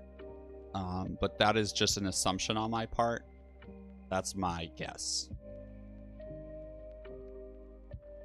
That is different from the rest of the game. So let's look at Frost Towers. Normally, I go all range and then all. Got an Flopper, thank you for paying rent. I need to talk about the transferring mechanic. Okay, let's talk about the transferring mechanic. Hey, Miss Abyss, thank you. Dude, Mothic. Oh. Hello, everyone. My name is Hacksar. What's going on? I completely forgot that I don't have to wear that. It was a redeem that I have on Twitch where Mothic paid for it with his. Oh, Ali, your bitrate has nothing to do with your resolution. It's saying that your bitrate is too high due to your upload speed. Realistically, or not your upload speed, but like your bitrate does affect the quality, but the bitrate is separate from your FPS and your, what's it called when it's like 1080p? Whatever that is, the pixels. Look at that beautiful face I have. Wow. Channel points to have me put on those cute little things. And it's only supposed to be for 10 minutes. But I was just locked in, baby, bringing you quality content. So yeah, that's actually really embarrassing.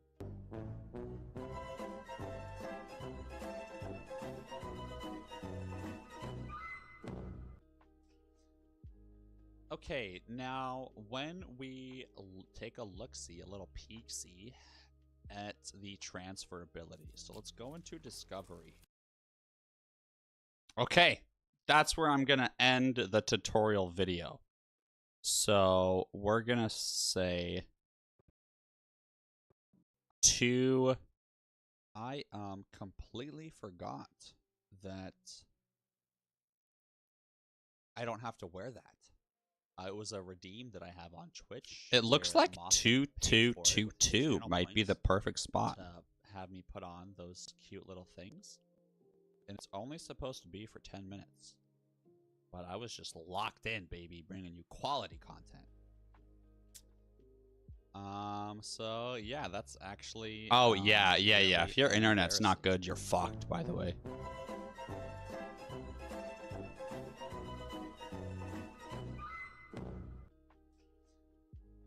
Okay. All right. So 222.40.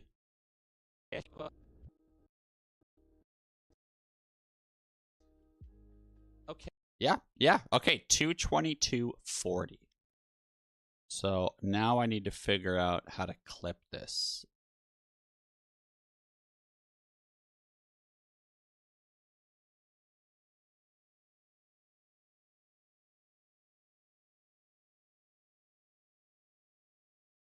Cut.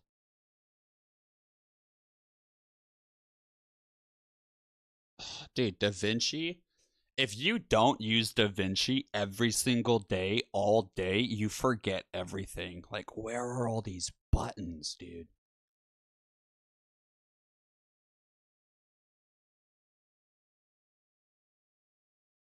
How do I trim this?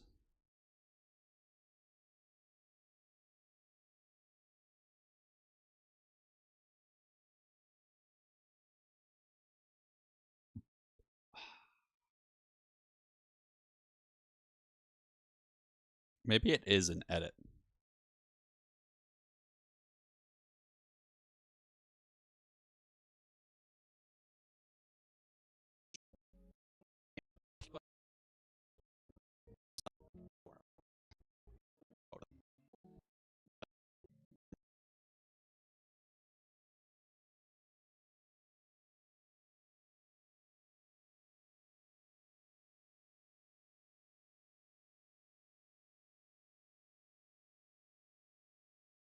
What is going on?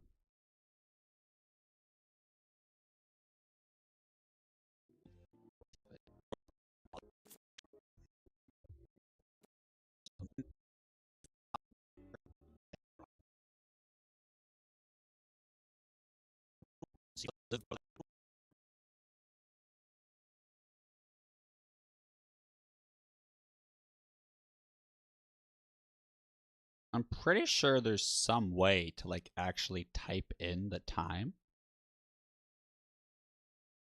I don't know how to do that though.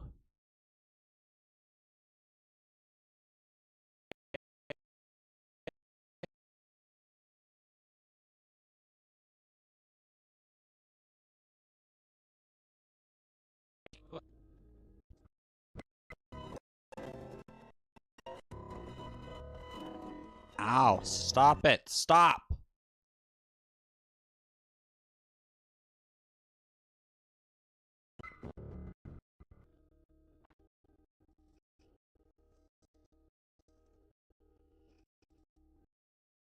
Okay. All right. What a sudden and drastic end to the video, but there's no other option. Okay, so now what we're going to do is we're going to go into just chatting. And we're going to pull up my Excel spreadsheet.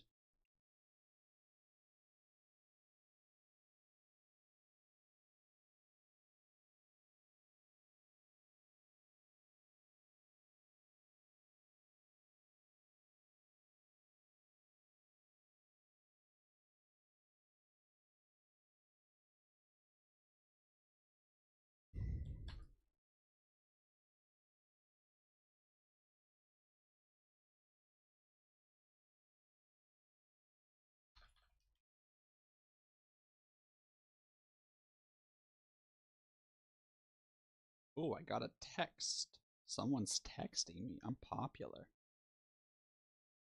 Oh. Never mind. Okay, so now what we're going to do is we're going to turn on our main screen here right behind us.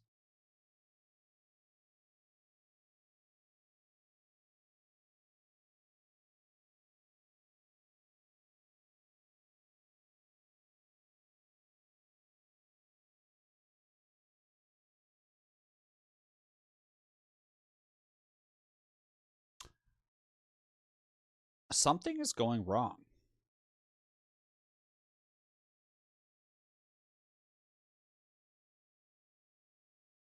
Oh, that's why. I had it on a folder. Okay, sweet. So let's go ahead and go into my Google Sheet.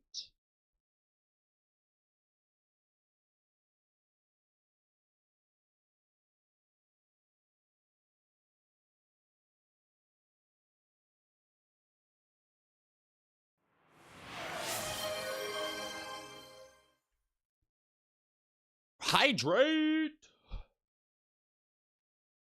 Wait, hold on, Mothic. You redeemed to hydrate with 2 cups of water in the middle of the stream, and I completely forgot.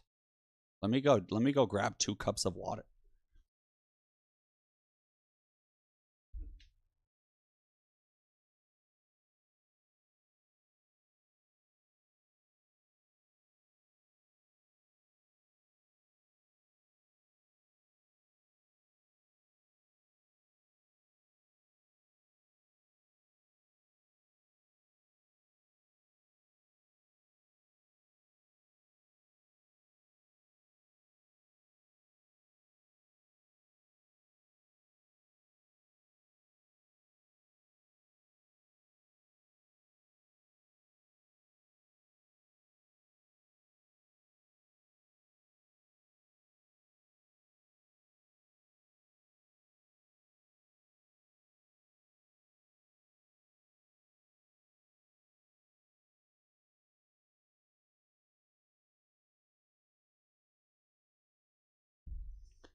Okay. Here are your 2 cups.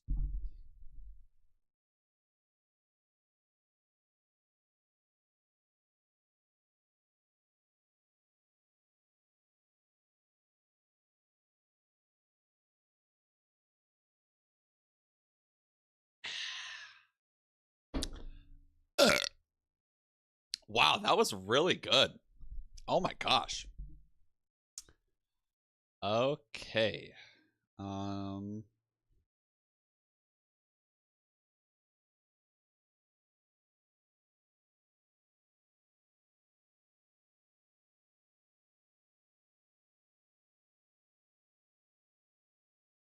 Okay, let's go ahead and start up a recording, a second recording that I will upload after my current recording, and I'll splice them to make a video where I talk about transfer math, and it's not 8 hours of me fucking around in Excel.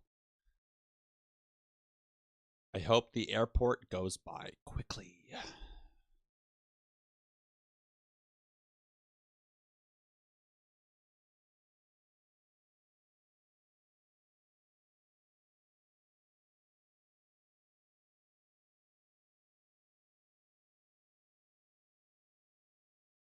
Epic. Okay, here we go, ladies and gentlemen.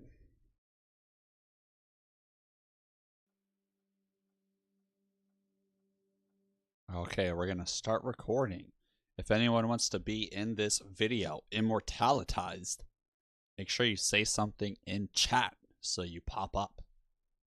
Because I genuinely believe that out of all the YouTube videos I've made, this is the only one that will get more than like 5 views. Because it is like a whole tutorial of the game, and it's a new game that people probably want to watch stuff on. So we'll see what happens. Okay, here we go. 3, 2, 1.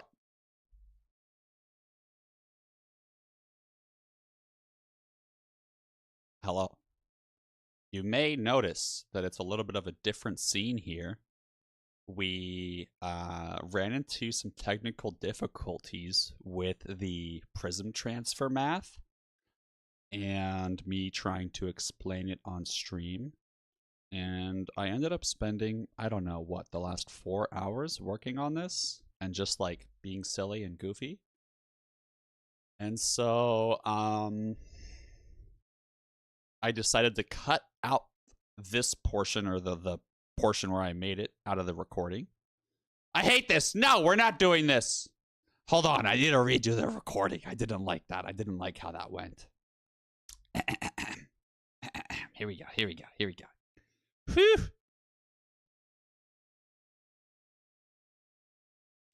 Hello.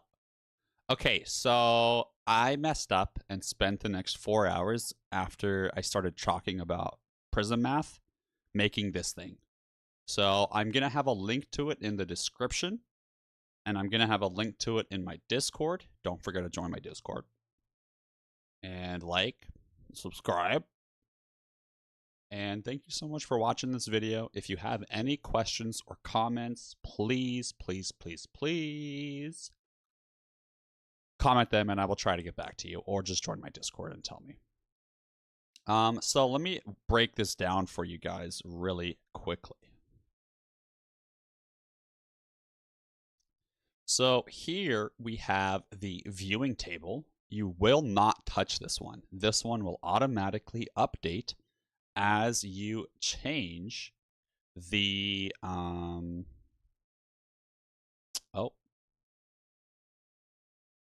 as you change the input table.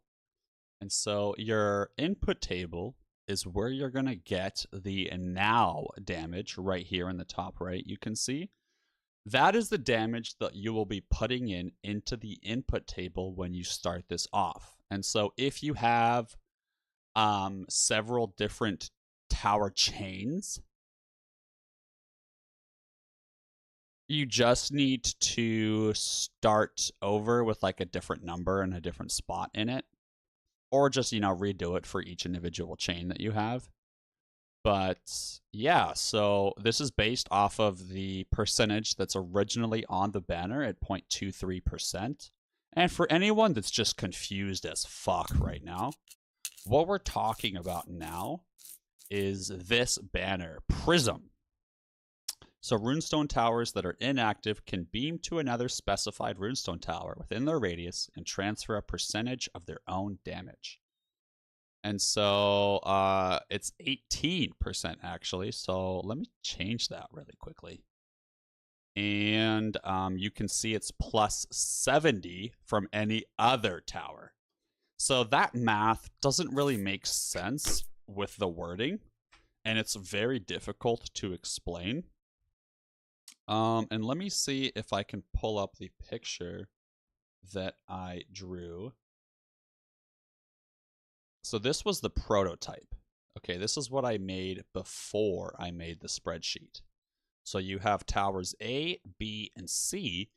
And if tower 1 is doing 100 damage, tower 2 does 100, and tower 3 does 100, well, if the banner was at a 23% transfer, it would transfer 23% from the first tower into the second tower.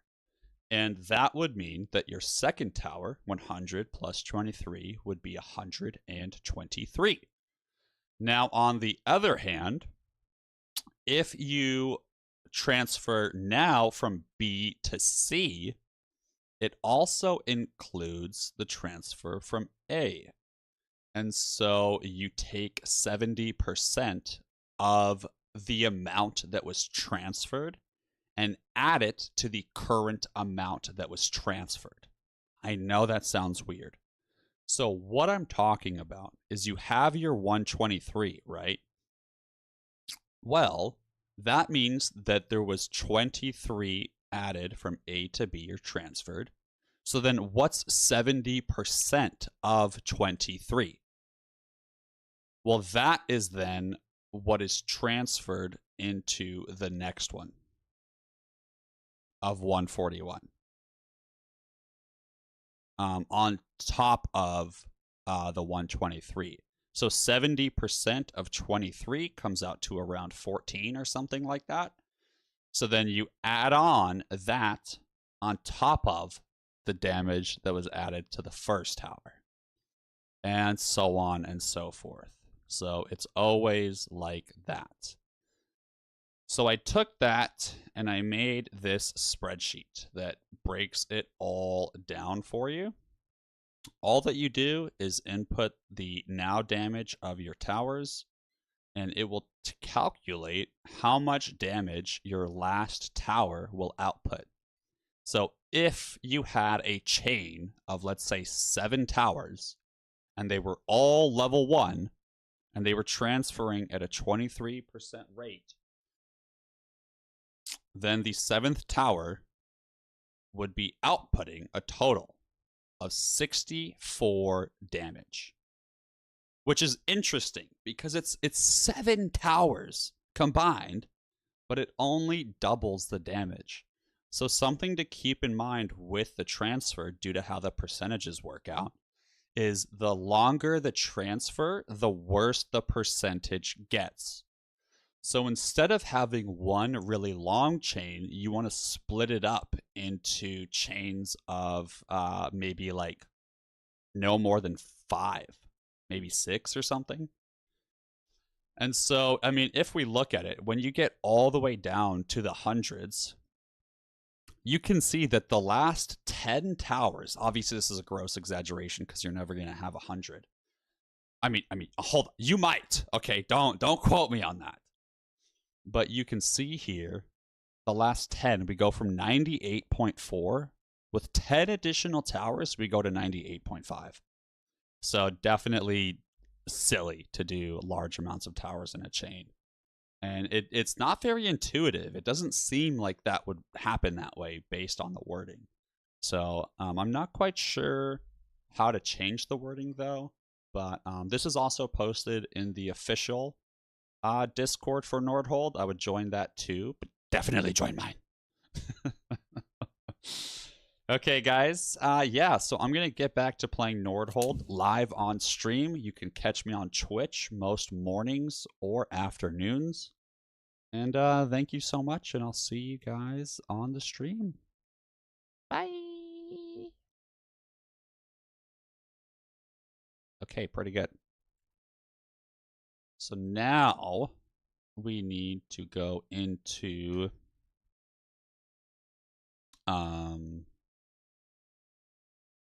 DaVinci, and we're actually gonna do one more recording.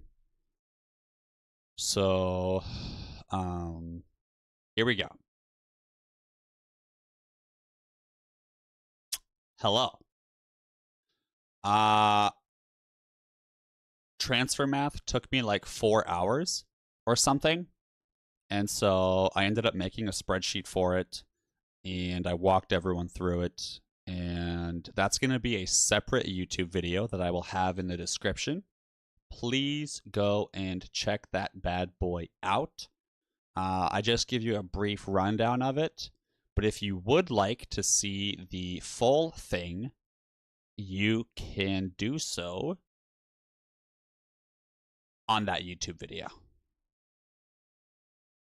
But wait, hold on. This doesn't make any sense. Why am I recording this? Because I said this when I did the first recording. So this recording shouldn't actually be on any recording. This one doesn't exist. Oh. Well then. What should we do? You think I should delete this or should I post it?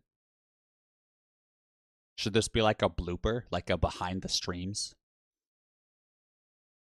I'll just make it a blooper. Yeah, fuck it. Okay, so hold on. Let's think about this. There's the stream, which automatically got uploaded to YouTube. And then I ended it when I was done. And so now I'm trying to upload a video that is just the tutorial portion, not the actual making the spreadsheet portion. And then I'm adding that to the end of the video. But that was the first video that I made.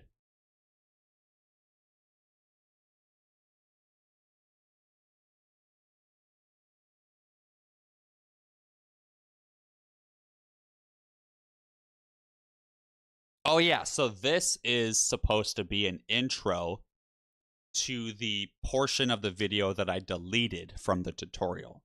So this is my intro video to you watching me make the recording of me making the spreadsheet, if that's something you're interested in. So if you're curious to see how I made my Prism Math spreadsheet, please enjoy this quality content. Have a wonderful day. Holy fuck. I'm so bad at doing recordings. It's so funny. I'm like good at streaming, I feel like. But the second you put me in front of a camera, it's like, holy shit. Get away from me, please. Okay, let's get my Twitch manager back open.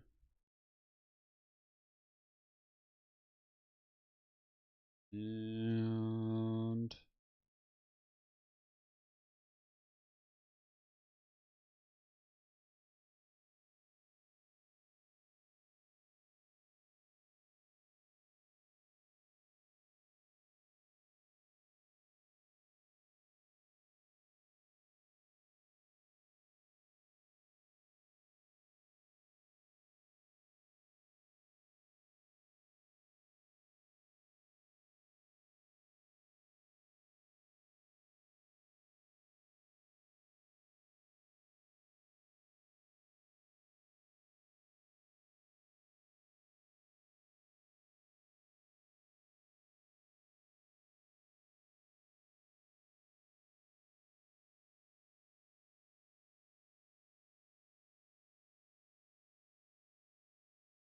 okay. Okay.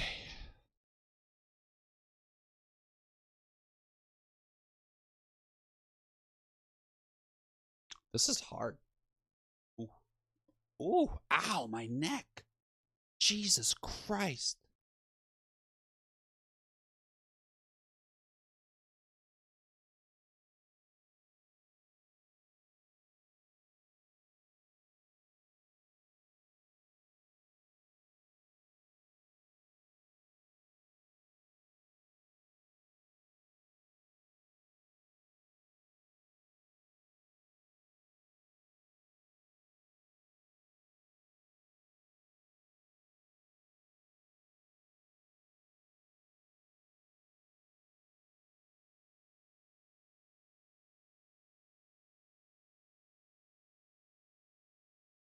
Ooh.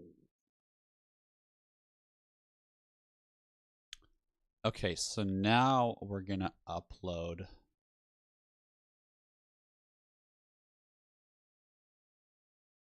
a picture of my video.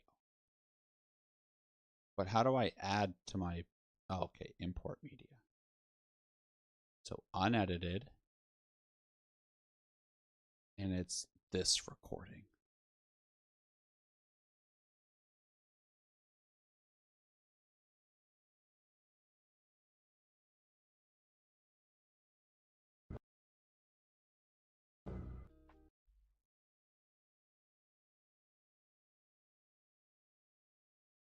Hello. You may notice that it's a little bit of a different scene here. We ran into some technical difficulties with the Prism transfer.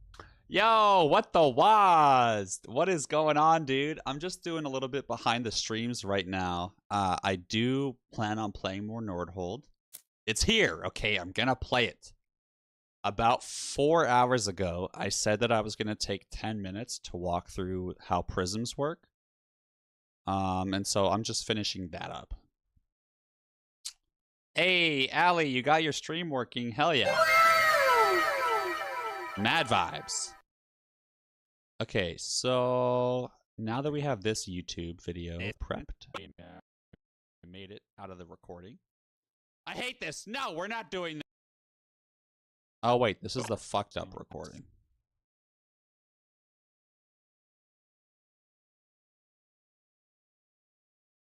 So import media, this one.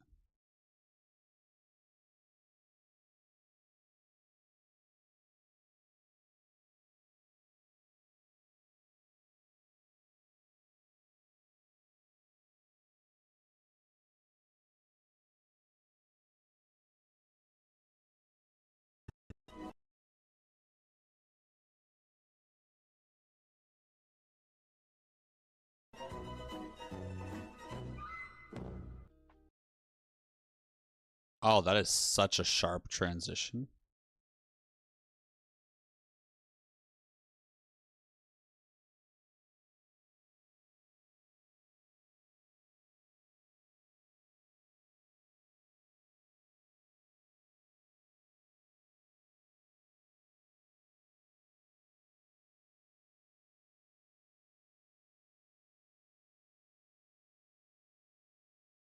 Oh, dude, what the was? Hell yeah, man.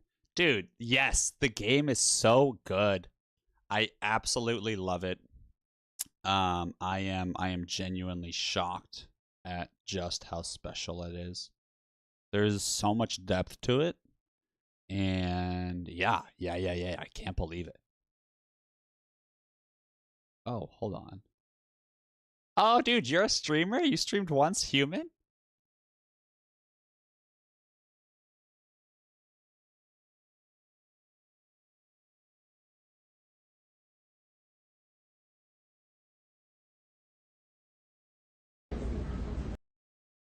Oh yeah, sorry guys. Let's get you some background music.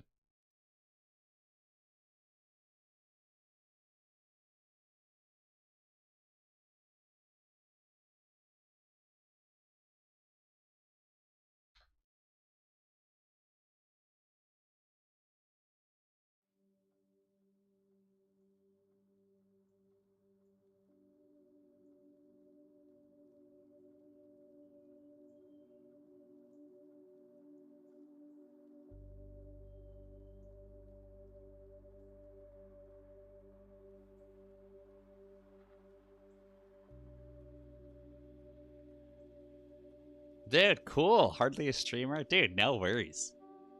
No worries.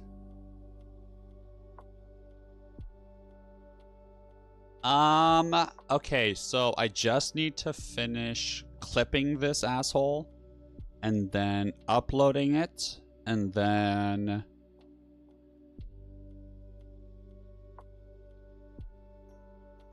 we'll be good. So we're going to try to add a transition here, but I don't really know how.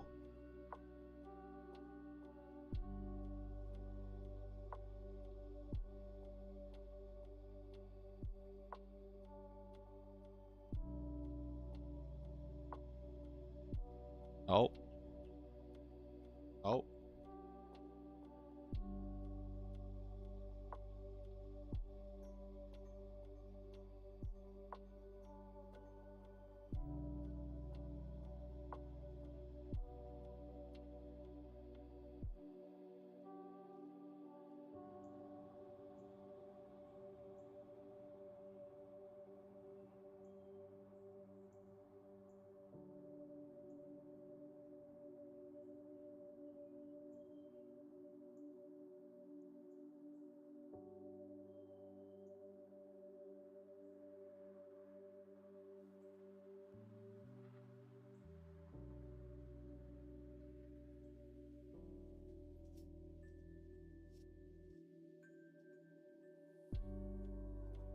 Is that how that works? Hey, I figured out how to do a transition, guys. Woo! Da Vinci master over here. Okay, so we made the video. And it's really bad. But that doesn't matter. That's my type of content, baby. So now we're going to go to deliver.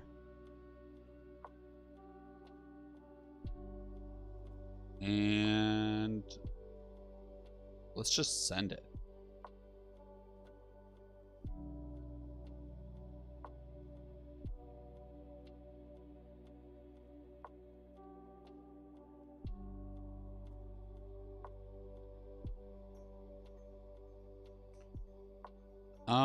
Okay, so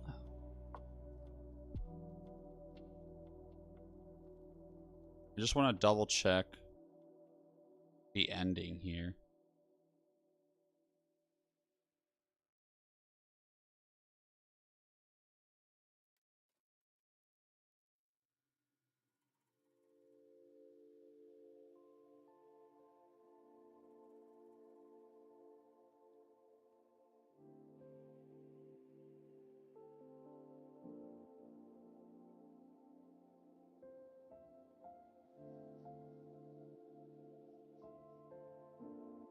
cute.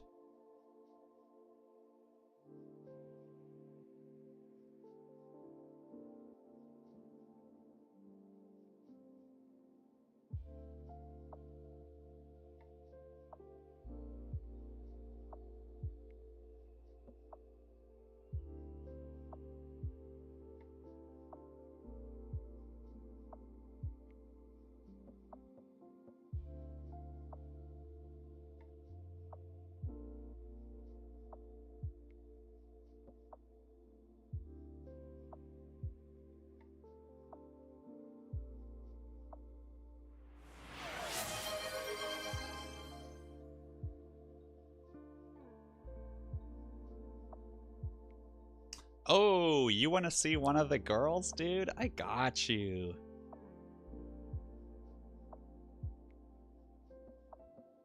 Yeah, I need maybe 10 more minutes and we'll be good.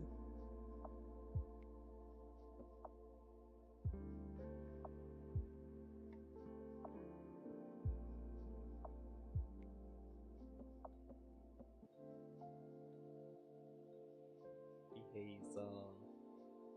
Hi, Hazel. Yeah. Yeah, you're a good girl. Yes, you are. Yeah, my sweetie pie.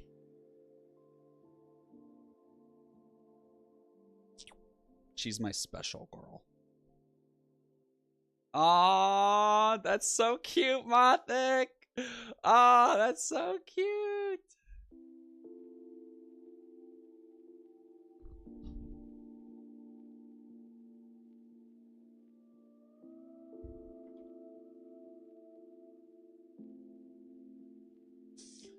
Okay, so now we just need to render this shit. How do I do that?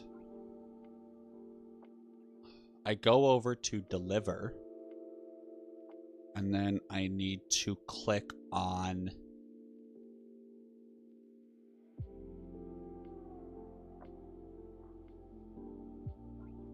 file name, Nordhold tutorial. Location, we're gonna put this bad boy in OBS recordings. Holy shit, this is the first one ever. The first ever edited OBS recording.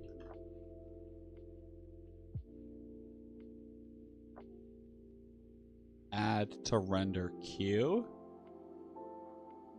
And then, let's render it, baby. Okay, so while this renders, I am going to work on a new project. Oh, well, it has to finish rendering.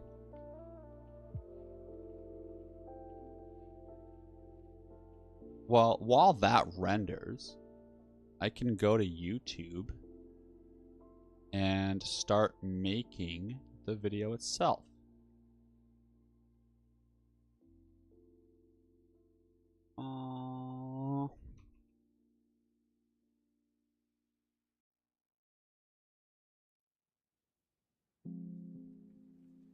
So what we're gonna do is go to create, go live, and then we're gonna copy the description from this asshole. That's so funny. In my tags, I still have Dave the Diver. That's fucking hilarious.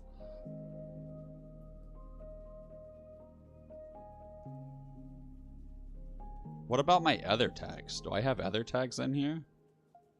Okay, I do. Epic.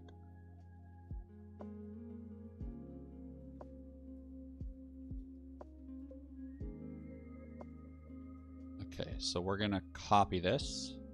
Copy. And then we're gonna go out of that.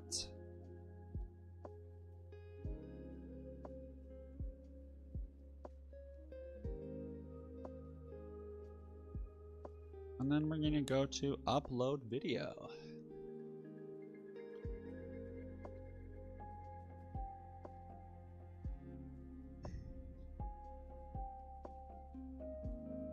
Oh, Wait, is who my wife? What are you talking about? Oh, are you talking about what I'm talking about? Yeah, I'm messaging my wife on the side. She's at the airport right now.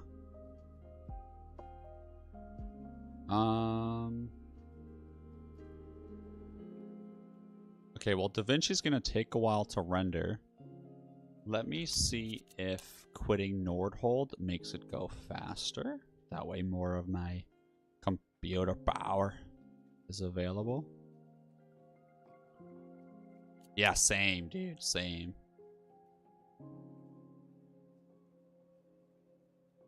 Okay. Oh yeah, now we're going fast, baby.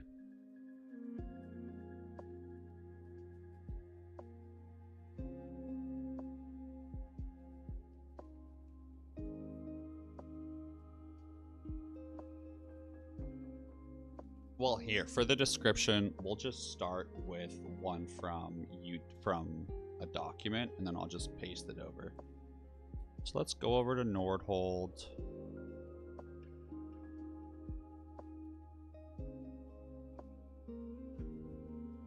Yep, cool. So I have all of the info on it. Let me just take Willow out really quickly. No, you did not miss the wife reveal. Mothic just noticed me laughing and talking about a picture she sent me. But it's off to the side. You guys are not allowed to see that.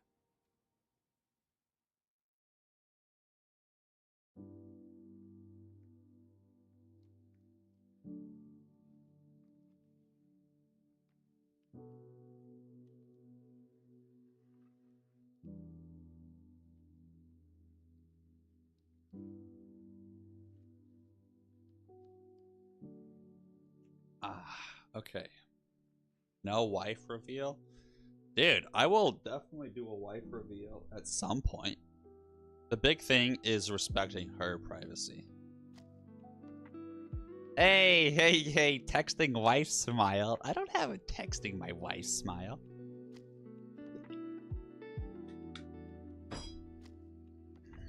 I don't. Oh, she's texting me again. It's just a matter of the whole online thing. She's a cutie.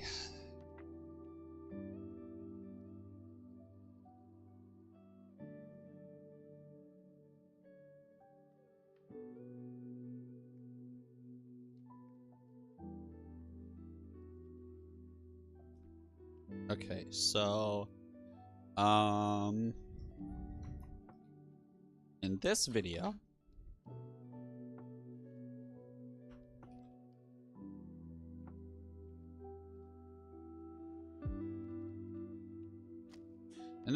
I explain a lot about the village and specific tactics and niche situations.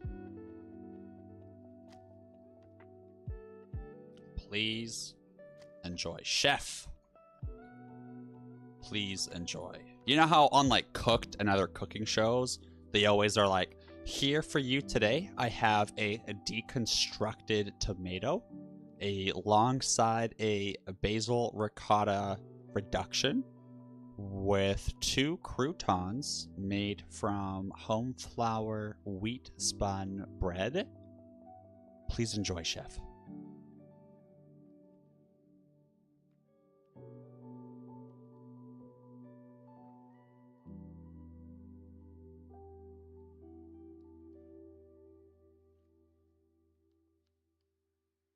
Okay, so the biggest things that I want to point out are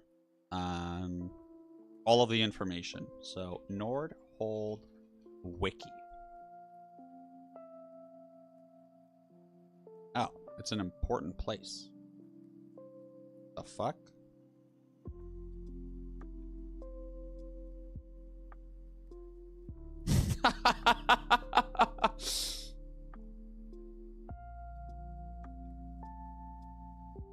Yo, where is the wiki? Do they not have a wiki?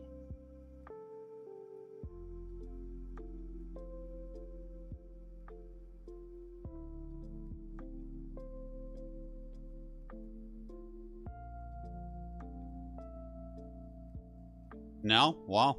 Alright.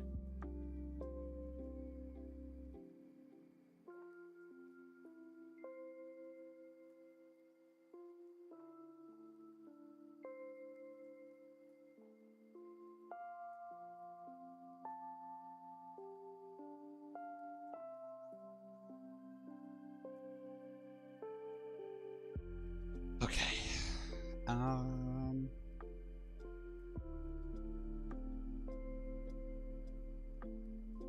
Okay, so let's actually open up the game again. Embarrassing.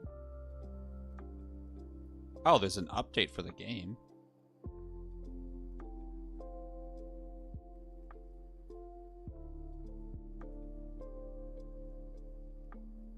Ooh.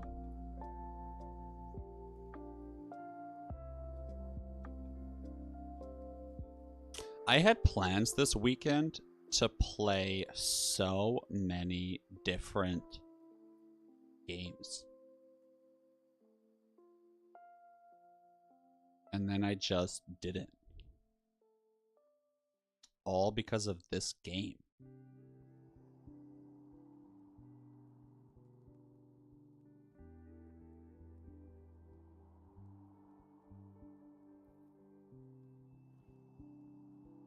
Okay, perfect. Oh, I didn't go over fusions. Did I go over fusions?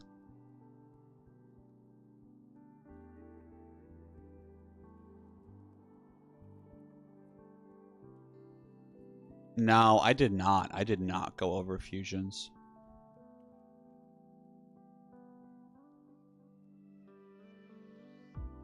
Okay, so I can't do that.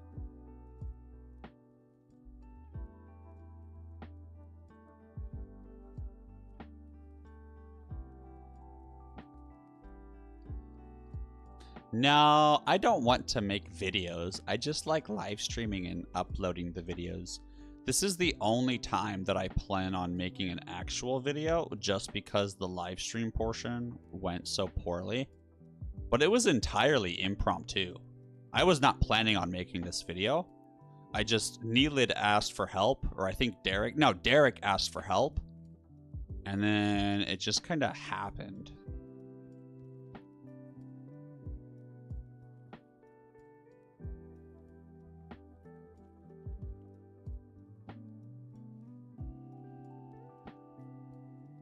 Here is some information about what I go over.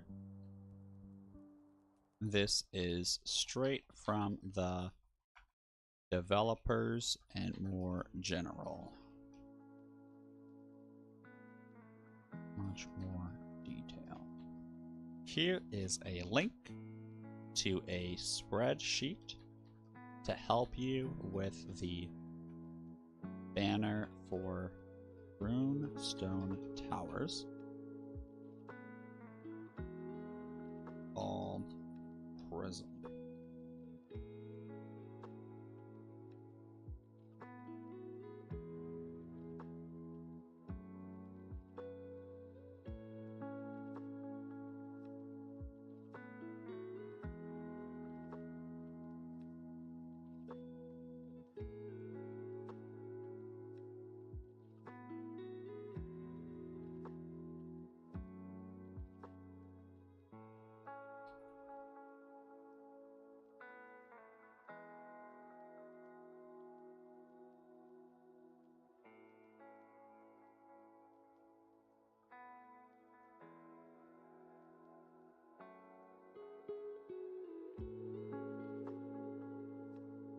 All right, cool.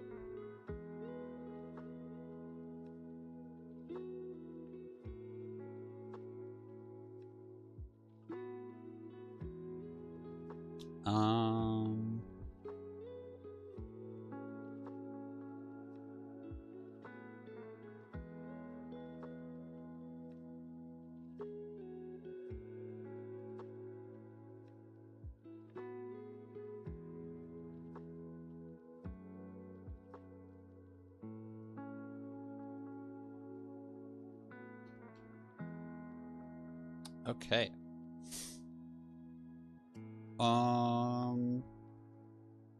So now let's grab the info that they have.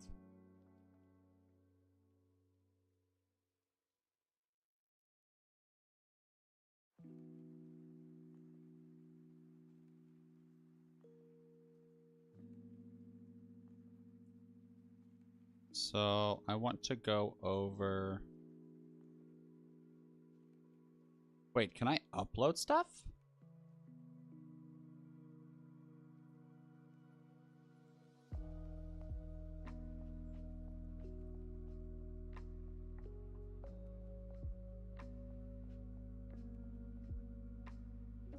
Oh, wow. Interesting.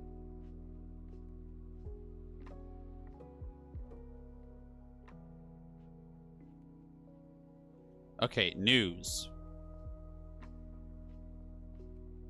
So, building specializations. Yes.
Okay, and now that I have general information from the devs, let's go into the game.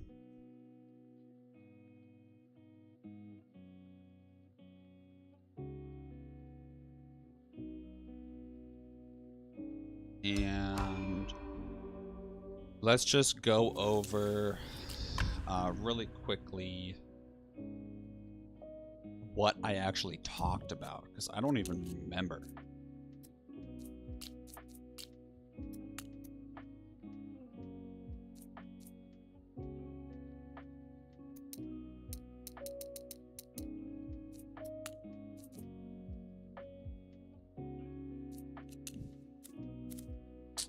So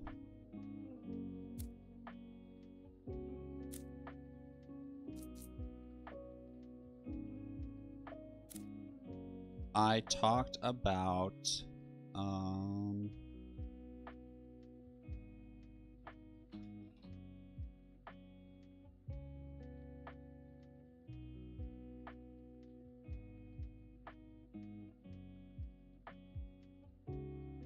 early or starter,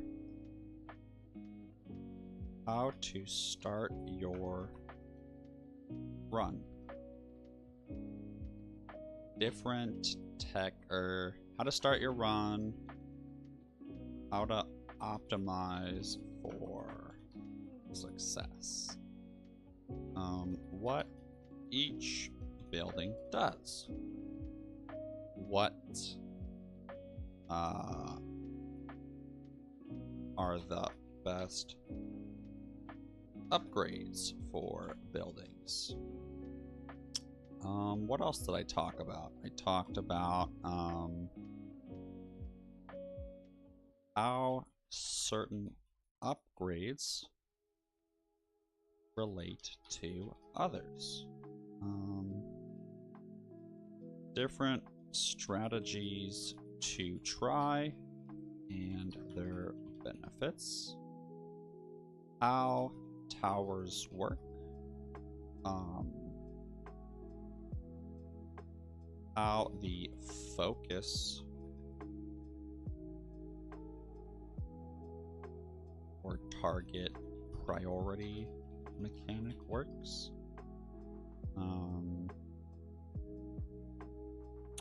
How relics slash banners work. I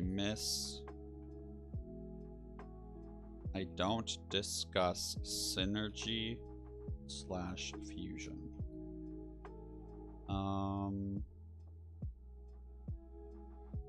Best heroes to choose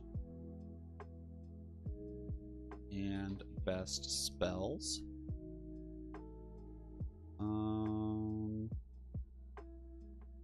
Oh yeah,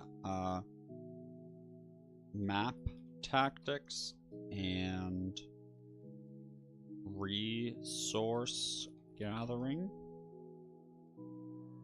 advanced strategies about staying alive, the honor system, and what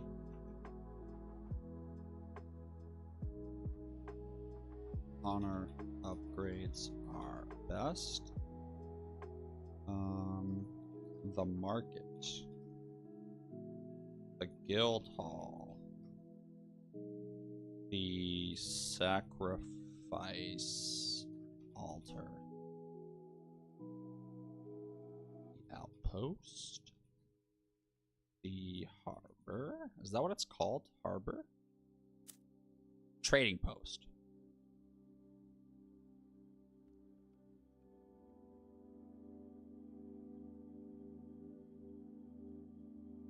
The quarry, the mill,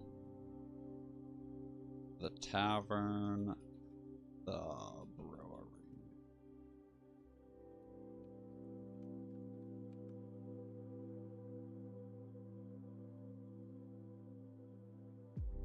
And so the reason that I am putting so much in the description is because all of the research that I've done has shown that the description and title are one of the major factors that play into discoverability.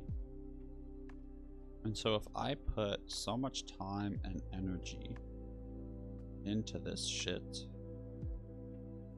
I might as well make sure that I boost the discoverability as much as I can, even if it's a little tedious and annoying. Da Vinci, are you rendered yet? Hey, it's rendered.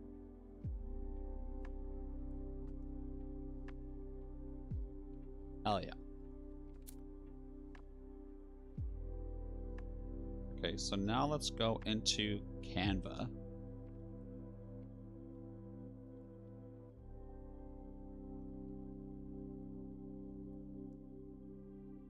And let's take a picture of Nordhold at the start. Just like of... Did I just buy something? Yo, what did I just buy?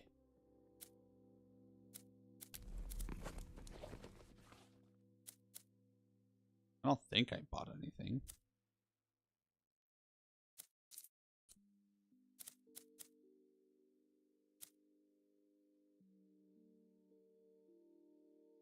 Weird.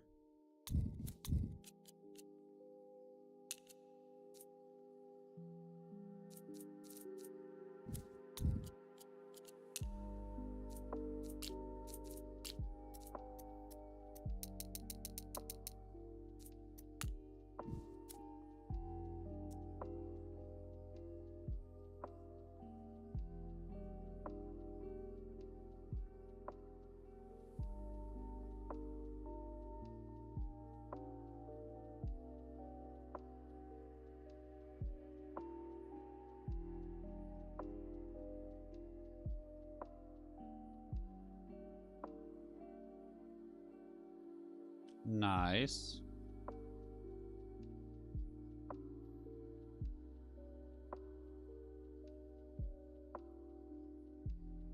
Oh.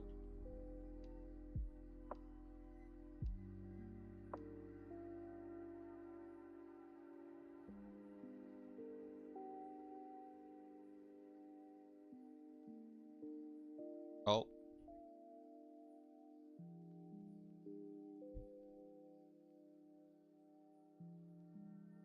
The only, what do I call this? The only tips and strategy video you need.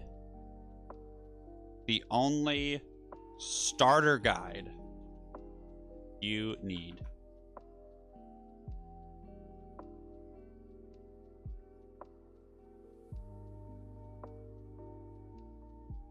Wow, I love that.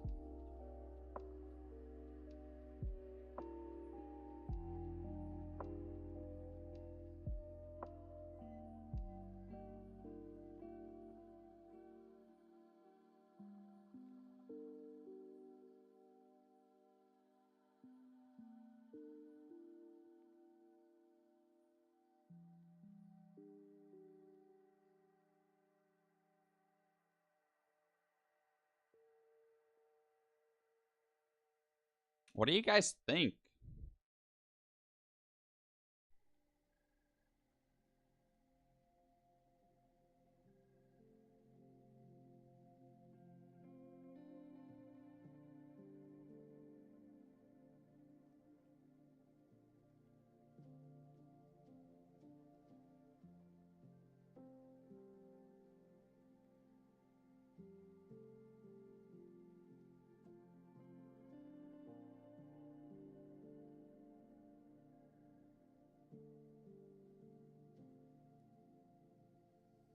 Okay, here we go. So we're going to go into create, upload video, select, unedited, edited, Nordhold tutorial.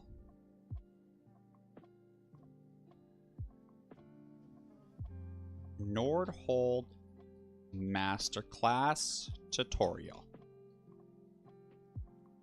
3, 2, 1, go! Yo, Hobbit 900. What do you think you're doing? Yo, welcome to the stream. Wow.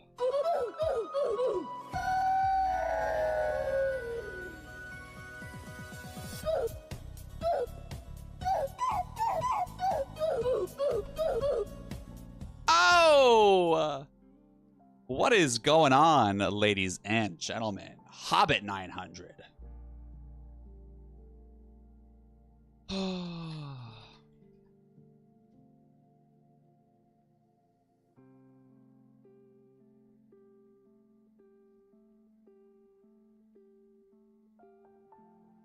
Dude, I am good. What about yourself?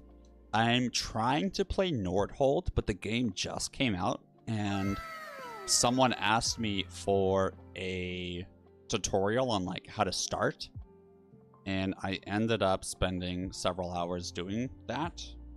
So now I'm like, I need to upload it to YouTube. I think it could be good. So I'm trying to come up with a name for it where I give advice and strategy tips to this game.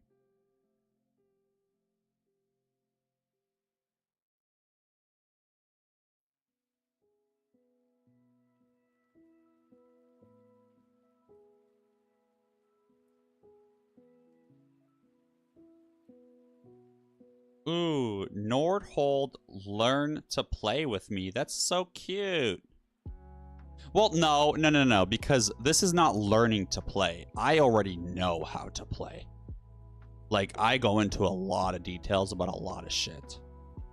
Nordhold Masterclass Tutorial. I'll teach you how to play.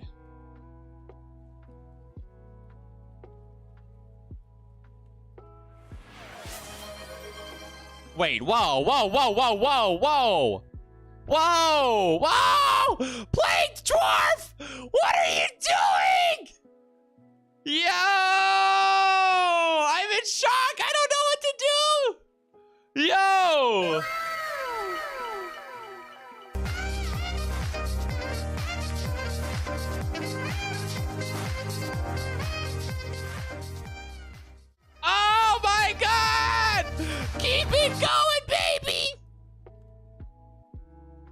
Yo, but Plague Dwarf. Wow. Holy crap. Thank you. I can't say thank you enough. Oh my gosh. What an absolute sweetheart. Dude, if there's anything you would like me to do, let me know and I can try my best to support. Oh my god, I'm in literal shock. Dude! Oh my god!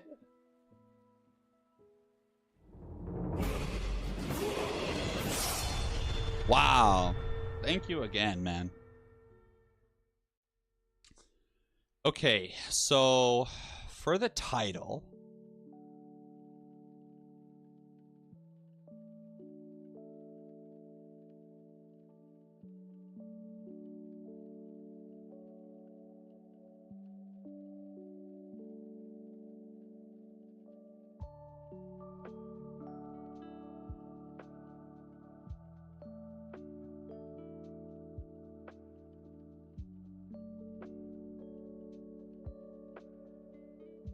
Nordhold, my tips and strategies.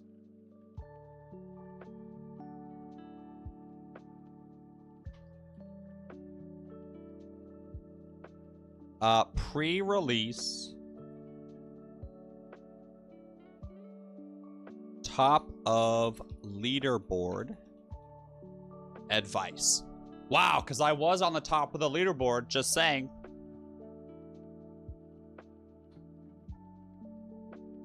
Starter Guide Master Class.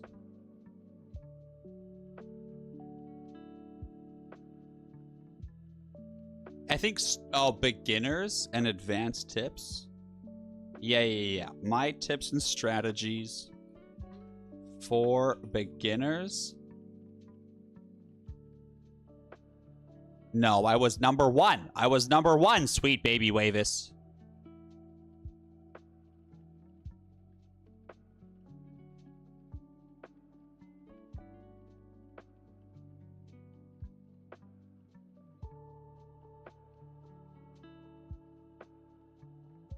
Nordhold, my tips and strategies.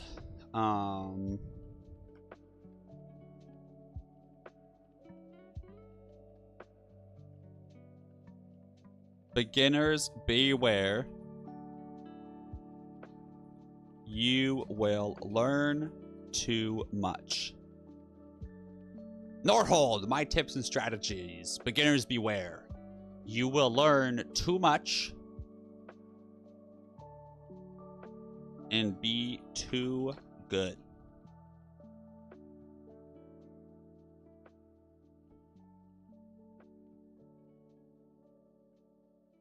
You can Nordhold deep nuts. That's so good.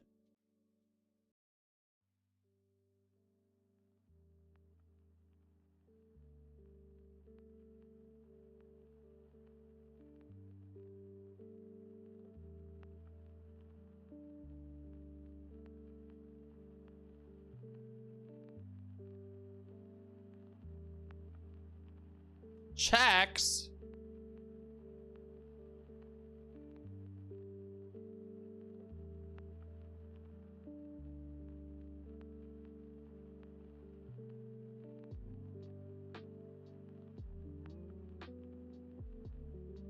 Interesting.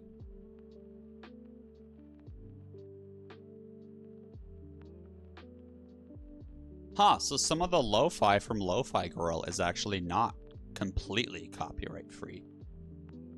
Wow.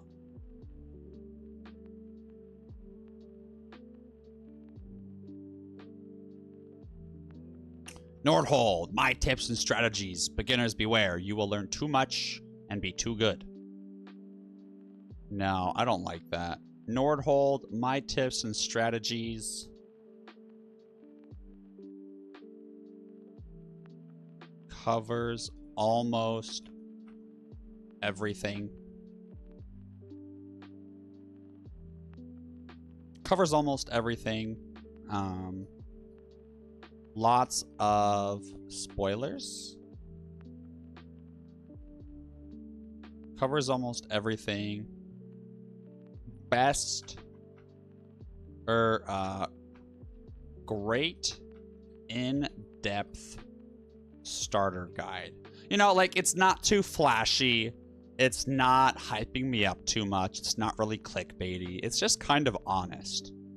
And I feel like that's what I want to do with my YouTube titles, is just be honest.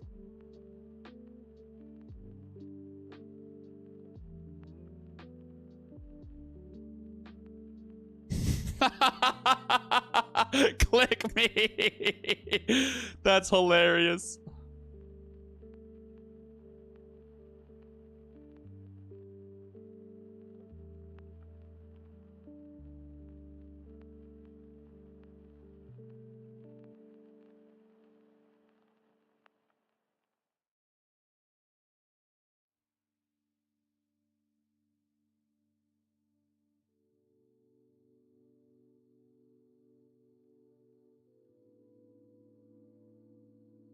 Honestly, this may be the single greatest video I've ever made in my life.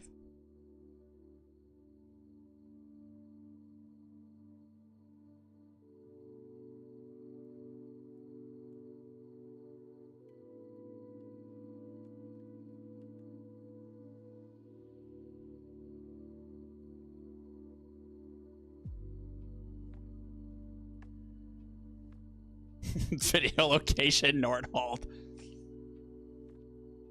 Yeah,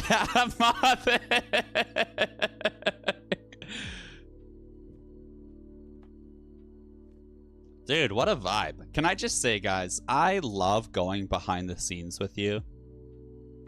I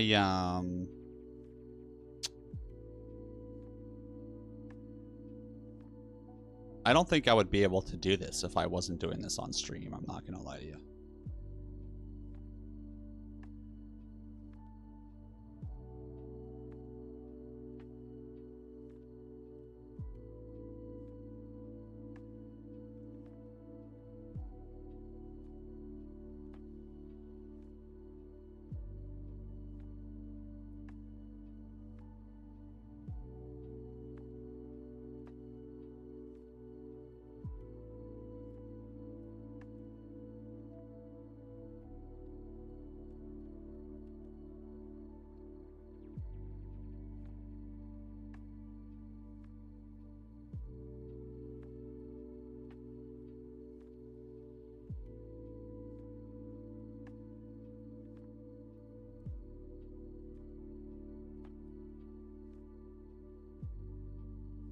Or here, I do want to make it a little bit longer. Can I do that?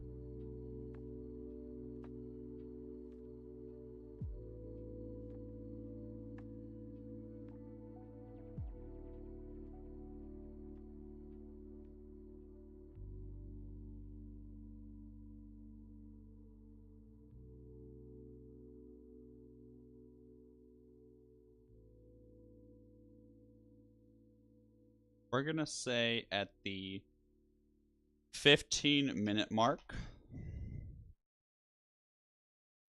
Oh. We're going to say early #1 top leaderboard run.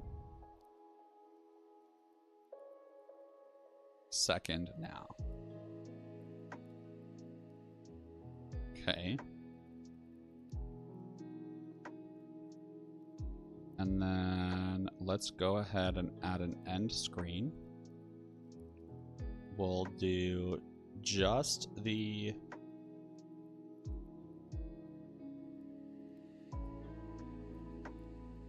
one video and 1 subscribe.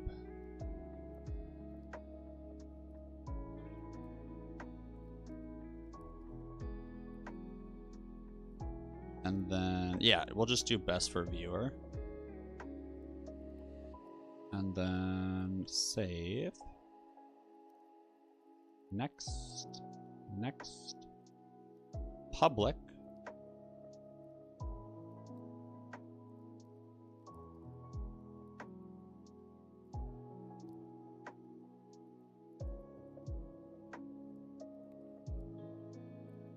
What?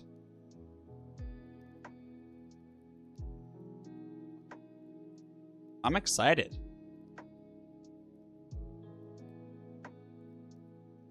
Hey, the video is published, guys. Hey, can you guys do me a huge favor and click on that link and just leave any sort of comment, like it, anything. It will help with the discovery for it. And it would be a huge, huge boon for me if you guys would be willing to.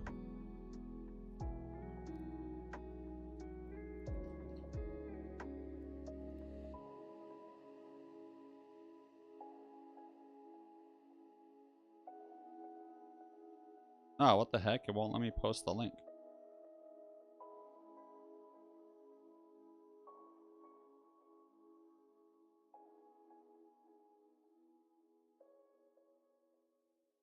Yeah, what in the world?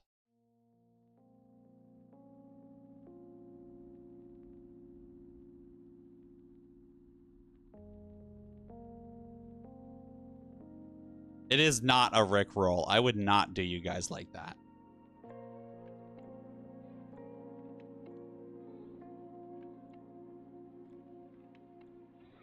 Oh, you know what it is? I bet... No, see, normally it does. Let me post links to YouTube videos. Let me go to it on YouTube, and maybe that will be different.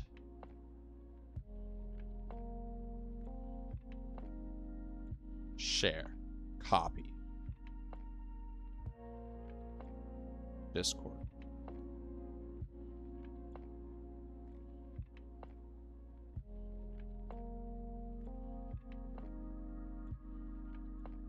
Huh. Very weird.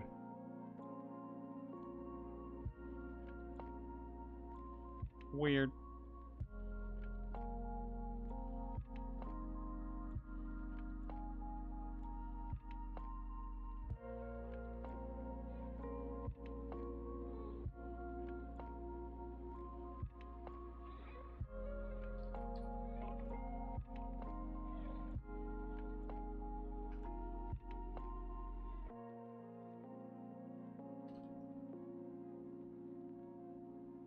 Dude, thank you.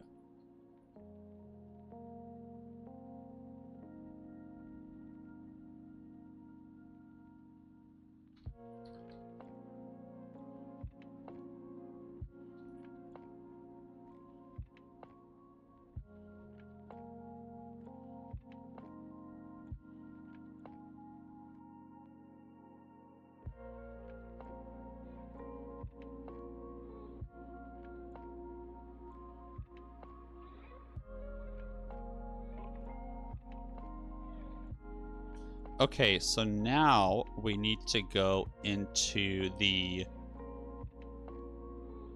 oh my god, Jesus Christ. Thank you for paying rent. Oh my god, I'll be right back. I just shit my pants.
I am going to leave the airport at 10. Okay, so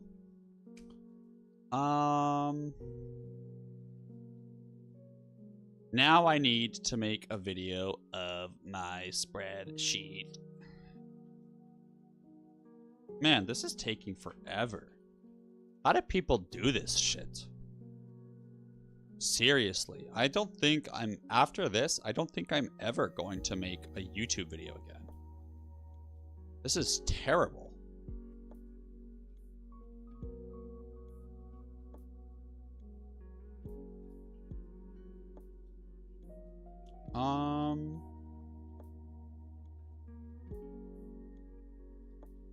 Create. Upload videos. No, I'll do this later. I don't give a fuck. I just want to play the game. Ooh, I earned a hype chest. What do I do? Oh, I got an emote. Whoa. Okay, let's do a 3-minute ad break, and then we'll actually be playing Nordhold. Thank you for your patience, everybody. Seriously.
Okay.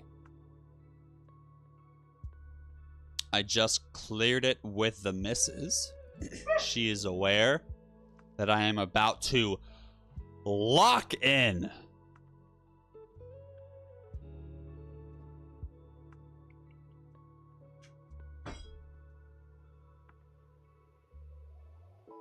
Whoa.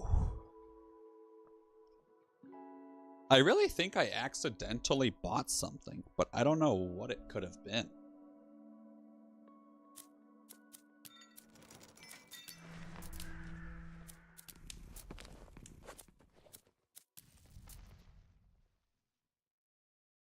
Weird. Whatever. We got 1 minute left on the ad break. Wait, I'm streaming right now. What am I streaming? Oh, yeah, everything else that I did was actually, wow, I'm still streaming the original stream that I said I was streaming. What did I say I was streaming? Guys, I am not good at this.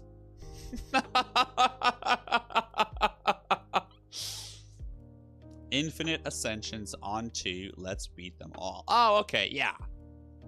Yeah, we're still doing that.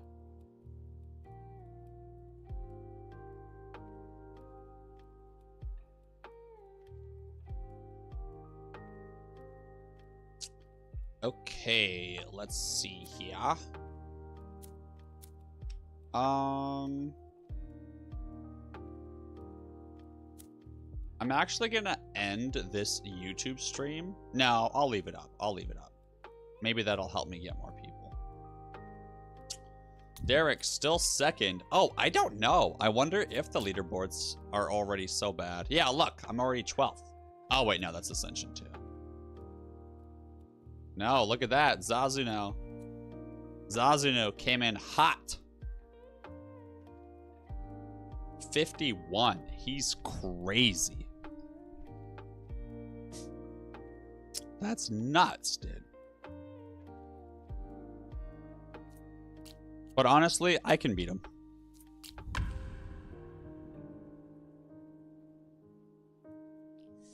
Okay, so we are currently playing on Ascension 2 in the top right-hand corner.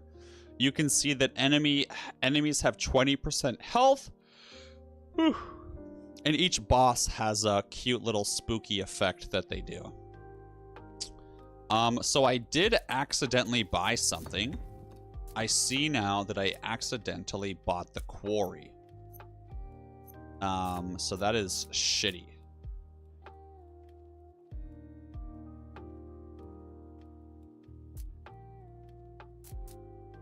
That sucks. That's 35 wood that I would have been able to spend elsewhere. So we will have to make the most of that. So first things first, we are going to go straight for the economy budget.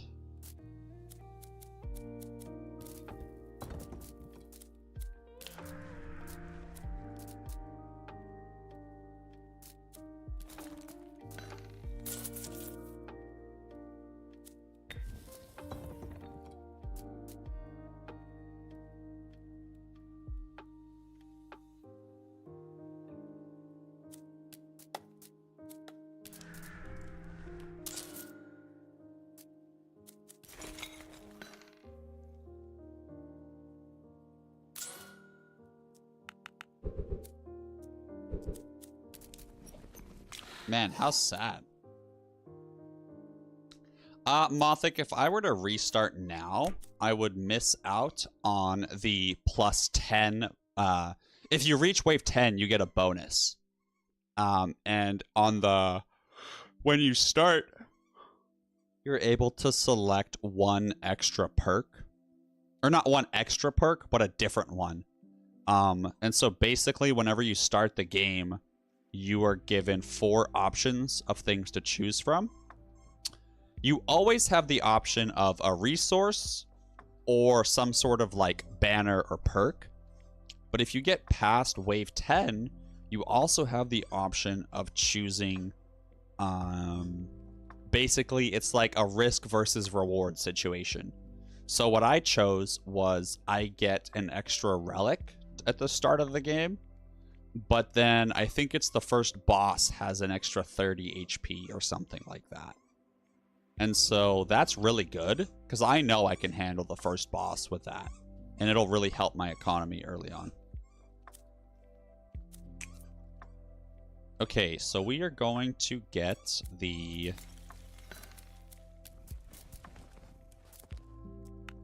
gold chooching along here. So, yeah, let's go ahead and explore.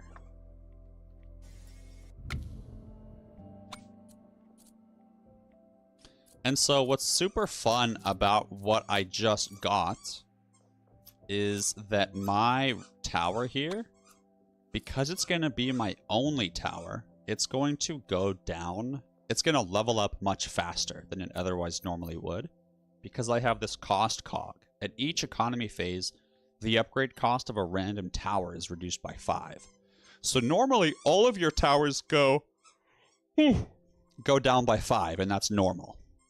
But a random tower would be just 1 extra out of, you know, normally like 20 or 30 or whatever.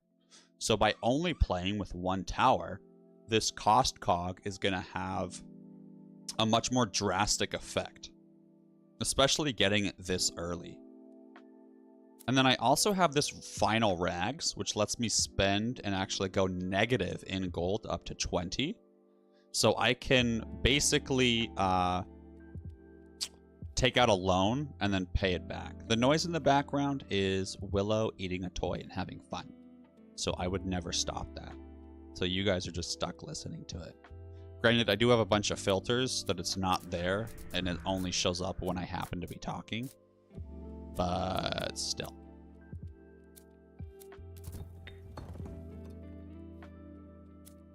Okay, so we're gonna spend a little bit of extra gold to get endless woods. And you see I can go negative. If you look in the right there, I can go negative, which is nice. Up to net minus 20. Okay, so Dude, Llama God, I hope you enjoy your show, brother. Normally, I would have built the tavern on round 1. But because I accidentally bought the quarry, I'm 1 round behind on building the tavern. Which doesn't seem like much, but the thing is, that 1 round would have caused me to get like 15 more gold. And that 15 more gold would have allowed me to get like this upgrade, vein tracing, which would have also boosted my gold. And then getting more gold sooner would have boosted something else.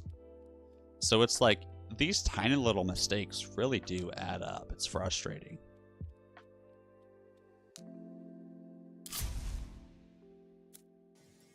But we'll be okay. It's not like I'm not going for a world record run here. I'm just going for beating the Ascension, which is it's just wave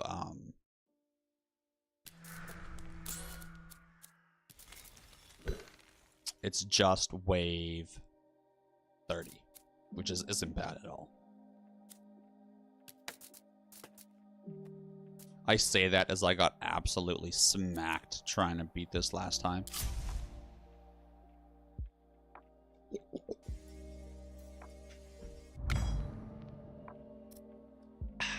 So these are all common. So we're going to re-roll. Nice, and now we got some rare. If you are confused on Prism, go watch my stream.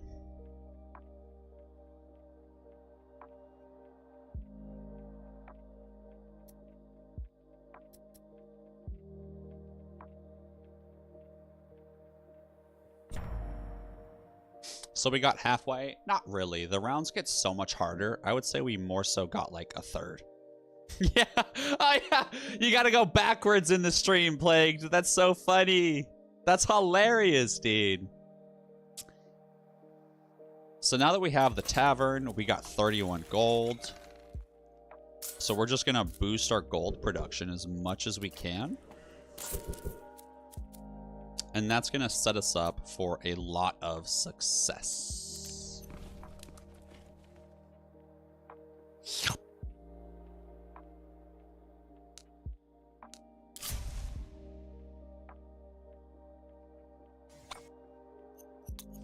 And then, yeah, we're going to do most forward, least health, and... yeah. So both of these are terrible. So we're going to banish this one because I never want my towers to not get upgraded. And then in the next 5 waves, the chance of encountering uncommon banners increases. That's pretty good.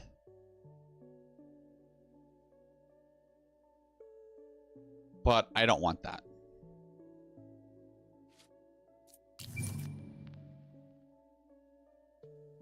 Boom. In the next 5 waves, the amount of resources increases by 20 when exploring new areas on the battlefield. So that's good. However, someone told me that you can get the university by round 5 and then get 2 upgrades that reduce your research time, and you're able to get 2 of the upgrades right away. It was actually someone in my chat earlier.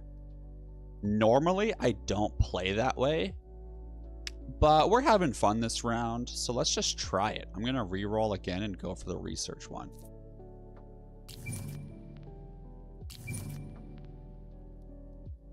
And I didn't even get it, so that was a fucking waste of my time. More elite enemies. So, while that sounds like a bad idea, why would you want harder enemies? If you kill elite enemies, they drop a chest, which gives you loot. So we're just gonna risky for the bisky there. Oh, I regret not getting the I regret so badly not getting the extra resources. I'm not gonna lie.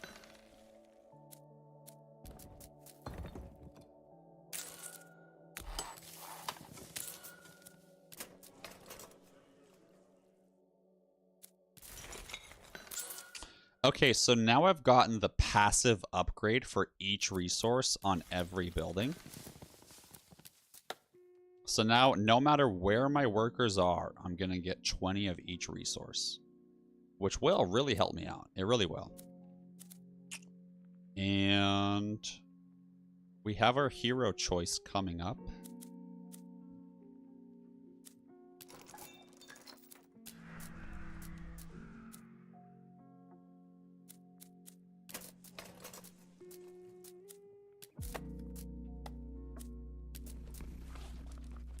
Let's just do it. Do it.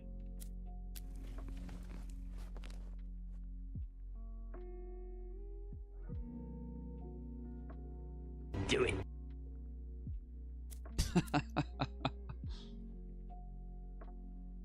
What the WASD? I normally play single player adventure games or economy management, city builders, colony sims.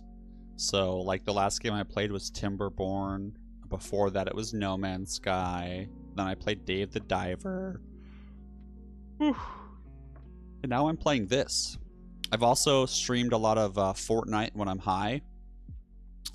And I will occasionally stream, like, just chatting or behind the streams when I, like, work on some of the overlays or effects or OBS. But I am very open to game requests. Dasher, one of my chatters, he's the one that recommended me Timberborn. He's also the one that recommended I play Dave the Diver, and I played both of those and loved them. And this one I found on Lurk It. Whew! Yeah. If you go to my About Me, you can see some games that I already have purchased that I am willing to play on stream. But I don't think I would, like, go out of my way to play them. Ah, fuck. I really want this guy to die. So we're going to restart that round. And I am going to have my tower ignore everyone except that guy.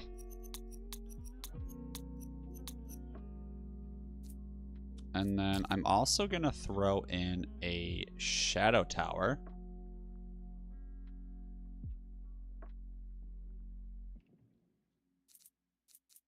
Or let's just see if I can do it without the shadow tower. I don't think I can, but maybe.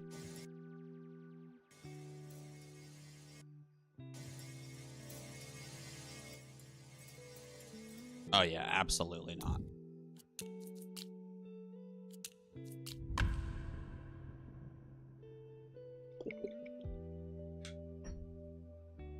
So we're gonna use our shadow tower here.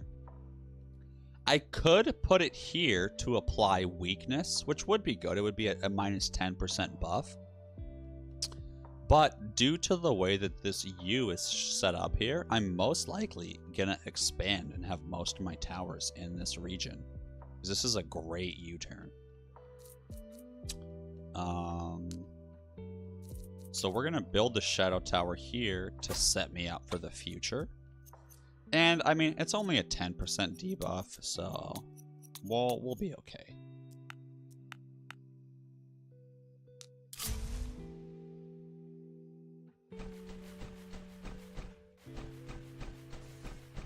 What the fuck? Dude, you had one job, and it was to shoot the big guy, and you didn't even shoot him, mostly.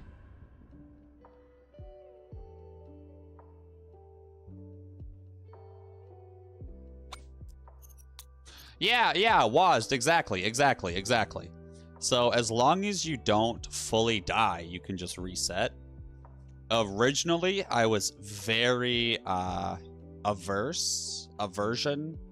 I was turned off from the idea, but talking with the community, it is a very common thing. It's just so convenient and nice. Like, let me experiment. Let me try some shit out, you know? That way you're not constantly going through the same beginner phase over and over and over again. Probably. Probably, but I don't know. I think where we got jammed up was this guy was focusing until death. So let's see if that fixes it. Ay, ay, ay!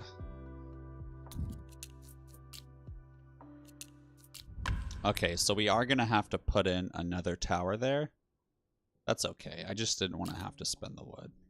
I'm just lazy, though. Alright, and then you're going to target the boss, too. Come on.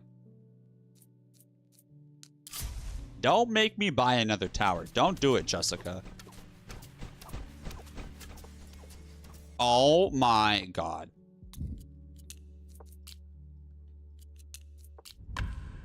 Guys, I just don't want to buy any towers. Can you do that for me, please?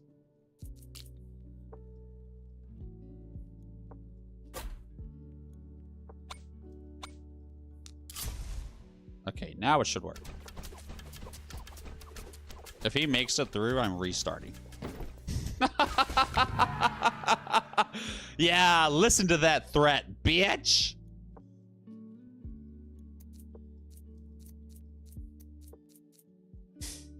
Okay, so this is actually really interesting, guys. So really quickly, let me take you on a journey.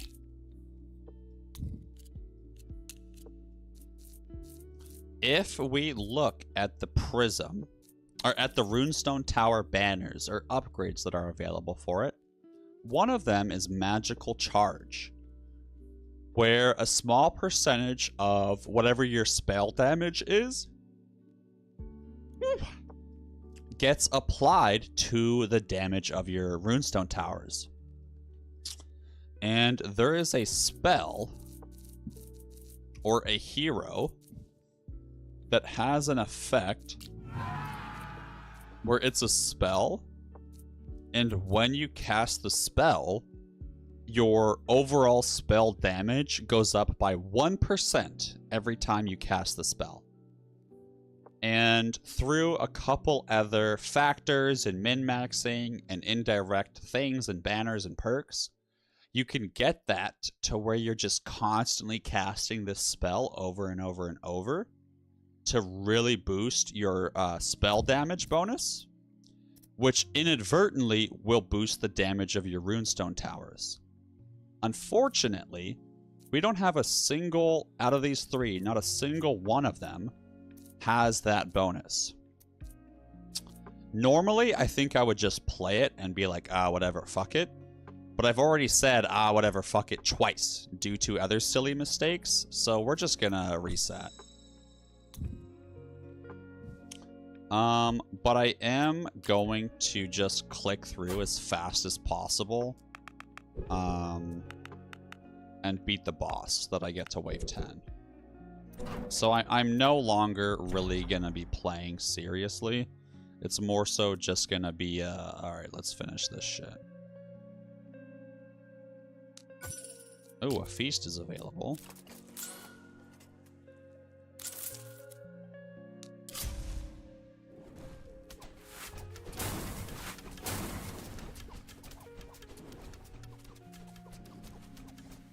Okay, nice.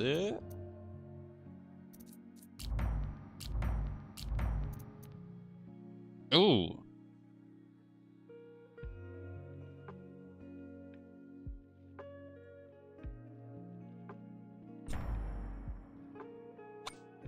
How exciting.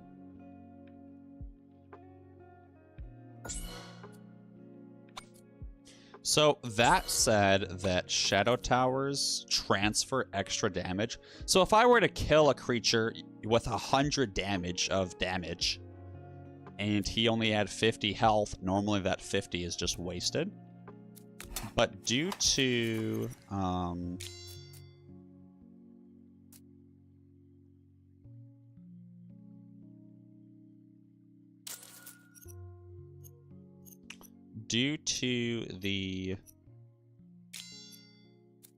way that that banner works, now that's not the case. And it will carry over to a nearby enemy, which is exciting.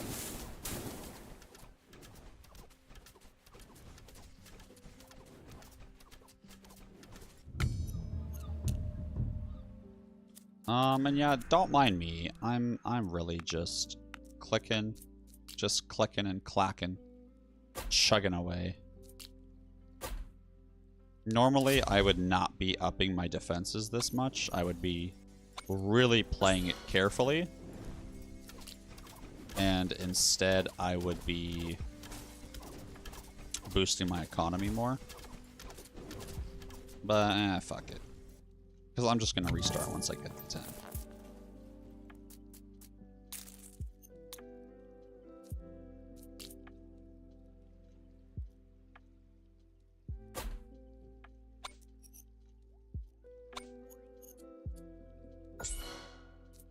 And honestly, this boss might even kill me, as embarrassing as that is. So I do want to get a little bit more stone.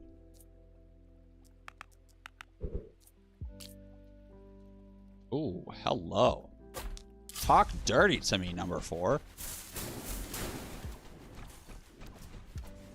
Oh yeah, if I get a runestone tower here directly next to this weakness tower, we'll be good.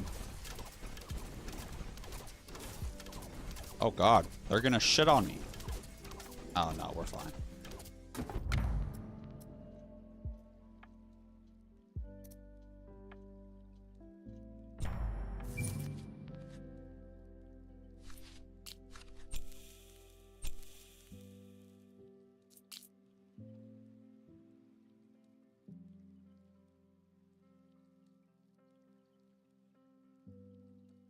Huh, I thought this spot was better. Oh, well, this will work. This will work.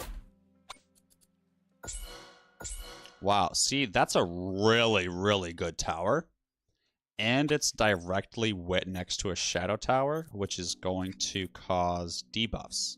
That weakness debuff, which is phenomenal. And then, since I have some extra stone, this range perfectly syncs up with this U, so I'm also going to throw that on there. And yeah, we'll throw that asshole on there too.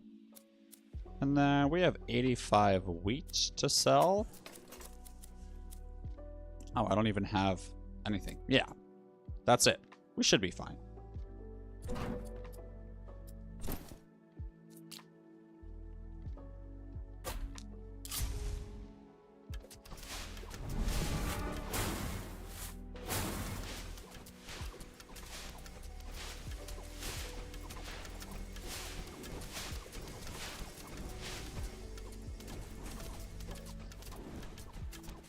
Epic!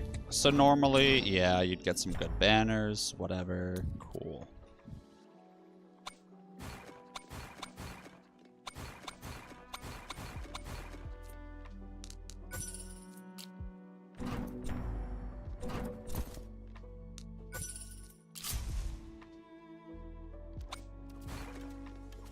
Get him! Get him! Get him, boy!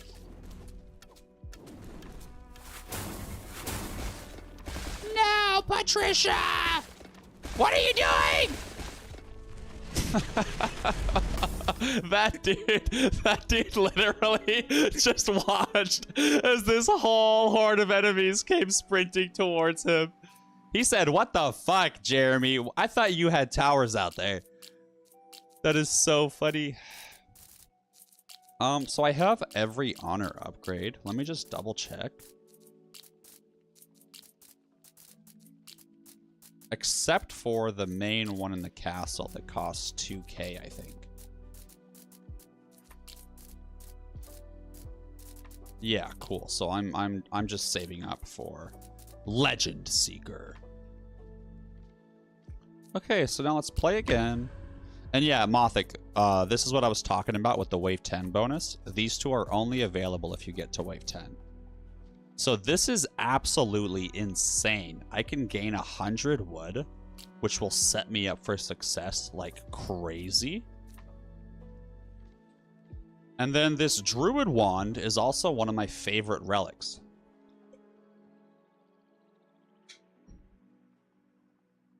If the life points of the village shield are below 50%, you receive +2 energy. So if I'm ever at half health, I will get 2 extra spell casts around. And remember what I was talking about earlier, that's going to be crucial to me upping my spell bonus damage. And then don't forget, we're playing on Ascension 2. So yeah, right off the bat, building my runestone tower, that's my vibe. We're going to hire a worker. And then we're going to lower the upgrade cost of stuff. And then we're going to build a gold mine. And upgrade how much the gold mine produces. And then... oh wow, I can build the guild hall on wave 1. But I could also build the university on wave 1. That's nuts. Let's do the university. Oh my god. And then we're going to go for luck. Because on wave 1, you really don't get that many banners in the late game. You get a lot of them in the early game to sort of establish your strategy.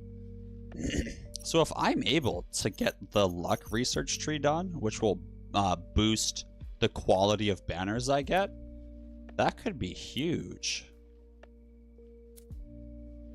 And then, yeah, let's get it. I did buy the worker, right? Yeah, I did. Cool. Research complete. Oof, that was hard. So yeah, we'll get 3 rerolls and a banish. That'll be amazing. We'll spend our gold to get cheaper upgrades. And then they're just going to keep working in there. Keep chugging along.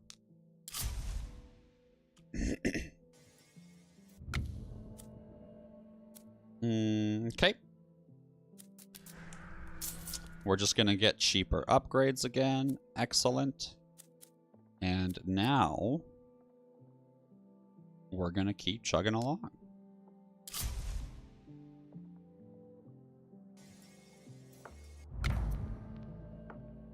So I have a bunch more extra banners available or rerolls. So I'm going to use my rerolls early. Even though I got a rare one, kind of good, I'm going to risk it for the biscuit and just keep rerolling and hope I get a legendary. It could backfire.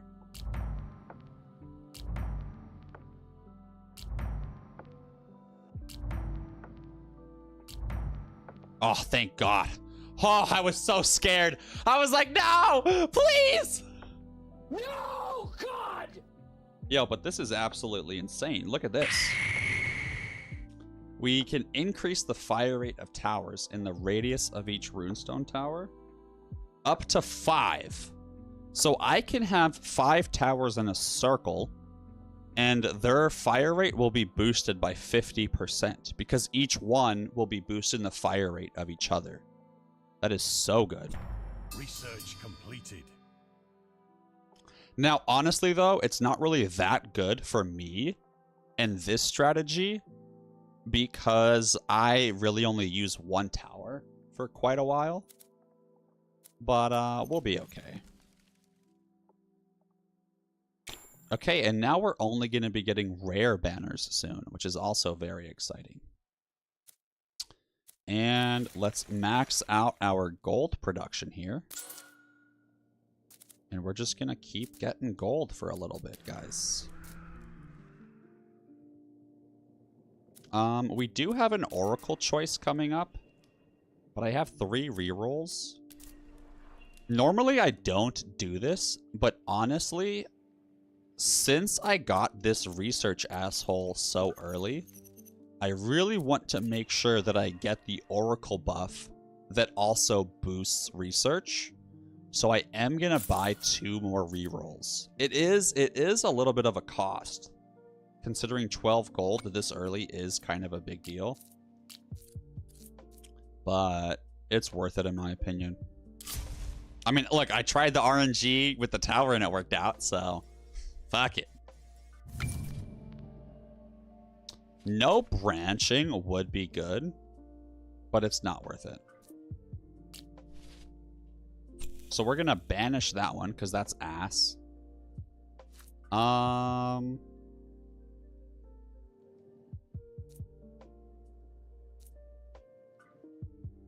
This is really good if your setup is amazing. Oh, whatever. Let's just reroll. So this is also really good, boosting your resources. But that more so helps you in the late game. It's not really that good for a very first buff pick. Unless you're going for outposts, which is a strategy you can talk to Pastor Drewski about. Okay, this is also shit. So spell damage being increased by 30 because of what I've mentioned with how you can boost it yourself by casting spells. I'm gonna banish this one. I never want to see it again. This one for outposts is really good, but also kind of for middle or late game. Okay, this is not good. Getting more elite enemies is good as well. But honestly, that's more so like an after wave 10 thing once your economy's had time to establish. Because I play fast and loose. So if I have strong enemies show up, I'm cooked. Oh! See, thank God I spent the money on those extra rerolls, because here we go, Path of Innovation. In the next 5 waves, the research duration is reduced by 1. So now, this is going to finish sooner. And all my future research will also finish sooner. Whee! Cray cray. Oh, and what the WASD, one thing, so I know that you said that like restarting is new to you. You didn't know you could do that. Anything that you do in the economy phase is permanent. If you want to mess around, you have to start the round, explore, pause it, and then build or buy or try whatever you want to do. And then if you lose, it'll reset you back to how it was in the economy phase. So don't like go crazy experimenting and then realize that it's the wrong way to go, but you did all of it in the economy phase and then you're locked in. Oh yeah, I'll be fine. So I have 40 gold to spend. So what I'm gonna do is I'm going to get Endless Woods. And then 22 gold doesn't do anything for me right now. However, and there's no upgrades I can buy for it. However, comma, I can buy the quarry and then buy the passive rock for 18, which will be phenomenal. So sometimes you may not think that like, oh, this isn't that good for me right now. But sometimes you can make it happen.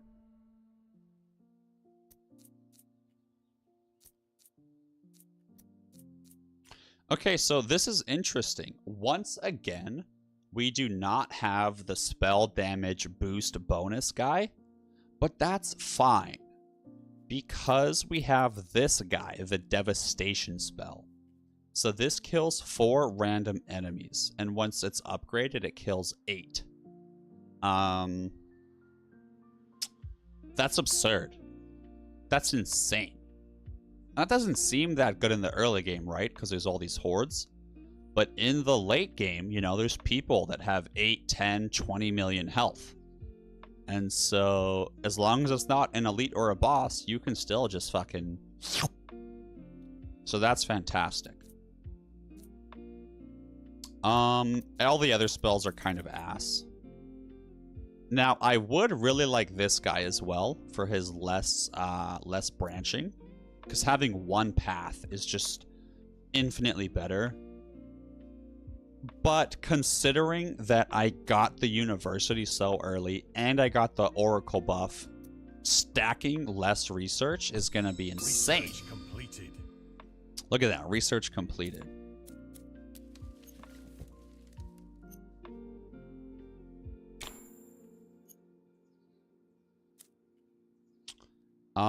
Okay, so now we're getting 80 gold, which is nuts.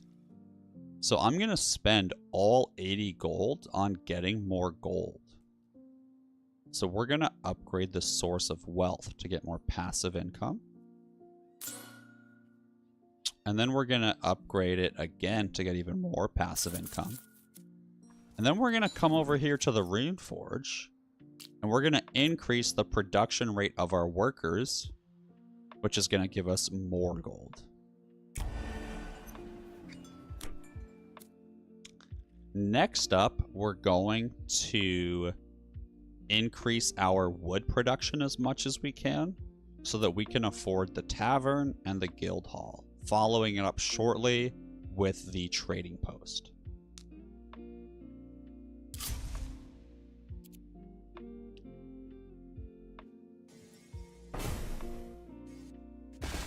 Yeah, we'll eat some damage, whatever.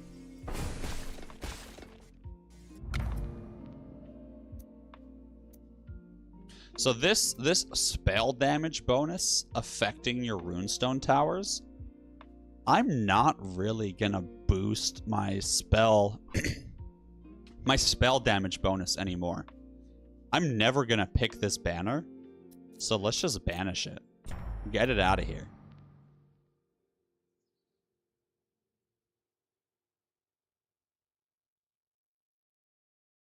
I already have the fire rate, asshole. So let's diversify and let's get the increase per second. Especially considering I only have one tower still. But now we're gonna have two. And then even though this asshole is level 2, it's not really in a good spot, right? It's just a straight path. So I want to transition over to somewhere that is not just a straight path. So right here is really, really good. And let me explain why. This is a fantastic spot because it provides many more circles that the enemies have to travel around. And at the same time, there is space in the middle for me to put more towers that can buff this one. Because this is okay, but right, once you put a tower or two here, you can't really buff it that easily. So having a really long curve is phenomenal. Especially when you consider frost towers and how they slow enemies around them. Because when you're slowing the enemies, then you'll have even more room to put towers here. So yeah, this is a fantastic spot. Especially with there being height elevation here, which boosts the range. And they're all directly next to each other. So not only am I going to get a range bonus with my towers, I'm also going to be getting that height bonus, which is, or the fire rate bonus because they're near each other. And because I get the range bonus, it extends the opportunity for the fire rate bonus to occur. And there's more. There's a relic called Reeker's Axe, where each hex field gives you 10% more damage per level.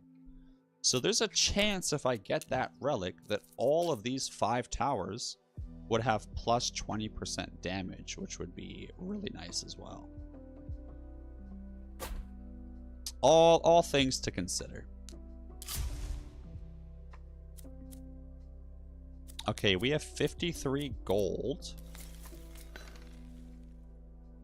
At this point, we want to be boosting our wood. But I also want to get passive wheat.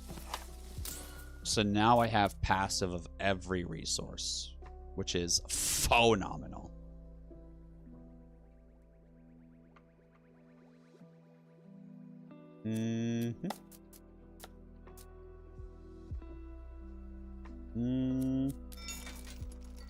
Market offer is coming up where you get to buy relics. And I really want the trader's gift because you get a free relic. And loyalty bonus, the more relics you buy, the higher chance of getting better relics. So I'm going to try something that I haven't tried before. And I'm actually going to buy this instead of buying other things in my economy. And then I'm going to try and buy all 3 relics as well. So that hopefully when the next market rolls around, it is rare relics at least. And then hopefully I can buy all those, and then the next market will be all legendary relics, which would be sick. So it might not pay off, but we're gonna try. We're gonna go for it.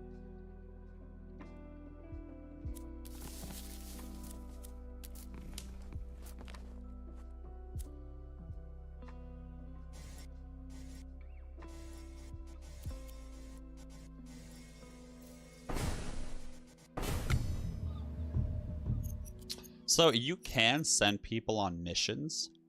Me losing 2 workers for 2 waves essentially comes out to 40 gold a wave. That's 80 gold for 1 common banner. That's ass. Research completed. So we're just going to skip it. No common banners are possible anymore, so I'm only going to get rare. That's nuts.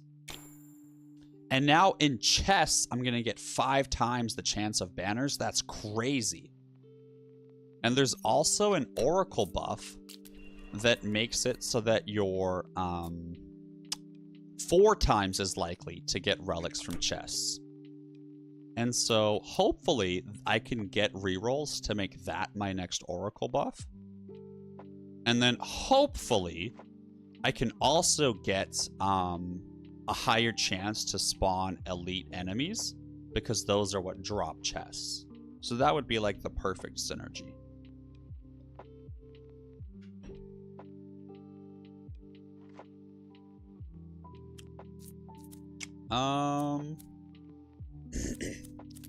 Normally I wouldn't want to buy... Oh, it's 60.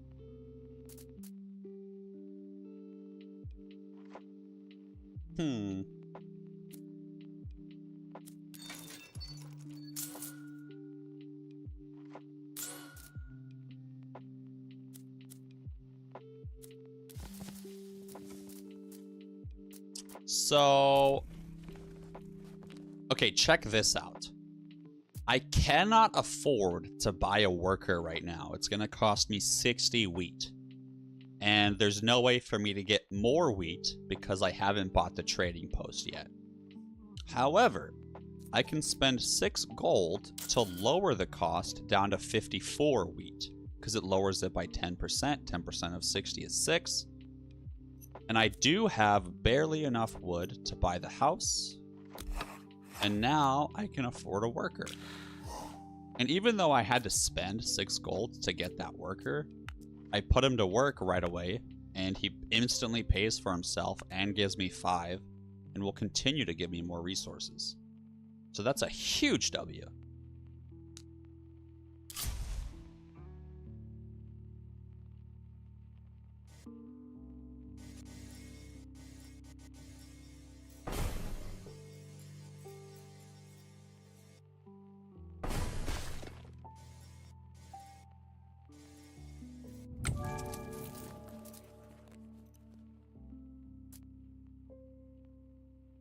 The next 2 normal chests will definitely contain relics.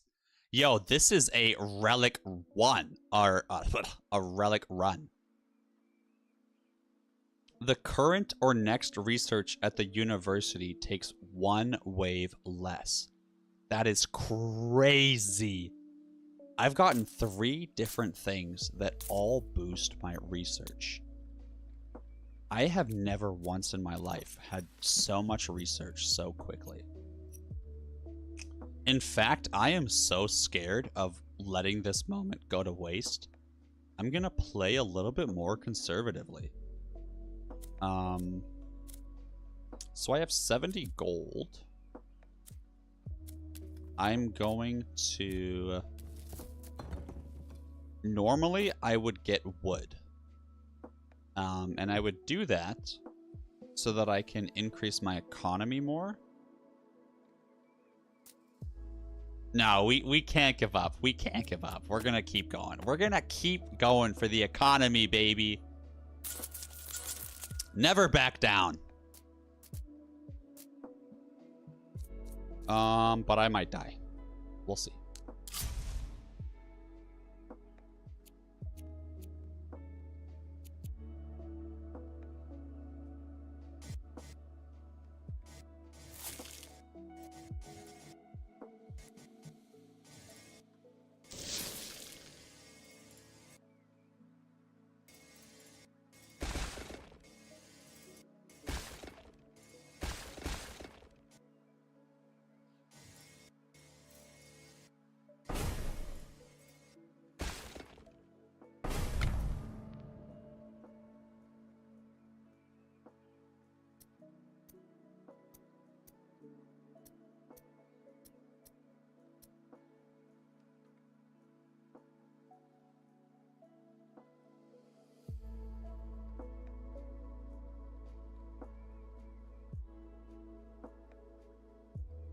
This is tough.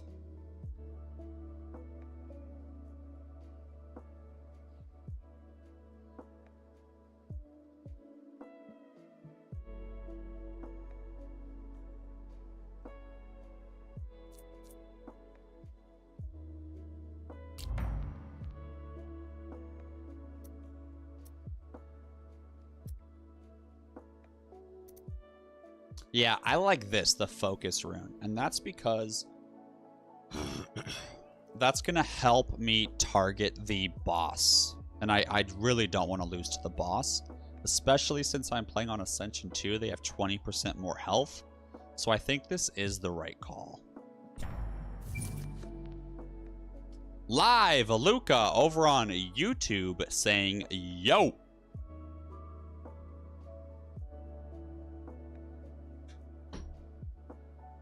Okay, so I forgot to buy more rerolls for this Oracle, but I got extremely lucky and got more research, which is insane.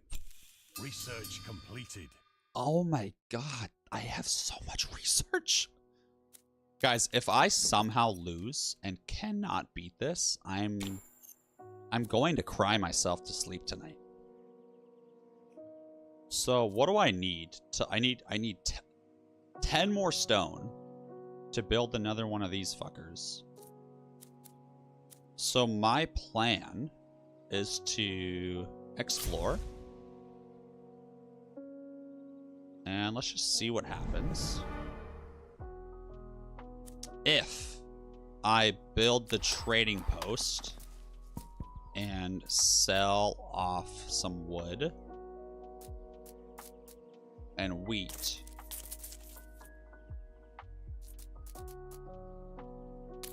to then buy the stone,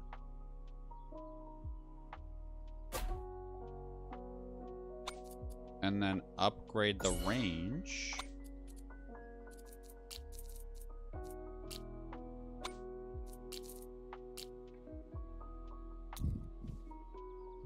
and let's see how this goes. And then all of these are going to target the boss.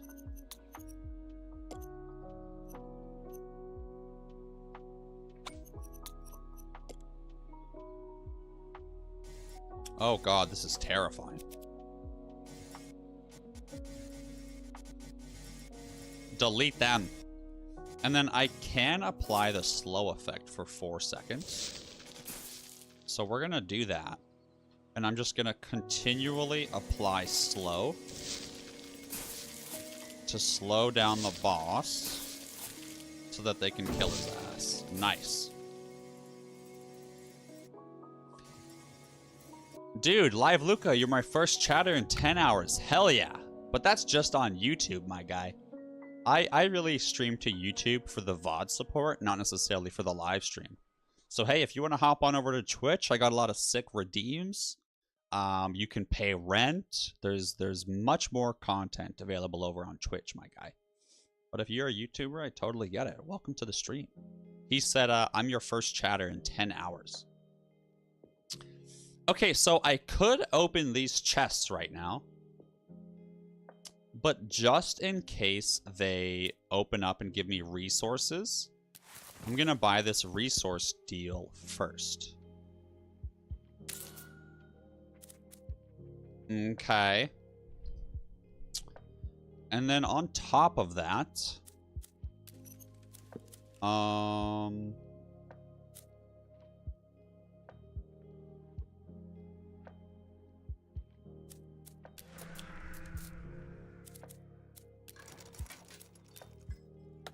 yeah, that's it. We're good. We're good for it. Let's try it.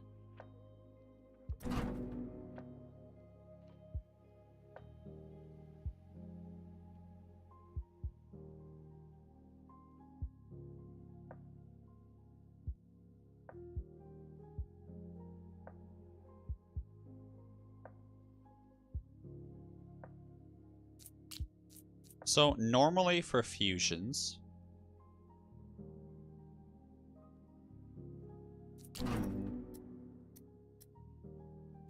I think we're just going to get some more damage, honestly.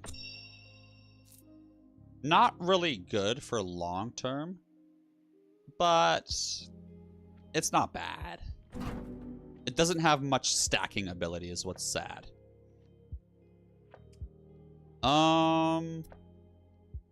Okay, wow. 44% damage increase as long as they're attacking the same person. That is nuts.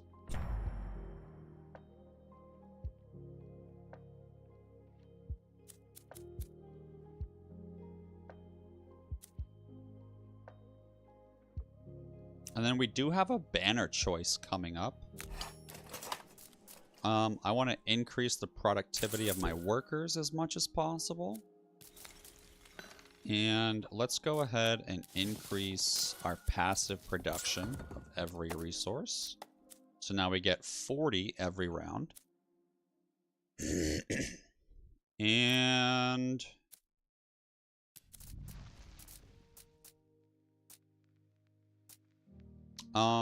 let's go for,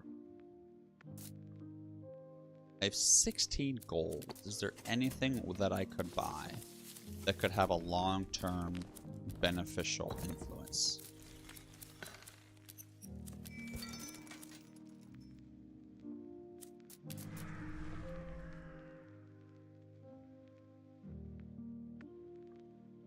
I mean, this would give me 4 extra gold a round. It only costs 15. It would pay itself off in 3 rounds, basically. Fuck it. I've also gotten quite lucky because it hasn't branched yet. However, I've also gotten kind of unlucky because it's in such a straight line. Typically, you like it if it kind of reverts back on itself, so you have more opportunities like this. Okay.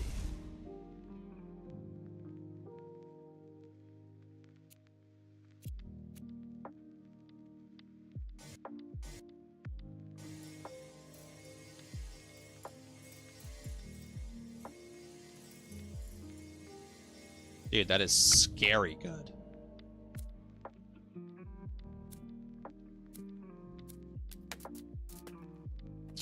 Okay, so we are going to commit to getting wood now. We're going to do a hard transition, and we're just going to get an absolute fuck whack of gold.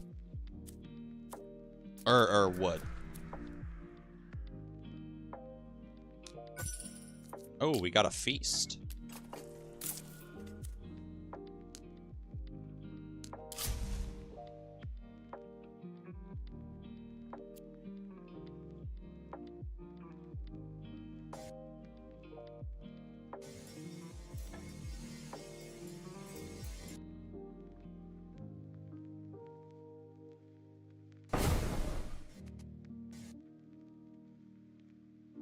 Yeah, so that was a bad call. I wanted to see if my towers could handle that, and they definitely cannot.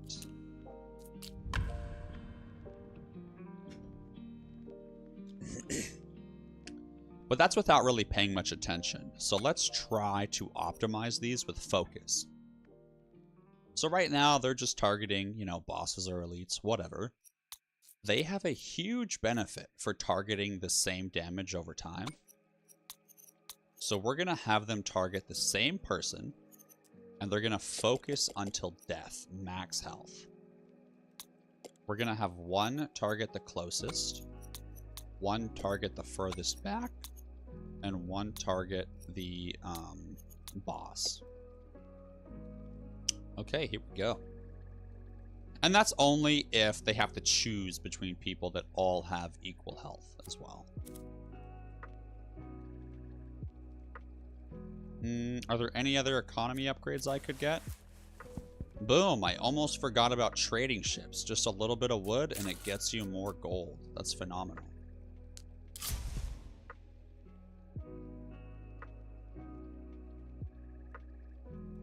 So what I'm going to do now is play a little differently. Instead of going for Q, my devastation or delete, I'm going to try to use my slow. Because I have such a small radius of damage that slowing them in that radius could be absolutely game-changing. I don't want to use it right away, because these 4 are probably going to get wiped. I'm going to use it as soon as the horde gets here.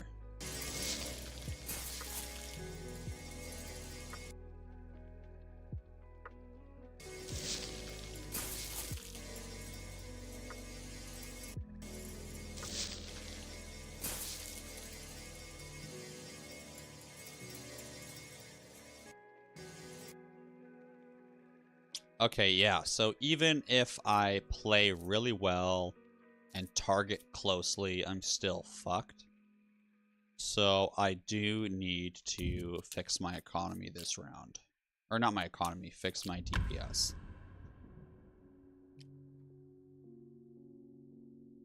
So let's go in here and grab a frost tower. And now this will provide that slow effect that I've been craving. I crave that mineral, you know? But it will apply it the entire time.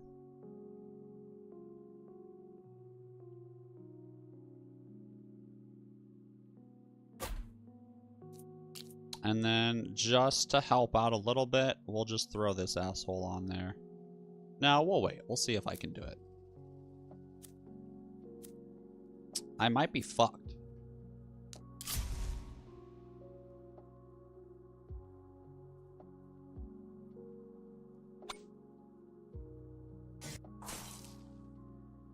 But keep in mind, this ice tower does 100 damage and 25% slow in its radius, and its fire rate is boosted by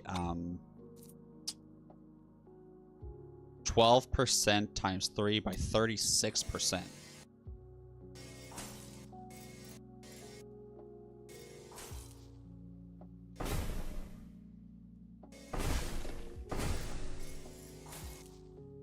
Ooh, he barely got through.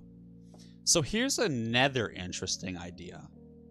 I had them all target the max health. Well, let's try the opposite, and let's target the least health.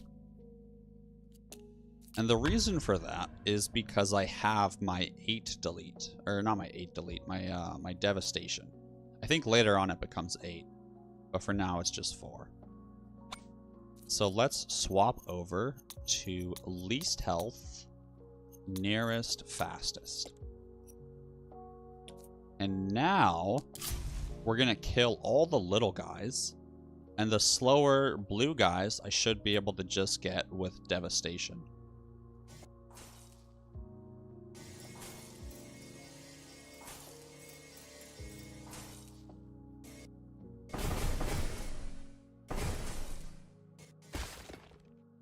Okay, see, so that works. I have enough life to survive all of these people. Except the elite. The elite got away. So we're going to try that again. But I'm only going to use 3 of the deletes. And I'm gonna save 1 frost for the motherfucker.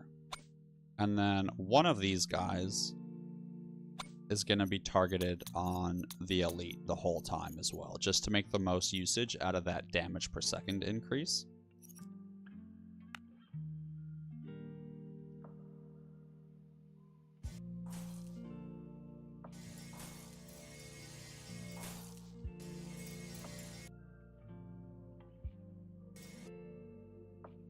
Damn, those guys are weak.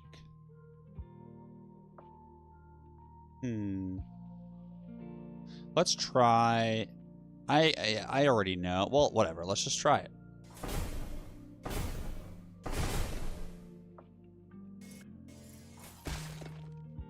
One, two, three, four, 5. So if this guy was dead, we'd be Gucci gang. So we are going to build that wooden tower just because I really don't want to have to sacrifice a worker. But that's really the only way I could get more damage right now. So it was definitely like a risky bisky playing the way I have been.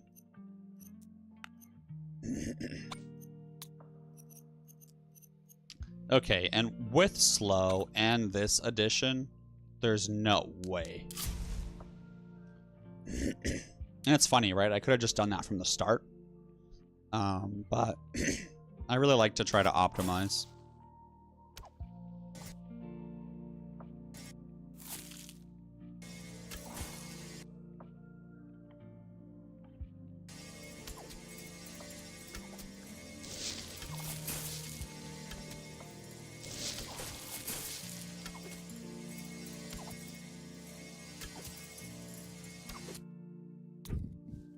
Okay, so all of these assholes. 1, 2, 3, 4, 5, 6, 7, 8.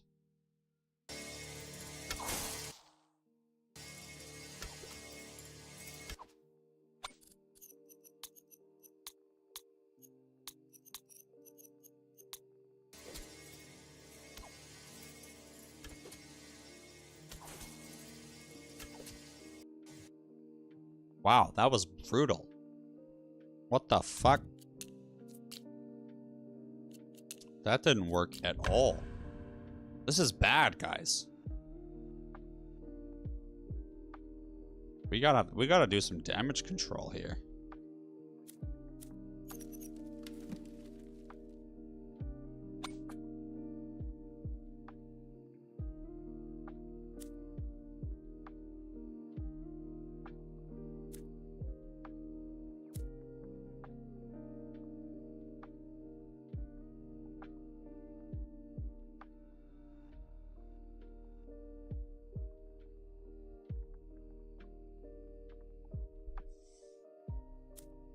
Sacrifice!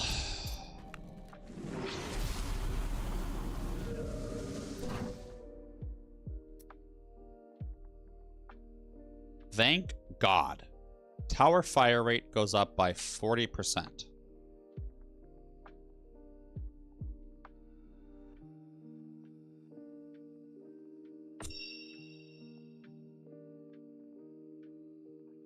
If that does not kill this motherfucker,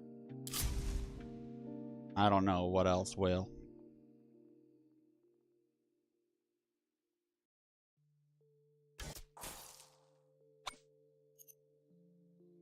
Oh, and then let's apply some proper runes here.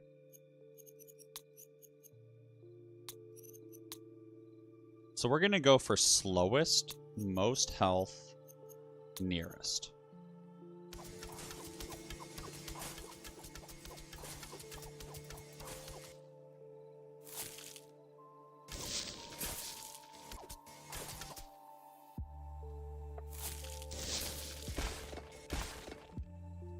I have 6 health. That's 3 enemies. Cool.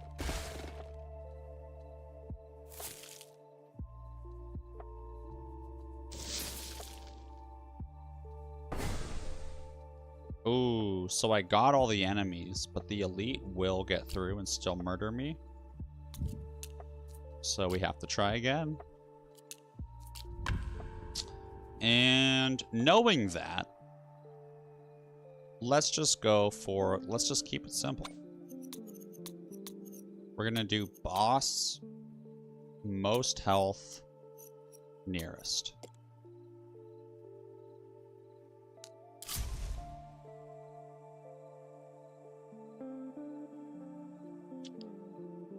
Sketchy.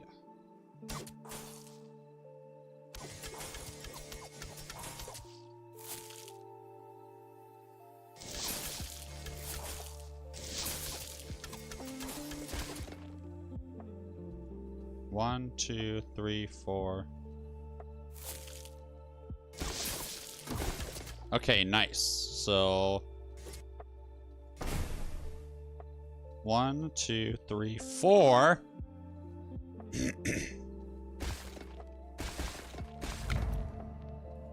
Got him, baby.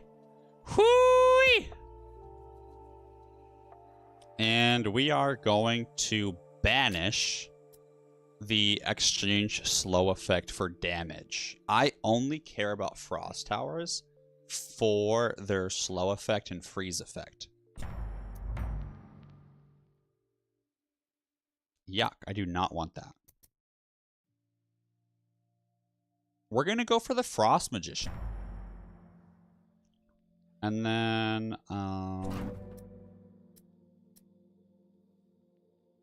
stun time plus 30% for stun and freeze. That is crazy. I've never seen that one before. This is something new for me to consider.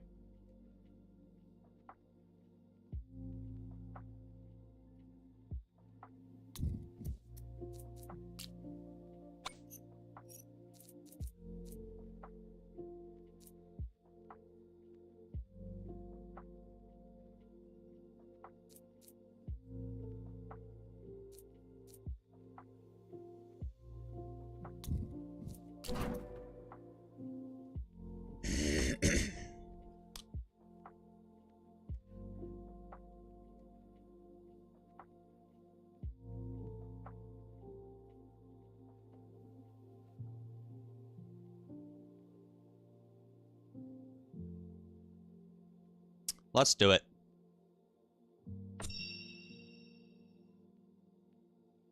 Now I only have 1 life. So we're going to buy the guild hall to get more gold. Of course. And we're going to slap-a-roni the druid house on here. And the druid house gives me 2 life around. So I'll slowly build up a little bit more of a buffer. And then I really don't want to die again. Or almost die. I don't know how much of that I'm going to be able to handle. And I am really running low on workers. Like, this is not good. I thought I would be able to transition my economy over to that. But having to sacrifice that, dude, just hurt.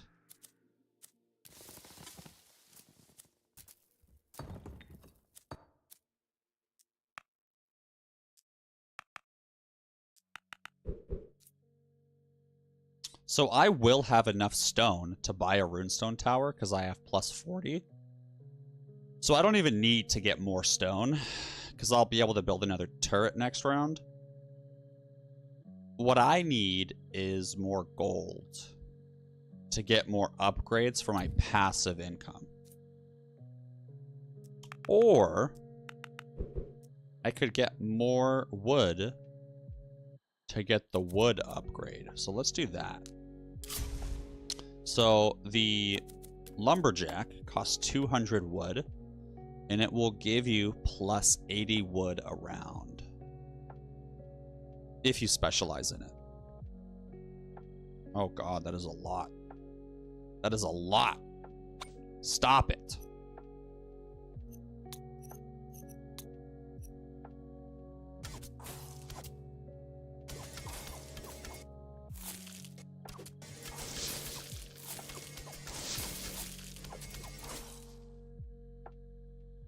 fuck. Yeah, we're definitely not surviving that. So we should throw on some more towers.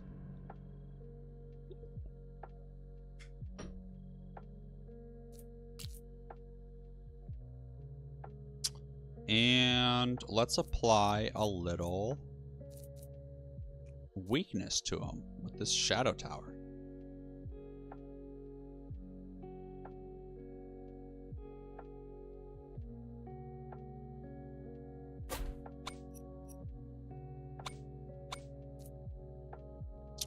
And then let's try to make the most of the map.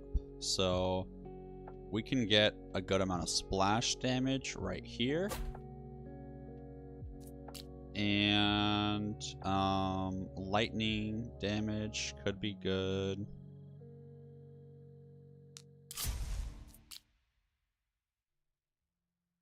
Ooh. Well, that's a total of like roughly 15 tiles.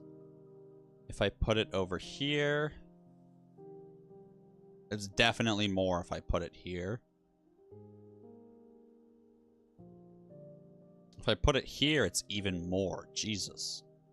So this would also be a really good spot to transition over to. But this would be my my like next expansion. It would be too costly to try to demolish and move over there right away.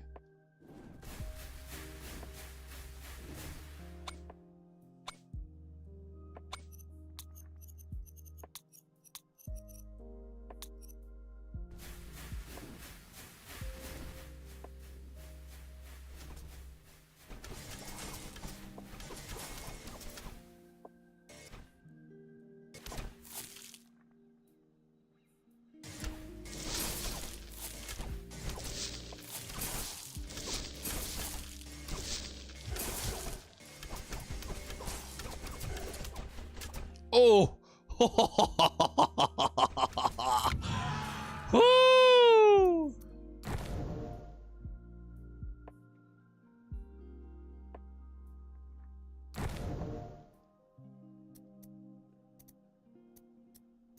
Yeah, more spell energy. Love that for me, because that's another 6 extra enemies I can just wipe out whenever I want. And then this is all ass. Especially this fire rate one, because I have so much fire rate already. Any more boosting to my fire rate is bad.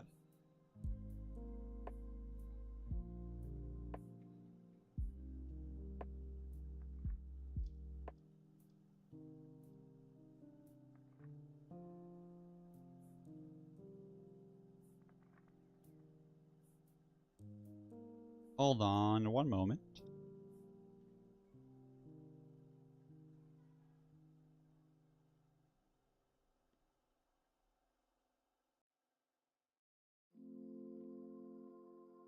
All right, bet.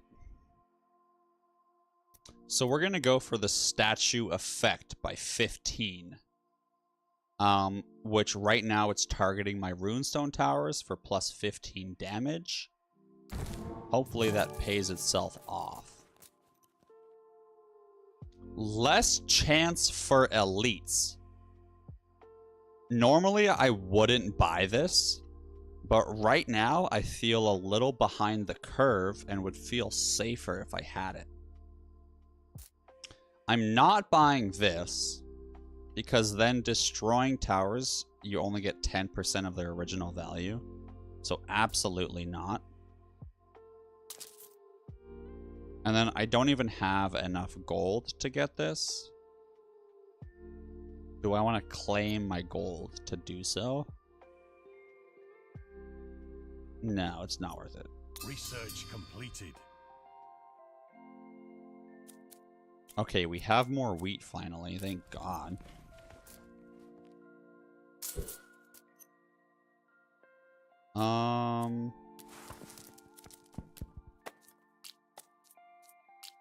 Okay, more wood production.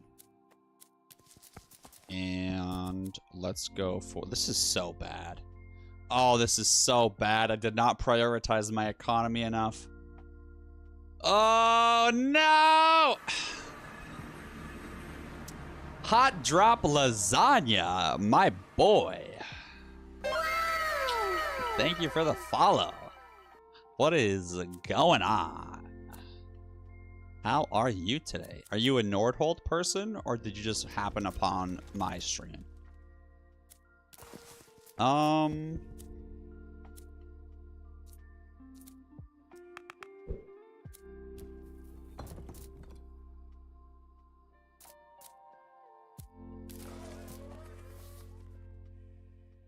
Oh, you're getting into Nordhold.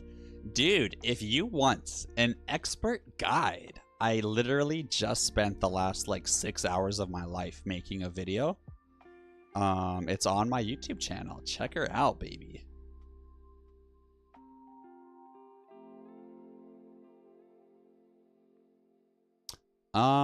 Okay, so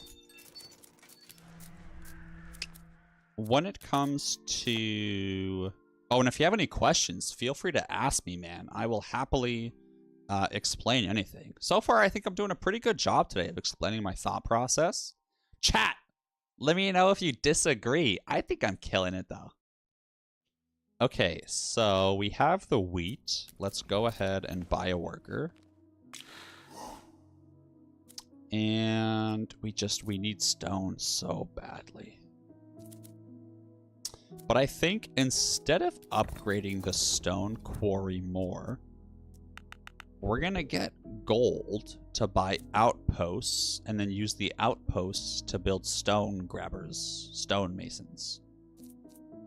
So let's just see how this next round goes. I might be cooked.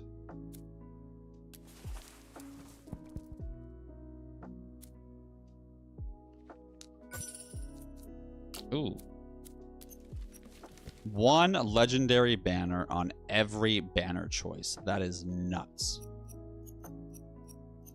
But I am desperately, desperately hurting to stay alive. And so I just pressed the wrong button. Oh, I can still change it. Okay, thank God.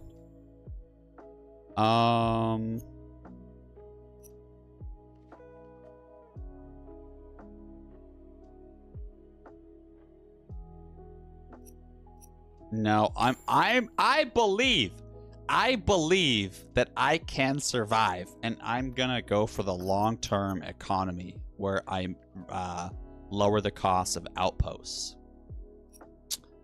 If I die, so be it. You know, it's been a lovely run. Absolute crazy stack of negative research, though I'm pretty sure I squandered.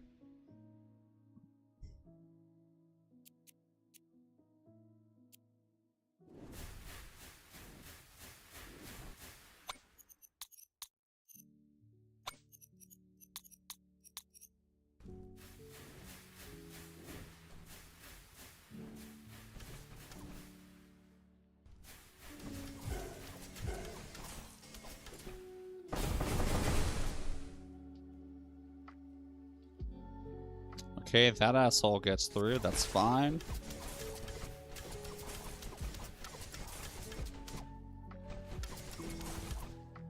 Oh, God! A full health elite! So, my rune towers do have a 44% increase in damage if they target the same person. So, I have faith. I don't know about you guys, but I have faith. It's only 13,000 HP. Only. Oh, yeah, yeah. What is that? What is that, like 5 people?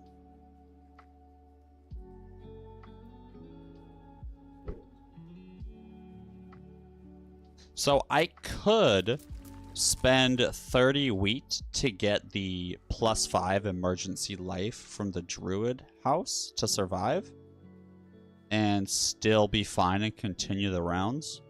But this was a close enough round where I'm just going to try again and see if I can just play a little bit better. So I'm going to, instead of having this target the fastest, it is going to target the weakest with the least amount of block and the least amount of armor to hopefully kill as many of the little guys as we can. And then this asshole is going to target the best grouping and the minions. The minion spawners. And then,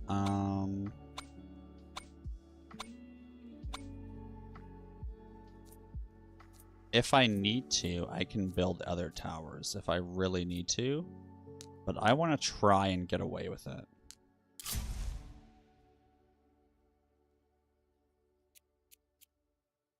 So these enemies all have HP that is around 600 to 1,000. So doing these spells only does 270 damage, but the slow effect might actually be worth it. So let's try that strategy. I'm going to play slow, and we're going to cast some slow spells.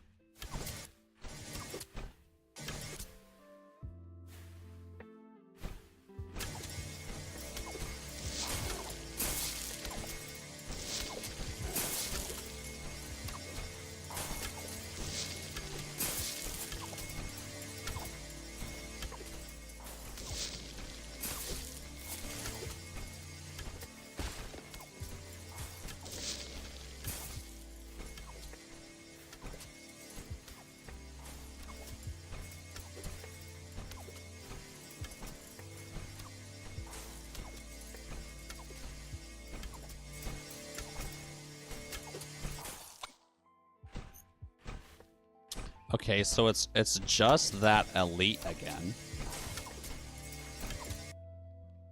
So I'm going to try to just build this tower and do a little bit more damage to him.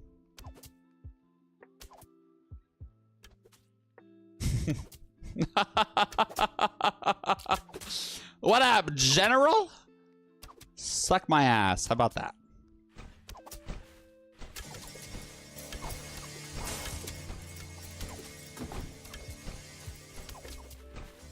Gucci gang. Oh, hold on. Hold on. Nice. Yeah, I need my workers. I have so few of them. I can lower research again? Are you joking me? Hold on. What perks do I have? The next 2 normal chests will definitely contain relics. So the next 5 waves, the chance of chests containing relics is multiplied by 4. And then I got this Oracle buff. Now, the Oracle buff is research. Yeah. Let's just keep the research buff.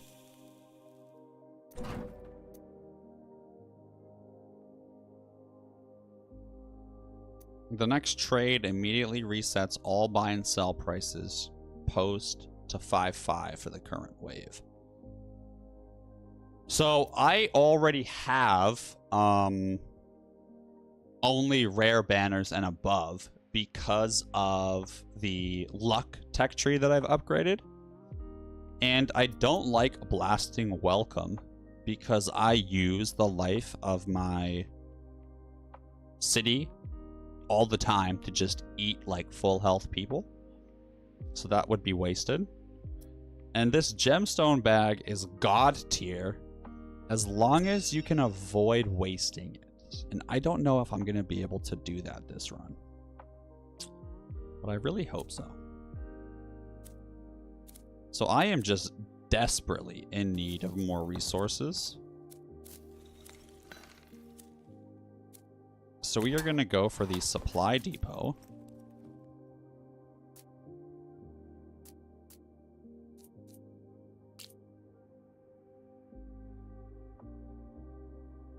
And then I'm going to build some of these assholes. Wow, there's almost no resources on this map. That is so bad.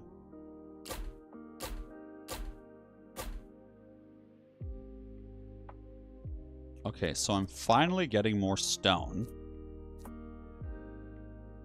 Let's go back to getting gold. Or no, let's get more wood. Let's get more wood. I believe. Do you believe? I believe. And, oh, here we go. Here we go. I got something that boosted the effect of...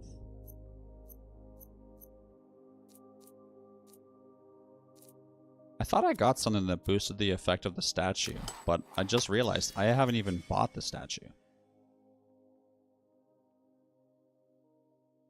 Oh, that's insane. Oh yeah, I think it was research or something. And then the Blessing of Wealth, I really should have bought sooner as well. I honestly completely forgot about this tower. And so the Blessing of Wealth, if you're specializing in a tower, is amazing.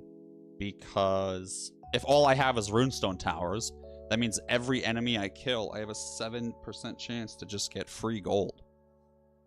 And you know, you're killing thousands of enemies. So with those upgrades bought, we are going to start a 3-minute ad break while I go get some water and take care of my dogs. And then we'll be back. It's most likely going to be more like 5 to 10 minutes since it is their dinner time and I want to feed them and take them out. So bear with me. I'm going to put on some Stone Simulator and we're going to make this happen.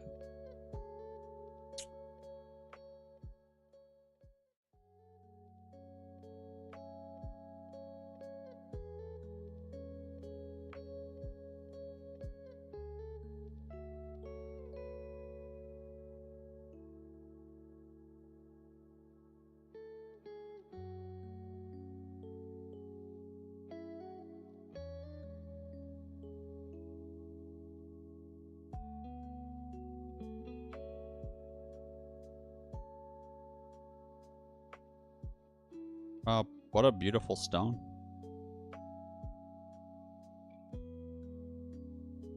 Ooh, is it gonna snow? How fun!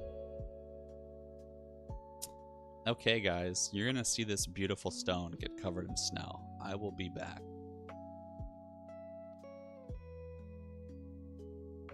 Girl!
What a blessing, ladies and gentlemen. What an absolute blessing. Oh, God. Whew.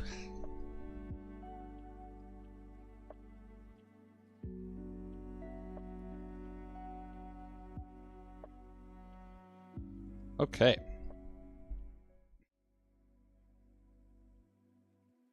So here we are. And if I can just survive a little bit longer, my economy will pay off. I know it will. My research, my lucky research will pay off. I just am really struggling. So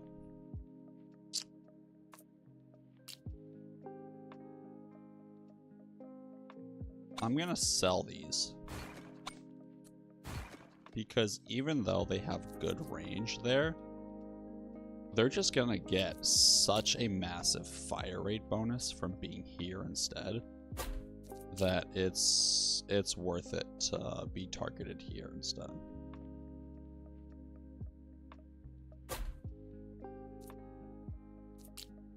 Yeah, I am desperate to survive. I do not want to die.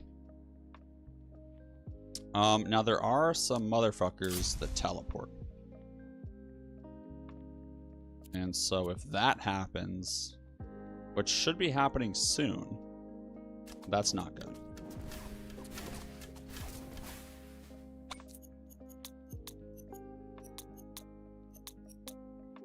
Hold on, where's my mortar? Okay.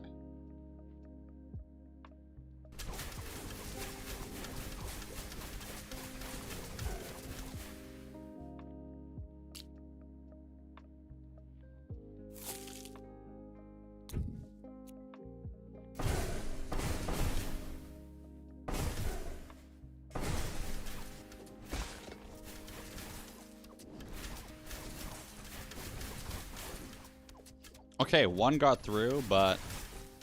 Or maybe not, maybe not, maybe not. Oh, thank God.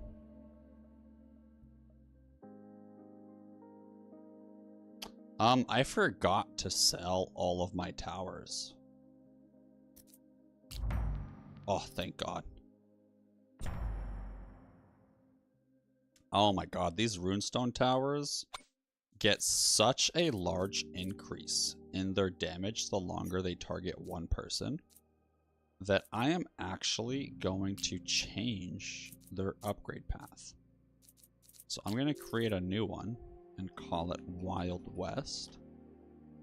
And it's just only going to be range.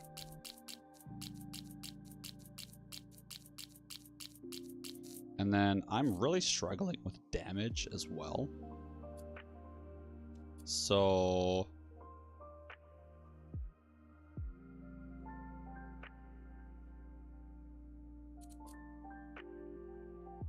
we gotta make something happen here.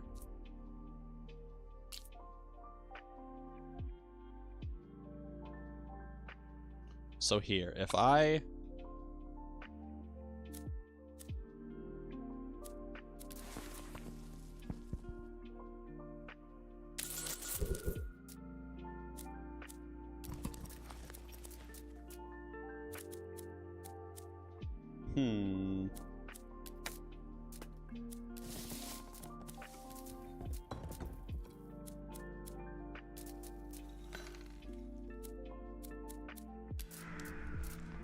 Oh, we do have a market offer coming up. Fun.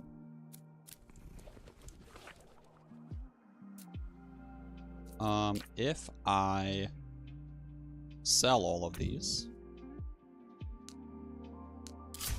I wonder what's gonna happen.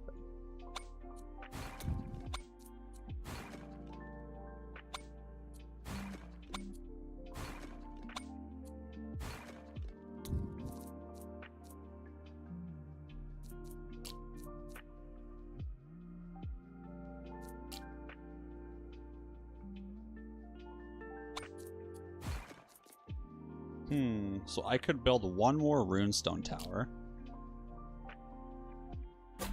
And then hopefully...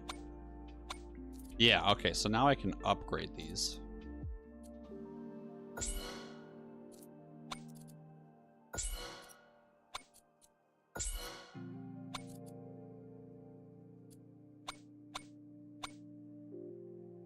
Okay, and with that amount of range, there is no way that we get wiped out.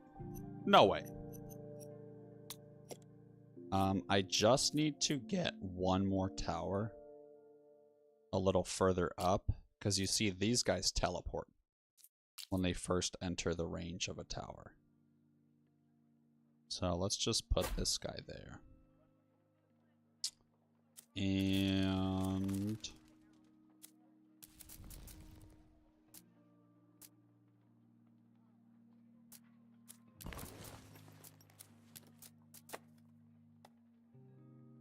next up, I really need to build the workshop.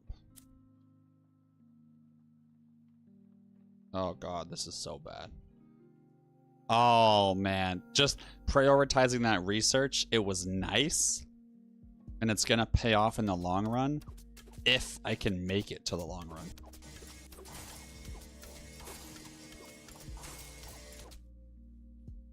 And Ascension fun? Yeah, dude, Ascension 2. And let me tell you, I suck. Are you kidding me?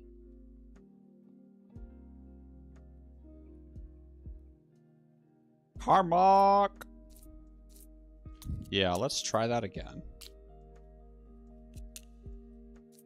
And I will add a shadow tower ahead. Oh, I was just like excitedly yelling your name, that's all.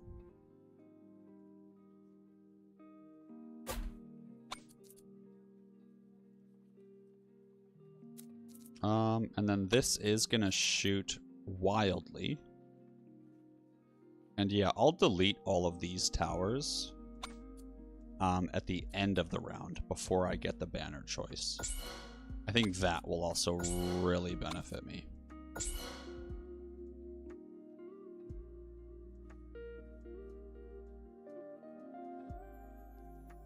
I would. Why not?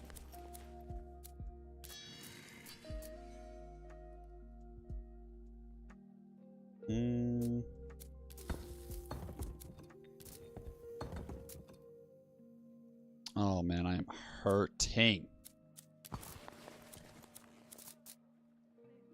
Yeah, we need to build the workshop next. This is just brutal. I think that's where I'm going wrong. I know I found out about the workshop upgrade, but I just keep putting it off.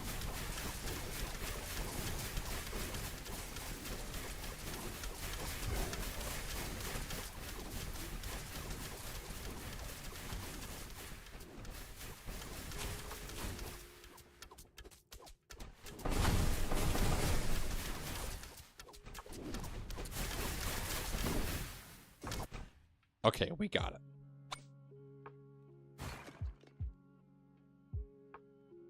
Or do we?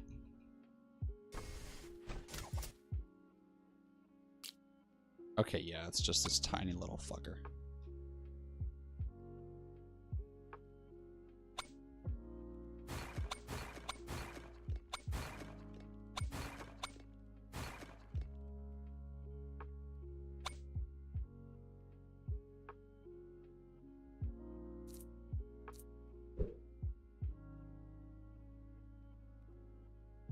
Hi, little buddy.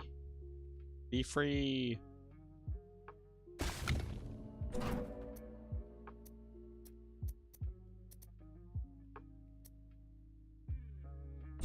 Oh, thank God.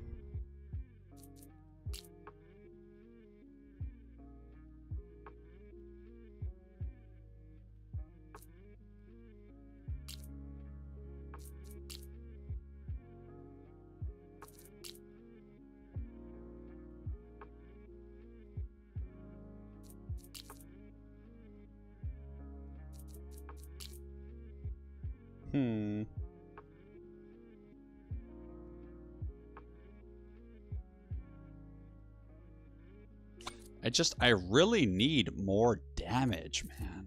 So we're gonna go for it.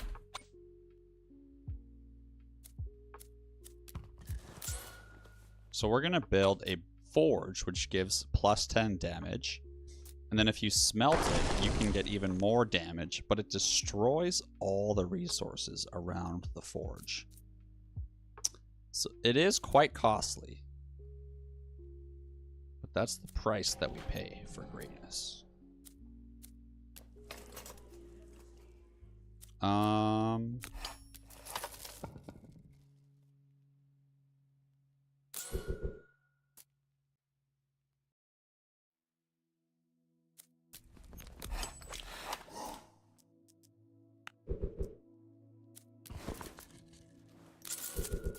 Yeah, I think I'm fucked.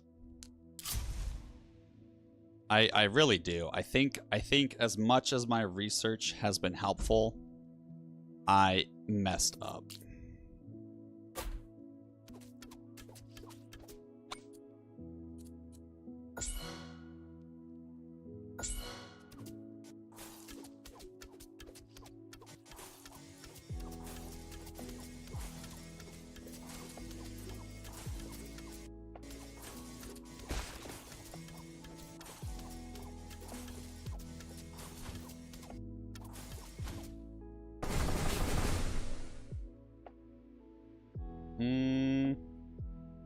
That's too many.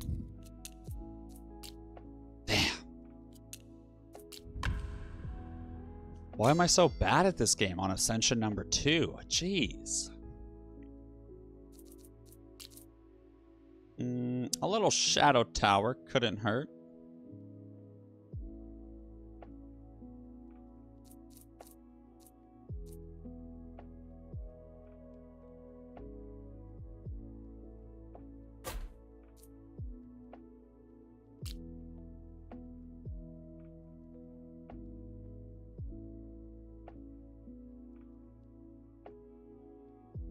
Nothing like a little mortar either.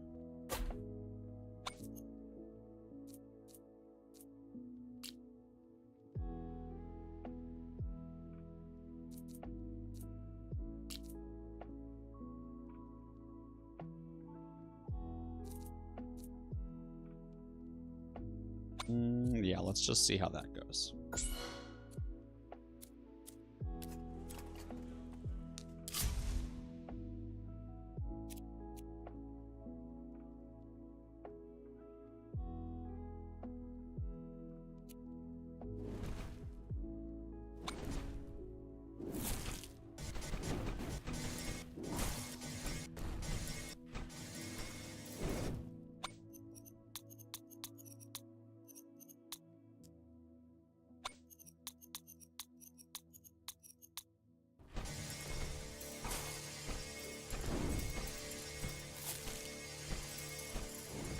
Okay, we're almost